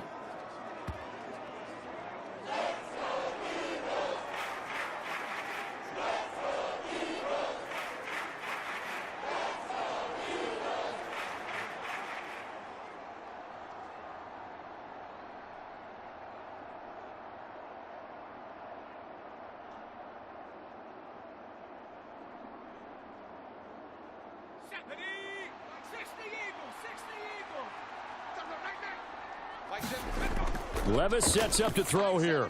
Work in the middle of the field, and he's got a man complete. And he has another first down as they'll get the ball down to the Eagles' 42. 12 yards on third down as the drive rolls on. I like the design that we're seeing right there. This is what they need. Down by a touchdown here in the fourth. They just need to keep working their way downfield. And when they see openings, take their shots.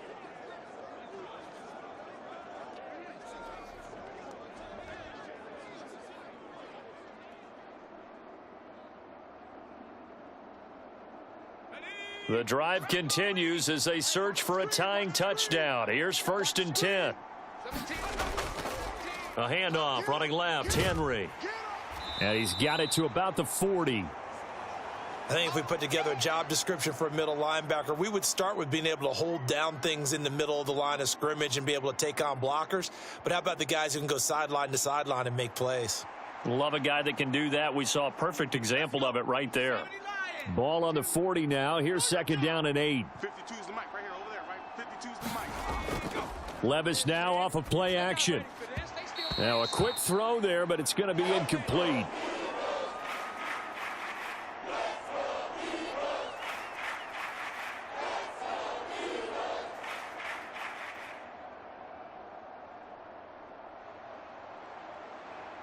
In search of 8 yards on third down. They've already converted 2 of these on this drive, 2 for 2.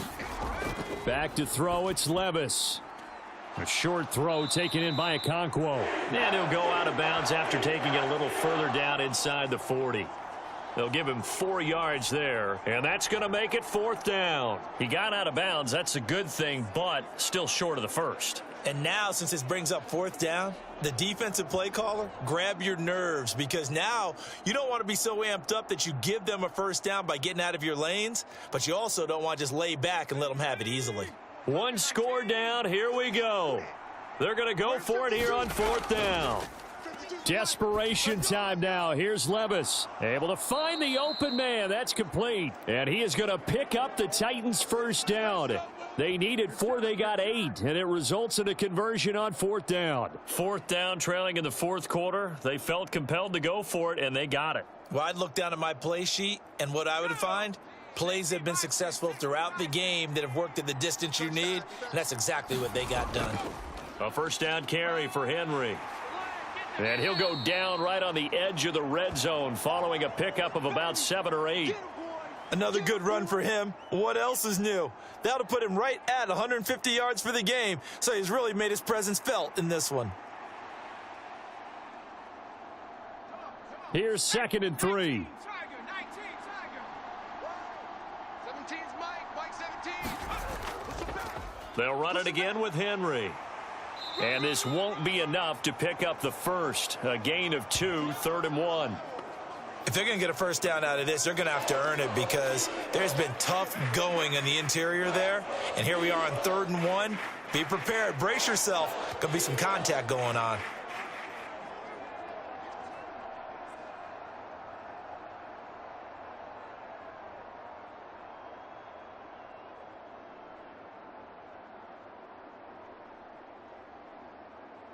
The Titans on 3rd down. They've converted 5 times in their many chances thus far. They're up against a 3rd and 1 situation.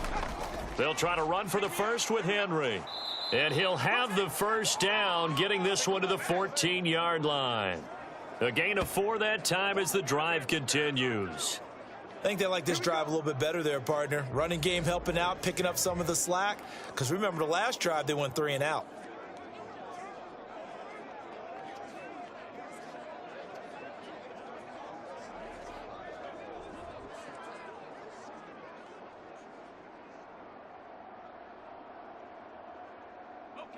The drive continues as they search for a tying touchdown. Here's 1st and 10.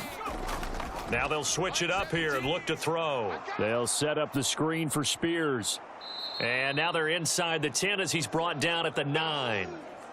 The first down screen pass, good for 5. The key to any screen play is all in the deception, and that means everyone on the offensive side of the ball but someone gave it up because that one wasn't very well concealed. And the defense able to rally to him and hold him for just a short gain. Check 52's the mic. Shut up. Second down, here's Levis. And it's caught. And inside the 5 here before he's out of bounds right at the 3. A 5-yard pass on first down and another 5-yard connection there.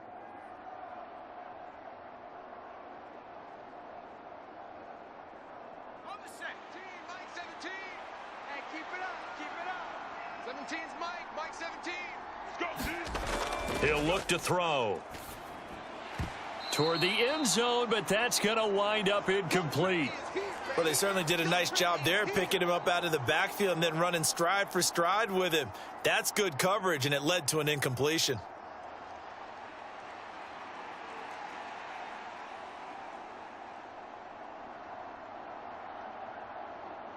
They'll go again from the 3 here on 2nd and goal.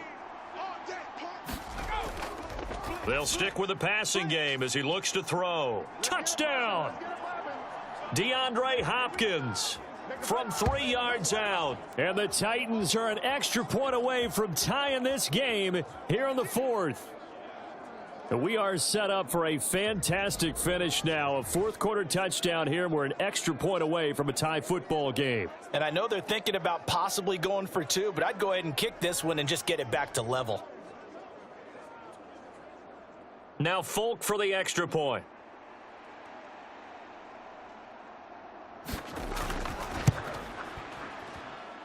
And no sweat. He puts it through, and we are tied here in the 4th. So that, amazingly, a 17-play drive. And it's finished off by the touchdown from DeAndre Hopkins.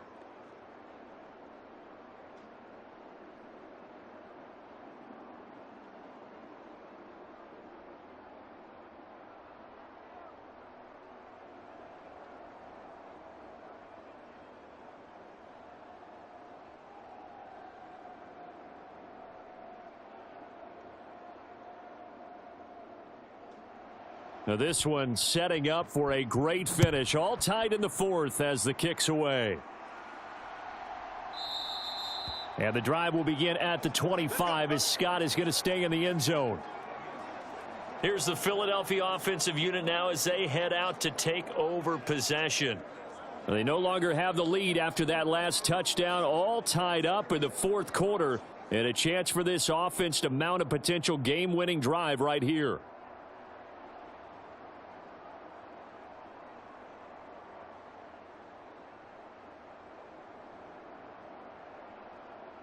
Hurts and the Eagles come up here 1st and 10 at their 25-yard line. And they'll run the option to start the drive. And he's able to take this one up to the 35-yard line. Give him 10 yards on the keeper, and it'll lead to a 2nd down. Well, partner, for a few years there, we thought this read option play was going to take over the whole NFL. It seemed like everyone was using it, but it has been scaled back considerably in the last few seasons, mainly because people are worried about their quarterbacks getting hit. But when you call it at the right time and you use it properly, you see the type of gains you can get. A nice chunk of yardage there by the quarterback. And he'll be brought down right around the 37. 2 yards, good enough for a first. Well, that was a unit that understood exactly where the first down marker was, handed it to their guy who could run it, created some exactly where the first down marker was, handed it to their guy who could run it, created some space.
This short throw caught by Goddard. And they'll get him down after a pickup of 8. 2nd and 2. There's a completion to the tight end, and I think that we're looking at something out of Central Casting, frankly. Absolutely. I mean, size, the hands. Speed. I mean, can flat out run. You put that whole package together, you light up the eyes of an offensive coordinator, don't you? And from the 42 now, here's 2nd and 2. Swift going to try up the middle. And maybe a measure of revenge there. He's had his way in this one, but this time they get him behind the line. 2 yards the loss, and now they go from 2nd and 2 to a tough 3rd and 4. It's a tough one right there. He ran right into the teeth of the blitz as the linebacker was freed up in order to stuff that one for a loss. I think quarterbacks got to see that. Got to find a way to audible into something a little more advantageous.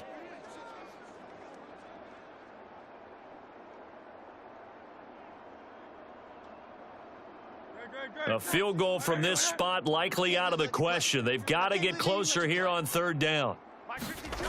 Throwing is Hurts. They'll try and set up the screen to Swift. And he is going to have an Eagles first down by about a yard. It's a gain of 5 on 3rd and 4. Let's give a little credit there. The offensive play caller sensed that the screen pass was available. Whenever you're getting a lot of heavy pressure towards your quarterback, that's when you're thinking about running the screen and using that pressure against the defense. And it worked very well there for a first down.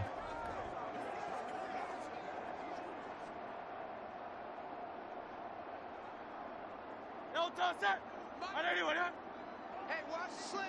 Watch the slant.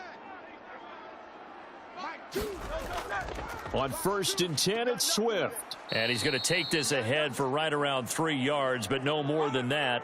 2nd down. Well, that's just a pile of bodies there, and that's when you kind of find out who's a tough guy, right? Who can stand up and make a play. It was only a 3-yard run, but for both sides, they had to walk away from that feeling like, okay, I can stand up when the going gets tough in here.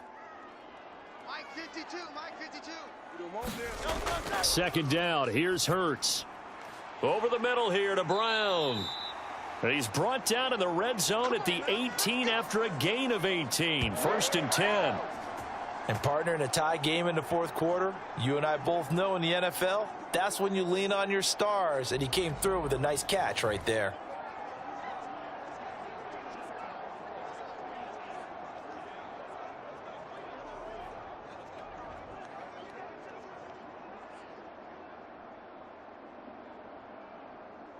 So from inside the 20, here's 1st and 10 at the 18. 52's the mic. 52's the mic. They'll look to throw here. And he slides and covers up at the end as he's going to be able to pick up decent yardage. The improv on the scramble there gets him 6, and it'll be 2nd down. I like how he hung in there and went through his progressions, but eventually his internal clock went off and told him it was time to make a run for it, and he ends up sliding down with a solid gain.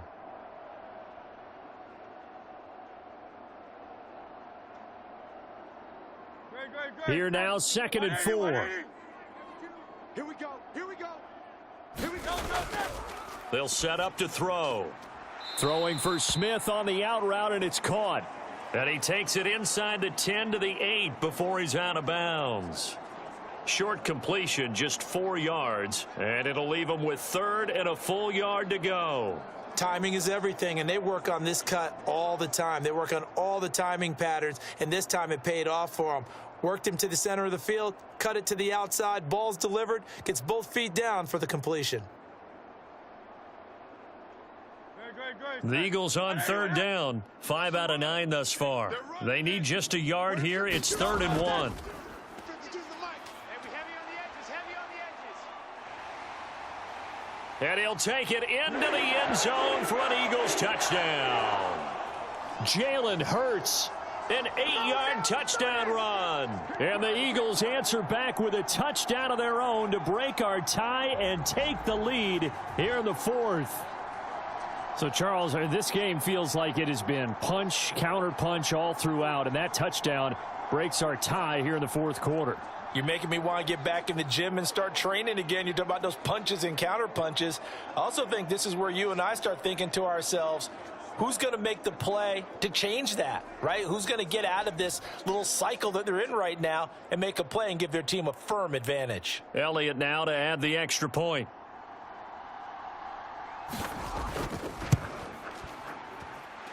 And they will take a 7-point lead now. A pretty long drive that time. 11 plays all told. And the capper that put it in the end zone, a run of 8 yards.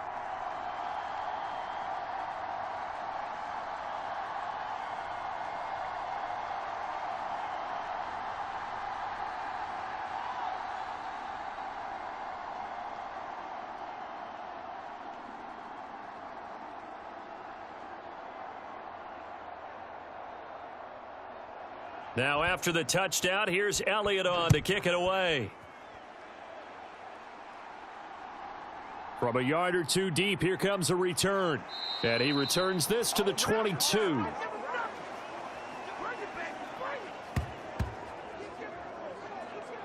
The Titans now just about ready to take over. They now trail by 7 after that last touchdown here in the fourth quarter. What a big spot for this offense. See if they can cobble something together on this drive.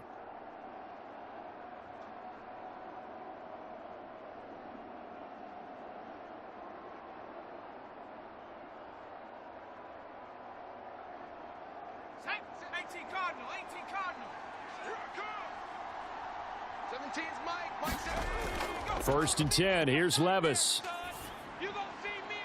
A short throw taken in by Okonkwo. And he'll get this up past the 25 before he's out of bounds. That was a nice throw out there to the flat, but they defended that pretty well. The hope is to go ahead and put it on him so he can turn and get upfield and gain additional yardage. There just wasn't anywhere to go on that play. So from the 26-yard line, here's a 2nd and 5. Now they'll throw here out of the gun. And down he goes, but he takes it up to the 40. 7 catches for him now, and this last one, a first down. They're going to empty the backfield here, so you know this ball's likely to come out quick. They let the 4 outside receivers run deeper routes, and then let the tight end just make a beeline across the formation. He's able to make the catch and turn it into good yardage and a first down. Henry running right. And maybe a measure of revenge there. He's had his way in this one, but this time they get him behind the line. Officially, it's a 1-yard loss. That's going to bring up 2nd and 11. Part of the thinking when you bring in extra tight ends, you're hoping that each of your guys gets those one-on-one blocks and creates a crease for your runner. You know what the converse is, though? You've got to win those one-on-one blocks, and when you don't, that's the result you end up with.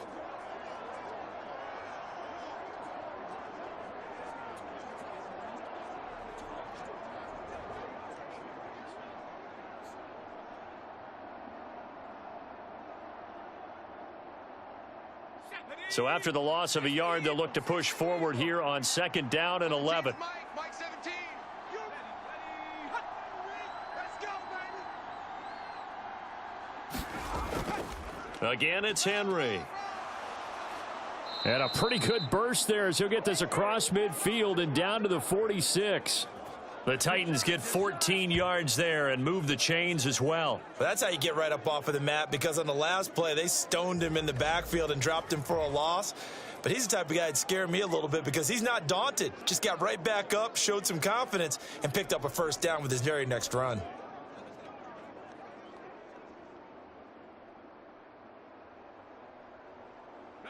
The drive continues as they search for a tying touchdown. Here's 1st and 10. Henry up the middle. And he's going to get this one down near the 45-yard line. Just a yard on the first down carry, so it's 2nd and 9. Oh, there's plenty of traffic waiting for him up the middle. But give him credit, he tried barreling through anyway. They're fortunate to get a yard out of that one.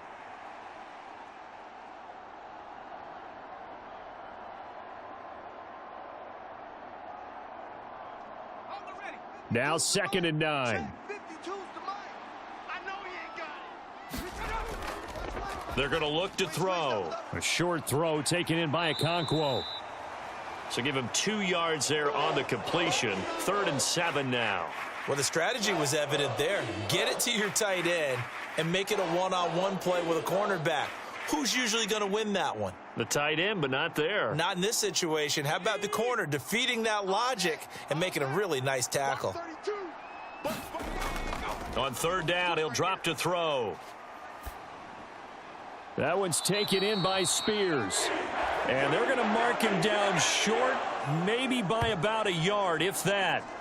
If this were baseball, we'd call this small ball. Instead of pushing it downfield, they throw a short pass trying to pick up the first down, but the defense rallies to the football and stops him short, bringing up a fourth down.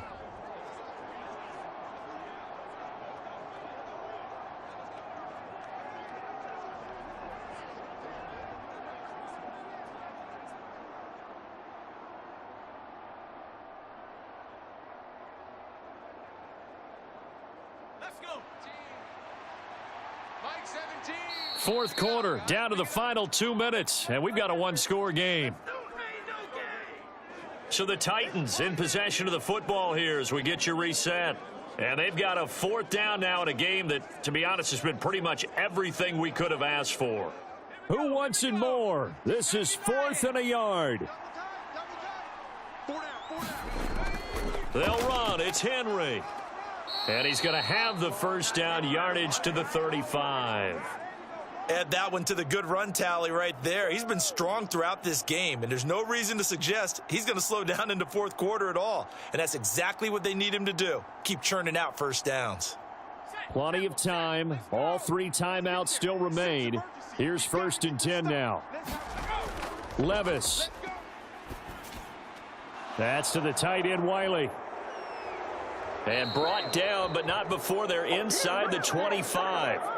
I'm starting to wonder here. Are they trying to prevent winning? Because right now, they're laying back and they're picking them apart, moving the ball downfield. I think they got to start bringing a little pressure towards the quarterback. Here's 1st down. Hey, Mike 52, Mike 52. Levis, he'll look to throw it. And he'll get this underneath to Henry. And this will leave him a yard short. Nice pickup of 9 yards on first down. Nothing open downfield. They went underneath. Yeah, see if you can get it to your running back. See if you can make someone miss in the open field. Here's 2nd and a yard. 52, Mike 52. Here we go, D. Here's Levis. All day. This is caught. And they corral him just a couple yards shy of the end zone. 2nd and short, that's a rundown, so it's definitely a good time to go play action if you're feeling it. And they do so and pick up a first down.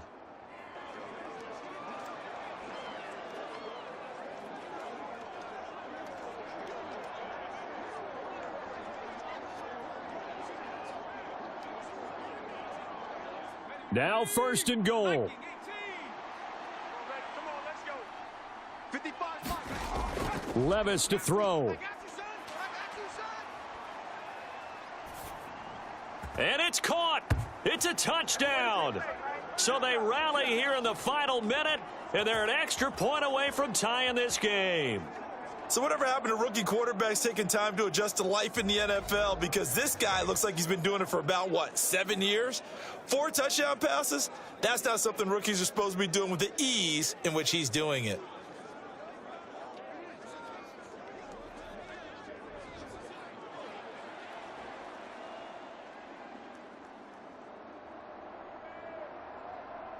On for the extra point is Folk.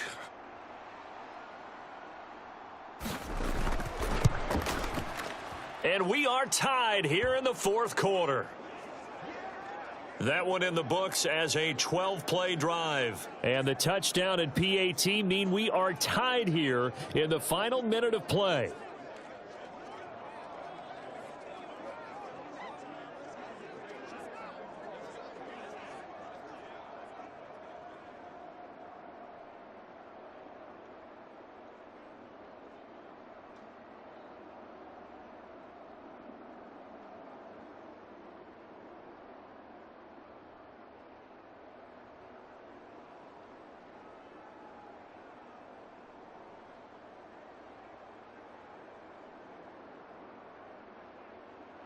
This one, all we could have asked for. All tied, final minute as the kick's away here.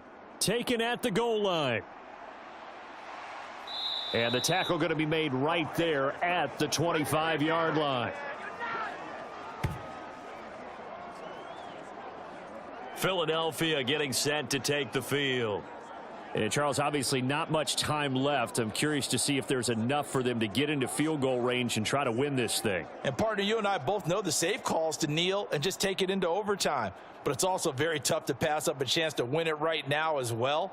But remember, if you do attempt that, it's got to be a big play downfield and still leave yourself enough time to get your field goal unit out there and kick for the win.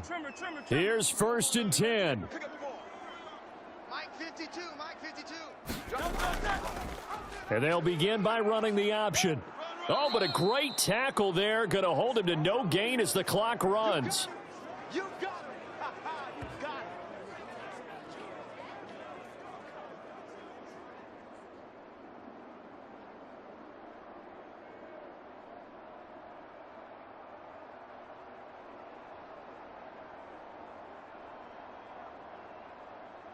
Very set. And we need overtime to decide this one after 4 quarters of play. We're all even. The extra session in a moment. This is the NFL on EA Sports.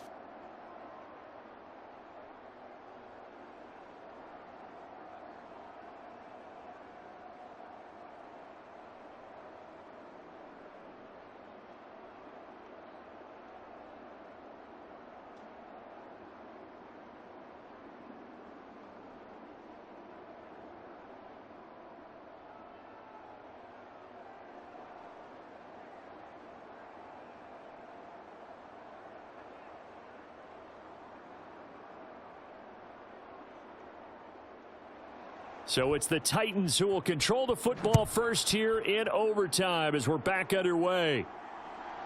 And here comes a return from just beyond the goal line. And he's up past the 20 to the 22-yard line.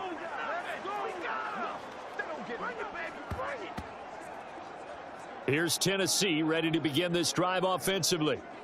And they'll just simply be looking to build off the confidence of the last time out where they scored a touchdown. And confidence is powerful, isn't it? When you've scored once, you feel like you can go back out there and get it done again. Doesn't matter what the defense throws at them. They feel like they're in a groove right now, and they want to get out there and show it. Yeah, hoping to stay in that groove here this go around.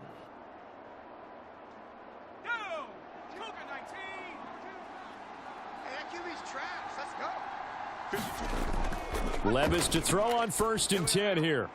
That'll be complete to Okonkwo. Call it a gain of 6 on the play, and it'll be 2nd down.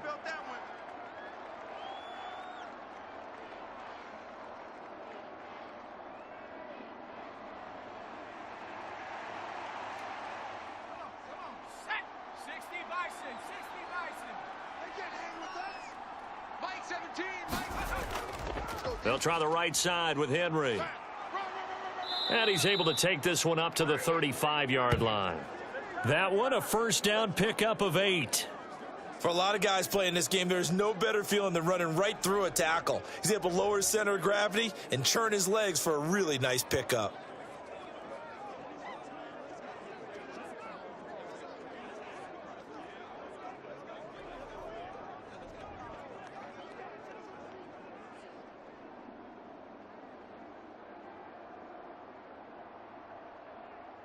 Ball up to the 35 now as they come up on 1st and 10. Mike 17. Mike 17. Inside handoff, Henry.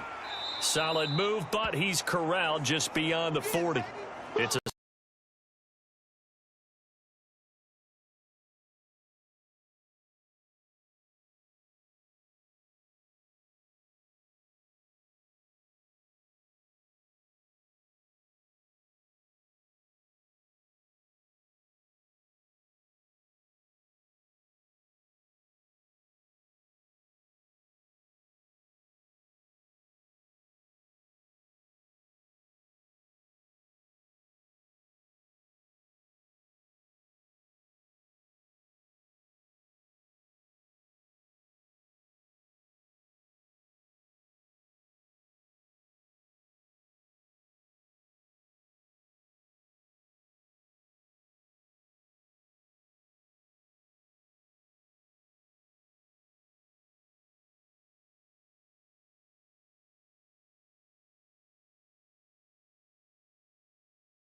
ball down to the Eagles' 44-yard line. It's an 11-yard pickup. Thought they'd run it on 3rd and 1. Not the case. He did not have a catch till that moment. Pretty good time for his first one, though, here in OT. I would agree with that. And just think about how they had to cycle through all the play sheets, right? Tried to find ways to get a lot of people the football.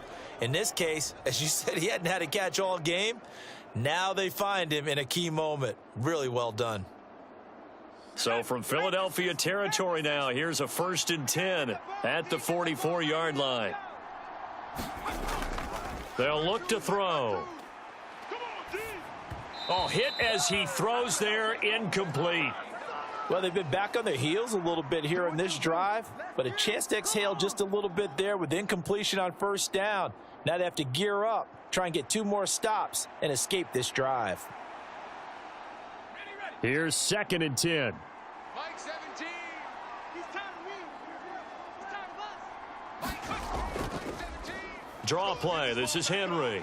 And he'll be brought down at about the 42. They do get a couple, but they'll be left staring at a 3rd and 8 coming up.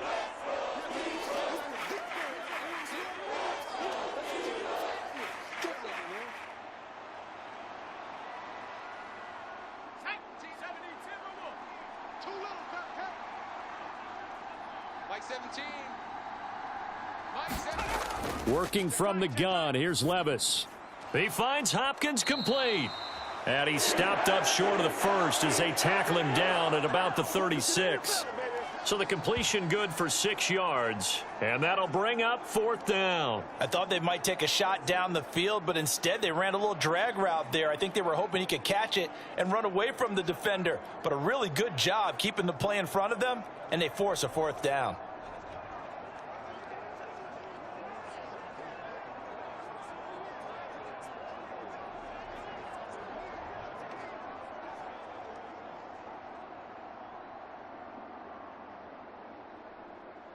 A big call here in overtime. They're going for it on 4th down. 17. They'll run for it with Henry. And he's able to pick up the first before he's taken down at the 27. Give them credit. They knew what they wanted to dial up on 4th. They executed it for 9 yards, and the offense stays out there. The type of game that he's having running the football, there was no doubt who they were giving the ball to. So why didn't they just go ahead and go after him on defense, right? Yeah, if you know, on him. right, you know he's having that type of a game. Who else would you expect to get the football? I would have taken my chances and sold out defensively to stop him. And if anyone else picks it up, I tip my cap to him. So the drive stays alive after the 4th down conversion. 1st and 10 inside the 30. Running from the gun with Henry. Heck of a broken tackle and able to work this down near the 23. 5 yards is the tally on 1st down. That brings up 2nd and 5. They've had some success here in overtime on this opening drive running the football. Right back to that well. And why not? When you have that kind of success, make them stop you. And until they do, keep going back to that well you just spoke about. I think there's more water there and available to them. On 2nd down, here's Henry. Just a couple on the pickup there, and now it's 3rd down. And I know you, with every carry, especially in overtime, you're just saying, if you're that ball carrier, hold on to the football. Hold on to it, protect it, but not necessarily settling, because you're trying to get to the end zone. You're trying to end the game right here. And I know the defensive guys poking, clawing, raking, trying to knock the ball free and protect their end zone. Yeah, like you alluded to, especially this part of the field. Now on 3rd down, that pass knocked down in the backfield and incomplete. Once that ball was popped in the air, you could almost hear the silence, the collective breath being held here in the stadium. Let's be honest about it. We both came out of our chairs, didn't we? All right, anytime you see the ball in the air like that, there is that collective rise, the crowd holding its breath, and boy, oh boy, the moment of truth as it comes down. Man, that was something. Everything magnified here in overtime.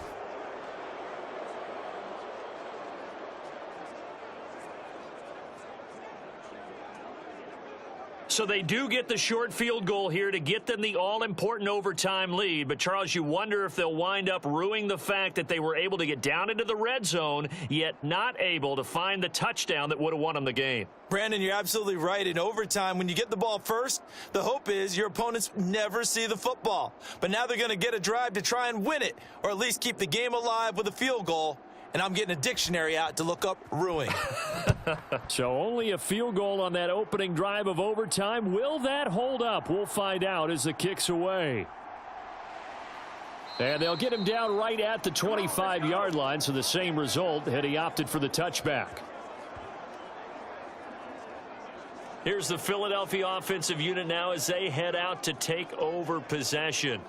Well, it's pretty simple now. They need a field goal out of this drive to extend overtime, or obviously, Charles, a touchdown to win it. Yeah, and I'm taking the defense's perspective on this one, partner, because now they know with a 3-point lead, they can afford to give that up because you just keep playing, right? Overtime gets extended.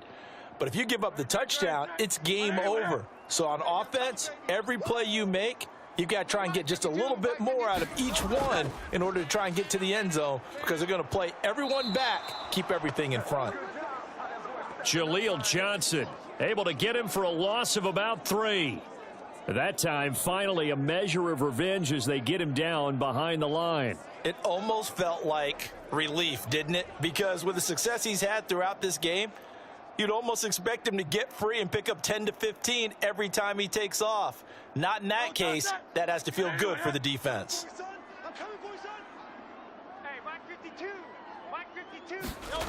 Second down, here's Jalen Hurts. Over the middle to Smith. That'll give him 8 that time, and it brings up 3rd and 5 now. Timing is so important on a route like this because he's going to line up out right and then cut straight across the field. I think the ball might have come out a count or two too late, because by the time he was able to secure it, not much of a chance to turn it upfield. Ain't no such thing as a loss. We taking wins home. Hurts. Pass taken in by his big tight end. And he is going to have an Eagles first down as they're able to get the 3rd down conversion. Charles, you get into these overtime situations, that's not a bad guy to dial into. Well, when you have to have plays, especially in a spot as you just described, we're in OT, you've got to go to the guys you can trust and you know are going to make the plays. Well, they say it's not the X's and the O's, it's the Jimmies and the Joes. So from the 39 now, they'll come up on a 1st and 10. Hurts sets up to throw it. Now they set up the screen. That's complete. No gain on the screen there. It's 2nd down. So nothing there on the screen that time. That means all that great acting they tried on offense went for naught, didn't it? Because you have to try and influence them. Make them think that you're doing something else. Make them think that they can get to the passer by letting them by and then setting up the screen and getting downfield. Didn't happen at all. Give a lot of credit to the defense for not tumbling to that one. And Hurts able to show off some of that elusiveness as he slides to the ground there, and in the process picks up the 1st down. They give him 17 yards that time as that'll move the chains. These are running back numbers that he's accumulating right now. Received double-digit carries and has rewarded them by breaking the century mark in rushing, in addition to what he's done through the air. Definitely MVP caliber football we're witnessing. So operating from Tennessee territory now. Here's 1st and 10 at the 43. Here's Hurts to throw. He finds his tight end Goddard. That's complete.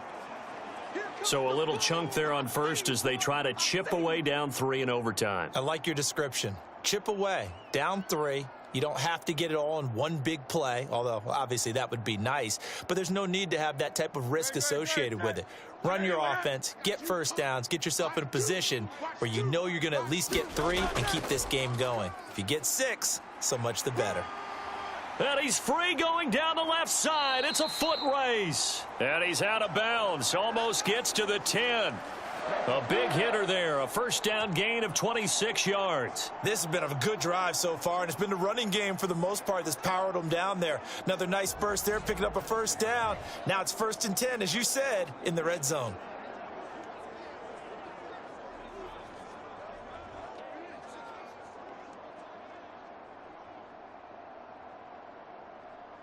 From down at the 12, it's 1st and 10. Hey, check. Now a toss for Swift left side. And maybe a measure of revenge there. He's had his way in this one, but this time they get him behind the line.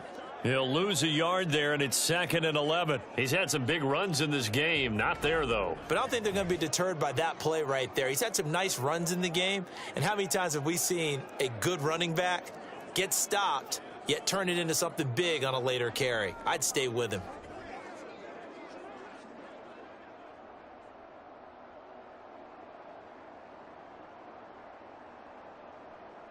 Maybe just a slight detour on what's been a strong drive. Here's 2nd and 11. Now back to throw.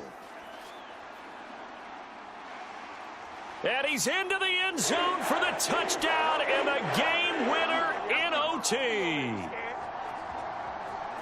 A great game partner, a spectacular finish. They needed at least a field goal to keep the game alive. They do one better. They get it in the end zone and end it. And I don't know about you, but I'm worn out. That type of a game takes it all out of us as well, not just the guys on the field. What a tremendous finish, and as you noted, were they going to go and try and get 3 and keep the game going? And that wasn't good enough for them. They got the touchdown, and that's why we're able to say goodbye. Charles, normally when you see a group score this many points, it's a complete blowout, but instead they needed every single one of those in this close, high-scoring affair. And, Brandon, I'm still on the edge of my seat after that one because when you have that much scoring and it still comes down to a one-possession game at the end, that's not something we see very often. In this case, these offenses, they brought it. The defenses, they're going to need some work going forward. So that'll do it for my partner, Charles Davis, and the best darn crew in the industry. I'm Brandon Gaudin. This has been a presentation of the NFL on EA Sports. The Eagles are winners here as we say so long from Philadelphia.